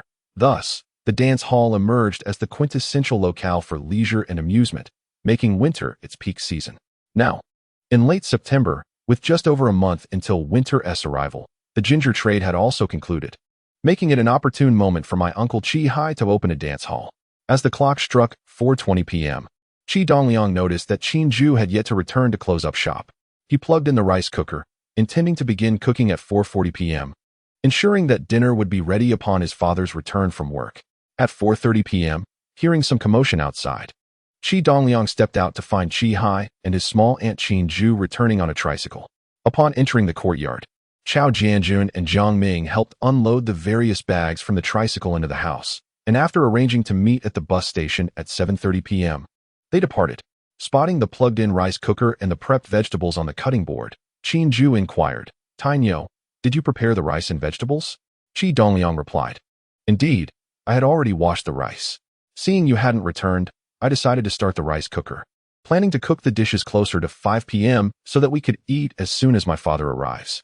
Qin Zhu asked, "When did you learn to cook?" "I wasn't aware of this talent." With a smile, Qi Dongliang responded, "I've known how to cook for quite some time. I simply lack the opportunity to do so." Qin Zhu teased, "Don't boast. We shall see if the rice turns out to be sticky or burnt. However, I must admit, your vegetable chopping skills are quite commendable." Qi Dongliang assured her, "There will be no mishaps as you suggest. You'll see when the rice is ready." As Qin Zhu washed her hands in the kitchen, she said, "I will handle the dishes, you go inside. Qi Hai has something to discuss with you." Upon seeing Qi Hai nod, Qi Dongliang followed him into the house. Qi Hai produced a wad of money and handed it to Qi Dongliang, stating, "Tainyo, this 2,000 yuan is the payment from your father for the goods. Please count it." Qi Dongliang accepted the money, saying, "I can't count it. It's no trouble." Qi Hai then retrieved another bundle of cash, saying, "This is the 240 yuan earned from today's ginger sales. Keep it safe." Qi Dongliang received the money, replying, "Thank you, uncle. After dinner tonight, I would like you to step outside for a moment. I need to discuss something with you." Curious, Qi Hai asked, "What is it?" "You can tell me now." I still need to check the bus station to see if I can pick up some pine nuts. Qi Dongliang explained. Uncle, it pertains to business matters. My father will be home shortly, and we won't have time to discuss it now. After dinner, we can find a quiet place to talk. I assure you it won't interfere with your plans to collect pine nuts. Very well, Qi Hai conceded, and after their exchange, he exited Qi Dongliang's home and returned upstairs. Qin Zhu dried her hands and glanced at the clock, remarking that she would prepare the meal a bit later, as cooking too early would leave it cold by the time her father returned. Tainyo, can you guess how many pieces of clothing I sold today? Earlier that afternoon, before Qi Dongliang and his father left, Qin Zhu had sold 13 pieces. Anticipating that sales typically dwindled in the afternoon, she ventured, 21 pieces? Qin Zhu chuckled and shook her head. Not quite, it's actually 26. How did you sell so many? Qi Dongliang asked, astonished. Qin Zhu explained. Do you remember the 2 women who came to my shop yesterday morning? They work for the municipal tobacco monopoly. It was already past 4 in the afternoon when they returned with 3 colleagues, and they had their eyes set on that new style of denim apparel. They wanted to buy 3 sets at the price they sold for that day. Initially, I hesitated, but after some persuasion, I decided to sell to them.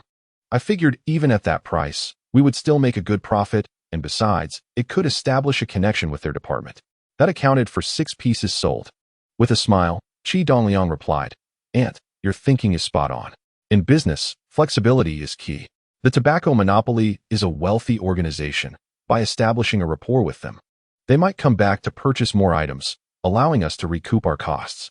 Exactly, Qin Zhu affirmed, pulling out her notebook to check her sales.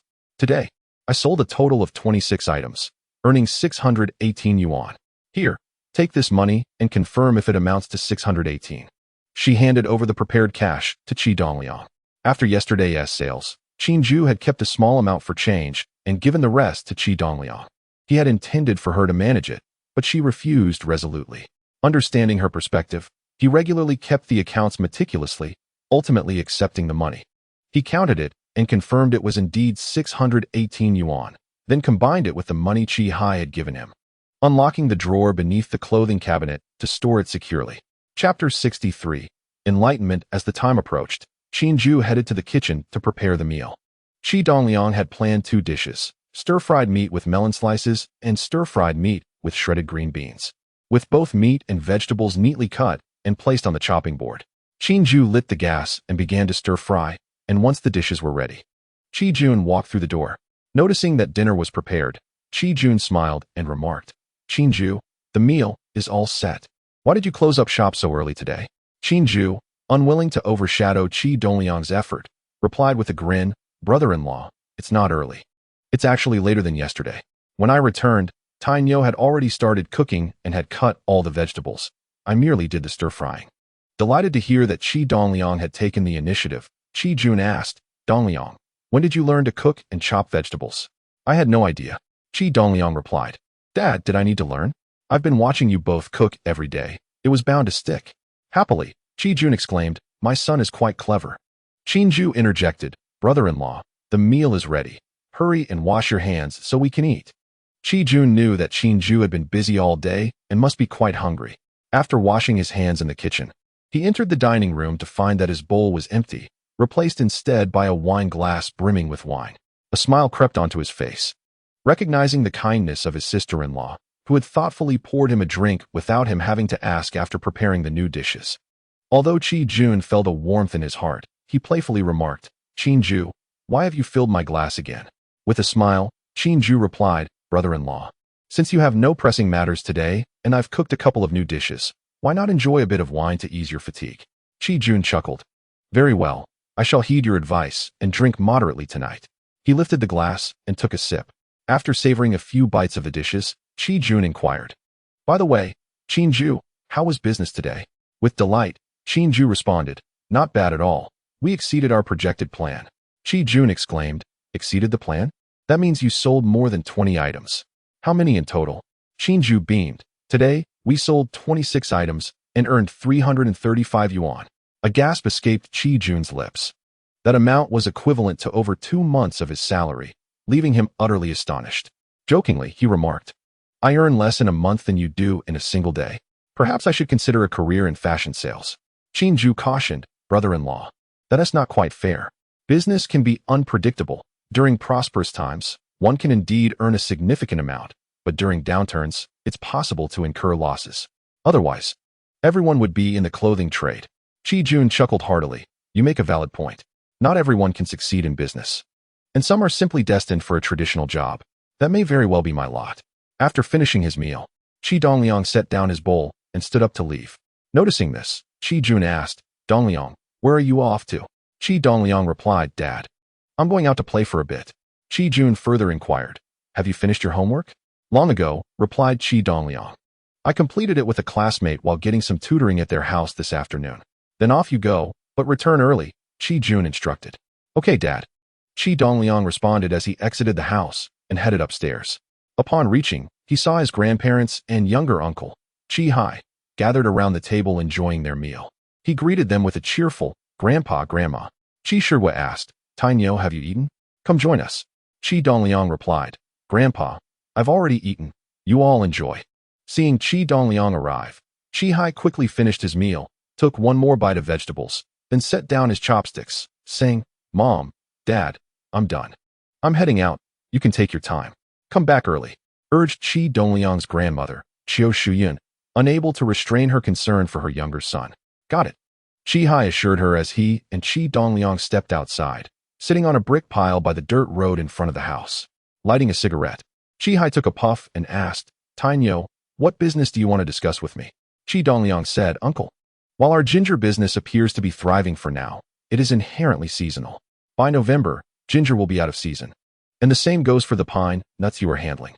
Once the season passes, the supply will dwindle. Moreover, today's profits do not guarantee tomorrow's.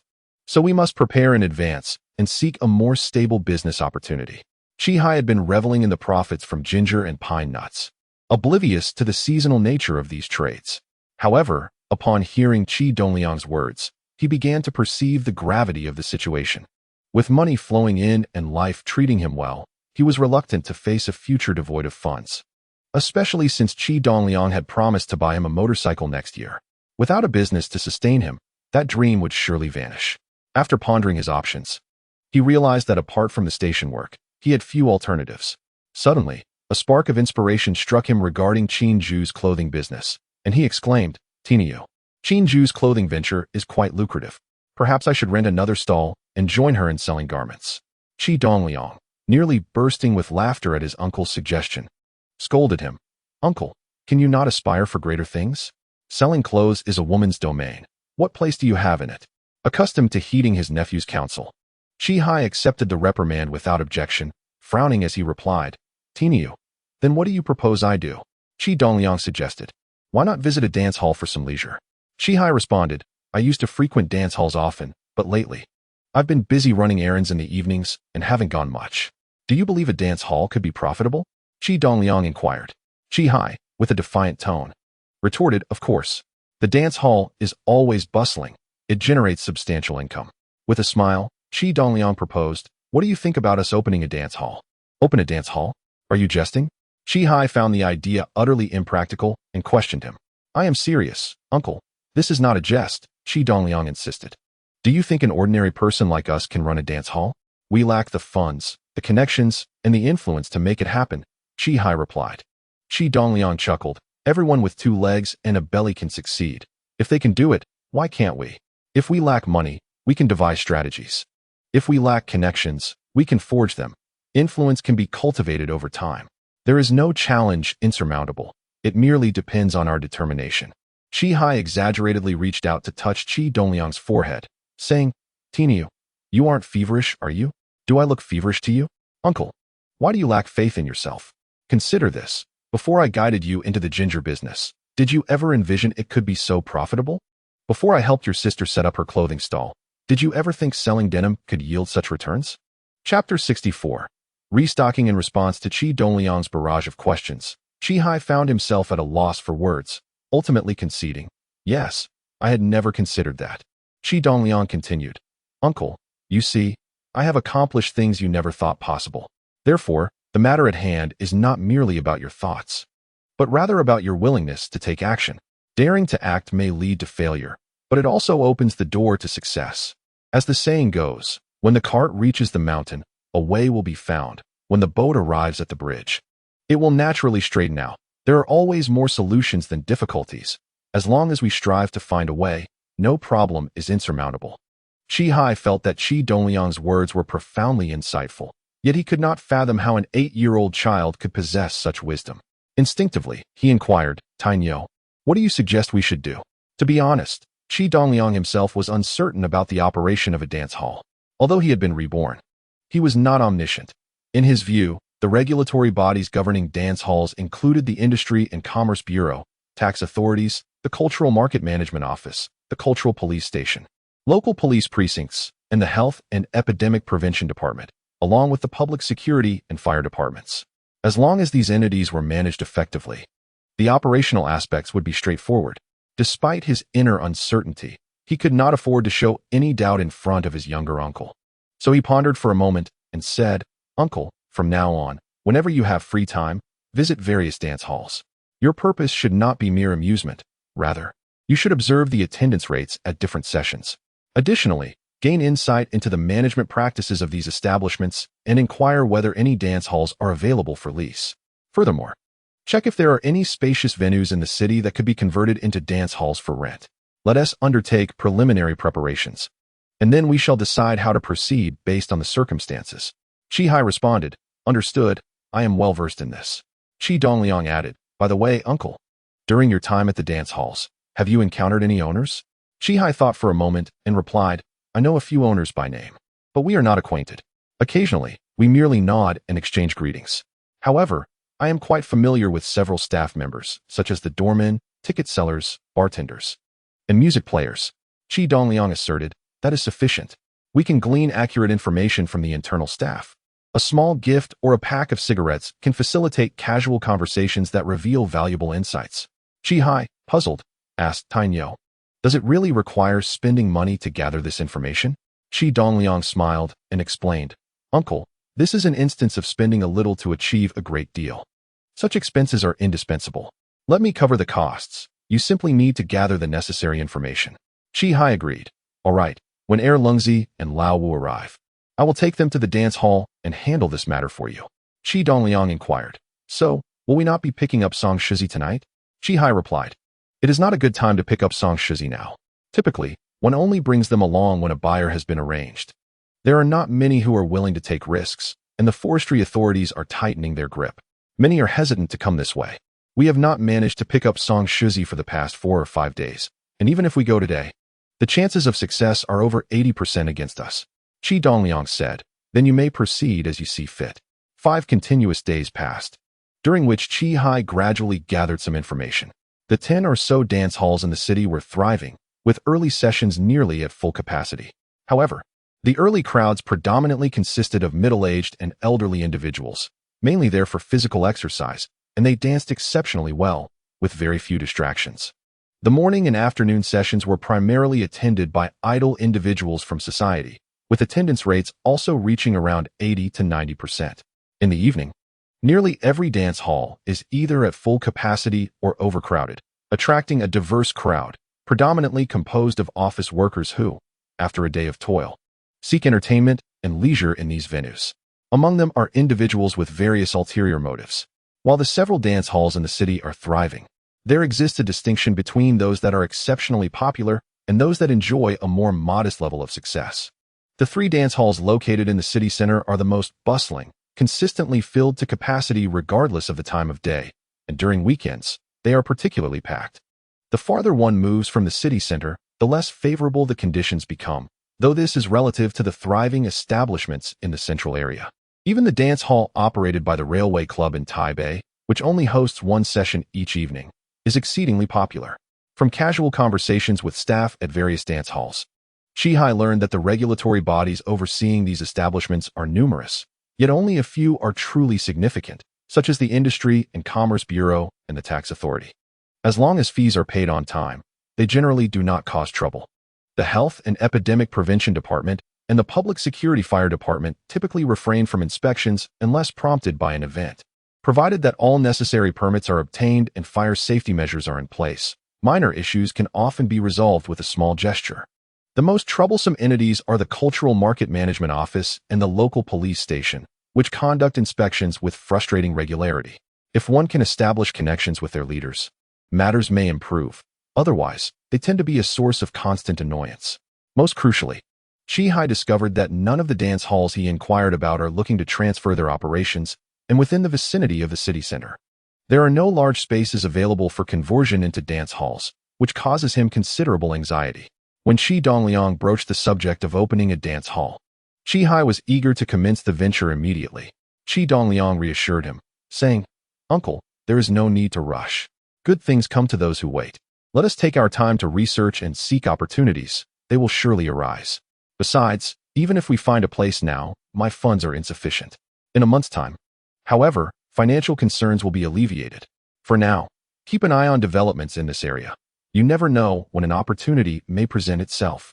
When Qinju returned home, Qi Dongliang had, as usual, plugged in the rice cooker and prepared the vegetables on the cutting board, awaiting her return to cook. Noticing that it was still early, Qinju washed her hands and went inside to discuss the day's clothing sales with Qi Dongliang. Recently, her sales have been quite impressive, though it remains uncertain whether it is due to the quality of the merchandise Qi Dongliang procured or her own charm that attracts customers. Over the course of 6 days at the market, she has sold more than 20 pieces daily. Although the first day, which was a Sunday, yielded 36 sales, the subsequent 5 days fell short of 30, with several days seeing sales of 26 or 27 pieces, and the least successful day resulting in 22 sales, indicating a highly profitable enterprise. Qinju remarked, "Tainyo, we started with 350 pieces of stock, and we've sold nearly half of it. Some items have already run low in size. Tomorrow is Saturday, which we can manage, but Sunday is a peak selling day, so we must replenish our stock. Otherwise, we will have too many low stock items to sell." Chapter 65. Price increase. After a moment of contemplation, Qi Dongliang replied, "Then we must go to Liaoqing tonight to restock. Otherwise, we risk running out of merchandise. Thus, please first compile the statistics for the missing clothing and pants, noting the styles and sizes required. I will approach my uncle and arrange for them to take the 182 train tonight." Qinju remarked, "Tainyo, I took the liberty to compile the necessary styles and sizes this afternoon, and I have noted everything down for you. Take a look." As she spoke, she produced a folded sheet of paper from her notebook and handed it to Qi Dongliang. Upon opening it, Qi Dongliang observed that Qinju had meticulously documented the styles, sizes, and quantities required, totaling 150 pieces. After a moment as contemplation, Qi Dongliang stated, "Aunt, I believe this batch of styles will sell quite well. Let us order a bit more this time." Qinju replied, "That is fine. How much more do you wish to order?" Qi Dongliang responded, "I would like to double your quantity and order 300 pieces." "So much?" Qinju asked in astonishment. Qi Dongliang explained, "Since the items are selling well, we should seize the opportunity to stock up. Besides, neither of us can go for the supplies now. We can only send my uncle. If he goes, he might as well bring back more to avoid repeated trips." Qinju expressed her concern. "All right, but I worry about overstocking." Qi Dongliang reassured her, "Aunt, we must adopt a long-term perspective. It is better to hold a bit of excess inventory than to run out of sizes, as that could significantly hinder our progress." Qi Dongliang went upstairs to seek out his uncle. His grandfather, Qi Shigua, informed him that Qi had helped his aunt return the clothing and then left after tidying himself up, mentioning he was going out to dinner with Lungzi and Lao Wu. Qi Dongliang sighed inwardly. Not having a mobile phone was truly inconvenient, making it feel like searching for a needle in a haystack to find someone. If only he had a phone, he could reach anyone regardless of their location with a mere call. Once his uncle stepped out, it was uncertain where he might have gone, posing a challenge for Qi Dongliang to locate him. While he could potentially find him at the station later, by that time, the 182 train would have long departed. Considering that his grandfather had mentioned his uncle was dining with Chao Jianjun and Jiang Ming, Qi Dongliang's eyes brightened. He recalled his uncle mentioning their fondness for the Korean eatery located in front of the locomotive department, where they often gathered for drinks. On one occasion, they had even insisted that Qi Dongliang join them, but he had firmly declined. Arriving at the eatery in front of the locomotive department, Qi Dongliang examined the signs above the various restaurants and spotted one named Han Shao, a Korean establishment, and thought it might be the one. Entering the small restaurant, he noted there were 6 tables, with only 2 currently occupied. His uncle Qi, along with Chao Jianjun and Jiang Ming, occupied the table by the window. As soon as Qi Dongliang entered, Qi Hai noticed him, stood up, and approached, saying, Tai Niu, are you here to find me? Come and join us for a meal. What would you like me to order for you? Qi Dongliang replied, yes, uncle, but I want to be dining here. You all should eat quickly. You need to catch the 182 train to Liaoqing to procure supplies. Qi Hai inquired, Tai Niu, aren't you coming? Qi Dongliang explained, I cannot go. I have school tomorrow. Qi Hai then remarked, how will we know what to order if you don't come? Qi Dongliang reassured him, just go to that same supplier and adhere to the previously agreed upon prices. My aunt has documented the styles, sizes, and quantities for you. Can't you follow the list? Qi Hai remarked, there is no issue. Qi Dongliang replied, uncle, I suggest you take Chao Jianjun along and leave Zhongxing here to assist my aunt with the deliveries in the morning. Qi Hai responded, that won't do. I must take both of them with me. Otherwise, who will carry all those garments onto the vehicle? I can find someone else to help Qin Ju with the deliveries. So do not worry.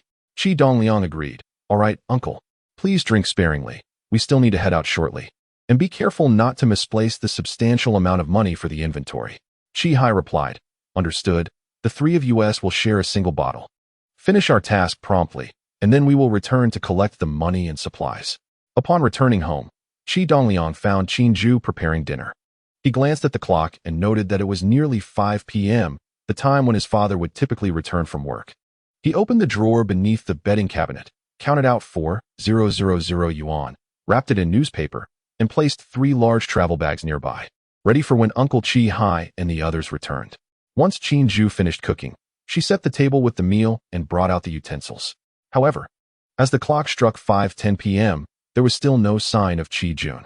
The mechanical section was just a 5-minute stroll from their home, and he usually arrived earlier. Today, however, he had yet to return. Qi Dongliang speculated that his father might have taken the opportunity to assist elsewhere. After waiting another 5 minutes without Qi Jun's return, they were instead greeted by the workshop's deputy director, Wan Dapeng. Upon entering the courtyard, he called out, is Master Qi at home? Hearing the call, Qi Shiguo emerged from the house and, seeing Wan Dapeng, smiled and inquired, Dapeng, what brings you here? Wan Dapeng explained, Master Qi, there was an urgent task this afternoon, and Jun had to assist on the fly. He did not have time to inform you, so he asked me to relay this message. I estimate he will return tomorrow evening. Qi Shiguo acknowledged, all right, Dapeng, I appreciate it. Thank you. Wan Dapeng replied, no need for thanks, Master Qi. Farewell.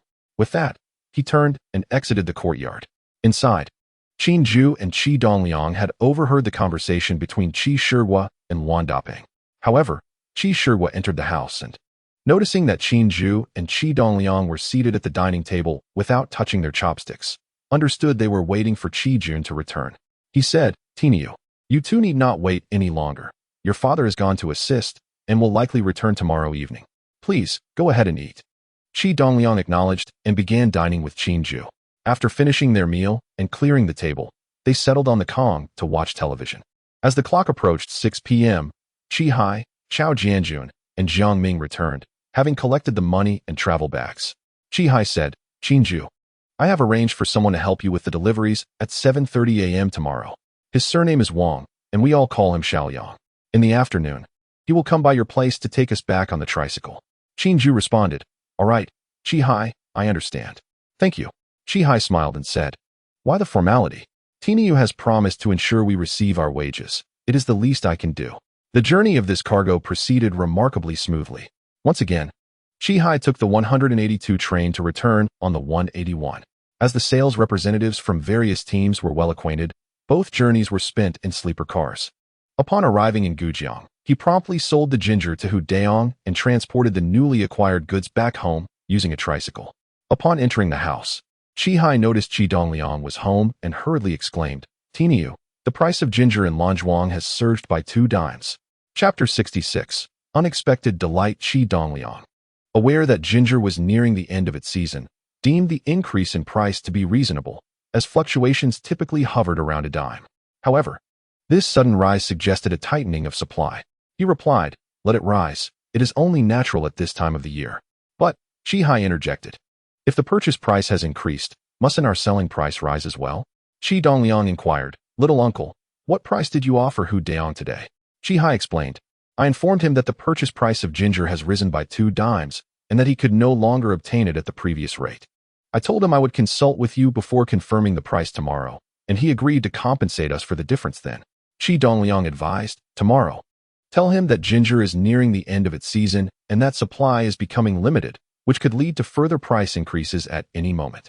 Moreover, after October, the ginger there will be stored in cellars, which not only raises the price, but also jeopardizes the guarantee of supply. If the price increases by 2 dimes on their end, we will raise our price by 1 dime, sharing the burden equally. If it rises by 4 dimes, we will increase our price by 2 dimes, and so forth. If he can accept this arrangement, we shall continue our business. If not, we will seek other suppliers. Understood. Qi Hai replied. Tiniu, here is the profit from today's ginger sales. He handed Qi Dongliang 200 yuan. Then, he produced a wad of cash from his pocket and said, the total expenditure for this shipment was 3,450 yuan. And here is the leftover 550 yuan for you. Qi Dongliang accepted the money and offered 20 yuan back to Qi Hai, saying, Little uncle, you have worked tirelessly throughout the day and night. Take this to enjoy a meal tonight. Qi Hai, never one to refuse Qi Dongliang's generosity, happily accepted the money. All right, after we pick up Qinju tonight, let us go out for dinner. Tiniu, will you join us? Qi Dongliang replied, you all go ahead, I shall abstain. As the days following the 11th turned increasingly cooler, families prepared to stockpile autumn vegetables. The primary crops included cabbage, potatoes, and radishes. Taking advantage of the Sunday break, Qi Jun dug a vegetable cellar in his garden to store potatoes, radishes, and a portion of the cabbage, while the remaining cabbage lay out to dry in the yard. These cabbages were intended for pickling into sauerkraut. Qi Dongliang's grandfather possessed 2 large jars in his kitchen specifically for this annual ritual, and each year, they were filled to the brim. Relatives would come to collect some whenever they wished. However, Qi Jun's small kitchen could not accommodate such jars. Thus, they would retrieve sauerkraut from his father's house during winter. Nevertheless, Qi Jun did not partake without contributing. He consistently contributed both financially and physically each year. As October approaches its latter stages, the need for a stove to warm the house becomes imperative. During sunny days, the interior remains relatively pleasant. However, once night falls, the chill sets in, rendering it unbearable without the stove. At this juncture, the fire in the stove must be tended to, as it is kept smoldering during the day while one is at work, only to be stoked upon returning home. The stove not only serves to prepare meals and boil water, but also heats the kong, thereby elevating the room temperature. By this time, the ginger trade has nearly come to a halt, with prices soaring and supplies frequently dwindling. Initially, stock shortages were sporadic, but by the end of October, such occurrences have become increasingly common, sometimes lasting 2 or 3 days without any inventory. Meanwhile, progress regarding the dance hall remains stagnant. This season is typically a lucrative time for dance halls, yet the existing venues are not being exchanged, and there are no suitable large spaces available for lease in the city center. Both Qi Hai and Qi Dongliang share the same sense of urgency. During afternoons when classes are dismissed, Qi Dongliang has accompanied Qi Hai on several house hunting expeditions. From Qi Hai's inquiries, it is understood that acquiring a modest dance hall typically requires around 20,000 yuan, excluding rent. Qi Dongliang has managed to accumulate over 30,000 yuan from trading ginger and selling clothing. However, having the funds brings little solace when there are no opportunities to acquire a dance hall. Money becomes meaningless without a viable option. That evening, Qi Hai, along with Chao Jianjun, Jiang Ming, and Wang Yongliang, enjoyed a meal together. Upon exiting the Huanxiao Korean snack bar, they stood outside and contemplated their next move. Where shall we go for some fun? Asked Chao Jianjun. In this frigid weather, where else but the dance hall? Qi Hai replied, with a wave of his hand. He declared, let us go to our usual spot. All right, sounds good. The others agreed, following Qi Hai as they made their way toward the city. The usual spot referred to the popular public dance hall near the cinema in the city center, one of the most bustling venues in Gujang City. Upon reaching the entrance, Qi Hai greeted the ticket collector with familiarity, and with a casual wave, he led his companions inside without purchasing tickets. Inside the dance hall, the lighting was bright, and a waltz was playing. The waltz, known for its complexity, is a dance that most cannot master. On the dance floor, only 5 or 6 couples twirled gracefully to the rhythm, while the majority of patrons sat around the perimeter, enjoying the spectacle. As Chao Jianjun, Jiang Ming, and Wang Yongliang entered, their eyes scanned the room for beautiful girls. The area near the bar was well lit, but the younger crowd preferred to occupy the dimmer corners, typically frequented by seasoned dancers who practice their skills. The trio waved to Qi Hai, gesturing towards the darker area, and Qi Hai signaled for them to proceed. Lighting a cigarette, he engaged in casual conversation with Sister Hao at the bar, inquiring, "Sister Hao, where's your boss, Hugo? I haven't seen him around lately." Sister Hao replied, "Oh, he's been busy with who knows what. It's common for him to be out of sight for days on end." Qi Hai remarked, "Indeed. Brother who is quite the magnate, with numerous business ventures at his disposal, hardly concerning himself with this dance hall. Nonsense. Do not be deceived by his outward splendor. In truth, he is on the brink of financial ruin, barely managing to keep afloat. He hasn't paid us our wages for 2 months." Before Sister Hao could finish her lament, she caught sight of Boss Hu entering and quickly rose, her face alight with a smile, exclaiming, "Brother who has arrived."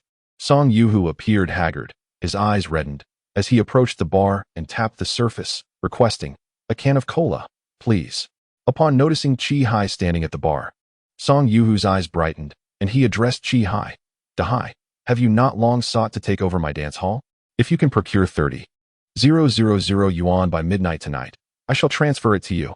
"Brother Hu, are you serious?" Qi Hai asked, astonished and elated, struggling to believe his ears. Song Yuhu affirmed, "Brother, when have I ever told a falsehood? If I weren't in urgent need of funds, even 50,000 yuan would not entice me to part with it." Qi Hai inquired, "What could possibly necessitate such haste for money?" Song Yuhu replied, "That is not for you to concern yourself with. Suffice it to say, I must gather 80,000 yuan before midnight. A train departs for Spring City at 12:30 to deliver the funds, and I am still short 30,000. So, can you provide the money?" "Yes, if you truly intend to transfer it to me, I can retrieve the funds immediately." Qi Hai knew that Qi Dongliang's money was at home, ready for withdrawal. Had it been in the bank, it would indeed be impossible to access at such an hour. "Very well," Song Yuhu said, "I will await you in the office. Once you bring the money, we shall sign the transfer contract." "Where's your office?" Qi Hai inquired. "Right by the entrance of the dance hall," Song Yuhu responded. "Come, I shall show you." With that, they exited the dance hall together. The dance hall was a transformation of the former production workshop of the ancient Gujang clothing factory, located on the second floor. The factory, a 2-story building, had been left vacant for over half a year following its bankruptcy, due to its advantageous location, with the back facing a bustling commercial street. The second light bureau converted the first floor into several retail spaces, while the second floor remained unoccupied until Song Yuhu leased it to establish the dance hall, which thrived due to its central location. The second floor was an old-style building designed for industrial use, featuring notably high ceilings and exceptionally wide staircases. The single-sided staircase measured around 2.5 to 6 meters in width, leading to a broad landing before transitioning to the stairs ascending to the second floor. The entrance to the dance hall was to the right, with 2 doors opposite the staircase. Song Yuhu led Qi Hai to the outermost door, produced a key, unlocked it, and switched on the light. Upon entering, Qi Hai observed that the room was quite rudimentary, containing only a desk and a set of worn sofas, with nothing else in sight. Noticing a thick layer of dust on the desk, it was apparent that Song Yuhu had not utilized this office in quite some time. Seeing the dust, Song Yuhu took a cloth to wipe it down, saying, "Dahai, I shall wait for you here, if you can bring the money before midnight. This dance hall shall be yours." Qi Hai said, "All right, Tiger, I will gather the funds immediately and guarantee my return within half an hour." After speaking, he found Chao Jianjun, Jiang Ming, and Wang Yongliang in the dance hall and called a tricycle to take them to Taipei. When Qi Hai entered the house, Qi Dongliang and Qin Ju were sitting on the Kong watching television. Fortunately, Qi Jun was not home that night as he had gone to Tongshui. Upon entering, Qi Hai hurriedly exclaimed, "Iron Bull, the owner of the Grand Dance Hall, Tiger, wants to transfer the hall to me." Seeing Qi Hai come in so late, Qi Dongliang, puzzled by his abrupt announcement, inquired, "Uncle, when did this happen?" Qi Hai replied, "Just now. He said if I can produce 30,000 yuan before midnight, he will transfer the hall to me." Qi Dongliang urged, "Uncle, do not rush. Please explain what is happening." Thus, Qi Hai recounted his encounter with Song Yuhu, and Qi Dongliang soon understood that Song Yuhu was in urgent need of money and had to send it to Zhongxing tonight. Faced with no other options, he was compelled to transfer the dance hall to raise the funds. In this era, there were few households in Gujang with wealth exceeding 10,000 yuan. and even fewer could produce 30,000 yuan in cash on a night when the banks were closed. Qi Dongliang, however, was one of those rare individuals. Recognizing the opportunity, Qi Dongliang promptly turned on the lights, opened his money drawer, revealing stacks of cash bundled with leather straps, consisting of both 50 yuan and 10 yuan denominations. At that time, the 50 yuan note had just been issued for 6 months, and there was number 100 yuan note yet. So Qi Dongliang had to exchange his cash for 50 yuan notes. Otherwise, the 10 yuan notes would take up too much space in his drawer. He retrieved a military backpack and placed 6 stacks of 50 yuan notes inside, nearly emptying the drawer, which still contained a few stacks of 10 yuan notes and a small bundle of 50 yuan notes, totaling around 4,000 to 5,000 yuan. Of course, Qi Hai had entered alone, and Chao Jianjun and the others were waiting outside. Otherwise, Qi Dongliang would not have been able to directly access the money.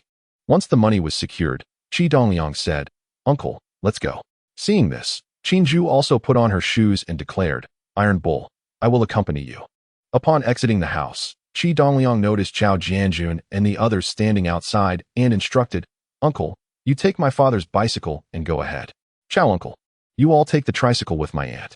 The bicycle was considerably faster than the tricycle, and with Qi Hai pedaling vigorously, they reached the dance hall in just 7 or 8 minutes.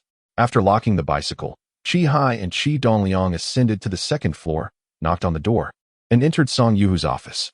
Seeing Qi Hai return in less than half an hour, Song Yuhu secretly sighed in relief. He had placed his last hope on this. If he could not raise 30,000 yuan tonight, it would be his undoing. However, he found it somewhat peculiar that Qi Hai had brought a child along. But he could not afford to dwell on it and directly asked, "Da Hai, have you gathered the money?" Qi Dongliang patted his backpack and replied, "The money is right here." Song Yuhu remarked, "My dear friend, if I were not in urgent need of funds, I would never part with this dance hall, nor would I relinquish it at such a meager price. If you take over, I suggest you rejoice in secret, for within 6 months, you shall recoup your investment." Qi Dongliang responded, "Since you have resolved to sell, let us first examine the relevant licenses for the dance hall." Indeed, indeed. Qi Hai chimed in eagerly. Initially, Song Yuhu paid no heed to Qi Dongliang, directing his conversation solely towards Qi Hai. It was only when Qi Dongliang interjected, prompting Qi Hai to hastily agree, that Song Yuhu recognized Qi Dongliang as the principal player in this transaction. Thus, he conceded, "Very well, please wait a moment." He then called out to the person at the door of the dance hall, "Lao San, please fetch the business licenses and such for me." Shortly thereafter, Lao San returned with several licenses in hand. Qi Dongliang examined them, noting the business license, cultural market permit, health and safety certification, among others. His scrutiny of these documents aimed to ascertain the ownership of the dance hall, as such verification was a prerequisite for discussing the transfer of ownership. Furthermore, given that Song Yuhu had successfully operated the dance hall for an extended period, it was evident that he possessed substantial connections. Merely taking over the venue was trivial compared to the necessity of inheriting his network, which was crucial in a business of this nature. Chapter 68. The hidden card. Song Yuhu opened a drawer and retrieved the tax registration certificate and fire safety inspection approval, culminating with the household registration book, which he placed on the desk. His meticulous preparation indicated that he had long contemplated parting with the dance hall, yet he hesitated to let go at the last moment, for this venue was indeed a golden goose. Several licenses bore Song Yuhu's photograph, and the name on the household registration book confirmed his ownership of the dance hall without a doubt. Observing that it was Qi Dongliang who was verifying the documents while Qi Hai played a mere supporting role, Song Yuhu felt increasingly certain that Qi Dongliang was the decision-maker, leaving him curious about where Qi Hai had found such an extraordinary individual. Once Qi Dongliang completed his verification, Song Yuhu inquired, "Brother, all is in order, yes?" Qi Dongliang nodded affirmatively, "Yes, indeed, the dance hall belongs to you." To which Song Yuhu replied, "In that case, let us sign the contract and proceed with the payment." Qi Dongliang cautioned, "Hold on, Song boss, there's still ample time before noon." Song Yuhu insisted, "I am in a hurry and do not wish to squander time here." Qi Dongliang replied, "Since you are transferring the dance hall to us, we must clarify all pertinent matters." Song Yuhu questioned, "What matters remain?" Qi Dongliang elaborated, "For instance, the rent situation." Upon hearing this, Song Yuhu slapped his forehead, exclaiming, "How could I overlook such an important detail?" This property originally belonged to a garment factory, and following its closure, it fell under the supervision of the Second Light Industry Bureau. The lease agreement is with the Bureau's office at a monthly rate of 2,000 yuan, paid biannually. I have 3 months' rent remaining, amounting to 6,000 yuan due by the end of January next year. Therefore, my offer of 30,000 yuan is indeed quite reasonable. Qi Dongliang pondered for a moment and remarked, what if by the end of January next year, the Second Light Industry Bureau decides not to lease to us? Have I wasted all this money on the dance hall? Song Yuhu opened the drawer beneath his desk and rummaged through it for a while before producing a contract. He handed it to Qi Dongliang, saying, look, this is the lease agreement I signed with the Second Light Industry Bureau. The lease is for 5 years, and only 1.5 years has passed. They have no authority to reclaim the property. With the contract in hand, what is there to fear? As Qi Dongliang perused the lease, he found, as Song Yuhu had asserted, that the agreement was indeed for 5 years, stipulating rental payments every 6 months and clearly outlining the obligations and liabilities of both parties. Overall, the contract favored the lessee, Song Yuhu. Qi Dongliang could not help but regard him with newfound respect. After a moment's contemplation, he stated, Mr. Song, while the lease is sound, there are a few matters where we require your assistance. Otherwise, we will struggle to manage once we take over. What matters? Song Yuhu inquired, eager to finalize the deal. I understand that running a dance hall necessitates support from the police station, the cultural market office, and other departments. If they choose to create trouble, the hall could be shut down in mere days. Having operated this establishment for an extended period, you must have cultivated certain connections with them. I hope you can help us navigate this, or we simply cannot take on the responsibility. Upon hearing Qi Dongliang's words, Song Yuhu had to concede that this young man was indeed astute. Otherwise, he would not be negotiating with him so confidently. Realizing he could no longer withhold his cards, he replied, young brother, having managed a dance hall for so long, it would be impossible to claim I have no connections. I am on familiar terms with Director Gu from the Cultural Market Office, Director Li from the Cultural Police, and Director Du from the Zhongxing Police Station. They generally refrain from causing trouble at my establishment. However, in business, connections are one thing. When it comes to matters that involve vested interests, monetary considerations reign supreme. To put it plainly, relationships are sustained by profit. If I do not offer them compensation, even my closest ties would prove ineffective. In short, as long as you are willing to spend, there is no issue that cannot be resolved. Mr. Song, you must guide us on how to allocate these funds. Qi Dongliang implored. Song Yuhu explained, it's quite simple. Before the 20th of each month, I provide each of these 3 individuals with a gratuity of 100 yuan. This ensures that these departments do not seek trouble at my venue. Should any issues arise at the dance hall, additional funds may be necessary, depending on the severity of the situation. Understood. Qi Dongliang nodded. And what about inspections from other departments? Song Yuhu replied. If personnel from the Public Security Fire Department or the Health and Sanitation Department come for an inspection, simply slip 50 yuan to the lead inspector. As long as the fire safety and sanitary conditions are not grossly inadequate, you should pass without issue. As for inspectors from other departments, they are of little consequence. Just avoid offending them, and a couple of boxes of good cigarettes should suffice. Qi Dongliang nodded in agreement. Thank you, Mr. Song. Song Yuhu remarked. What I have shared pertains merely to the operational norms of my dance hall. They are not rigid regulations. You must navigate interpersonal relations based on the actual circumstances. Employing flexibility. The effectiveness of your methods will ultimately depend on your finesse.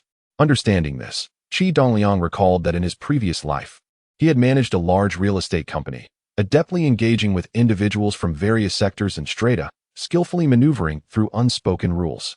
From Song Yuhu's introduction, he discerned that the people of this era were not as avaricious or insatiable as those in later generations, instilling him with confidence in managing diverse relationships. At that moment, he recalled something important.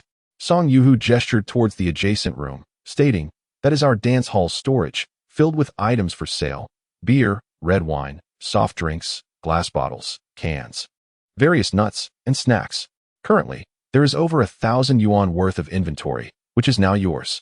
Qi Dongliang felt a surge of joy with a rent of 6,000 yuan and inventory valued at 1,000 yuan. They had acquired the dance hall for a mere pittance. For such a thriving establishment, it was an exceedingly good deal. If he were to resell it, earning 10 to 18,000 yuan should pose no challenge. The transfer contract was drafted by Song Yuhu himself, showcasing elegant cursive handwriting, and he was well versed in the contractual text. In no time, the transfer agreement was completed in one fluid motion, with both parties' rights, obligations, and responsibilities delineated with utmost clarity. Qi Dongliang recognized that individuals like him, in the current wave of reform and openness, would undoubtedly be among the first to amass wealth, provided no significant blunders occurred. After reviewing the transfer contract and finding no discrepancies, Qi Dongliang instructed his uncle Qi Hai and Song Yuhu to sign the document, subsequently presenting 30,000 yuan in cash to Song Yuhu. He did not rush to count the money but instead addressed Qi Dongliang, saying, "Apart from the ticket seller, who is my relative, the rest are my employees. They have been with me for quite some time and are well versed in their duties. I hope you will retain them as much as possible." Without hesitation, Qi Dongliang replied, "That is certainly agreeable. As long as they can fulfill their roles and are willing to stay, I will not dismiss them. However, as you mentioned, ticket sales involve monetary transactions, so it must be our own personnel." "That is only natural," Song Yuhu acknowledged. "I have other businesses. I can assign her to assist there." He glanced at his watch and added, "There is half an hour left until the dance concludes. At that time, I will gather everyone in the dance hall to announce your takeover and facilitate the handover." Qi Dongliang nodded, responding, "Very well, Boss Song. In the meantime, we can take inventory of the goods in the storage." "Certainly," Song Yuhu replied, reaching into his drawer to retrieve a key tied with a shoelace, which he handed to Qi Dongliang. As Qi Dongliang and Qi Hai exited Song Yuhu's office, they encountered Chao Jianjun, Jiang Ming, and Qin Zhu waiting on the staircase. Qi Hai could not help but inquire, "Where's Wang Yongliang?" Chao Jianjun replied, "He is downstairs watching over the tricycle. We left it unlocked for fear of it being stolen." Qi Dongliang remarked, "It is fortuitous that all three of you are present. Let us take inventory in the warehouse." He then turned to Song Yuhu and requested, "Boss Song, could you kindly fetch a few pens and some sheets of paper?" "Of course, no problem at all," Song Yuhu replied, swiftly retreating indoors. Before long, he emerged with several oil-based pens and a few sheets of white paper, which he handed over to Qi Dongliang. Qi Hai had already opened the warehouse and illuminated the interior. Its dimensions were comparable to that of the office, approximately 20 square meters. The merchandise within was in disarray, cluttered haphazardly. Qi Dongliang distributed the pens and paper among Chao Jianjun and the others, instructing, "You need only tally the items, their names and quantities." The task of counting was exceedingly straightforward. Chao Jianjun, Jiang Ming, and Qin Zhu took the pens and paper, diligently recording as they counted. Given the limited quantity of goods, the three of them completed the task in under 20 minutes.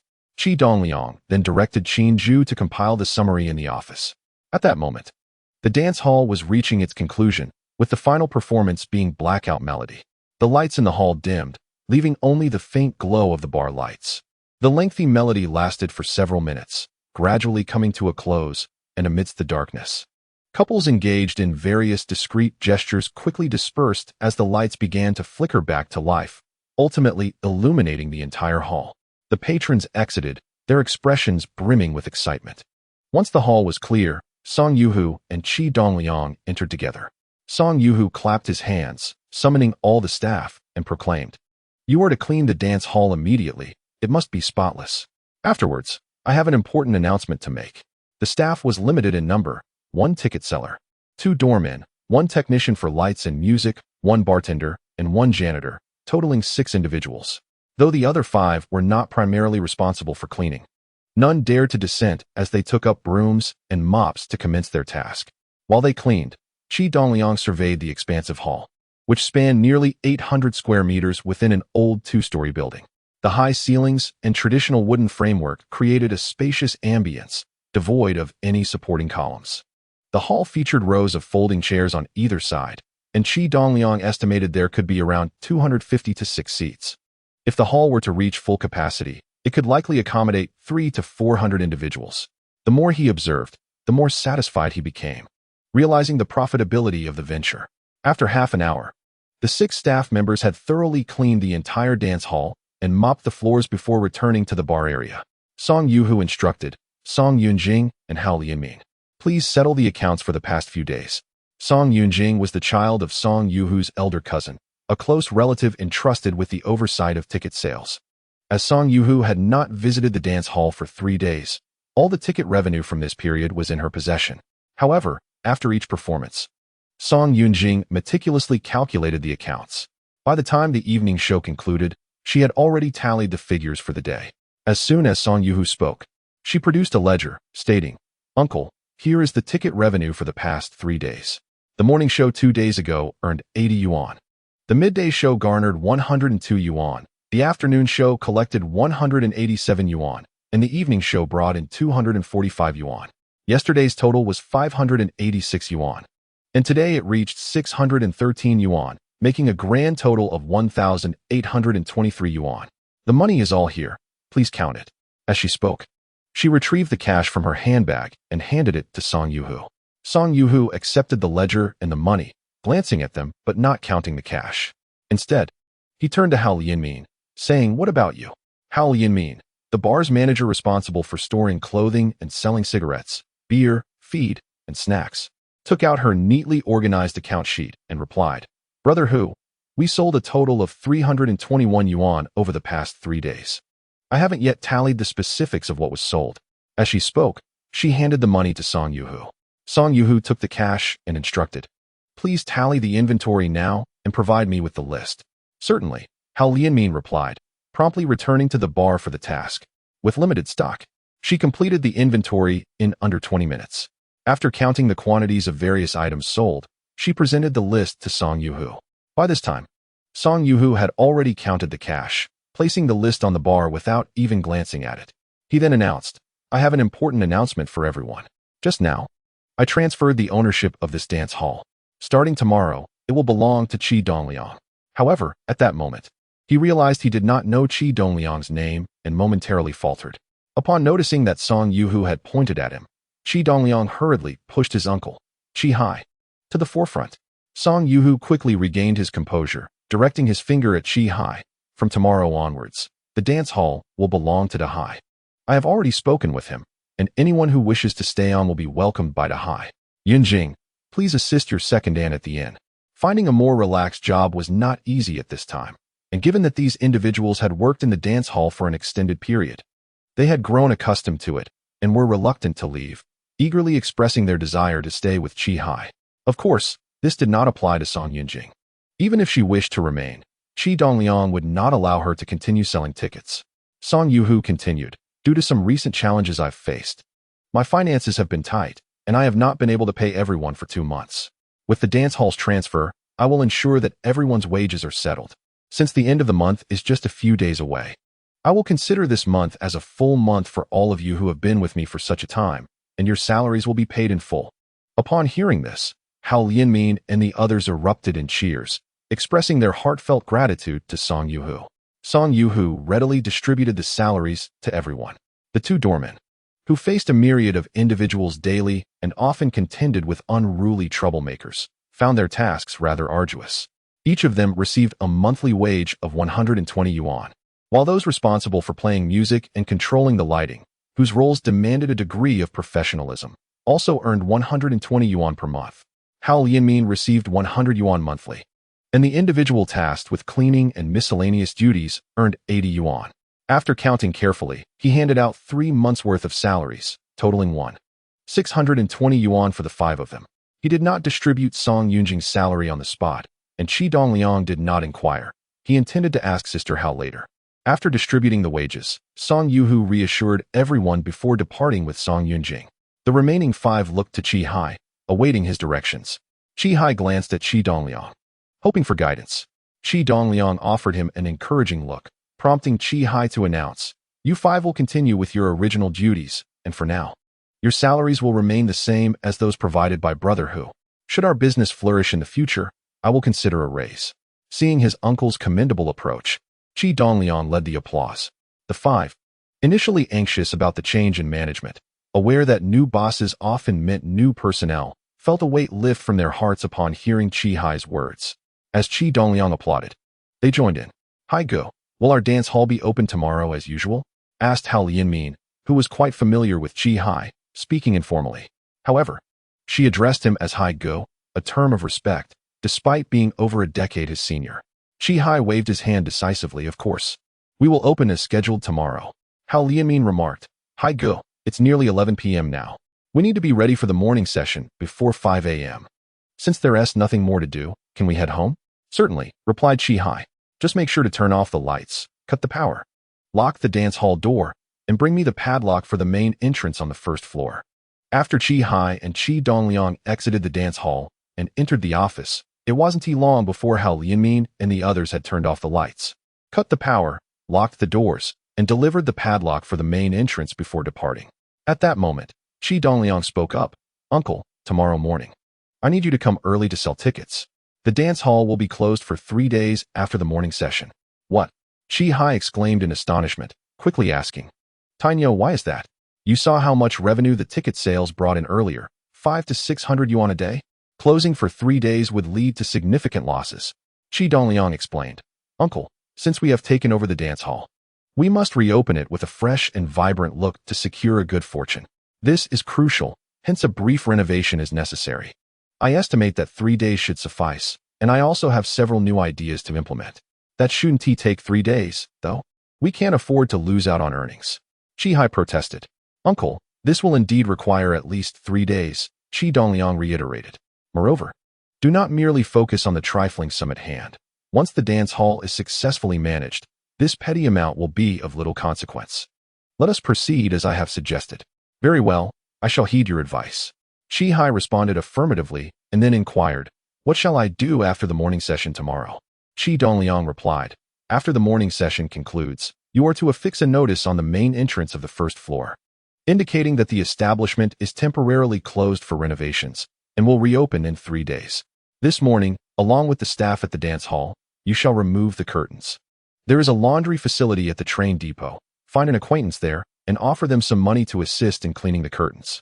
During his inspection of the dance hall, Qi Dongliang observed that the 12 grand windows were draped with rather filthy velvet curtains, likely neglected for the year and a half that Song Yuhu had operated the venue. Furthermore, the lower portions of the curtains were particularly soiled, as patrons often wiped their hands on them while dancing.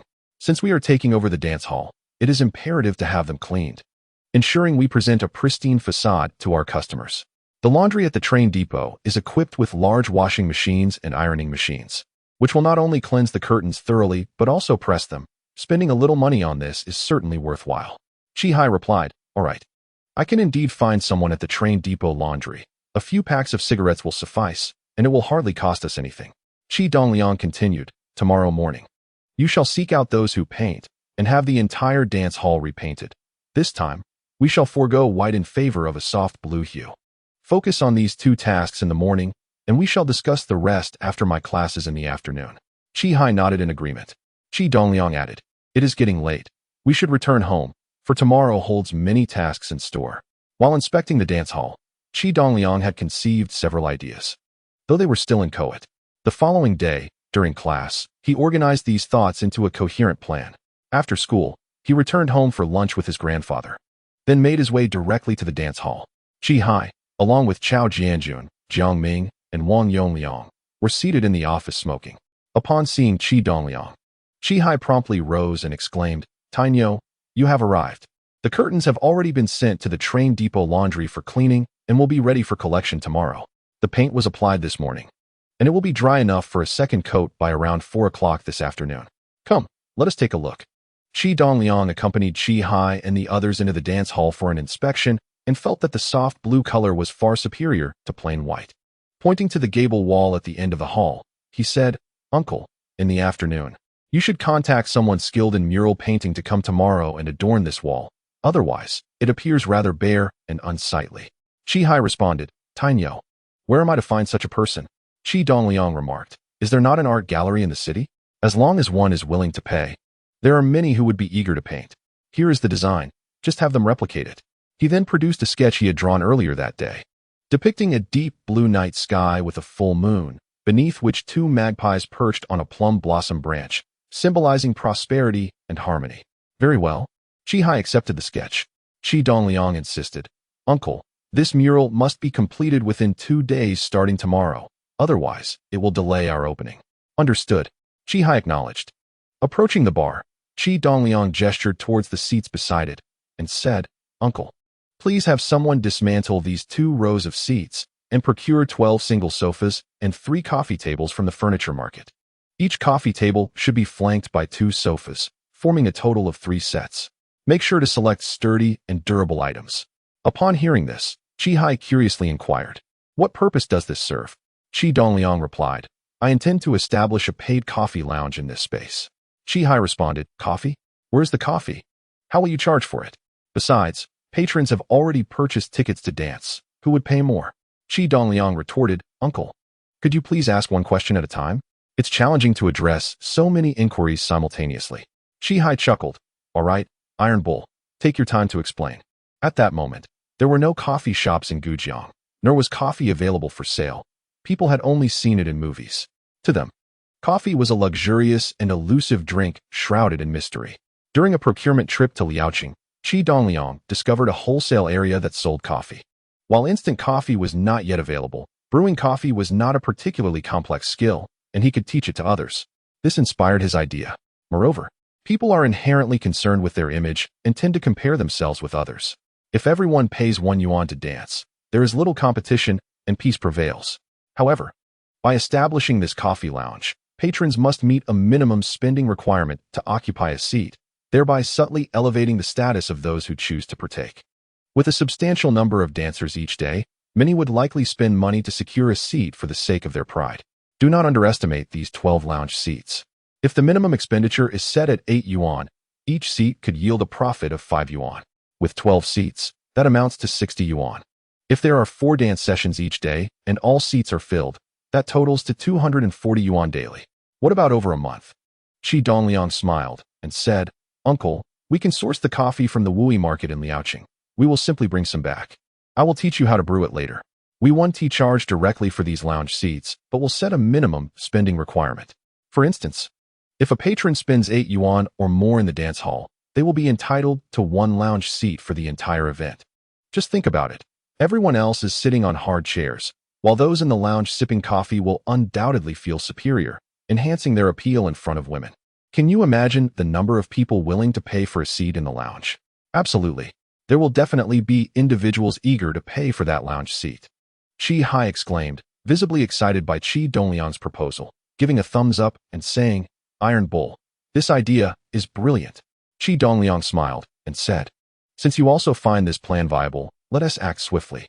By the way, tomorrow is Sunday, and I have the day off. Please have Chao Jianjun and Wang Yongliang accompany me to Liaoqing tonight to procure some coffee and dried fruits, and also to restock supplies for Aunt." Qi replied, "All right. I will manage with Zhongxing here. If necessary, I can enlist a few more brothers to assist." In the evening, Qi Dongliang, Chao Jianjun, and Wang Yongliang boarded train 182. Today, by coincidence, Sun Yanli was on duty. After arranging for the 3 of them in the sleeper car, she inquired, "Tiniu, are you off to supply goods to your aunt again?" Qi Dongliang replied, "Yes, and I'll also be bringing back some coffee and dried fruits." Sun Yanli was momentarily taken aback and then asked, "What do you need coffee and dried fruits for?" Qi Dongliang explained, "My uncle has opened a dance hall, and it is currently under renovation. It will officially open in 2 days, and the coffee and dried fruits are for the dance hall." "Ah, Qi has opened a dance hall. Where is it? Is it large?" Sun Yanli was quite astonished to hear this and couldn't help but ask repeatedly. Since Qi took over the ginger business, his connection with Sun Yanli had naturally increased, and gradually, she found herself harboring less aversion towards him. Seeing that he was willing to work hard and earn money, she began to appreciate him, especially given that he was quite presentable in both stature and appearance. As long as he could earn enough to support a family, he would be a suitable partner. Qi Dongliang continued, "It's the original Dazhong dance hall on Zhongjie Street. With winter upon us, there isn't much to do, so my uncle took over this dance hall, renovated it, and introduced some new projects for its reopening." "Ah, the Dazhong dance hall. That place is quite popular. It should earn a good sum." Sun Yanli was familiar with the Dazhong dance hall, often visiting it with her colleagues during time off. Although she understood that Qi might not possess the capability to manage the dance hall alone, Qi Dongliang certainly did. Furthermore, since Qi was his uncle, Qi Dongliang, still a student, wouldn't manage the dance hall directly. Qi would assist him, and Qi Dongliang would not neglect his uncle's contributions. After a moment of contemplation, Sun Yanli asked, "Tiniu, are the coffee and dried fruits the new additions to the menu?" Qi Dongliang nodded, yes. Sister Yanli, have you ever tasted coffee? Sun Yanli shook her head and replied, I haven't. Qi Dongliang said, once the dance hall opens, you can come over and enjoy authentic coffee. Sun Yanli responded, I'll be back just in time for the opening. I'll definitely drop by in the evening. The next day, when Qi Dongliang, Chao Jianjun, and Wang Yongliang returned to Gujang, they were on the train staffed by the salesperson Gong Xiuli. She directly arranged for the three of them to the sleeper car. To Qi Dongliang's surprise, Gong Xiuli had brought back 300 pounds of ginger. She informed him. The person delivering the ginger said that this will be the last shipment for this year. The next delivery 1 TB until July next year. Qi Dongliang remarked, indeed. Ginger has its season. Sister Xiuli, so today marks the last opportunity to procure ginger for this year, meaning if we wish to continue this business, we must wait until July next year? Gong Xiuli confirmed. Yes, the person from Lonzhuang Station who supplies us with ginger has stated that this is indeed the final delivery. Qi Dongliang responded, Sister Xiuli, we have collaborated well this year. Since this is the end for now, we will have to resume next year. Gong Xiuli agreed. Yes? We can only continue next year. It's truly tough to get by without any profits. The train arrived at Gujang, where Qi Hai came to pick up Jiang Ming and Zhang Dawei. During this period, they had been sending 1 or 2 people to the station daily to check for fresh ginger. If there was any, they would take it, and if not, they would simply leave.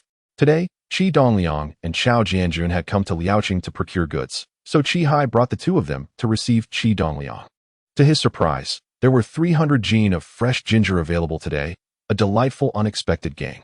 They sold the ginger to Hu Daong, informing him that this would be the last time for this year.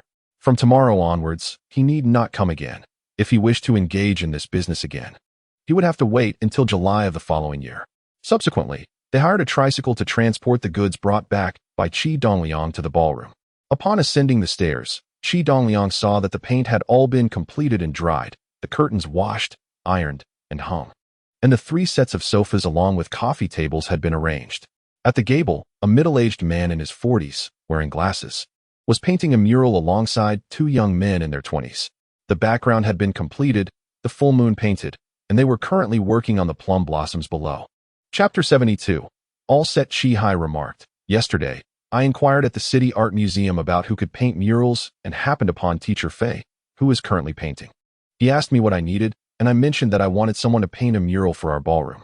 He inquired about the type of mural I desired, and I produced the sketch you provided me. He then asked for the dimensions, and I gave him a rough estimate. He also wanted to know how much I would pay for the mural. I told him I would give him 50 yuan, with a requirement to finish within 2 days. He said that 50 yuan was a bit low, proposing instead 100 yuan, stating that he would work late into the night to complete it. I countered that 100 yuan was excessive, and we eventually settled on 80 yuan. He arrived early this morning with 2 students. Qi Dongliang nodded and said, Uncle, let us go greet Teacher Fei. Qi Hai and Qi Dongliang approached the gable, where Qi Hai called out to Teacher Fei, who was painting on a simple scaffolding. Teacher Fei, this is my nephew Qi Dongliang. He is the one who drew the sketch for this mural. Upon seeing that the sketch was made by a child of merely 7 or 8 years, Teacher Fei became intrigued. He set down his palette, descended from the scaffolding, and asked Qi Dongliang, Child, how old are you this year? With a smile, Qi Dongliang replied, Hello, Teacher Fei. I am 8 years old and in the 1st grade of elementary school. Teacher Fei, somewhat astonished, remarked, I truly did not expect that an 8-year-old could design such an apt mural, and it complements the ballroom splendidly. You are a promising talent. Qi Dongliang, smiling at Teacher Fei's praise, remained silent. In truth, those studying architectural design possess a certain foundation in art. Admission to this discipline requires specialized art courses. Qi Dongliang's artistic skills were certainly not lacking, and this was merely a standard decorative mural for the ballroom, requiring no extraordinary level of artistry, just a pleasing appearance, which he executed effortlessly.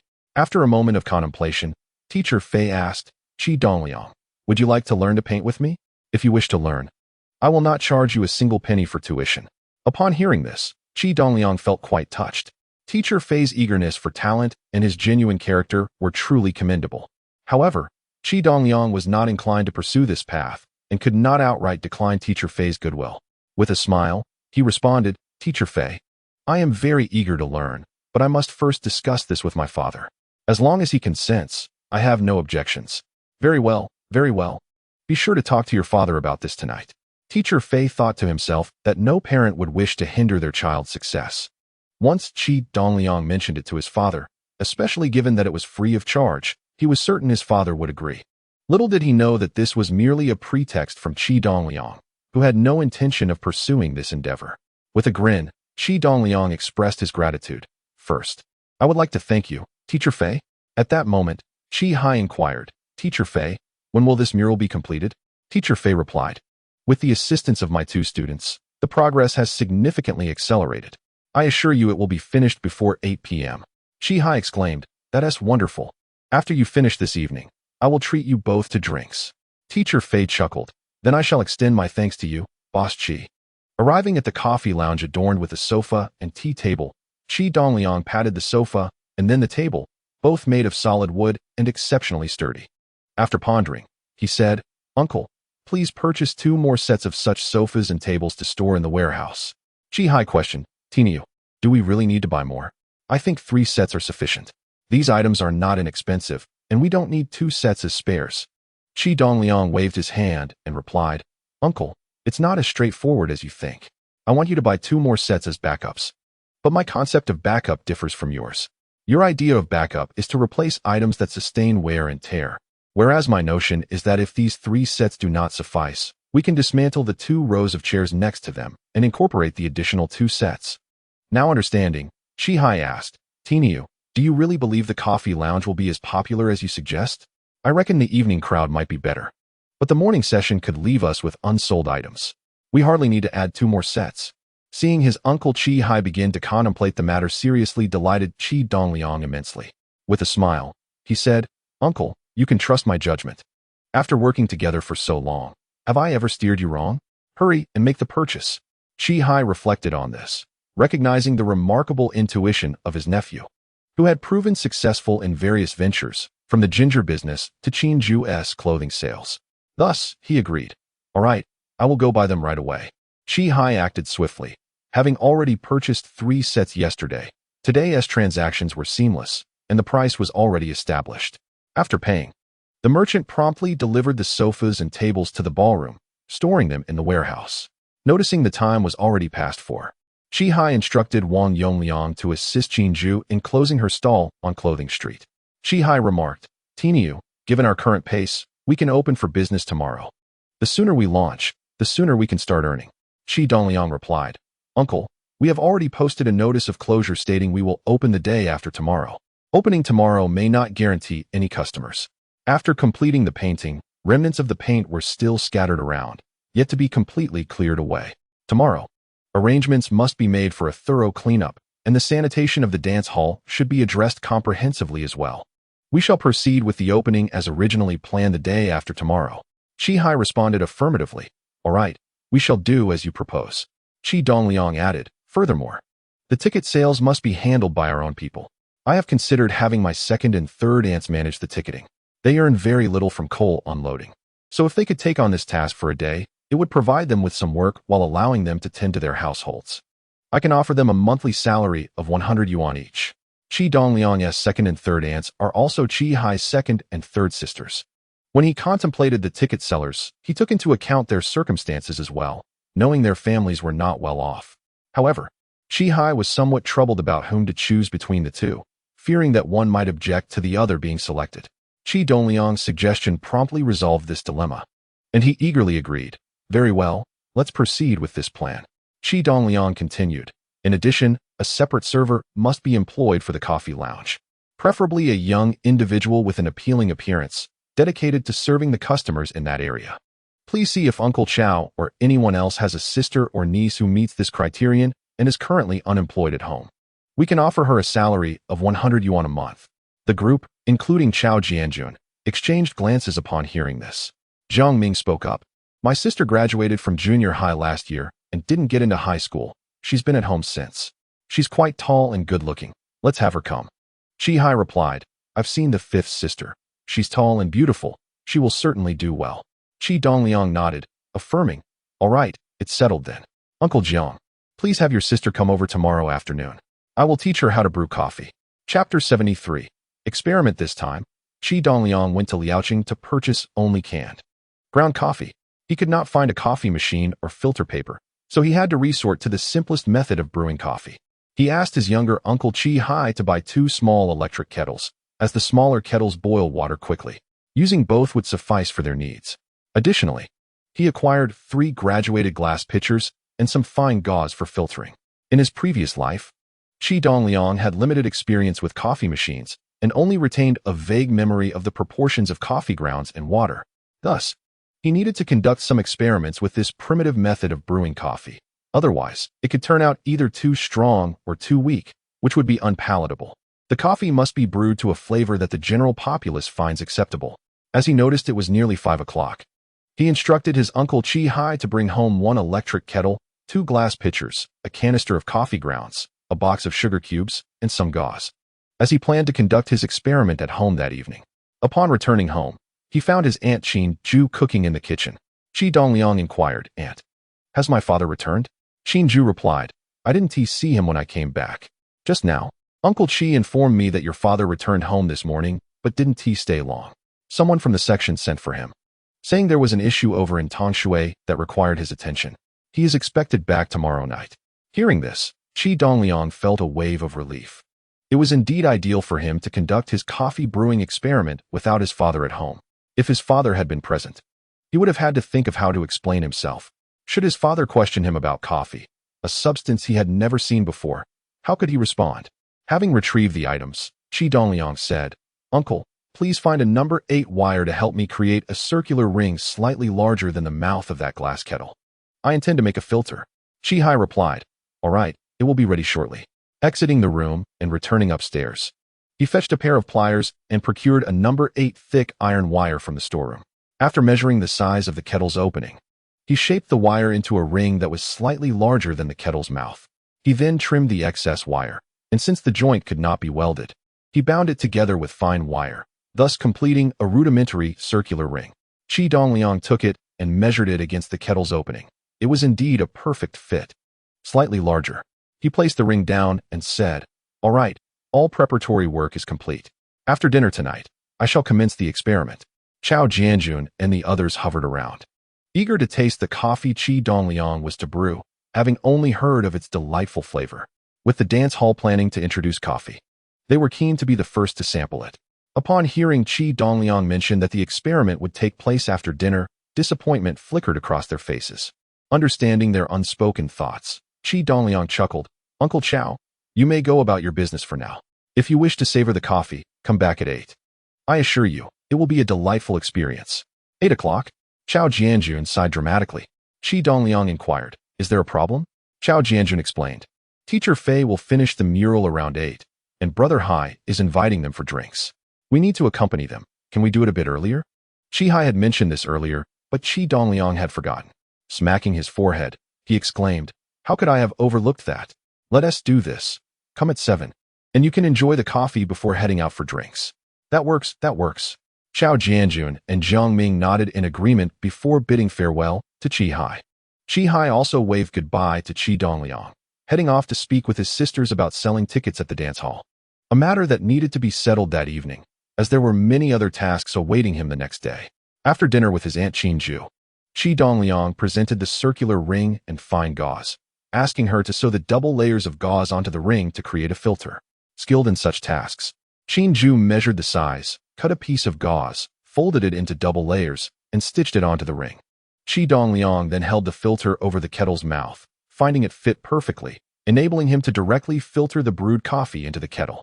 He filled an electric kettle with water, plugged it in, and began timing. The water took 9 minutes to boil, which was rather swift. Qi Dongliang opened the canister and, utilizing a household soup spoon, measured 3 heaping spoonfuls of coffee grounds into a glass kettle, estimating that the coffee amounted to over 40 grams. After waiting for a minute and a half, he judged that the boiling water in the electric kettle had cooled to a temperature between 90 and 95 degrees Celsius. He then poured 500 milliliters of hot water into the coffee pot and, after a further 3 minutes, filtered the brewed coffee. He poured the filtered coffee into 2 small bowls, sliding one towards the ever-watchful Qin Ju, exclaiming, "Aunt, the coffee is ready. Please have a taste." Naturally, Qin Ju was eager to experience the flavor of this beverage favored by foreigners. She lifted the bowl to her lips, But Qi Dongliang swiftly intervened, saying, "Aunt, you cannot drink it like that. It's too hot. Use a spoon." Embarrassed, Qinju set the bowl down and picked up a soup spoon. After stirring the contents a few times, she carefully took a sip, only to grimace at the bitter taste. Qi Dongliang promptly inquired, "Aunt, how does it taste?" With a grimace, Qinju replied, "It certainly has an aroma, but it is exceedingly bitter. This coffee is quite difficult to drink." Qi Dongliang could not help but laugh, for her description perfectly encapsulated the authentic taste of coffee. It seemed that his initial experimental ratio was indeed quite suitable. He quickly took a spoonful himself and confirmed her assessment. The coffee was fragrant, albeit somewhat bitter, likely due to insufficient water. He resolved to add 600 milliliters of water for the next experiment. Observing Qinju's pained expression, Qi Dongliang chuckled, "Aunt, that is the essence of coffee. Many enjoy the bitterness. If you find it too harsh, you can add a few cubes of sugar." With that, he opened the sugar box and added 3 cubes to her bowl, advising, "Please stir it well." Qinju complied, and after the sugar had dissolved, she took another sip, a smile blossoming on her face. "Tainyo, this tastes much better with sugar." Qi Dongliang began boiling water anew, this time using 4 heaping spoonfuls of coffee grounds and 600 milliliters of boiling water. After filtering, he tasted it again and found the bitterness significantly diminished, the flavor now perfectly balanced. Following her own taste, Qinju discovered that bitter coffee was not entirely unacceptable. Rather, she sensed a unique charm and a lingering aftertaste in the experience. Chapter 74. Grand opening. Qi Hai and Chao Jianjun were expected to arrive at 7 o'clock to sample the coffee. With 10 minutes to go, Qi Dongliang plugged in the electric kettle to heat water once more. Since there were 5 people, he added 8 heaping spoonfuls of coffee grounds to the coffee pot. Before the hour struck, the 5 individuals arrived in succession. Once the water boiled, after waiting for just over a minute, Qi Dongliang poured 1,200 milliliters of boiling water into the coffee pot. Noticing the eager expressions of his uncle and Chao Jianjun, he said, "Everyone, please be patient. We must wait 3 to 5 minutes." "Not a problem, we'll wait," they replied, as the rich aroma of coffee wafted through the air, causing several of them to nearly salivate in anticipation. Due to the absence of coffee cups and spoons at the dance hall, they had to use the small bowls and soup spoons from Qi Dongliang's home. When the time came, Qi Dongliang filtered the brewed coffee into another glass kettle and then poured it into 5 small bowls placed on the table. He remarked, "Uncle, the coffee is hot. Please drink it with the spoons." Upon hearing this, the 5 individuals eagerly grabbed the spoons and began drinking, only to reveal 5 faces contorted in distaste from the bitter taste. Chao Jianjun pinched his nose and swallowed the coffee, exclaiming, "Is this really coffee? It has a burnt flavor and is excessively bitter. How can anyone enjoy it?" Coffee, being an imported delicacy, was initially unpalatable to the locals, but with time, they would inevitably discern its intricacies. Thus, Qi Dongliang suggested, "Uncle Chao, if you find it bitter, you might want to add a few sugar cubes. It will certainly improve the taste." He gestured towards the sugar bowl on the table. Chao Jianjun took the sugar bowl and promptly added 5 cubes to his coffee. Qi Dongliang chuckled, "Uncle Chao, that's too much sugar.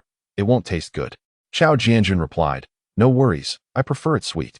Jiang Ming and Wang Yongliang, inspired by Qi Dongliang's comment, each added 3 sugar cubes, followed suit by Qi Hai and Zhang Dawei. After sipping a few times, Chao Jianjun remarked, "It's too sweet with all this sugar. Tainyo, please top off my bowl with more coffee." After Qi Dongliang filled Chao Jianjun's bowl, he asked, "How does it taste now, Uncle Chao?" Chao Jianjun took a sip and said, "This is just right. However, why does the coffee with sugar seem less flavorful than the bitter one?" Qi Dongliang smiled. "That is the unique charm of coffee." Qi Hai and the others found the sweetened coffee delightful, frequently exclaiming how good it was. Qi Dongliang advised, "Uncle, please take the filter and the remaining fine cloth with you when you leave. The iron wire filter won't suffice. It is prone to rust from moisture, which is both unsanitary and unsightly. Tomorrow, please have someone create several stainless steel rings and sew the cloth onto them." "Understood," Qi Hai replied, continuing to enjoy his coffee. Initially, he found the coffee had a strange taste, but as he drank, he began to appreciate it, especially after adding sugar. They continued to savor the coffee until the last drop from Qi Dongliang's kettle was consumed, reluctantly standing up to drink some alcohol. The following afternoon, Qi Dongliang returned to the dance hall, which had been thoroughly cleaned. The terrazzo floor gleamed, and all the chairs were restored to their original condition. His second aunt, third aunt, and Jiang Ming's sister, Jiang Shan, had been tidying up since morning and had not yet departed. Jiang Shan, at the age of 17, stood at an impressive height of approximately 167 meters, exuding a pure and charming demeanor, surpassing Qi Dongliang's expectations and leaving him quite pleased. Upon seeing Qi Dongliang, both aunts approached him warmly, conversing with evident affection. Qi Hai, noticing Qi Dongliang's arrival, presented 3 completed stainless steel filters for his inspection. The circular ring, meticulously crafted from stainless steel, was remarkably smooth.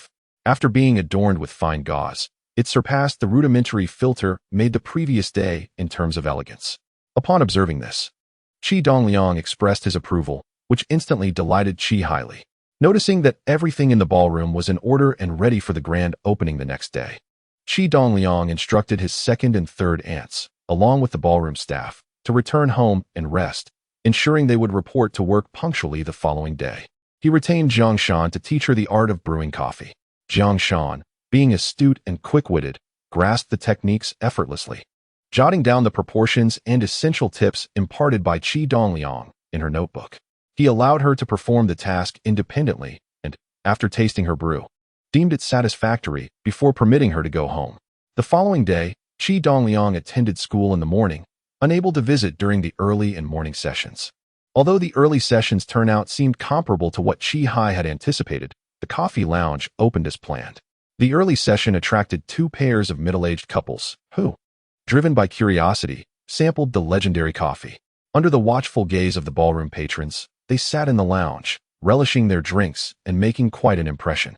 The morning session fared somewhat better, with 8 out of the 12 seats in the coffee lounge being sold, significantly boosting Qi Hai's confidence.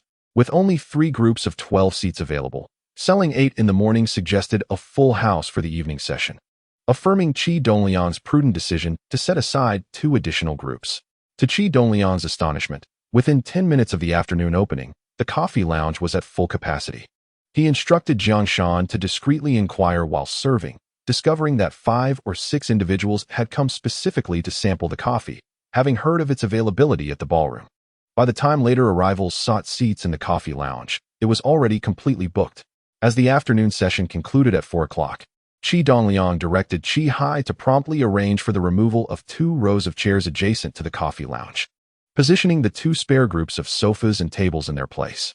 Observing the coffee lounge's popularity, Qi Hai suggested, "Iron Bull, since the business here is thriving, how about I purchase 3 more sets tomorrow?" Qi Dongliang replied, "Uncle, you must understand the principle that rarity enhances value. Having 20 lounges in the ballroom is already at its limit. We cannot exceed that. More would diminish its allure and charm." That evening, Qi Jun returned home. Upon learning of Qi Hai's ballroom venture, he joined Qi Dongliang and Qin Ju for a visit after dinner. Upon their arrival, Qi Hai thoughtfully arranged a 4-seat coffee lounge for his elder brother and Qin Ju, prompting Jiang Shan to brew a pot of coffee for Qi Jun to sample, accompanied by a platter of assorted dried fruits. The coffee lounge experienced even greater success that night, before the opening. The remaining 4 groups of 16 seats were claimed by eager patrons who had arrived early. Many others, wishing to experience the coffee lounge, found themselves disappointed as it reached full capacity. As the first dance tune began to play, Sun Yanli hurried into the ballroom. Chao Jianjun, assisting at the entrance, recognized Qi Hai's interest in Sun Yanli and promptly admitted her. Chapter 75. A special guest Qi Hai was pleasantly surprised to see Sun Yanli arrive and quickly approached her, exclaiming, "Yanli, what brings you here?" Sun Yanli remarked, "On the day of the shift, I happened to encounter Tiniu heading to Liaoqing for supplies. He mentioned that your dance hall is opening today, so I thought I would stop by after washing up at home." Qi Hai smiled and responded, "Thank you. Thank you. Please, this way to your seat." The elegant coffee area was already fully booked, leaving only a table for 3 occupied by Qi Dongliang. Qi Hai invited Sun Yanli to join Qi Dongliang's table. Upon seeing Sun Yanli arrive, Qi Dongliang greeted her with a smile. "Sister Yanli, you're here." "Yes, I just walked in," Sun Yanli replied, turning to Qi Jun. "Brother, why are you so free today?" Qi Jun, familiar with Sun Yanli since they lived in adjoining houses, knew she had quickly risen to the position of sales representative within just a few years and held her in high regard. After inviting her to sit, he said, "Today is the grand opening of Shaohai's dance hall. As the elder brother, I must come to see it, regardless of my busyness. Are you off work today? Sun Yanli replied, I'm just returning tonight. I heard Qihai's dance hall was opening, so I came to take a look. At that moment, Zhongxing brought a cup of coffee to Sun Yanli, and Qihai cheerfully said, Yanli, please savor our Brazilian coffee. Qihai took great care in the coffee area. While examining the packaging, he discovered that the coffee was made from select Brazilian beans, which filled him with a sense of treasure. Although he was unfamiliar with Brazil, he recognized it as a foreign place, and during the early days of reform and opening up, there was a prevalent belief that all things foreign were superior. Hence the introduction of Brazilian coffee. Sun Yanli had never tasted coffee before, but she was quite astute. Instead of hastily taking a sip, she observed that the others at the table had a small white porcelain spoon in their coffee cups. Noticing her own steaming cup, she understood the context. She gently stirred the coffee with the small spoon, and just as she was about to take a taste, Qihai cheerfully advised, Yanli, it's best to add 2 sugar cubes for a better flavor. All right, she replied. Noticing the small dish containing sugar cubes, she realized their purpose upon Qihai's suggestion. She took the dish and added 2 cubes to her coffee, stirring gently until they dissolved completely before sampling a spoonful. How is it? Tasty, isn't it? Qihai inquired with a beaming smile.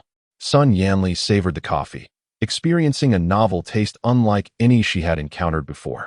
Having traveled to Blue Island and sampled various beverages, although she found the coffee's flavor somewhat unfamiliar at first, she soon detected a lingering aroma that was absent in her previous drinks, a sweet undertone mingled with a subtle bitterness, accompanied by a rich fragrance that instantly captivated her. This coffee is truly magical, Sun Yanli exclaimed with excitement. Qihai chuckled, I'm glad you like it. I'll have the waiter bring you another cup shortly. Sun Yanli quickly interjected, No, just 1 cup is sufficient. As the vibrant dance music filled the air, many patrons descended from their seats, including several customers from the CAF who were eager to join the revelry. Qi Jun, upon recognizing the melody as a waltz, turned to Qinju and said, Qinju, come, let us dance a tune together. Qinju, startled by his invitation, waved her hands frantically and replied, Brother-in-law, I cannot dance. I truly cannot. Qi Jun, having anticipated her response, smiled knowingly. After all, Qinju had spent her formative years in the countryside, and it was indeed unlikely she possessed any dancing skills. Fear not. He reassured her, I can teach you. Dancing is quite simple to learn, and you will pick it up in no time. Come now, he said, extending his hand in an inviting gesture. Yet, Qinju hesitated, expressing her apprehensions. With so many people around, it would be embarrassing if I can't dance. At that moment, Qi Dongliang interjected, Aunt, why not join my father for a lesson? No one is born a dancer. How can one learn without trying? Besides, even if there are many people, who knows you? What is there to fear? Encouraged by Qi Dongliang's words, Qinju finally mustered her courage and placed her hand in Qi Jun's, and together they stepped into the dance floor. Observing his brother and Qinju engaging in the dance, Qihai contemplated asking Sun Yanli for a dance. Just as he was about to extend his hand, he heard the voice of Sister Hao from the bar calling out, Hai Gu, come here for a moment. Someone is looking for you. Qihai turned towards the bar and saw a middle-aged man with glasses standing there, looking in his direction. Although he did not recognize the man, it was evident that he had a matter to discuss, so he informed Sun Yanli, Please, sit for a moment, and walked over. As Qihai approached, the middle-aged man stated, You are the owner here, correct? Qihai replied, Yes, and you are? The man continued, I represent the municipal government. 2 officials wish to unwind today, and I heard your establishment has a CAF area. However, this young lady informed me that there are no available seats.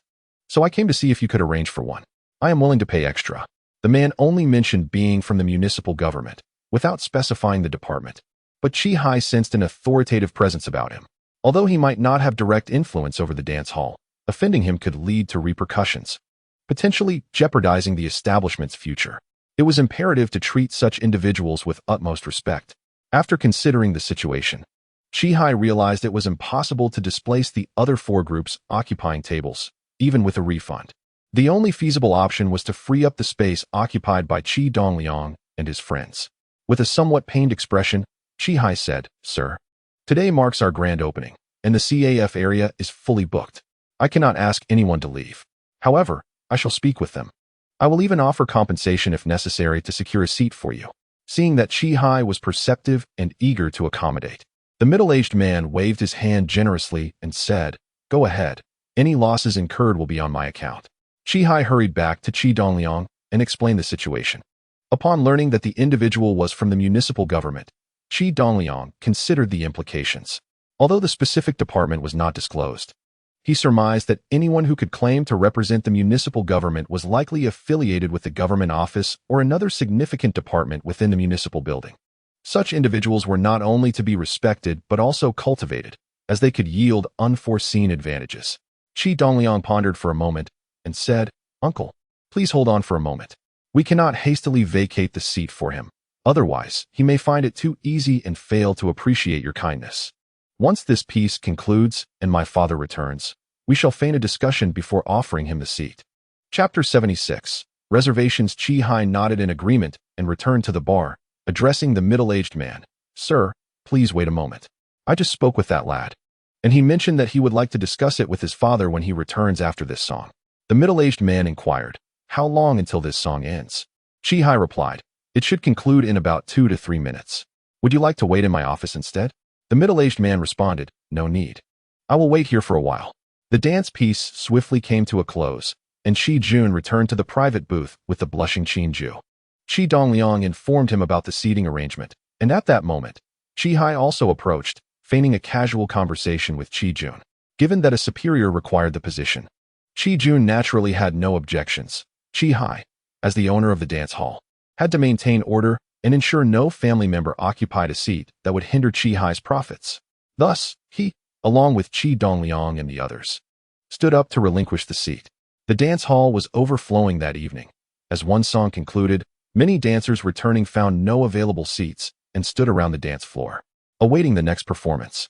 Qi Dongliang and his father also lacked a place to sit, prompting Qi Hai to suggest, "Why not take a moment in my office? You can come over when you wish to dance." Qi Jun nodded. "All right then." Zhongxing hurried over to clear the table, taking their coffee and fruit platters to the office. After sitting in the office for a short while, Qi Dongliang said, "Dad, I'm going to the dance floor with Sister Yanli for a bit. You and my aunt can enjoy your coffee here." Without waiting for Qi Jun's consent, he grasped son Yanli's hand and exited the office, heading directly into the dance hall. Qi Hai approached the middle-aged man with a smile, saying, "Sir, the seat has been prepared for you. Please take a seat." The middle-aged man noticed Qi Hai's flurry of activity in arranging a place for him and observed the negotiations with Qi Dongliang and Qi Jun remarkably. Qi Hai did not complain about the cost of vacating the seat, but rather cordially invited him to sit without mentioning any monetary matters. His impression of Qi Hai was significantly elevated. He retrieved 2 50-yuan notes from his briefcase and handed them to Qi Hai, saying, "The leaders are waiting in the car downstairs. I will go fetch them. You may manage this 100 yuan as you see fit." Immediately, Qi Hai instructed Sister how to prepare a fruit platter and asked Zhongxing to brew coffee. He then accompanied the middle-aged man downstairs to greet the leaders. A Beijing jeep was parked below. The middle-aged man opened the rear door and called, "Director Wu, Section Chiefly, let us head upstairs." Director Wu was a man in his 40s, exuding an air of authority, while Section Chiefly, in his mid-30s, wore gold-rimmed glasses. Accompanying them were 2 young, elegant women, approximately 25 or 26 years old, whose attire and demeanor set them apart from ordinary women, clearly indicating their official status. Qi Hai could immediately discern that they had indulged in alcohol, and quite liberally at that. As Director Wu stepped out of the vehicle, he stumbled slightly, prompting one of the women to rush forward to support him. Another woman, noticing this, assisted Section Chiefly. With a broad smile, Qi Hai welcomed them, saying, "Esteemed leaders, please come in." Director Wu, noticing Qi Hai's unfamiliar face, turned to the middle-aged man and inquired, "Director Ma, who is this?" Director Ma promptly introduced, "This is the owner of the dance hall, who has graciously invited you all to dance." Realizing that Director Ma was unsure of how to address him, Qi Hai quickly interjected, "My surname is Qi, and my full name is Qi Hai. You may simply call me Xiao Qi." He ushered Director Ma and his party upstairs. Initially, Director Ma requested a private booth for 4, and Qi Hai assumed that would suffice. However, upon reaching the entrance of the dance hall on the 2nd floor, he softly remarked to Director Ma, "Sir, the private booth accommodates only 4 seats, yet I see there are 5 of you." Director Ma reassured him, "No worries. Just find an extra plastic stool to add." "Very well," Qi Hai replied as he led them into the dance hall. Having already collected 100 yuan from Director Ma, he knew there would be no additional charge for entry. At the entrance, he instructed Chao Jianjun to retrieve a plastic stool from the storeroom. There were plenty of spare stools stacked together in the storage. Chao Jianjun acknowledged and went to fetch one. On the table of the private booth, 6 fruit platters were already arranged, and the coffee prepared by Zhongxing was awaiting the guest's arrival. As Director Wu, section chief Li, and the 2 women took their seats in succession, Chao Jianjun returned with the plastic stool. Director Ma accepted the stool and placed it at the head of the table before sitting down. Zhongxing had initially prepared only 4 cups of coffee, but fortunately, there was still some left in the pot. Upon seeing that 5 guests had arrived, she quickly poured an additional cup and brought it over on a tray. Upon noticing the steaming coffee served to them, Director Wu expressed his surprise, saying, "I never expected to enjoy coffee here in Gujang." He turned to Zhongxing and asked, "Which region produces your coffee?" "It's Brazilian coffee." Qi consistently informed patrons about the Brazilian origin of their coffee, and Zhongxing had been attentive enough to respond immediately to Director Wu's inquiry. "The quality of Brazilian coffee is indeed quite exceptional," Director Wu praised, then turned to the 2 women, asking, "Xiao Wang, Xiao El, have you ever tried coffee?" Xiao Wang, with a hint of playfulness, replied, "I'm not as worldly as Director Wu. I've never even seen real coffee before." Director Wu, eager to show off, explained, "If you prefer your coffee bitter, there's no need to add sugar. However, I recommend sweetening it, as we are not accustomed to that flavor." He then added 2 sugar cubes to his cup and gently stirred with a small spoon. With Director Wu serving as their example, everyone followed suit, adding sugar to their coffee and stirring. Observing Director Wu and Section Chief Li savoring their drinks, they hesitantly imitated their actions, taking small sips with their spoons. After Director Wu nodded approvingly, Xiao Wang and Xiao El simultaneously exclaimed, "Wow, this is absolutely delicious." Director Wu and Section Chief Li were certainly not merely there to enjoy coffee. Their primary intention was to dance. As the gentle strains of a slow waltz began to play, Director Wu rose and took Little Wang's hand, while Section Chief Li grasped Little El's hand, and together they stepped onto the dance floor. Upon witnessing their entrance, Director Ma waved at Qi, who promptly approached. "Boss Qi," Director Ma said, "please reserve 2 tables for me tomorrow night. I might arrive a bit late, so do ensure they are saved for me." Of course. Qi nodded in agreement, then added, "However, Director, if you could provide me with a specific time frame, it would be greatly appreciated. If you do not arrive, I risk losing these prime seats." "Do you not trust me, Boss Qi?" Director Ma inquired, a hint of irritation in his voice. "Not at all, not at all. It is quite the opposite," Qi hastily assured him. "But you must understand my predicament. I am unaware of your name or your organization. Should you fail to come, my loss would be considerable." Understanding the validity of Qi concerns, Director Ma realized he had not introduced himself adequately. Why should Qi trust someone whose identity remained a mystery? With that thought, he produced his work identification and handed it to Qi, saying, "Take a look, and you will see." Qi accepted the document and, upon opening it, was taken aback. The ID revealed that Ma Pengfei was the deputy director of the municipal government office. He quickly closed the document and, with both hands, returned it to Ma Pengfei. Smiling as he said, "Director Ma, I apologize for my ignorance. Please forgive me." Director Ma tucked the ID into his pocket and patted Qi on the shoulder, saying, "My friend, your CAF has a distinctive charm, unique in our city of Gujang.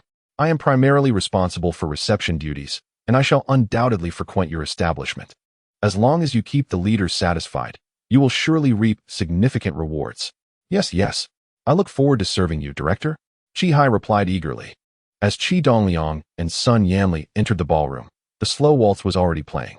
With many stepping onto the dance floor, the lighting in the ballroom gradually dimmed. Sun Yanli felt an urge to dance, but, having come alone, was without a partner and was not inclined to dance with strangers. She tugged at Qi Dongliang's sleeve and asked, "Tainyo, can you dance?" "I know a little," Qi Dongliang replied. "Then let us dance together," Sun Yanli insisted. Internally, Qi Dongliang thought, "Sister, this is a slow song. How can I dance with you?" Yet he replied, "Sister Yanli, you're quite tall, and I'm rather short. It wouldn't be a good match, would it?" "What does that matter? You need not hold my waist. We can simply hold hands and dance." Seeing her enthusiasm, Qi Dongliang relented. They took each other's hands and began to dance, starting at the edge of the dance floor near the bar. Where the lighting was brighter and the crowd less dense, allowing them to perform a few dance steps. However, as they moved deeper into the darker area, they found themselves amidst a throng of people, unable to move freely, so they slowed down and, like everyone else, began to sway gently to the rhythm of the music. As the lights in the ballroom dimmed entirely, the dancers, emboldened by the darkness, embraced tightly, kissed, and groped each other, revealing a myriad of unsightly behaviors in the obscurity. Qi Dongliang, aided by a faint glimmer of light, discerned that the director Wu, who had arrived with him, was closely entwined with a woman, his hand brazenly exploring beneath her skirt. The woman writhed as if to evade his advances, yet simultaneously leaned into him. Sun Yanli, upon witnessing this scenario, immediately regretted bringing Qi Dongliang to this place. Although she frequented the dance floor, her partners were typically female colleagues from work. She seldom danced with men unless they were particularly familiar. Furthermore, she generally refrained from participating in such dark tunes, but without much thought, she had joined Qi Dongliang, considering him merely a child. However, upon observing the surrounding circumstances, she realized she could not expose him to such inappropriate scenes. In a moment of desperation, she pulled him into her embrace, pressing his head against her bosom to shield him from the disarray around them, and began to guide him slowly toward the bar. Qi Dongliang understood Sun Yanli's intentions and recognized her goodwill in wanting to preserve his innocent psyche from early corruption. Thus, he did not resist, moving in tandem with her steps. At that moment, Qi Dongliang dared not make erratic movements, as his height aligned perfectly with Sun Yanli's chest. His face nestled between her curves. If he were truly an 8-year-old child, he might have been oblivious to the implications, but he was not. His mental age approached 40, and he understood the nuances of the situation. Any erratic movement could easily be misconstrued as an inappropriate advance. It was not until they reached the vicinity of the bar that Sun Yanli finally released her hold on him. Seeing Qi Dongliang emerge with Sun Yanli, Qi Hai smiled and inquired, "Tainyo, can you dance? Do you dare to compete?" Qi Dongliang replied, "What is there to not know about dancing? If you don't believe me, ask Sister Yanli." Sun Yanli interjected, "Tainyo can dance, and quite well, too. It was just too crowded, so I brought him out." As they conversed, the dark tune gradually came to an end, prompting everyone to retreat and seek a place to rest. Director Wu and Section Chief Sun returned, their faces aglow with excitement, heading towards the CAF seating area, while their dance partners, Xiao Wang and Xiao LV, wore expressions of elation, their cheeks still flushed. Upon noticing the return of Director Wu and his companions, Director Ma promptly stood to allow them entry into the esteemed seating, bustling to serve coffee and snacks. Following the dark tune was a medium-paced three-step, which required a higher technical skill. Director Wu and Section Chief Li did not take to the floor, opting instead to sip their coffee and engage in jovial banter with their female partners. They likewise abstained from the subsequent fast-paced four-step, only to eagerly pull their partners onto the dance floor during the dark tune. Director Ma seemed to know the unspoken dynamics, wearing an expression of calm indifference. As long as the leaders were pleased, he felt his duty was fulfilled. Qi Jun continued to dance with Qinju for several more tunes. Despite her frequently stepping on his feet, he felt immensely joyful, for Qinju possessed a keen sense of rhythm and learned quickly. By the end of a few dances, her missteps had diminished significantly, and she danced with a newfound grace. Qi Hai and Sun Yanli took to the dance floor for 2 performances. Although Qi Hai's dancing was rather unorthodox, it was not a competition, allowing him the freedom to express himself as he pleased. Sun Yanli danced with greater finesse than Qi Hai, and their collaboration was commendable. However, the dance hall frequently beckoned Qi Hai, leaving him with fewer opportunities to dance with Sun Yanli as he had wished. At 9:30, the dance hall concluded its festivities, with Director Wu and Section Chief Li departing with satisfaction etched upon their faces. Director Ma signaled to Qi Hai, assuring him that he would reserve 2 elegant coffee seats for him the following evening, before happily joining Director Wu and Section Chief Li as they left. Meanwhile, Chao Jianjun and the other staff members tidied up the dance hall in preparation for the morning's events. Qi Hai, alongside his sister Qi Ying and Hao Lianmin, meticulously tallied the day's accounts. In a short span, the day's revenue was calculated, revealing a net profit of over 100 yuan after deducting necessary expenses, with the income from the coffee seating alone nearing 500 yuan. Qi Jun was astounded to learn that the dance hall had earned over 100 yuan in a single day. He had already been amazed by the profits from Qinju's clothing sales, But the earnings from Qi Hai's dance hall left him utterly astonished, equating to more than half a year's salary. The ease with which this money was made was nothing short of remarkable, aptly described as a windfall. Chapter 78. Official employee upon returning home from school at noon. Qi Dongliang noticed that his father, Qi Jun, was absent. Given that the maintenance depot was significantly closer to home than the railway's second primary school, his father's absence indicated he likely had gone out for work. Indeed, his grandfather, Qi Shihua, entered the house and informed him, "Tinyu, your father has gone to Tongshui and will return at midnight. Come have lunch with me." After enjoying lunch with his grandfather, Qi Dongliang locked the door upon returning home and set off towards the street. He first visited his Aunt Qinju's stall on the clothing street and found her alone. He asked, "Aunt, have you had lunch yet?" Qinju replied, "Not yet. I'm not hungry right now. I'll eat later." Qi Dongliang insisted, "You shouldn't wait any longer. It's past noon. You should go eat now, and I'll watch your stall for a while." In truth, Qinju was quite hungry.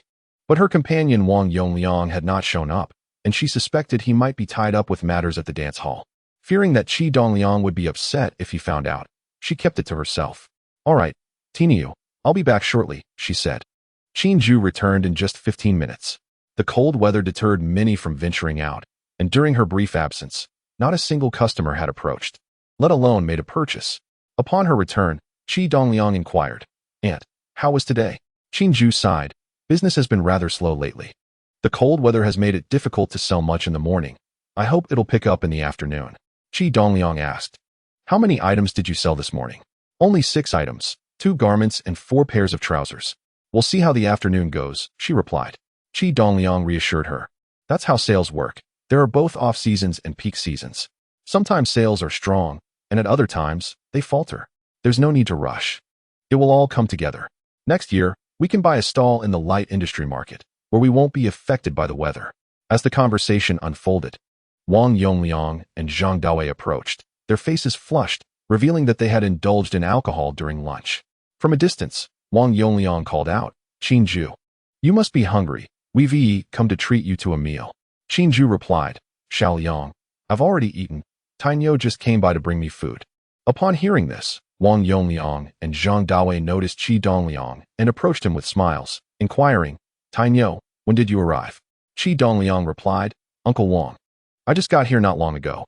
Unlike Qinju's assumptions of pettiness, Qi Dongliang was not so narrow-minded about the meal exchange, as it was not an ironclad rule, but rather a task assigned by Qi Hai.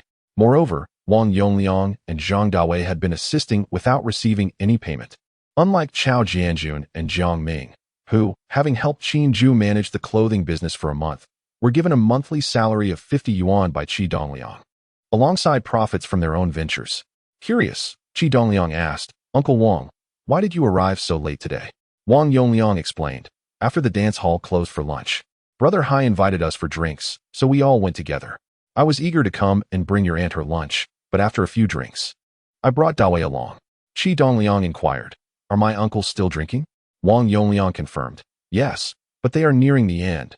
There's another session at 2 p.m., and Brother Hai suggested we return and rest for a bit."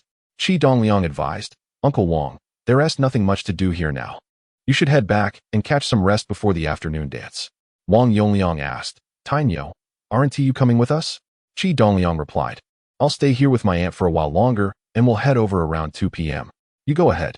As time passed beyond 12:30, the clothing street began to bustle with activity. Between 1 p.m. and 2 p.m. was peak time. In just over an hour, Qinju sold a denim jacket and 4 pairs of jeans, all at commendable prices, which delighted her.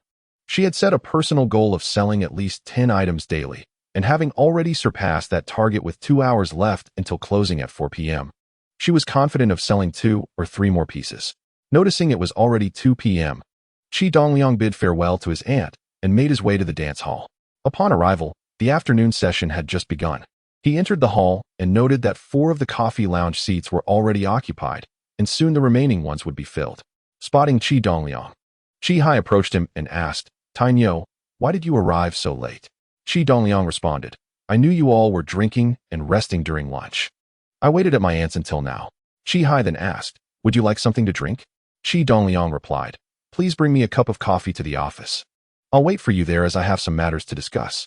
"All right, I'll be there shortly." Qi Hai assured him before heading to the bar to arrange the coffee as Qi Dongliang entered the office. Soon after, Qi Hai entered the office with a cup of coffee, stating, "Tainyo, here's your coffee," as he placed it on the desk.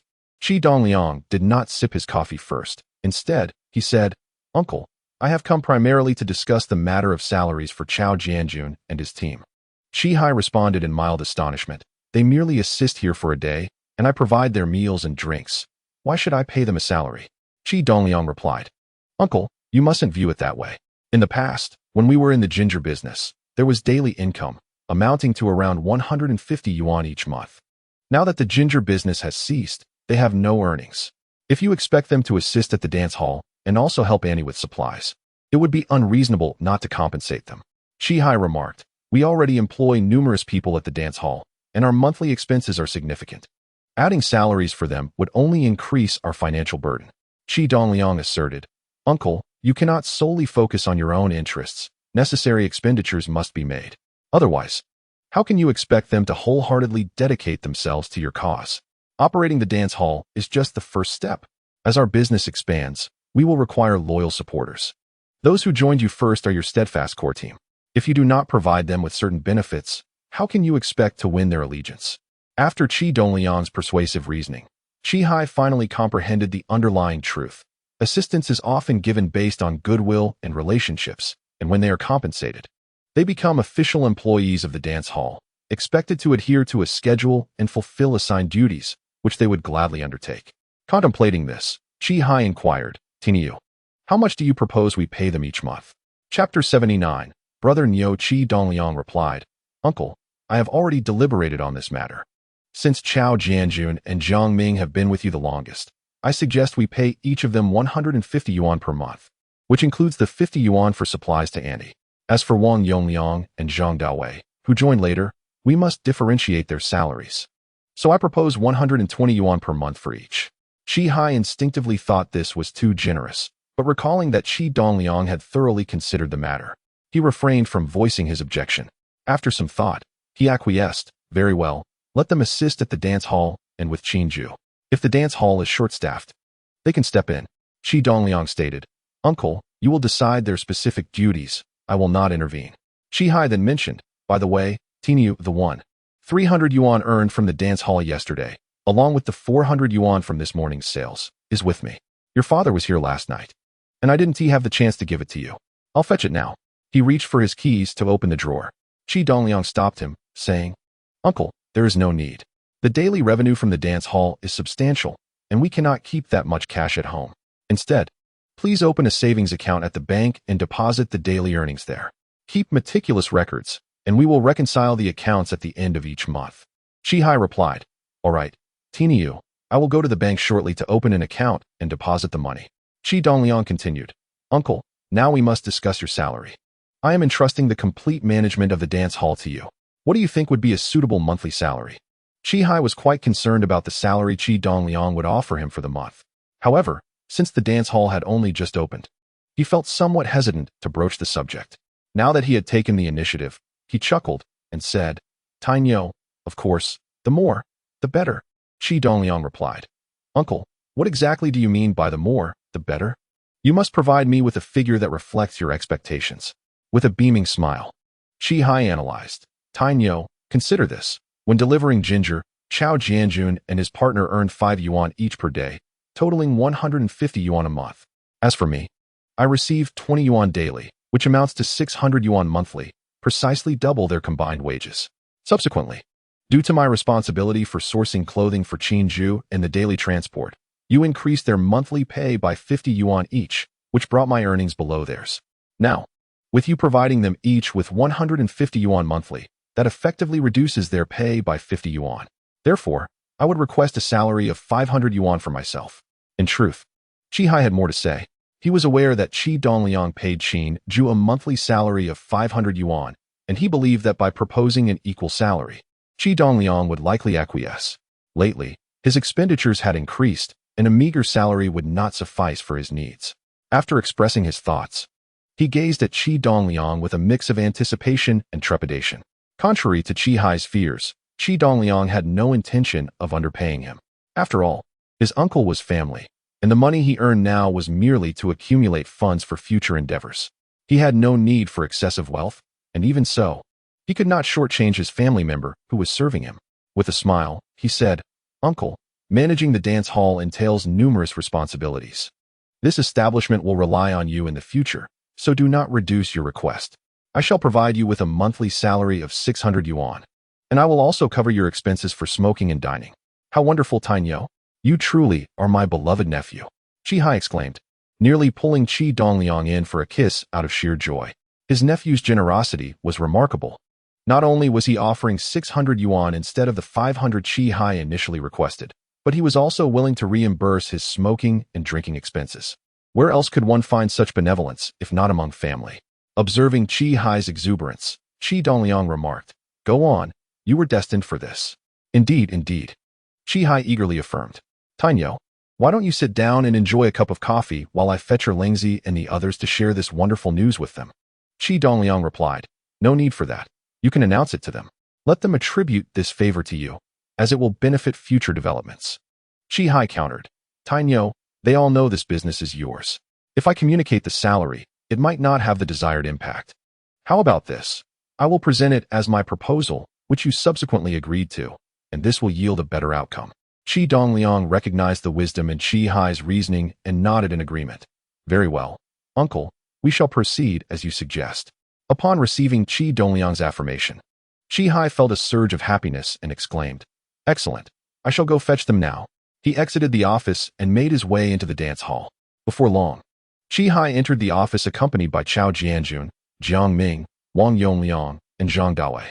He clapped his hands to draw everyone's attention and announced, "The reason I have summoned the four of you is to convey an important message. Lingzi and Lao Wu have been with me from the start, assisting with the station, while Xiao Liang and Dawei joined later. Now that we are operating a dance hall, which can be considered a legitimate business, your efforts have not gone unnoticed. Since we are engaged in business, it is only fitting that you receive formal recognition for your contributions." At this point, Qi Hai paused and scanned the faces of Chao Jianjun and the others. They instinctively understood what he was about to say next, and excitement surged within them, reflected in their expressions. Qi Hai continued, "I just conferred with Tainyo and have secured his consent. From this moment onward, the four of you will be officially recognized as staff members of our dance hall. Lingzi and Lao Wu, having been with me the longest, will receive a monthly salary of 150 yuan, while Xiao Liang and Dawei will earn 120 yuan each month. Do you have any objections?" "None," the four of them exclaimed in unison. The exhilarating news filled their hearts with joy. They had been laboring alongside Qi Hai at the dance hall, hoping for a formal position, but they had observed that all the roles were already filled, making it impossible for four newcomers to be accommodated at once.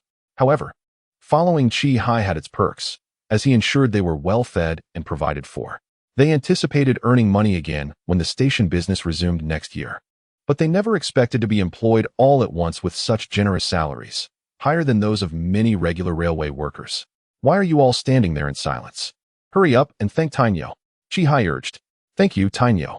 Thank you, Brother Nyo." Overwhelmed with happiness, the four of them finally responded, expressing their gratitude in a flurry of voices. Chapter 80. Trouble approaches. What on earth is this chaos? I call you uncle, and you call me Brother Nyo? Are you trying to confuse the hierarchy here? Qi Dongliang exclaimed, his head spinning at the absurdity. He was particularly averse to the title Brother Nyo and quickly intervened. Chao Jianjun chuckled and replied, No, Tainyo, we were just caught up in the moment and spoke out of turn. Qi Dongliang warned, "You all remember this. Today, I'll let it slide, but if anyone dares to call me Brother Nyo again, I will deduct their salary." "Please, no, we won't do it again," the group quickly protested, eager to avoid any penalties. In truth, Qi Dongliang was not fond of being called Tainyo. If he were truly an 8-year-old child, it would be one thing. But at nearly 40 in mental age, the title felt somewhat awkward.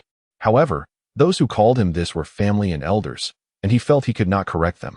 He would simply wait until he matured for them to gradually adjust their terms of address. The only person who referred to him by his given name was his father. Qi Jun, all right, you fellows can return to your tasks. I have matters to discuss with Tainyo, Qi Hai concluded. Upon hearing the prospect of a grand amnesty, Chao Jianjun and his companions swiftly exited the office and eagerly immersed themselves in the bustling ballroom. Qi Dongliang turned to his uncle Qi Hai and inquired, "Uncle, do you have any further business?" Qi Hai chuckled, "Not at all. I merely mentioned it to prevent them from provoking your ire. By the way, uncle, do you know who those individuals were who requested the coffee lounge last night? Have you found out anything?" Qi Hai replied, "The bespectacled gentleman showed me his work ID. He is the deputy director of the municipal government office, named Ma Pengfei. As for Director Wu and section chief Li who accompanied him, I have no knowledge of their affiliations, as Director Ma did not disclose that information, and I deemed it inappropriate to inquire further. He mentioned that he primarily handles receptions and reserved 2 tables for 8 last night, stating he would return this evening."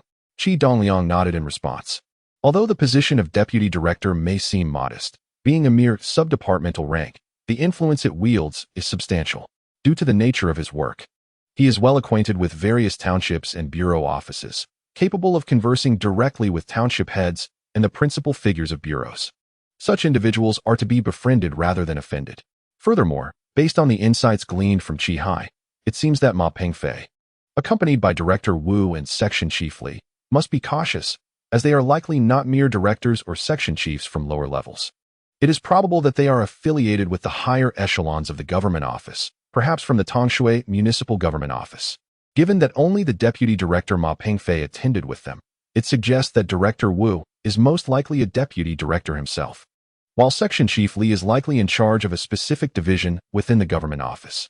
With this reflection, Qi Dongliang advised, "Uncle, ensure that Director Ma is well taken care of upon his return tonight. Strive to establish a rapport with him, even if it does not succeed. It is imperative to serve him with utmost diligence and avoid offending such a person." Qi Hai acknowledged, "I comprehend fully. As long as he is willing to frequent this establishment, I shall devise every means to cultivate a relationship with him." Rising from his seat, Qi Dongliang declared, "Uncle, I shall leave you to your duties and refrain from further interrupting you." Qi Hai responded, "Why the haste, Tingyu? There is ample time. You could return after the ball concludes." "No," Qi Dongliang replied, "I have yet to complete my homework, and there is an abundance of it today. I must hasten home to finish, or I shall not manage to complete it." Qi Jun returned home in the early hours of the morning, while Qi Dongliang was in deep slumber, unaware of his father's arrival. It was only upon waking that he noticed his father sleeping soundly. Qin Ju prepared breakfast for him, and when Qi Dongliang left for school after eating, Qi Jun was still asleep. Upon returning home for lunch, Qi Dongliang found that Qi Jun had already prepared a meal for him. After dining, Qi Jun took a nap before heading to work.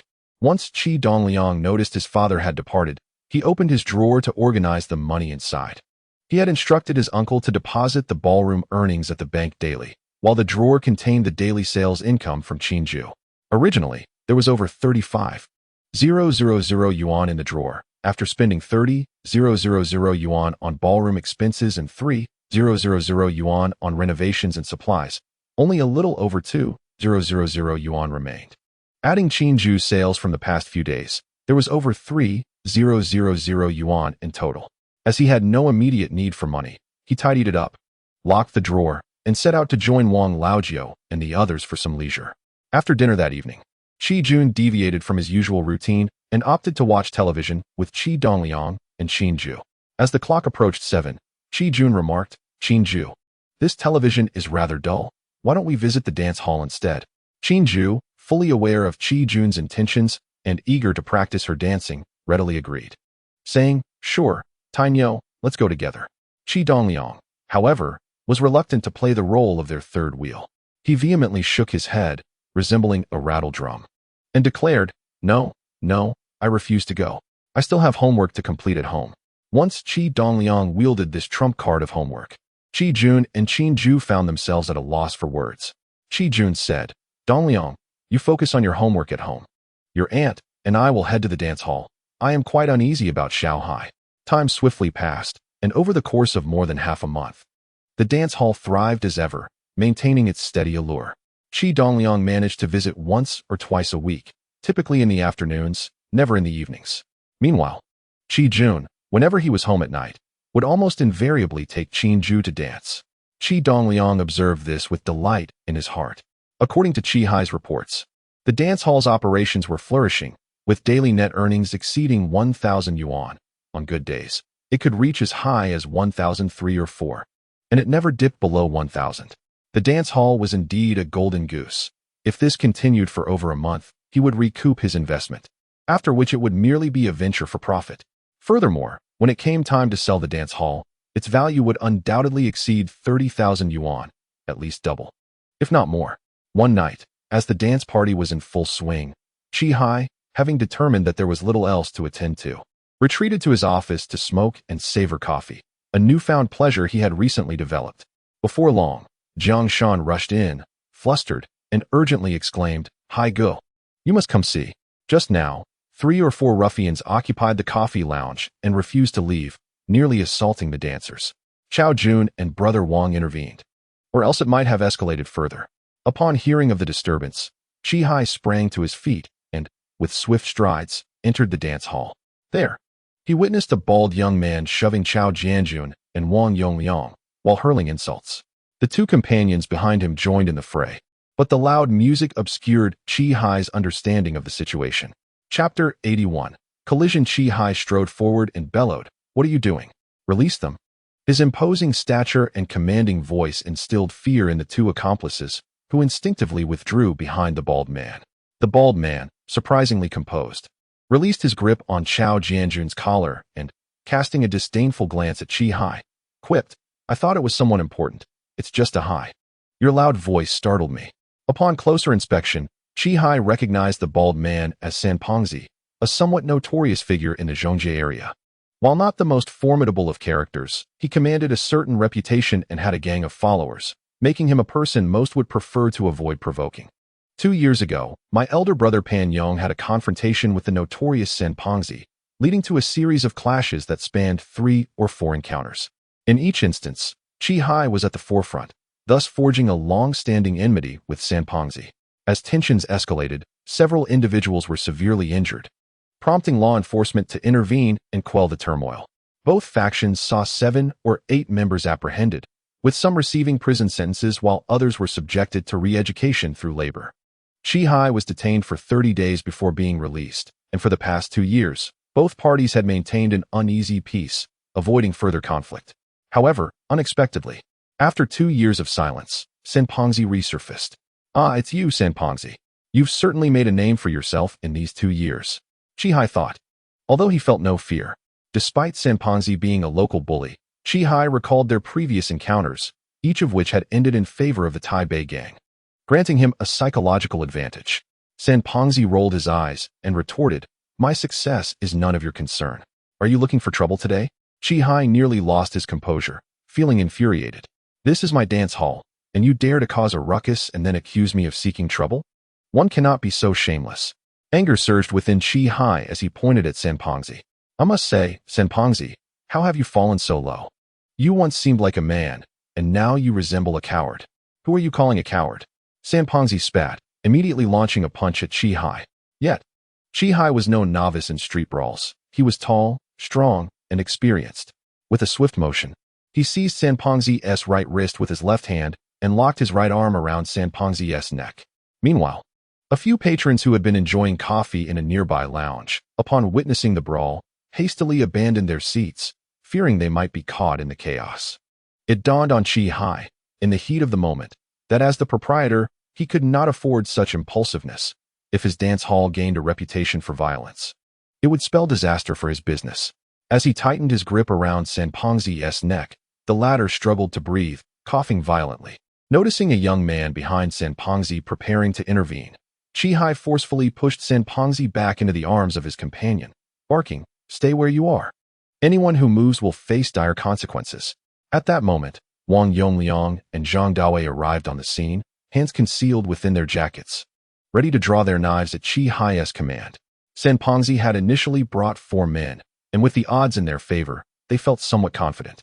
However, the arrival of Wang Dongliang and Zhang Dawei shifted the balance, as it became evident that both were armed. The realization dawned upon them that any escalation would likely end in their defeat, leading them to glance nervously at Sanpongzi. Although Sanpongzi was a thug, he was not foolish. He was well aware of the ruthlessness exhibited by the Taipei gang in previous confrontations, where they had often emerged victorious, leaving him and his crew at a significant disadvantage. At that time, after engaging in a brawl, Both parties tended to their injuries without alerting the authorities, agreeing to meet again for another confrontation. It was only when the situation nearly escalated to a fatality that law enforcement intervened decisively to prevent further clashes.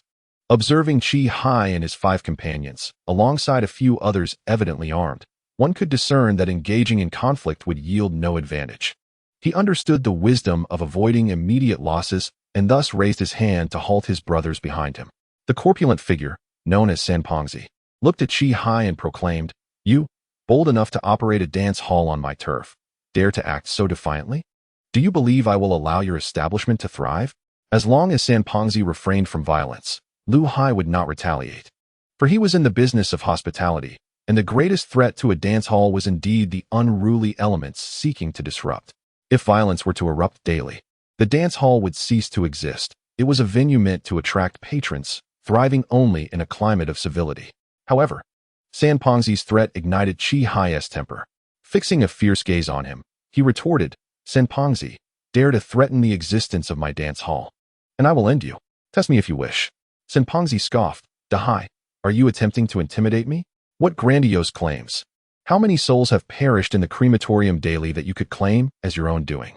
With a cold snort, Qi Hai replied, "Sanpongzi, I shall run my dance hall while you continue your endeavors in the underworld. Do not provoke me, for should you do so, you will be the first to suffer. I shall indeed witness how you become the first," Sanpongzi declared, waving his hand. "Brothers, let us depart."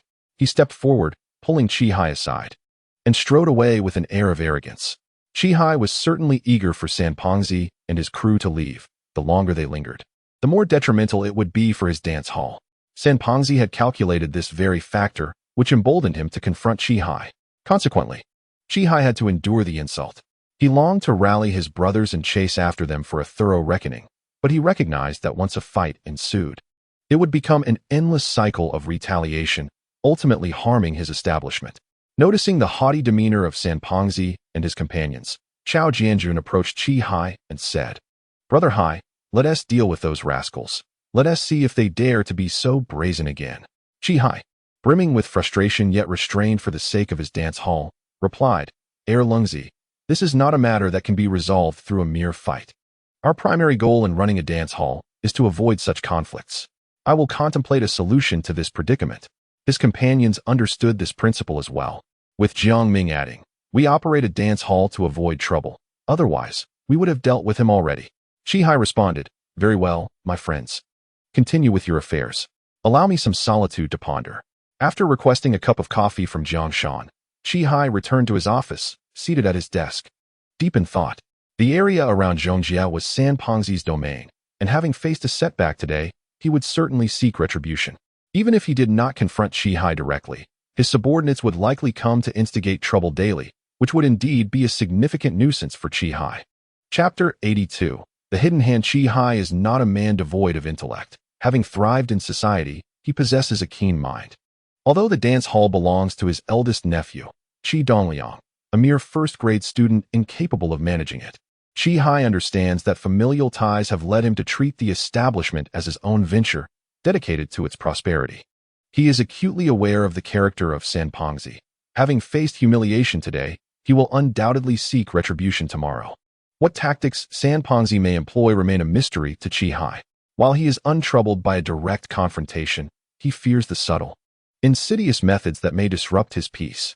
After much contemplation, he resolves to pursue a harmonious approach, as he is in the business of goodwill. His elder brother, Pan Yong, enjoys a rapport with Biao Gu, the local kingpin. Thus, he decides to enlist his brother's assistance in mediating the conflict. Since Sanpongzi is affiliated with Biao Gu, a favor from Biao Gu to Pan Yong could resolve the matter, perhaps requiring Qi Hai to host a lavish meal at the largest restaurant in Gujang. As the dance party concluded around 9:30 in the evening, Qi Hai, having organized the affairs of the dance hall, set out towards Taipei with Chao Jianjun and Zhang Ming in tow. He surmised that at this hour, his brother Pan Yong would either be drinking or gambling, making him easier to locate. They first visited several restaurants frequented by Pan Yong, and at the last establishment, the owner informed them that Pan Yong and his companions had left after drinking around 8 o'clock. Qi Hai immediately deduced they had likely gone to gamble. Familiar with the few establishments where Pan Yong indulges in gambling, Qi Hai first ventured to Zhonggu's place, a favored haunt of his brother. Indeed, Pan Yong was there engaged in a game of Pai Jiu, albeit the modern version played with playing cards instead of the traditional wooden, bone, or ivory tiles reminiscent of mahjong. In the Northeast, two variations exist, De Shi Jiu and Tian Di Pai, and currently, they were playing the latter. Upon entering, Qi Hai addressed his brother, who was seated at the heated platform. "Brother, are you playing?" Pan Yong glanced at Qi Hai and nodded, responding, "Ah, it's De Hai. It's been a while since you last visited. What have you been busy with?" He then turned to the others, urging, place your bets, place your bets. 10 on Tian men, 20 on D men, 15 on Kin men. I'll put 10 on Tian men. I'll wager 5 on Kin men. The onlookers, eager for the excitement, promptly followed suit with their bets. Qi Hai explained, "A relative has opened a dance hall, and I have been assisting there lately." Pan Yong shot a sidelong glance at Qi Hai, exclaiming, "I heard that the dance hall is your own venture?" With a smile, Qi Hai clarified, "Brother, I lack the capability for that." Pan Yong, not focusing on Qi Hai, addressed the group. "Have everyone placed their bets? If so, I shall reveal the cards." Du Laowu, who had bet on D men, interjected, "Pan Ge, may I cut the cards?" "Certainly, go ahead." As Pan Yong spoke, he extended the deck of playing cards towards Du Laowu. Du Laowu took the cards, shuffled them a few times, and then returned them to Pan Yong, who also shuffled them before dealing. Once the cards were distributed, everyone clutched their hands tightly around their cards, slowly revealing a tiny gap to glimpse their hand, rendering it impossible for those nearby to see. After examining his own cards, Pan Yong's expression darkened.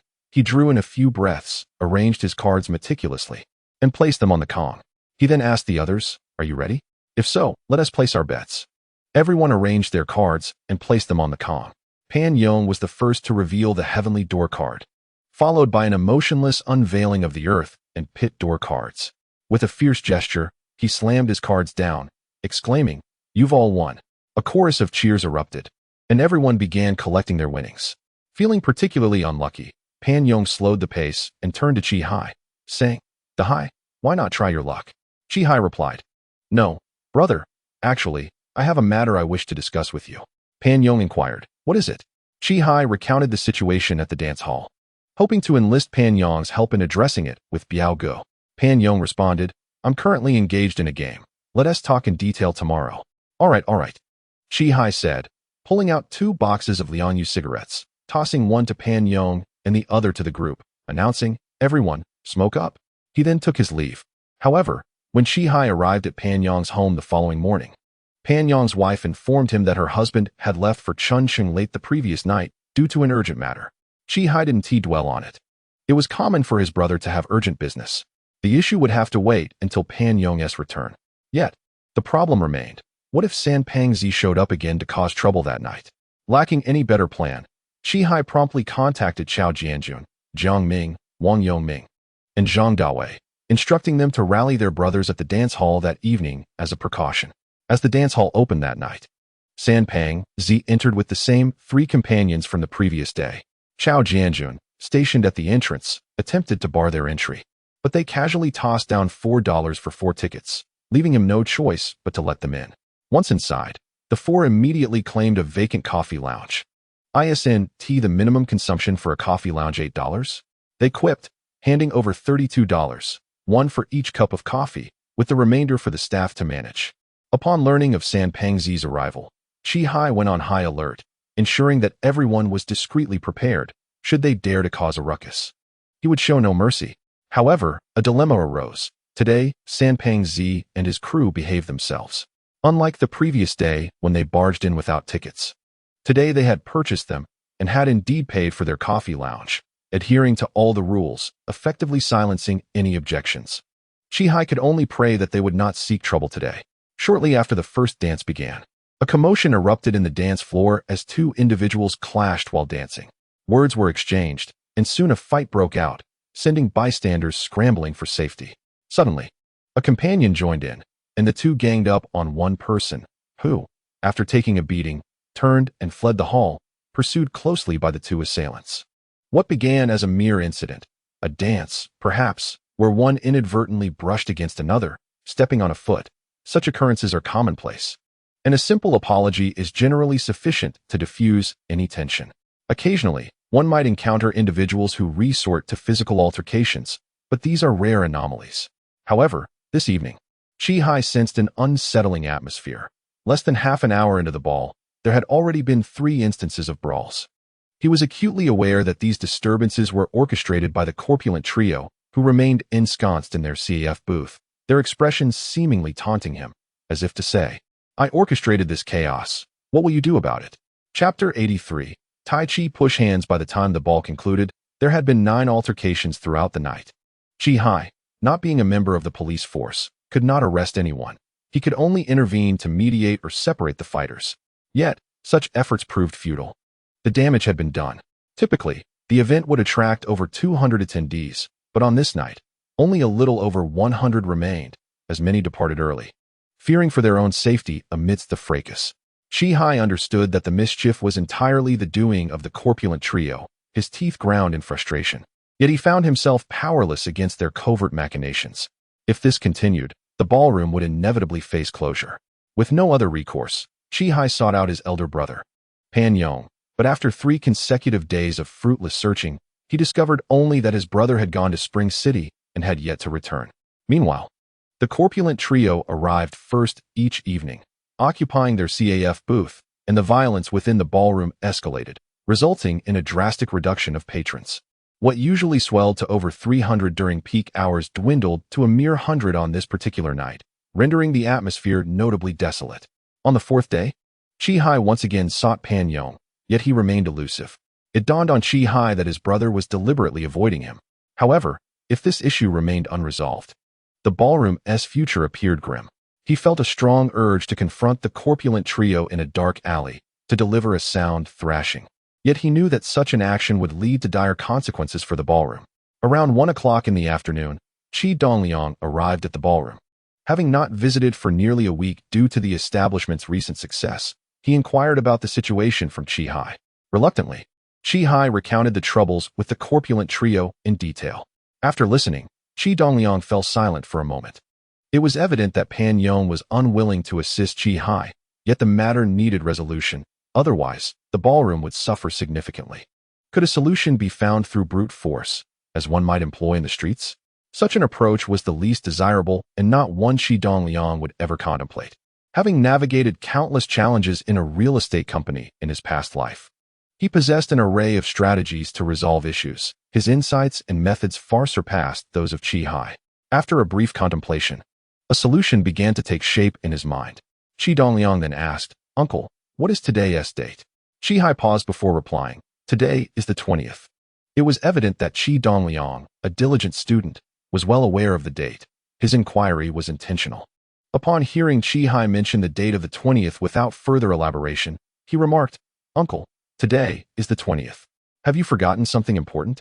Perplexed, Qi momentarily struggled to comprehend, but then suddenly smacked his forehead, exclaiming, "Oh dear. I've been so flustered by Sanpongzi these past few days that I completely overlooked such a significant matter. If you hadn't reminded me, I would have utterly forgotten. I shall attend to it at once." Qi Dongliang interjected, "Uncle, there's no need to rush. There are various approaches to resolving a single issue. We simply need to select the one most advantageous to us, particularly concerning the matter with Sanpongzi." Upon hearing that Qi Dongliang had a potential solution for Sanpongzi, Qi eagerly inquired, "What is the plan?" When they had exchanged words with Song Yuhu, he had provided Qi Dongliang with insights regarding Director Gu, who manages the cultural market, as well as Director Li from the Cultural Police Station and Director Du from the Zhongxing Police Station, indicating that each month on the 20th, they would receive a token of appreciation. Prior to the opening of the dance hall, Qi had paid visits to these 3 individuals, presenting each with 2 fine cigarettes as a form of introduction, assuring them that he would consistently deliver a similar token of goodwill each month. Reflecting on the situation with Sanpongzi, Qi Dongliang considered Director Du from the Zhongxing Police Station. Given that Sanpongzi operated in the vicinity, it was improbable that he had not crossed paths with Director Du. Moreover, Qi Dongliang surmised that Director Du had likely dealt with Sanpongzi on numerous occasions. It is well known that ruffians fear law enforcement. Thus, if Director Du were to intervene, resolving the issue would be far from challenging. Qi Dongliang shared his thoughts with Qi, suggesting, "When you meet with Director Du, consider offering him an additional 100 yuan along with 2 fine cigarettes." and discuss the situation regarding Senpongzi. I believe he will be inclined to assist. Upon hearing this, Qi Hai's eyes sparkled with enthusiasm, and he nodded vigorously in agreement, promptly preparing the items before setting out to fulfill his task. Shortly after 3 o'clock, Qi Hai returned, bursting into the room with excitement. "Tainyo, it's all settled. Director Du has agreed to help. He said he would come by this evening." Qi Dongliang had anticipated Director Du's willingness to assist. Why? The role of law enforcement is to maintain local security and stability, ensuring economic development. Disruptions to the dance hall's order jeopardize economic progress. This falls within the purview of law enforcement. Director Du, having received a token of appreciation, simultaneously safeguards the local businesses and serves the community. Why would he not be eager to assist? That evening, Qi Dongliang arrived at the dance hall early. The evening session ran from 7 to 9:30, lasting 2.5 hours, which was half an hour longer than the daytime session. At 7:20, Director Du, dressed in casual attire, arrived at the dance hall. Qi Hai hurriedly escorted him to the office, offering tea and cigarettes. Director Du inquired, "Hai, the dance hall opens at 7 o'clock, correct?" "Yes, Director Du, it is about to open." Qi Hai replied eagerly. "Very well. Please arrange a chair for me at the entrance of the dance hall shortly," Director Du instructed. "Certainly, I will prepare it right away." Qi Hai responded before exiting the office to find a chair for Director Du in the office. Only Director Du and Qi Dongliang remained. Noticing that Qi Dongliang was but a child, Director Du assumed he was a relative of the Qi family and paid him little mind. As the dance hall door swung open, Director Du settled himself into a chair at the entrance, leading those unfamiliar to mistakenly believe he was the doorman. Shortly thereafter, Senpongzi, accompanied by 3 subordinates, swaggered over. Upon spotting Director Du, he paused momentarily, then approached with a grin, exclaiming, "Director Du, what brings you here?" Without raising his eyelids, Director Du replied, "This dance hall is opened by my relative. I've heard it's been rather tumultuous lately, so I came to see who dares to stir trouble here. I shall flay them alive." The mere mention of this sent a shiver down Senpongzi's spine as he thought to himself, when did Qi Hai become a relative of the fearsome Director Du? This could spell trouble. Seemingly casual, Director Du inquired, "San, what are you doing here?" Senpongzi hastily responded, "Director Du, I came to find someone and will leave right after." Director Du merely acknowledged with an "oh" and urged him to hurry along. Senpongzi feigned searching the dance hall before emerging, bowing and scraping, to say, "Director Du, I couldn't find the person, so I'll take my leave." Without uttering a word, Director Du waved him off, and Senpongzi swiftly vanished. Chapter 84. Positive Energy. Director Du departed from the dance hall after sitting for less than half an hour. Although Qi Hai had invited him for a drink, he declined, citing other commitments for the evening, assuring Qi Hai he could reach out to him again in the future.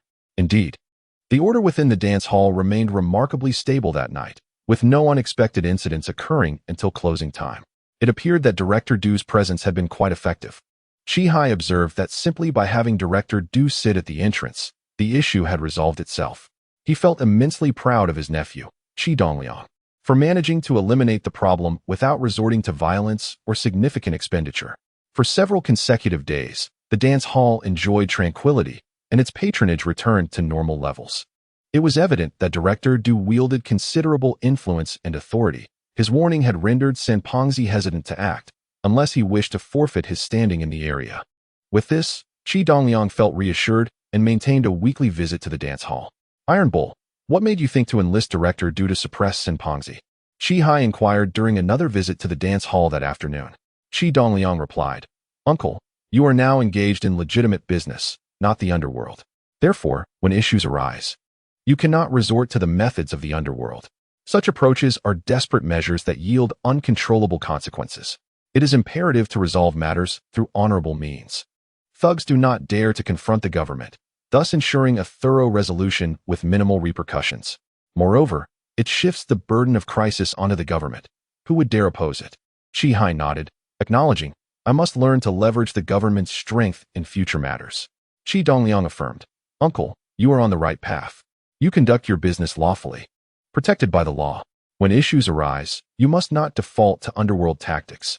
Instead, place your trust in the government and the law. Utilize legal means to safeguard yourself. As long as your actions are just and your stance is firm, you shall remain invincible. This is what we call positive energy." Seeing Qi Hai nod in agreement, Qi Dongliang continued. Moreover, we must adhere to the established norms. For instance, if you provide him with money, he is obliged to assist you. The more you spend, the greater the service you receive. This unspoken rule we refer to as a hidden regulation. By the end of November, the weather had turned quite cold. Yet Qin Zhu continued to sell her goods outdoors, enduring each day with great difficulty. Qi Dongliang had previously suggested that she take a break during the frigid days and return when the weather improved. However, Qin Zhu resolutely declined, stating that the stall was rented and incurred daily expenses. She was not deterred by the cold, believing she could dress warmly enough. Even if she sold only 5 articles of clothing in a day, it would far exceed her earnings from a month of coal unloading. Before 4 o'clock, Qi Dongliang, along with Wang Yongliang and Zhang Dawei, made their way to the clothing street. At this time of year, it grew dark before 5, and the market was nearly deserted. Qin Zhu was already packing up her clothes in preparation to close her stall. Wang Yongliang and Zhang Dawei assisted her in folding garments and loading them onto a tricycle, with Wang Yongliang pedaling while the 3 of them rode home. By noon, Qi Jun had already rinsed the rice and placed it in the rice cooker, while the pickled vegetables and meat were cut and laid out on the cutting board. Upon Qin Zhu's return, and after she plugged in the rice cooker, she began to prepare the meal. The longer the meat simmered with the pickled vegetables, the more delectable it became. Once the dish was set to cook, Qin Zhu entered the house and handed Qi Dongliang the money she had made from sales that day. While assisting her in packing up, Qi Dongliang did not inquire about her sales until he received over 200 yuan from her. He then asked, "Aunt, it seems you had a decent day today?" Qin Zhu replied, "What decent? I only sold 8 items today, 2 pieces of clothing and 6 pairs of pants." Qi Dongliang responded, "Aunt, considering this is the off-peak season, selling 8 items is quite commendable. Earning over 100 yuan in such a slow period is a rare find." Qin Zhu countered, "But I feel it's inadequate. I Haven Tea sold more than 10 items in 5 consecutive days. On the slowest day, I only sold 4 items. I am quite frustrated." With a smile, Qi Dongliang reassured her, "Aunt, there is no need for frustration. The sale of clothing is inherently seasonal, with peaks and valleys. This is simply a market phenomenon. Even if you sold only 4 items, you still made over 50 yuan in a day, which surpasses your monthly earnings from unloading coal. What reason do you have to be upset?" After contemplating, Qin Zhu conceded, "Tiniu, if you put it that way, I feel a bit better. Indeed, when I first arrived, I was eager to work in the locomotive department, willing to endure any hardship for a monthly wage of 30 or 40 yuan, and I felt immensely happy. Now, even on the slowest days, I earn over 50 yuan. What more could I ask for?" Qi Dongliang replied with a smile, "Aunt, that's the right mindset. Besides, this is merely the worst of times. Once you persevere through this period, especially before the spring festival, you will be able to recover any losses incurred." When Qi Jun returned from work, the pickled vegetables had been simmering for over 50 minutes, making it the perfect time for a meal. As the dishes were served, Qin Zhu poured him a glass of wine, which Qi Jun accepted with a smile, saying, "Thank you." Qin Zhu cast a glance at Qi Jun and remarked, "Brother-in-law, why are you being so polite with me? This feels quite distant." Qi Jun chuckled in response, "This is not a matter of formality. Consider this. Upon returning home from work, I indulge in a meal and even pour myself a drink. Such a life is indeed blissful. Don't you think I should express my gratitude?" Qin Zhu was about to retort when Qi Dongliang interjected, "Aunt, let us not dwell on this triviality. I firmly believe that my father's expression of thanks is entirely warranted. It is a matter of basic etiquette." All right, Qin Zhu conceded. "I cannot argue with the 2 of you. If you wish to thank me, then do so." After dinner, as the clock approached 7, Qi Jun proposed a visit to the dance hall. Qin Zhu responded enthusiastically, while Qi Dongliang adhered to his principle of not being a third wheel and opted not to accompany them. Qi Jun, jovially, rode his bicycle with Qin Zhu to the dance hall. Upon seeing his brother and Qin Zhu arrive to dance, Qi Hai sought to arrange a cozy coffee seat for them. However, ever since Qi Jun first occupied a coffee seat on the opening day, he resolutely refused to sit there again, aware that the dance hall relied on coffee seat reservations for revenue. Instead, he chose to find a seat within the dance area, regardless of Qi Hai's attempts to persuade him otherwise. "Brother, this seat is reserved for Zhonggu. He is expecting friends and has made prior arrangements with me. He may arrive late after enjoying drinks this evening, so you should sit here for now," Qi Hai explained. Zhonggu, known as Fan Gujang, frequently hosted gatherings at home and had a good relationship with Qi Hai. Since opening the dance hall, he had yet to visit, and today, Qi Hai felt it imperative to reserve a spot for him, ensuring it was complimentary. Chapter 85. Mutual Assistance. Qi Jun replied, "Old 5, we are family, and there's no need for formalities. Qin Ju and I will find a spot inside. If we desire coffee, we shall fetch it ourselves. You go about your business." With that, he and Qin Ju proceeded inward. Qi Hai, recognizing his brother's stubbornness, had no choice but to acquiesce. As the weather grew colder, the dance hall's patronage increased. With the evening sessions nearly always at full capacity, the coffee seats became exceedingly popular, with many organizations needing to make reservations in advance to secure a spot. Within 10 minutes of the performance commencing, all 4 available coffee seats were occupied. When patrons inquired about the first remaining seat and learned it was already reserved, their disappointment was palpable. It was a full half-hour after the dance commenced that Zhongxing finally arrived with 2 men and a woman. Qi Hai warmly ushered them to the coffee seat, instructing Zhongxing to serve coffee and a fruit platter, and topped it off by placing 2 boxes of quality cigarettes on the table. Zhongxing felt a sense of pride and honor in front of his friends, enthusiastically introducing Qi Hai to them. In turn, Qi Hai generously provided them with a bottle of French red wine, valued at 188 yuan in the dance hall, further enhancing Zhongxi's standing among his companions. Qi Dongliang observed that various government agencies and enterprises frequently ordered coffee in elegant settings, which inspired him with an idea. The wine he offered was indeed authentic French red wine, though not as extravagant as the 1982 Lafite. It was merely an ordinary French red, with a cost of just over 20 yuan per bottle. Most of the patrons from these agencies indulged after a few drinks, and many, who could afford it, would casually order a bottle with a wave of their hand. Remarkably, he had already sold over a dozen bottles during this period. The tall glasses, adorned with French labels, filled with red wine and ice, created a stunning atmosphere under the dance hall's changing lights. At a nearby table, a deputy manager from a tobacco company was hosting guests. Upon noticing the red wine at Qi's table, he summoned the waitress, Zhongxing, and pointed at the bottle of French wine, saying, "Bring us one too." Zhongxing, with a warm smile, kindly reminded him, "Sir, this French wine is priced at 188 yuan per bottle." The deputy manager was momentarily taken aback by the steep price, realizing that he couldn't afford even one bottle with his monthly salary. However, the tobacco company was well-funded, and with a wave of his hand, he decided to expense it, not wanting to lose face in front of his guests. "Yes, I want exactly this French wine," he declared. Qi Hai had not anticipated that the bottle of French wine he gifted to Zhongxing would serve as a catalyst, leading to another sale. It seemed he would need to pursue this venture more frequently. It was undoubtedly a lucrative endeavor. To his delight, the patrons at the adjacent table, seeing the 2 tables enjoying wine, also called for Zhongxing to open a bottle, which thrilled Qi Hai immensely. Selling 2 bottles in one night was a first for him, and it promised substantial profits. Recently, Qi Dongliang had rarely visited the dance hall or the clothing street, choosing instead to dedicate his time to study. Although the elementary and middle school curricula were quite manageable for him, some texts required memorization. Despite being reborn, he knew he couldn't memorize them without reviewing the material. Crucially, Qi Dongliang was not inclined to spend 6 years in elementary school, deeming it a waste of time. He had already devised a plan to complete 3 years of elementary education and directly advance to the 4th grade next year, jumping to the 6th grade the following year. During this time, he borrowed textbooks from the first 3 grades and practiced diligently whenever he had the chance. On December 28th, the first grade students took their final exams, and upon completion, they entered a pre-holiday phase. The school announced that they would return on January 6th to collect their report cards and winter homework assignments, followed by a school-wide summary meeting on January 7th, after which the winter break would officially begin. As the year of 1988 approached amidst a flurry of snowflakes, Qi Dongliang noticed that today was New Year's Day and, with the heavy snowfall outside, he advised his aunt, Qin Ju, to take a day off.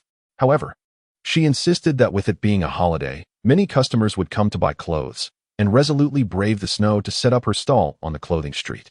Despite the colder temperatures, which dipped below -20 degrees, Qin Ju bundled herself in a thick cotton jacket and heavy coat, knowing she would endure the biting cold throughout the day. Qin Jun took a stroll around the unit and, seeing that there was little to attend to, returned home. He donned his oversized shoes and the leather coat he received from the transport department before heading to the clothing street. He intended to take this time to relieve Qinju, allowing her to warm herself by the fire at a restaurant for a while. The winter temperatures of this era were considerably colder than those of future generations, and Qi Dongliang could scarcely endure such frigid weather. He made his way to the dance hall after a brief stop at the clothing street. As it was New Year's Day, the morning dance was notably more crowded than usual. Upon entering the hall, he found that the event had already been underway for over half an hour, and the coffee lounge was filled to capacity, with many patrons standing due to the lack of seating. Seeing this bustling scene brought Qi Dongliang joy. However, he had no desire to linger in the dance hall. He approached the bar and ordered a cup of coffee from Zhongxing, which he carried to his office to enjoy. Qi Hai, after a busy spell, returned to the office with a cup of coffee, beaming as he announced to Qi Dongliang, "Iron Bull, I just sold a bottle of French red wine. This is unprecedented for the morning session. Earning from a single bottle is nearly equivalent to the admission fees for the morning event." Qi Dongliang chuckled, replying, "Uncle, it appears that the wealthy in Gujang are indeed plentiful. Initially, I doubted such a high price would attract buyers, yet reality has proven our strategy to be astute." Qi Hai, filled with admiration, exclaimed, "Indeed, your mind is brimming with clever ideas. I am truly curious about how your brain works." Currently, Qi Hai's savings account boasted a substantial amount, as the dance hall had been operating for 2 months. After deducting various expenses, the profits were pure income. At this rate, Qi Dongliang would soon become a 10,000 yuan household, a notion that Qi Hai had never dared to dream of before. He could almost see a motorcycle beckoning to him. On January 6th, Qi Dongliang went to school to collect his grades and winter vacation homework. As anticipated, he achieved another perfect score in his final exams, tying for first place in the class with class monitor Zhongxing and study committee member Zhang Yuan. After distributing the winter vacation Chinese and mathematics homework booklets, Teacher Gao reminded the students about the vacation dates and important matters, informing them that there would be a winter vacation assembly at 8 a.m. the following morning before they were dismissed. As Qi Dongliang exited the school gate, Zhongxing hurried after him. Walking alongside him, she proposed, "Qi Dongliang, let us complete our winter vacation homework together at my house. We can help each other with any difficulties we encounter." Qi Dongliang, naturally, could not refuse Zhongxing's kind invitation. He needed to complete his homework, and collaborating with Zhongxing could likely see them finish it all within a week, allowing him to freely manage the remaining time. He nodded in agreement, saying, "All right, I will definitely come over." Elated by his enthusiastic response, Zhongxing smiled brightly, adding, "I'll invite Zhang Yuan too, so the 3 of us can work together." The following morning, after the summary meeting at the Railway Workers' Cultural Palace, Qi Dongliang officially began his winter vacation. For the past 6 months, Qinju had been residing in Qi Dongliang's home, with no opportunity to return to her own. At times, Qi Jun would seize the opportunity to visit his in-laws, who would express their longing for their grandson. He had initially intended to send Qi Dongliang to stay with his maternal grandparents for a while, but upon hearing Qi Dongliang insist that he would finish his homework first, he acquiesced. Since Zhongxing's parents worked during the day, their home provided a convenient atmosphere for studying. Qi Dongliang, Zhongxing, and Zhang Yuan were the top 3 students in their class, often competing to see who could complete their assignments more swiftly and with fewer mistakes, significantly advancing Qi Dongliang's progress on his winter break homework. Qi Dongliang possessed not only excellent penmanship, but also remarkable speed. Often, in just a morning or an afternoon, he would complete several pages of assignments alongside Zhongxing and Zhang Yuan. When they checked each other's work, Qi Dongliang's answers were almost invariably correct, earning him immense admiration from Zhongxing and Zhang Yuan. Both of their mothers, being teachers, frequently assisted them with their studies at home. However, when it came to speed, their error rates were considerably higher than Qi Dongliang's. Much of the time, he found himself explaining their mistakes, which proved to be quite beneficial for them. Over the course of 5 consecutive days, Qi Dongliang swiftly completed his language and mathematics assignments, while Zhongxing and Zhang Yuan had managed only 2/3 of theirs. At this pace, it seemed likely that they would require an additional 2 days to finish. However, Qi Dongliang could not wait for them, stating, "Zhongxing, Zhang Yuan, tomorrow my dad is taking me to my grandmother's house for a few days, so I cannot come over. You 2 can work on your assignments together." Upon hearing this, Zhongxing felt a twinge of disappointment and inquired, "Qi Dongliang, can't you wait 2 more days before going?" Qi Dongliang replied, "I haven't been to my grandmother's house in 6 months. They miss me dearly. My dad had planned to take me there right after the holidays, but I told him I had promised to do homework with you both. Just yesterday, my grandmother sent a message through someone, stating that they are slaughtering pigs tomorrow and want me to come to enjoy some pork. Although Qi Dongliang was merely fabricating a story, it sounded quite plausible, as it is customary in rural areas to slaughter a pig before the new year, inviting relatives and friends for a feast, and keeping some meat for the new year while selling the rest to neighbors. While Qi Dongliang's grandmother indeed planned to slaughter a pig, it was not scheduled for the following day.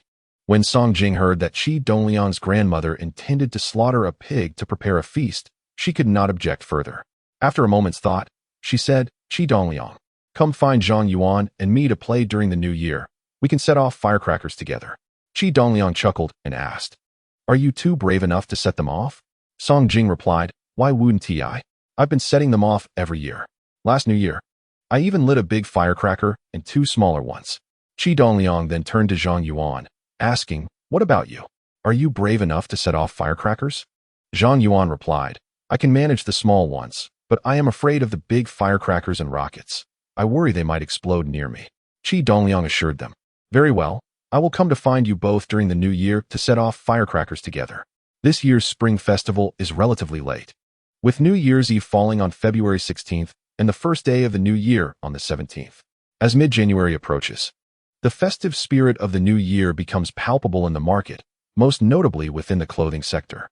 During this period, people's incomes have risen, and their living standards have improved, leading to an increased enthusiasm for purchasing new garments for children and the elderly. Qinju specializes in denim apparel, which is not suitable for children or seniors, but rather targets the middle-aged and young adults who possess their own income. After a year of hard work, they too wish to indulge in a new outfit for the celebrations. From mid to late January, the sales of Qinju's clothing soared, rising from over 20 pieces daily to more than 30, culminating in a record-breaking sale of 41 pieces on the last day of the month. Though Qi Hai was busy at the dance hall, he still sent Chao Jianjun and Wang Yongliang on a trip every 4 or 5 days primarily to restock Qinju's inventory, while also replenishing the supplies for the dance hall. Having operated for 3 full months, the accounts had surpassed the significant milestone of 100,000 yuan. Qi Hai exuded confidence, aware that with the new year approaching, various relationships needed nurturing. He sought advice from Qi Dongliang, who suggested that in addition to the usual benefits, each contact should receive 2 bottles of French red wine. The cost of these wines was under 50 yuan, while the marked price at the dance hall was 188 yuan, never having been discounted. Those with connections to the dance hall recognized this as a symbol of luxury and sophistication, especially since such wines were unavailable in Gujang City. In a society that values foreign goods, gifting such items was both tasteful and prestigious. Indeed, as Qi Hai distributed the bottles of French red wine, he received unanimous praise. Many remarked on his sincerity and reliability, expressing that in future dealings, a simple heads-up would suffice, while others noted his discernment and generosity, promising to assist with any difficulties that might arise. Tiniu, your strategy is simply brilliant. A small expenditure yielding substantial results. You should have seen how warmly these individuals responded to me. Qi Hai exclaimed, his spirits lifted as he spoke to Qi Dongliang, who was seated at the desk sipping coffee. "Yes, uncle, as long as they are pleased, that's what matters," Qi Dongliang replied. Qi Hai continued, "From now on, I shall adopt this approach during all festive occasions. Foreign goods are well regarded. Uncle, with only half a month until the new year, our dance hall has performed admirably over the past 3 months. Everyone has worked diligently alongside you during this time, and it's only fair to consider providing some benefits or purchasing New Year goods for them," Qi Dongliang suggested. "I had indeed contemplated acquiring something for everyone to celebrate the new year, but I hesitated to mention it, fearing you might not agree. Since you share this sentiment, let us arrange some benefits. What would be suitable to purchase for the festivities?"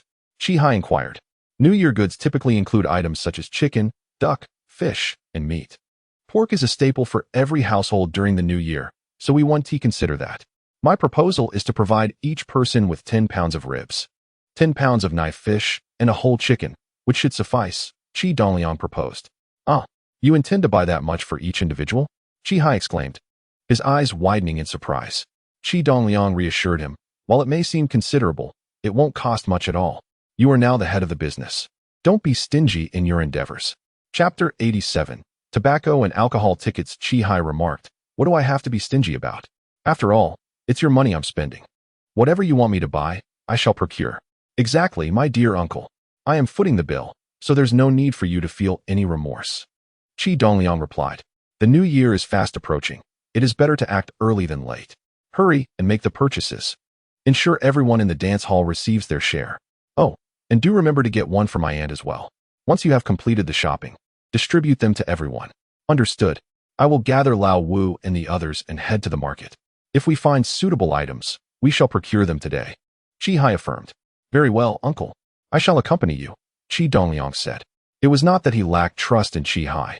He had entrusted the management of the dance hall to him, taking on all expenses for food, drink, and tobacco. Qi Hai would simply report the total spent. Never questioned by him. They were family, after all, and even if money was spent extravagantly, it was still within the family. Qi Dongliang was hardly concerned about the expenditure, especially when it came to buying New Year goods. His primary interest lay in visiting the market, as he had no recollection of the bustling scenes of his childhood when the market was filled with festive wares. Qi Hai summoned Jiang Ming and Zhang Dawei, assigning Chao Jianjun and Wang Yongliang to oversee the dance hall.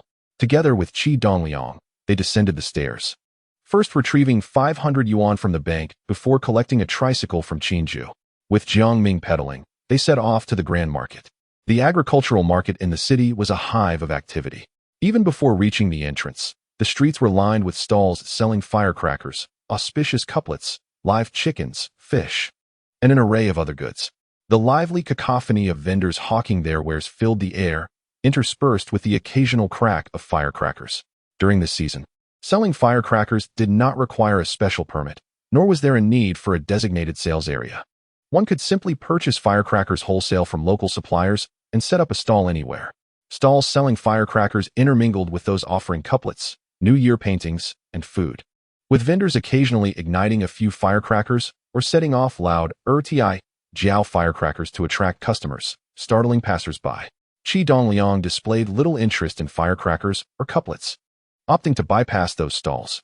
He paused only at those selling food, poultry, fish, and meat, inspecting the quality and inquiring about prices. When purchasing, one must always compare prices. With the new year approaching, the prices of poultry and fish had risen significantly. They were buying in bulk for the dance hall, which included over a dozen people. So they needed to negotiate well, typically purchasing over 100 pounds at a time. Qi Dongliang noted a peculiar phenomenon. The variety of goods sold at the New Year stalls was remarkably limited. For instance, a stall selling pigs' trotters would simply lay a tarp on the ground and display a pile of trotters, offering only that single item. Similarly, a stall dedicated to white feathered chickens would sell only that type of chicken. This was in stark contrast to future markets, where vendors would typically offer a diverse range of products, such as packaged chicken legs, wings, breasts, and feet, alongside shrimp, crab sticks, and fish balls. In his thorough exploration of the bustling marketplace, Qi Dongliang identified a pressing issue. Initially, he had presumed that providing 10 ribs per person was a reasonable expectation. However, the challenge lay not in the cost of the ribs, but rather in their dispersed availability. Each butcher stall offered only a few ribs, typically no more than 2 or 3, with each rib weighing over 10 pounds and sold as a whole rather than in portions. Consequently, acquiring the required quantity of 10 ribs per individual proved to be a formidable task. Ultimately, Qi Dongliang opted to substitute the ribs with 10 pounds of pork shoulder per person, given the comparable pricing. He procured 150 pounds of pork shoulder from a butcher, dividing it into 15 portions, and similarly acquired 150 pounds of knife fish, sorting it into 15 bundles. Lastly, he purchased 15 whole chickens, loading everything onto the vehicle for direct transport back to the dance hall. Upon witnessing Qi Hai's substantial haul of fish, meat, and chicken, the others eagerly inquired about its purpose. When informed that these provisions were intended as festive gifts for the upcoming new year, a wave of jubilant cheers erupted among them. Such benevolent treatment for temporary workers was unprecedented, and their excitement was palpable. As the clock approached 4 o'clock, Qi Hai summoned Wang Yongliang and Zhang Dawei, instructing them to take 6 portions of the New Year's goods on a tricycle to assist Qinju in closing her stall. After delivering Qinju home, they were to leave 2 portions at his elder brother's residence, 2 at his own home, and each take 1 portion directly home, with a reminder to return to the dance hall punctually by 6:50 p.m. As the rightful proprietor of the dance hall, Qi Dongliang was not one to overlook his obligations to Qi Hai, especially considering his own share and an additional portion for his second sister, Qi Ying. With his third sister, Qi Hong, on duty that day, she could conveniently take her portion home after her shift. While the second sister's share would require delivery later that evening, Wang Yongliang and Zhang Dawei, elated with the New Year's goods, descended the stairs and pedaled towards the clothing street. The afternoon dance session had concluded, and the 3-hour intermission before the evening session at 7 o'clock provided ample time for everyone to return home for a meal, as long as they arrived by 6:50 p.m.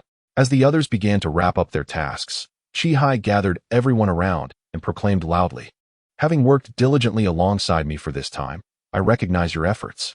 With the new year approaching, I have prepared a few festive gifts to express my gratitude for your hard work. Each of you will receive 10 pounds of pork shoulder, 10 pounds of knife fish, and a whole chicken. I hope you all can celebrate a joyous new year." "Yay! Thank you, Brother Hai. Thank you, boss." The crowd erupted in cheers, expressing their heartfelt gratitude to Qi Hai. As everyone joyfully departed with their festive provisions, only Qi Dongliang and Qi Hai remained. Qi Dongliang remarked, "Uncle, I've heard you possess a significant number of internal cigarette and liquor vouchers. I would like to see what fine tobacco and spirits you have." At that time, premium tobacco and liquor were still in limited supply. Each festive season, the tobacco company would distribute vouchers to leaders of the municipal government, as well as various towns and administrative offices, allowing them to purchase cigarettes at standard prices. Similarly, the liquor company provided vouchers for spirits, also at fair prices. Although it was possible to find mid-range tobacco and liquor available for inflated prices on the market, high-end options were scarce, rendering them nearly unattainable even for those possessing ample wealth. Undoubtedly, only municipal leaders and a select few high-ranking officials within the city can obtain premium tobacco and liquor. The subordinate staff are relegated to receiving only mid-range tobacco and liquor vouchers. Qi Hai has operated the dance hall for quite some time and has cultivated a close rapport with several deputy managers from the tobacco and liquor companies. As the new year approaches, he aims to procure some high-end cigarettes and renowned spirits from them. This prompted Qi Dongliang to inquire. Qi Hai replied, "Manager Zhang and Manager Li provided me with some tobacco and liquor vouchers, but I have yet to find the time to examine them closely. I am unaware of the specific brands and types. Here, take a look." With that, he retrieved his wallet and handed over the collection of vouchers to Qi Dongliang. Chapter 88. The Shadow of Planned Economy. There were over 10 tobacco and liquor vouchers in total. Qi Dongliang began to examine them one by one. In his previous life, after reaching adulthood, he had heard of the era when high-end tobacco and liquor could only be purchased with vouchers. However, he was too young at that time to remember the details. Now, witnessing the legendary vouchers firsthand filled him with a sense of novelty. The tobacco and liquor vouchers were printed items, each roughly the size of a matchbox, inscribed with the words internal supply. The center indicated 2 packs of Phoenix brand cigarettes, while the bottom bore the imprint of the Gujang Tobacco Company, along with the manager's seal. The far right displayed the voucher number, accompanied by the company's official stamp. The voucher number and the official seal were meticulously cut in half, leaving only a portion of each on the voucher. The liquor vouchers followed a similar format, albeit larger than the tobacco vouchers. Qi Dongliang quickly grasped the stringent anti-counterfeiting measures employed by the tobacco and liquor companies. Even if someone were to replicate the vouchers, the companies retained stubs for verification. When it came time to make a purchase, the voucher number could be cross-referenced with the stub, enabling the distinction between genuine and counterfeit items. The number was fixed in position, but the official seal could be randomly applied, making it nearly impossible for forgeries to align perfectly with the stub. Upon inspection, he noted there were 6 tobacco vouchers and 5 liquor vouchers, each entitling the bearer to either 2 packs of cigarettes or 2 bottles of liquor. Aside from the 2 packs of Phoenix brand cigarettes, there were also 2 packs each of Shilin, Yinyin, Mutant, and Gu Ci, all mid-range brands. However, one voucher stood out, offering 2 packs of the prestigious Zhonghua cigarettes. In contrast, the liquor vouchers were much more impressive, primarily featuring the finest domestic spirits. There were 2 vouchers for 2 bottles of Matai each. One for 2 bottles of Wuliangye, another for 2 bottles of Finjiu, and one for 2 bottles of Jinan Village. Qi Dongliang's maternal grandfather had already instructed the duty officer at the Mijiang station to inform Qi Jun that on the 22nd day of the 12th lunar month, the day before the new year, they would be slaughtering the New Year pig. He urged Qi Jun to ensure that Qi Dongliang accompanied him for a feast of pork. The slaughtering of the New Year pig is a significant event in rural life. Akin to conducting important business, it requires inviting assistance and extending hospitality to neighbors. Qi Dongliang sought the tobacco and liquor vouchers from Qi Hai with the intention of bringing some fine tobacco and liquor to his grandfather during his visit to his grandmother's home. With 4 bottles of mitai at hand, one for his grandfather, one for his maternal grandfather, one for his father, and the last bottle for Qi Hai. To give as he pleased, he felt well prepared. 2 bottles of Wulianye will be given to both grandfather and father, while a bottle of Finjiu or Jinan village will suffice for maternal grandfather. The remainder shall be left for Qi Hai to manage. As for the 2 packs of Zhonghua cigarettes, they will not be given to grandfather or maternal grandfather, as they are accustomed to smoking pipe tobacco and find rolled cigarettes uncomfortable. 1 pack will be allocated to father and 1 to the uncle, while 2 packs can be casually provided to maternal grandfather, with an additional 2 reserved for father, and the rest to be handled by the uncle. Qi Dongliang shared his thoughts with Qi Hai, who had no objections. Thus, Qi Dongliang urged Qi Hai to take some time to procure these cigarettes and spirits promptly, as there are less than 10 days until the 22nd day of the 12th lunar month. He still needs to prepare additional items for the New Year celebration at maternal grandmother's house. When Qi Dongliang and Qi Hai returned home, it was already past 5 o'clock. Upon seeing Qi Hai, Qi Jun inquired, "Lao Wu, how come you brought back 2 portions from the dance hall welfare?" Qi Hai replied, "Elder brother, 1 portion is for Qinju, and the other is reserved for you to enjoy during the New Year." He certainly could not disclose that 1 portion was meant for Qi Dongliang, as Qi Dongliang had emphasized several times that the truth must remain concealed from their father for the time being. "Dad, should we store these 2 portions in the granary for freezing?" Qi Dongliang interjected, fearing his father would ask about the uncle. Qi Jun affirmed, "Indeed. I will tidy up shortly, wrap them in plastic, and send them to the granary for freezing. During winter, the granaries of each household serve as natural cold storage. Due to the heightened indoor temperatures, perishable New Year goods are typically kept in the granary for preservation. Unfortunately, there are many thieves who specifically target household New Year goods, and each year, numerous granaries are broken into and their contents stolen. However, Qi Dongliang's granary is situated within their own courtyard and is secured with a sturdy lock, making it considerably difficult for intruders to gain access and thus relatively safe. Qi Dongliang remarked, "My aunt, who sells clothing, will surely be unable to return during the time when maternal grandmother slaughters the New Year pig, so we should take her share back with us." Qi Jun concurred. I had the same thought. While Qi Dongliang conversed with his elder brother, Qi Hai returned to the upper room, where Qi Shihua asked, "Xiao Hai, why did you bring back 2 portions of New Year goods?" Qi Hai explained, "Dad, 1 portion is mine, saved for our family's New Year feast, while the other is for my second sister. She is off today, and the dance hall is too warm. I feared it would spoil, so I brought it back. After dinner, I will deliver it to her." After dinner, Qi Jun retrieved the urban residence grain and oil supply certificate, commonly referred to as the grain card.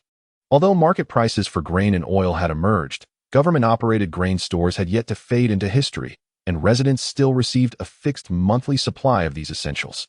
Qi Jun's urban residence grain and oil supply certificate only registered himself and his son, Qi Dongliang. As a railway driver, Qi Jun belonged to a physically demanding occupation, receiving a monthly grain allocation of 35 jin, while Qi Dongliang, being a child, was entitled to 185 jin. However, this total needed to be divided between fine and coarse grains. Fine grains, including rice and white flour, were allocated in smaller amounts, typically 35 jin per person per month, with slightly more available during festive seasons. The remainder was composed of coarse grains, such as sorghum, coarse corn, and cornmeal. Additionally, each person generally received 0.51 jin of soybean oil monthly, which also increased during the festive period.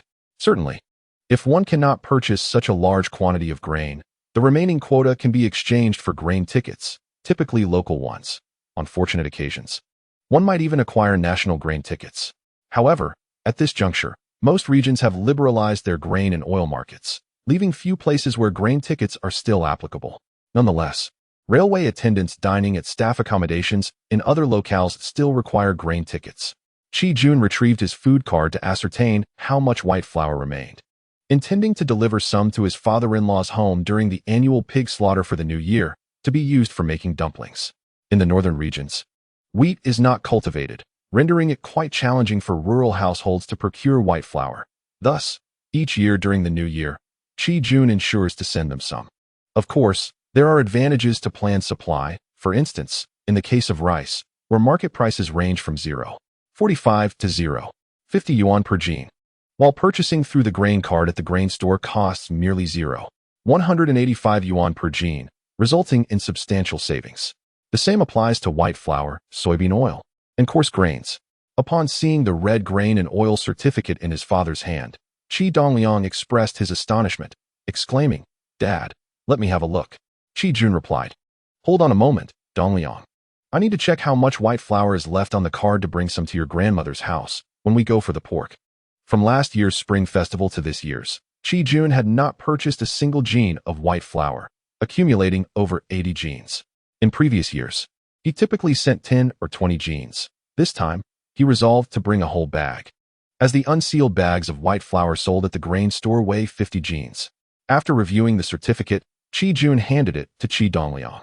Although he may have glimpsed the grain and oil certificate in his childhood, he now had no recollection of it. Opening the certificate revealed that each page documented a month's worth of grain and oil purchases, though many months were blank. The earliest entry dated back to November 1985, with purchase records for 3 consecutive months, followed by a 6-month gap, then entries from August 1986 for rice and soybean oil, exchanged for 150 jins of grain tickets. Subsequently, December 1986 recorded purchases of rice, white flour, and soybean oil, exchanged for 120 jins of grain tickets. In the year 1987, there were only 2 months with purchase records, involving rice, soybean oil, and coarse grains exchanged for grain tickets. Currently, the grain and oil certificate indicated a remaining stock of 825 jins of white flour, 25 jins of rice, 25 jins of soybean oil, and 135 jins of coarse grains. After reviewing, Qi Dongliang returned the certificate to his father. Qi Jun took it back and said, "I will find time tomorrow to purchase the rice, white flour, and soybean oil, and exchange the remaining coarse grains for grain tickets." Qi Dongliang inquired, "Dad, are grain tickets still useful?" Qi Jun affirmed, "Certainly. Without grain tickets, attendants cannot purchase meals at external accommodations, and some attendants have substantial appetites. For instance, the stoker and the deputy driver are typically young men who work hard and eat a lot. The grain tickets exchanged monthly are simply insufficient, necessitating the purchase of additional tickets." Qi Dongliang remarked, "Exchanging grain tickets for cash is also a decent option." Qi Jun stated, "I am not exchanging food coupons for the sake of profit. No one consumes coarse grains, and keeping them on the card serves no purpose. The primary reason for the exchange is to assist those conductors who lack sufficient coupons. They toil daily, shoveling coal for the fire, which is no easy task. As for me, I am not in dire need of that little sum." So that is the case. Upon realizing the vast chasm between his own perspective and that of his father, Qi Dongliang felt a profound sense of admiration. He had been preoccupied with monetary concerns, whereas his father selflessly aided others. Qi Jun continued, "By the way, I have heard that during the new year, each household at the Taipei store is allocated 2 boxes of reasonably priced cigarettes. Let us find time tomorrow to buy them." Qi Dongliang responded, "Only 2 boxes per household? That is far too little." Qi Jun replied, "It is still quite commendable. It has been many years since such supplies were available. I recall the last time they were distributed, you had yet to be born. Back then, it was also 2 boxes per household, and only one type of cigarette was produced, unlike this time, when there are several varieties to choose from."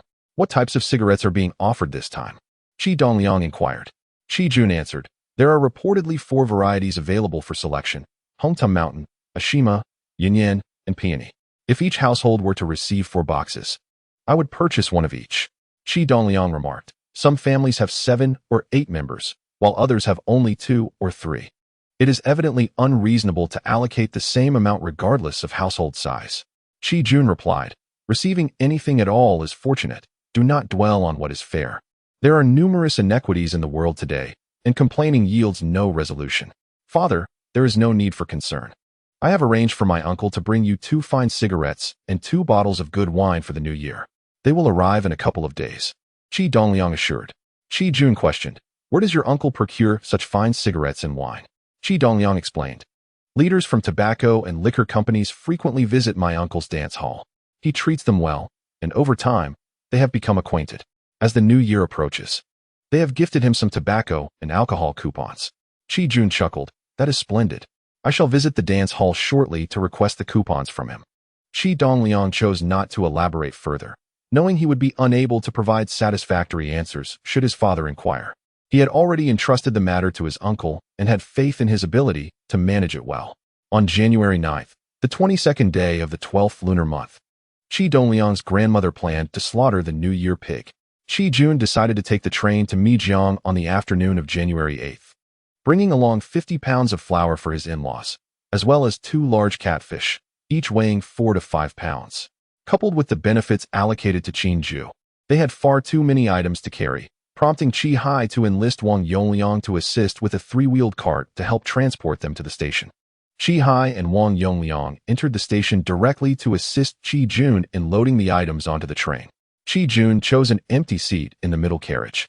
Number 118. This train was a slow service, consisting of 8 hard-seat carriages, with no sleepers or specialized compartments. The station typically refrained from selling tickets for seats numbered 100 and above. Not only was the seat comfortable, but it was also conveniently located near the door for easy unloading of items. Before disembarking, Qi Hai and Wang Yongliang handed a prepared bag of wine and cigarettes to Qi Dongliang, who placed the bag on the empty seat beside him. Upon witnessing the scene, Qi Jun inquired, "Dongliang, what is this?" Qi Dongliang replied, "It is 2 packs of cigarettes and 2 bottles of liquor for my grandfather." Qi Jun asked, "What prompted you to bring cigarettes and liquor for your grandfather?" Qi Dongliang explained, "I went to the dance hall and saw everything available there. So I asked my uncle for some. Upon hearing that I intended to give them to my grandfather, my uncle obliged." Recognizing that Qi Hai was especially fond of his son, Qi Jun smiled and remarked, "It seems you have not been unappreciated by your grandfather, as he has certainly cherished you." After the train departed, the conductor and the railway police officer inspected the carriages. Upon reaching their compartment, the female conductor cheerfully asked, "Captain Qi, where are you headed today?" Qi Jun, a frequent traveler on this route, was well acquainted with the crew. Now that he had been promoted, he received a regular travel pass, allowing him to sit more upright. In the past, he had to greet the conductor or train staff for permission to board. But now he could simply reply, "Conductor Feng, are you on duty today? I'm taking my son to visit his grandmother in Mijiang." Conductor Feng remarked, "Your son has grown so much, with big eyes and double eyelids, just like you." Qi Jun felt delighted as he responded with a smile. "Indeed, he resembles me as a child." The railway police officer suggested, "Captain Qi, it's quite crowded here. Perhaps you should sit in the office section." Qi Jun replied, "No need for that. This compartment is convenient as I have many items, and moving around would be cumbersome." As he spoke, he pulled out a box of Ashima cigarettes, offered one to the police officer, and said, "Here, have a smoke." The police officer, upon seeing the Ashima, grinned and said, "I must indulge in the fine cigarettes you've offered, Captain Qi." He then produced a lighter, first lighting Qi Jun's cigarette before igniting his own. After taking a puff, he said, "Captain Qi, please make yourself comfortable. Conductor Feng and I still have to check the compartments." Qi Jun urged, "Do not mind me. You may go about your duties." In the locomotive section, crew members typically referred to the guiding driver as Captain. Qi Jun, who frequently ran the route from Gujang to Tongshui, was well acquainted with the conductor and crew, all of whom addressed him as Captain Qi. The police officer, adhering to professional conventions, simply called him Captain, omitting the honorific, similar to how they referred to their own police chief. As the train made its stops, passengers boarded and alighted until it finally arrived in Mijiang at 5:30 in the evening, by which time night had fully descended. Prior to reaching Mijiang Station, Qi Jun had moved his belongings to the train door for easier access upon disembarking. The police officer noticed and came to assist. After arriving at Mijiang Station, Qi Jun disembarked first, while the police officer handed him the items, and soon they had finished unloading. Qi Jun waved to the police officer, saying, "Thank you, Officer Wang." Officer Wang smiled, replying, "There's no need for such politeness between us. It was merely a small favor." Qin Dachuan, knowing that his son-in-law Qi Jun would be bringing his grandson on this trip, had asked his eldest son, Qin Hai, to come and pick them up. Anticipating the need to help carry the many items Qi Jun typically brought when visiting for a meal of pork, Qin Hai accepted the task with great delight. As the eldest son, he lived with his parents, and anything gifted to them by his younger brother-in-law, Qi Jun, was akin to a gift for him. His parents were in good health, requiring no special care from him. His only contribution was preparing their meals, yet the benefits he reaped from their presence were immense. Upon receiving Qi Jun's delivery, Qin Hai was taken aback by the abundance of goods. He had not anticipated such a generous offering and inquired, "Qi Jun, how could you possibly have brought so much? What a fortune it must have cost." Qi Jun replied, "It's not as much as it seems. This bag of flour and these 2 catfish are for our parents to celebrate the new year. The chicken and fish are part of the benefits that Qinju received. She couldn't come back today, so she asked me to bring them." Hearing this, Qin Hai felt even more elated. The items brought by his younger sister, Qinju, were also meant for their family. With Qi Jun's generous contributions, along with what Qinju had sent, they would hardly need to purchase anything for the New Year celebrations. He hoisted the bag of flour onto his shoulder and effortlessly carried the 2 catfish and a piece of pork in one hand, while Qi Jun held the knife, fish, and chicken, and Qi Dongliang carried a bag of cigarettes and liquor as they made their way towards the village.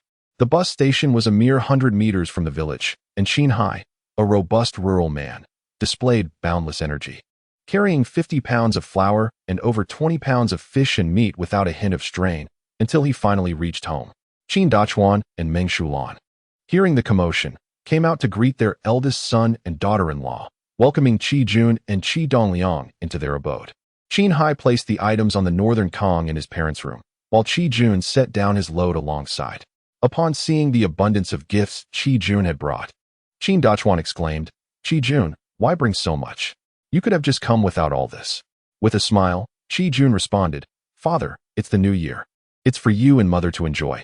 Besides, I didn't bring much. The pork, knife, fish, and chicken were sent by Qinju." Qin Dachuan retorted, "That little girl, why spend money on such things?" Qi Jun clarified, "She didn't spend money on these. They were benefits given to her by her employer for the new year. She's busy and couldn't return, so she asked me to bring them back." Qi Dongliang stepped forward, handing the bag he was carrying to Qin Dachuan, saying, "Grandfather, these are some fine cigarettes and liquor I brought for you to enjoy during the new year." Assuming they were gifts from Qi Jun, Qin Dachuan smiled and said, "All right, let me see what my grandson has chosen for me."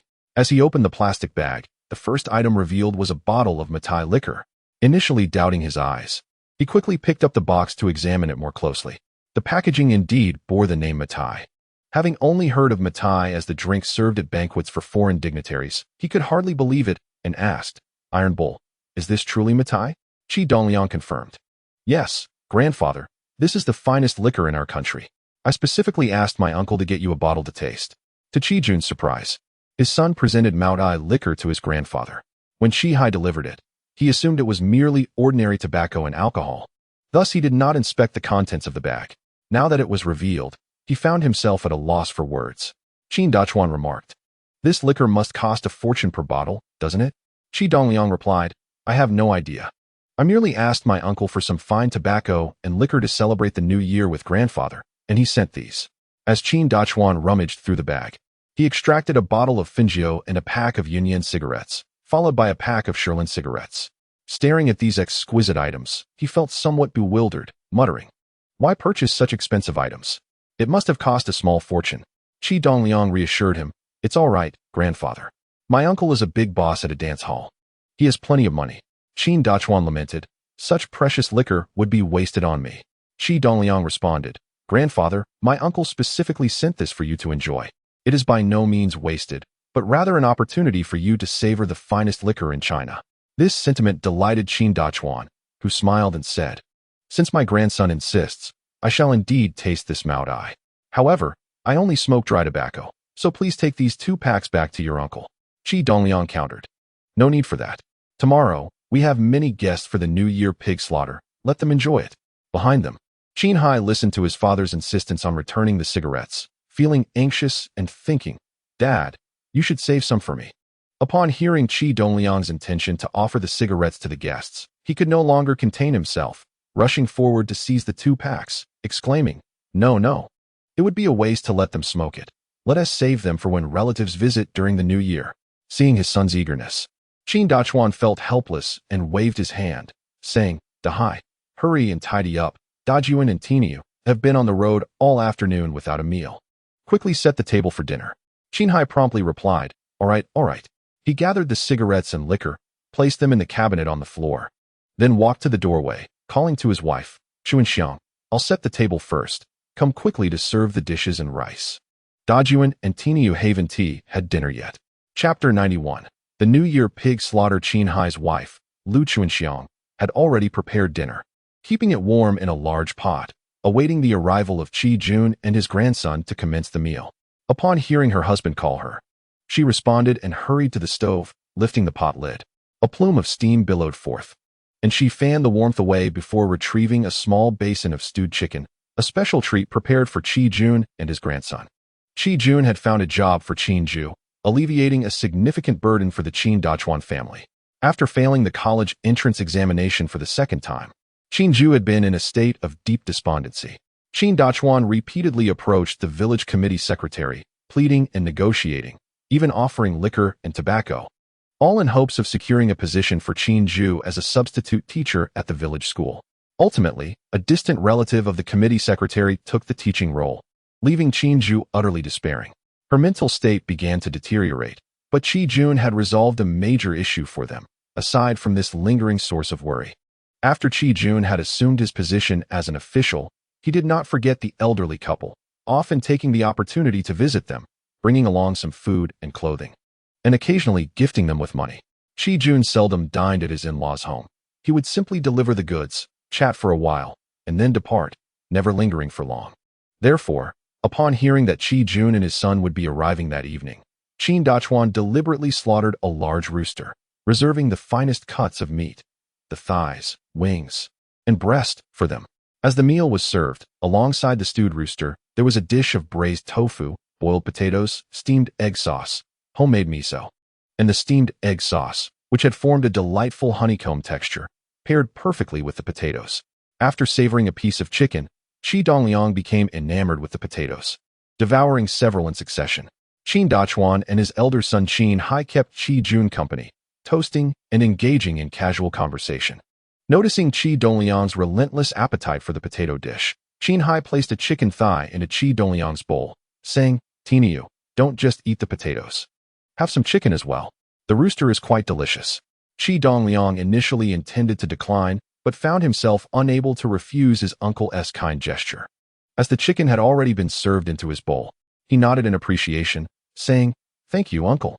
Qin Hai chuckled, No need to thank, just enjoy. There is ample chicken. At that moment, Qin Hai's daughter, Qin Xiaoyu, entered the room. Upon seeing Qi Jun, she greeted him as second uncle, her gaze immediately fixating on the chicken on the table. At 13 years of age, she was 5 years older than Qi Dongliang and in the 5th grade.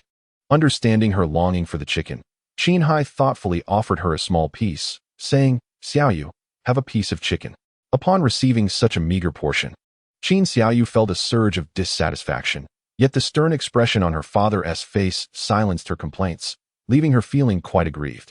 Nevertheless, the temptation of the chicken proved too great, and she accepted the offering, quickly consuming it, and then casting her eyes back to the remaining chicken.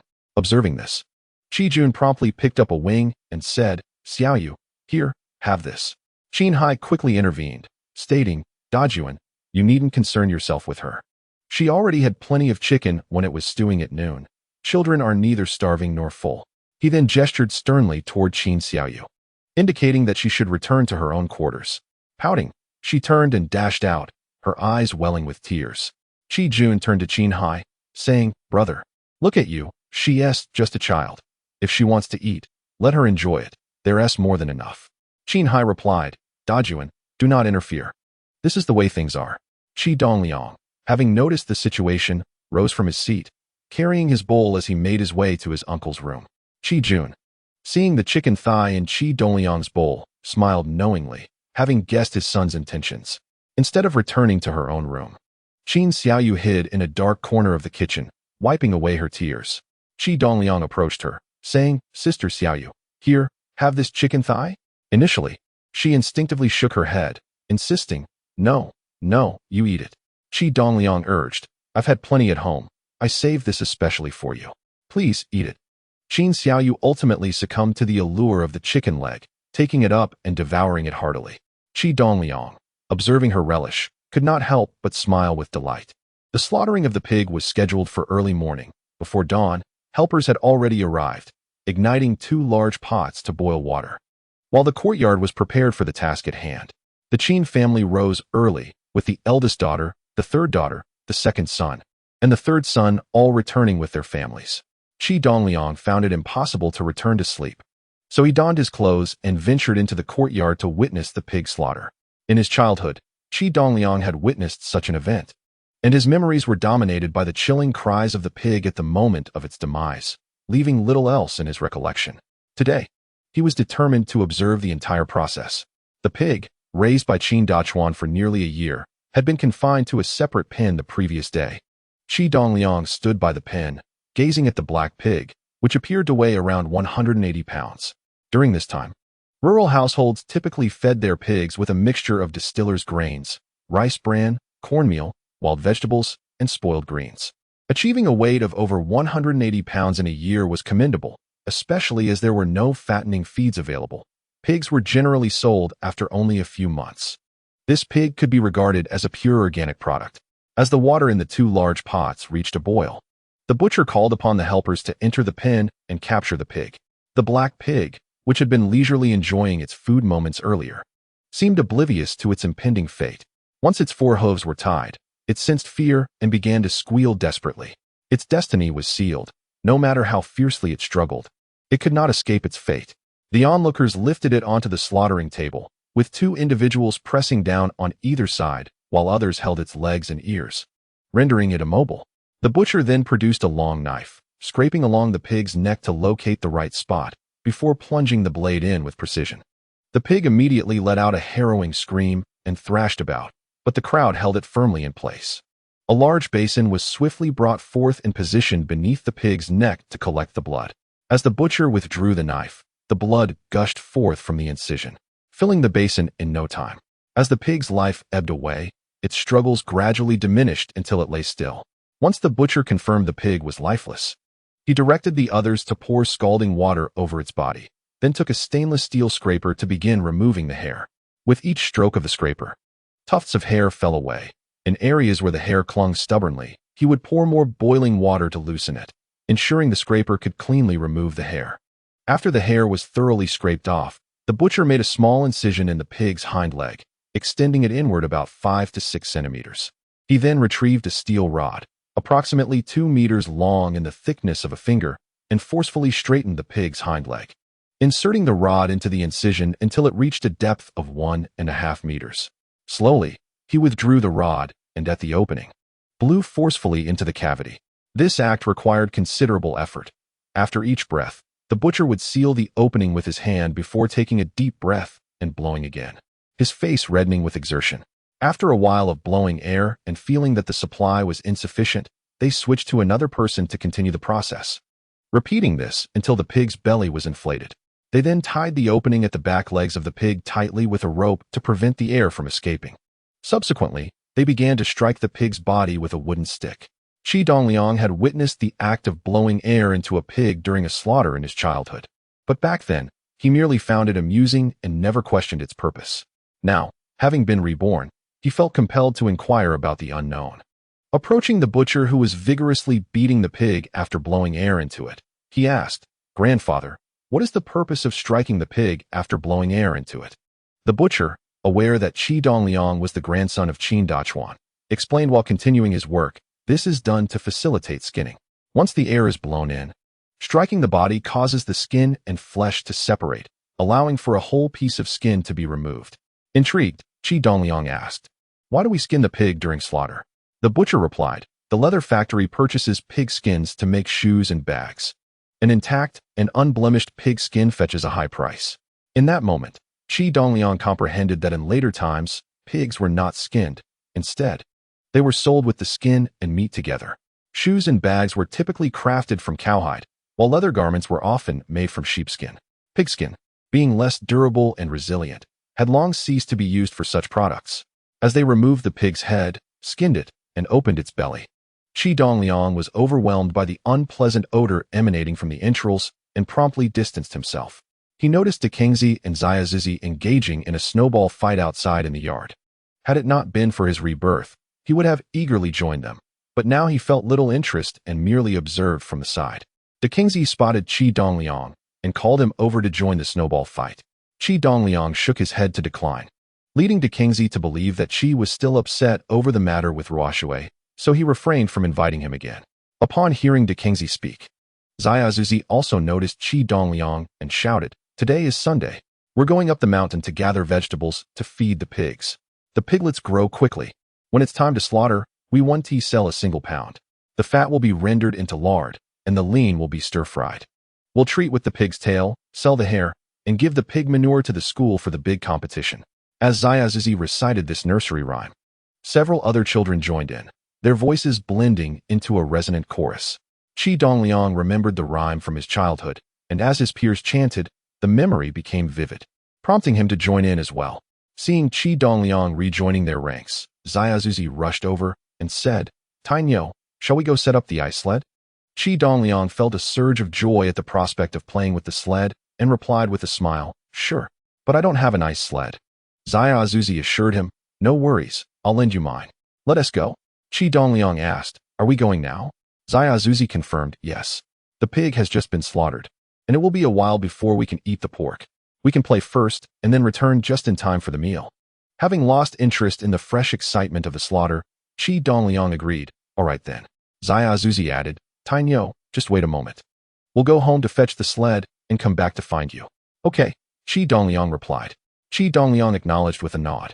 Seeing that Ziazuzi and Qingzi had returned home to fetch their ice carts, he turned and entered the courtyard, intending to inform his father of his plans to visit the nearby pond for some leisure.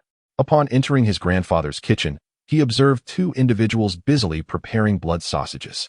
A pig's intestine was tied at one end, with a funnel inserted into the other, as they ladled pig's blood from a basin into the intestine. Intrigued, Qi Dongliang, fond of blood sausages but unaware of their preparation, inquired, "Uncle, is this blood sausage filled solely with pig's blood?" The person preparing the sausage, recognizing that Qi Dongliang was a city boy unfamiliar with the process, chuckled and replied, "Certainly not. If it were filled with pure pig's blood, it would cook into hard clumps, rendering it inedible." Curious, Qi Dongliang asked, "So, is water added to the pig's blood?" The sausage maker responded, "Not at all. Adding water would ruin the flavor. Let me explain. The blood sausage requires a mixture of pig's blood and old broth, essentially half and half. Additionally, we incorporate salt, monosodium glutamate, soybean oil, chopped green onions, minced ginger, and ground Sichuan pepper. The resulting blood sausage is tender and delicious." "Ah, I understand now. Thank you, uncle," Qi Dongliang exclaimed before turning to enter the house. He found his father sitting on the kong, engaged in a casual conversation with his grandmother, and approached him, saying, "Dad, I'm going with Ziazuzi and the others to play with the ice carts. I'll be back shortly." Aware of his father's aversion to the pond, he refrained from mentioning it directly, choosing instead to speak of playing with the ice carts, as he did not wish to cause unnecessary worry. "Go ahead, but return early. Otherwise, no one will wait for you to enjoy the pork." Qi Dongliang nodded in acknowledgement and exited the house. He immediately spotted Ziazuzi and the others peering through the gate and waved to signal his arrival.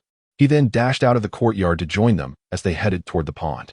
When Ziazuzi mentioned the ice carts, Qi Dongliang initially envisioned a sled, but upon seeing the ice cart in Ziazuzi's hands, he realized it was actually the single-legged donkey they often played with as children. As its name suggests, the single-legged donkey has only one sharp blade underneath, typically crafted from a thin steel plate shaped like a knife, embedded in a wooden base. The base features a footboard with two side barriers, the front one being lower and the rear one higher, connected by a wooden strip. While gliding, one places their toes against the front barrier and their foot on the rear barrier, crouching down with an ice pick in each hand, steering along the ice while maintaining balance. Ziazuzi's single-legged donkey boasted the finest ice blade, fashioned from a piece of ice skate blade, sharp enough to grip the ice when turning, thus minimizing the risk of slipping. In contrast, the others used standard steel bars for their ice blades, which lacked the grip needed for sharp turns, making falls more likely. Chapter 93. Winter fishing. Upon arriving at the largest section of the frozen lake, which was the same spot Qi Dongliang had visited last summer, the snow had been cleared away, revealing a rectangular expanse of ice. Xiaozhu pointed at the ice surface, saying, "Tainyo, this is all the snow we cleared with Zhongxing and the others. Otherwise, we would have nowhere to skate." Qi Dongliang chuckled, replying, "Xiaozhu, You all truly exerted yourselves. Xiao Zhu responded. Since we had nothing else to do, we had to clear this area. Otherwise, we wouldn't have a place to skate. Qi Dongliang then gestured towards the mounds of snow lining the shore and inquired, "What are those? Who piled up the snow here?" De Qingzi eagerly interjected, No. That's from the villagers drilling ice holes to catch fish. After they make the holes, the broken ice gets piled there, and after a few snowfalls, it ends up like this." Qi Dongliang asked, "Can you actually catch fish by drilling ice holes here?" De Qingzi replied, "You can. But there aren't any large fish in this section, just small ones. We all gather to watch when they drill. The largest fish they catch barely weighs half a pound, usually around 3 or 4 ounces." Curious, Qi Dongliang pressed further, "What types of fish do they catch?" De Qingzi explained, "Mostly crucian carp, along with some loaches and small minnows." Qi Dongliang continued, "How many fish can they catch at once?" De Qingzi answered, "Not many.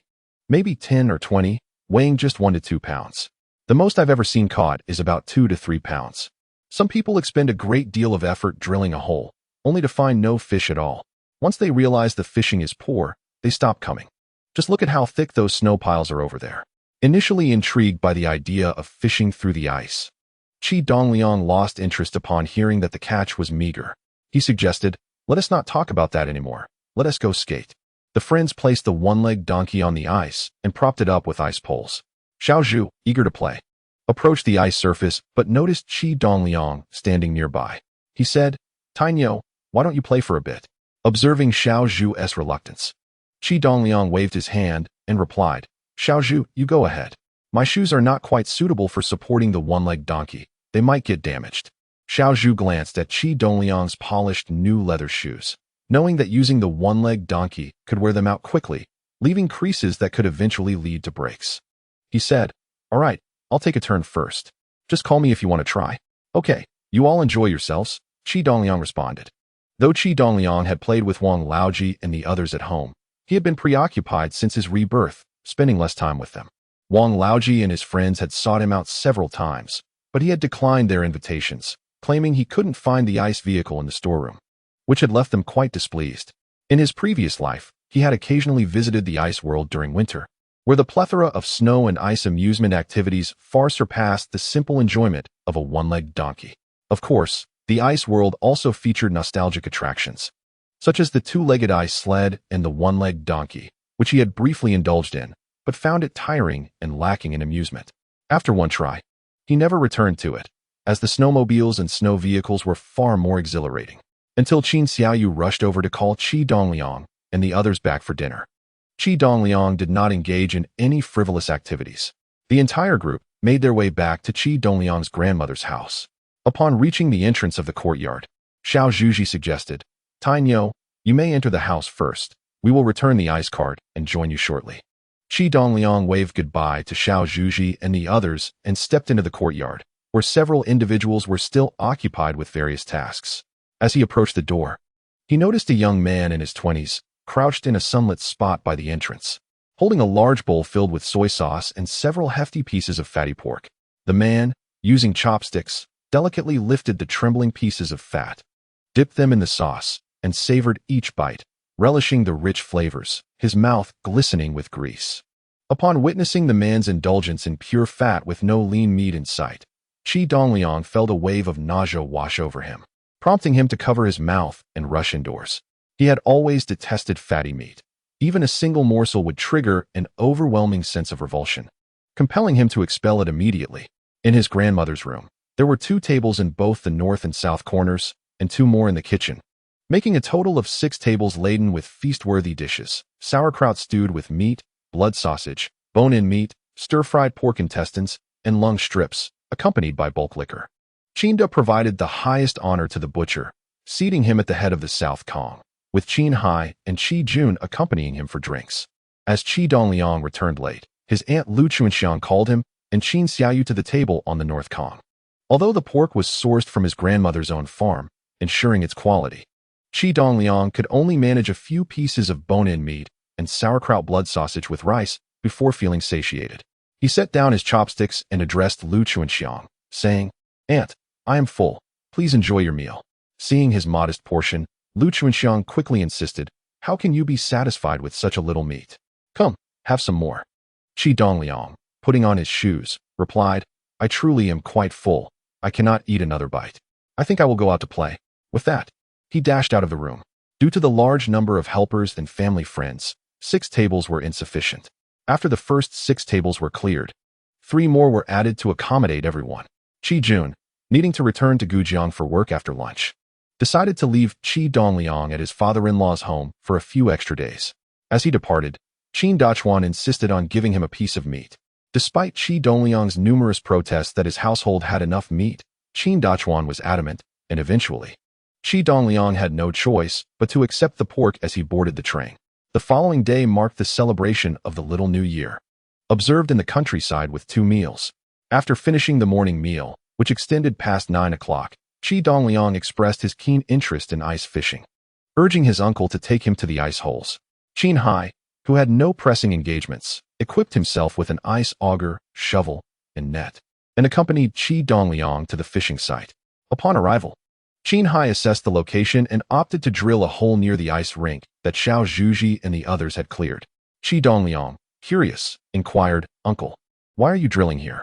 Wouldn't it be better in the center? Qin Hai remarked, that area is situated in the middle, where the water is excessively deep. Even if one were to create an ice hole there, it would yield no fish. The shallower regions near the shore are more promising. The water beneath the ice is less profound, making it easier to catch fish in that vicinity. Qi Dongliang gestured towards the spot where they had previously fished near the shoreline and inquired, Uncle, why not fish in the place where everyone used to drill ice holes?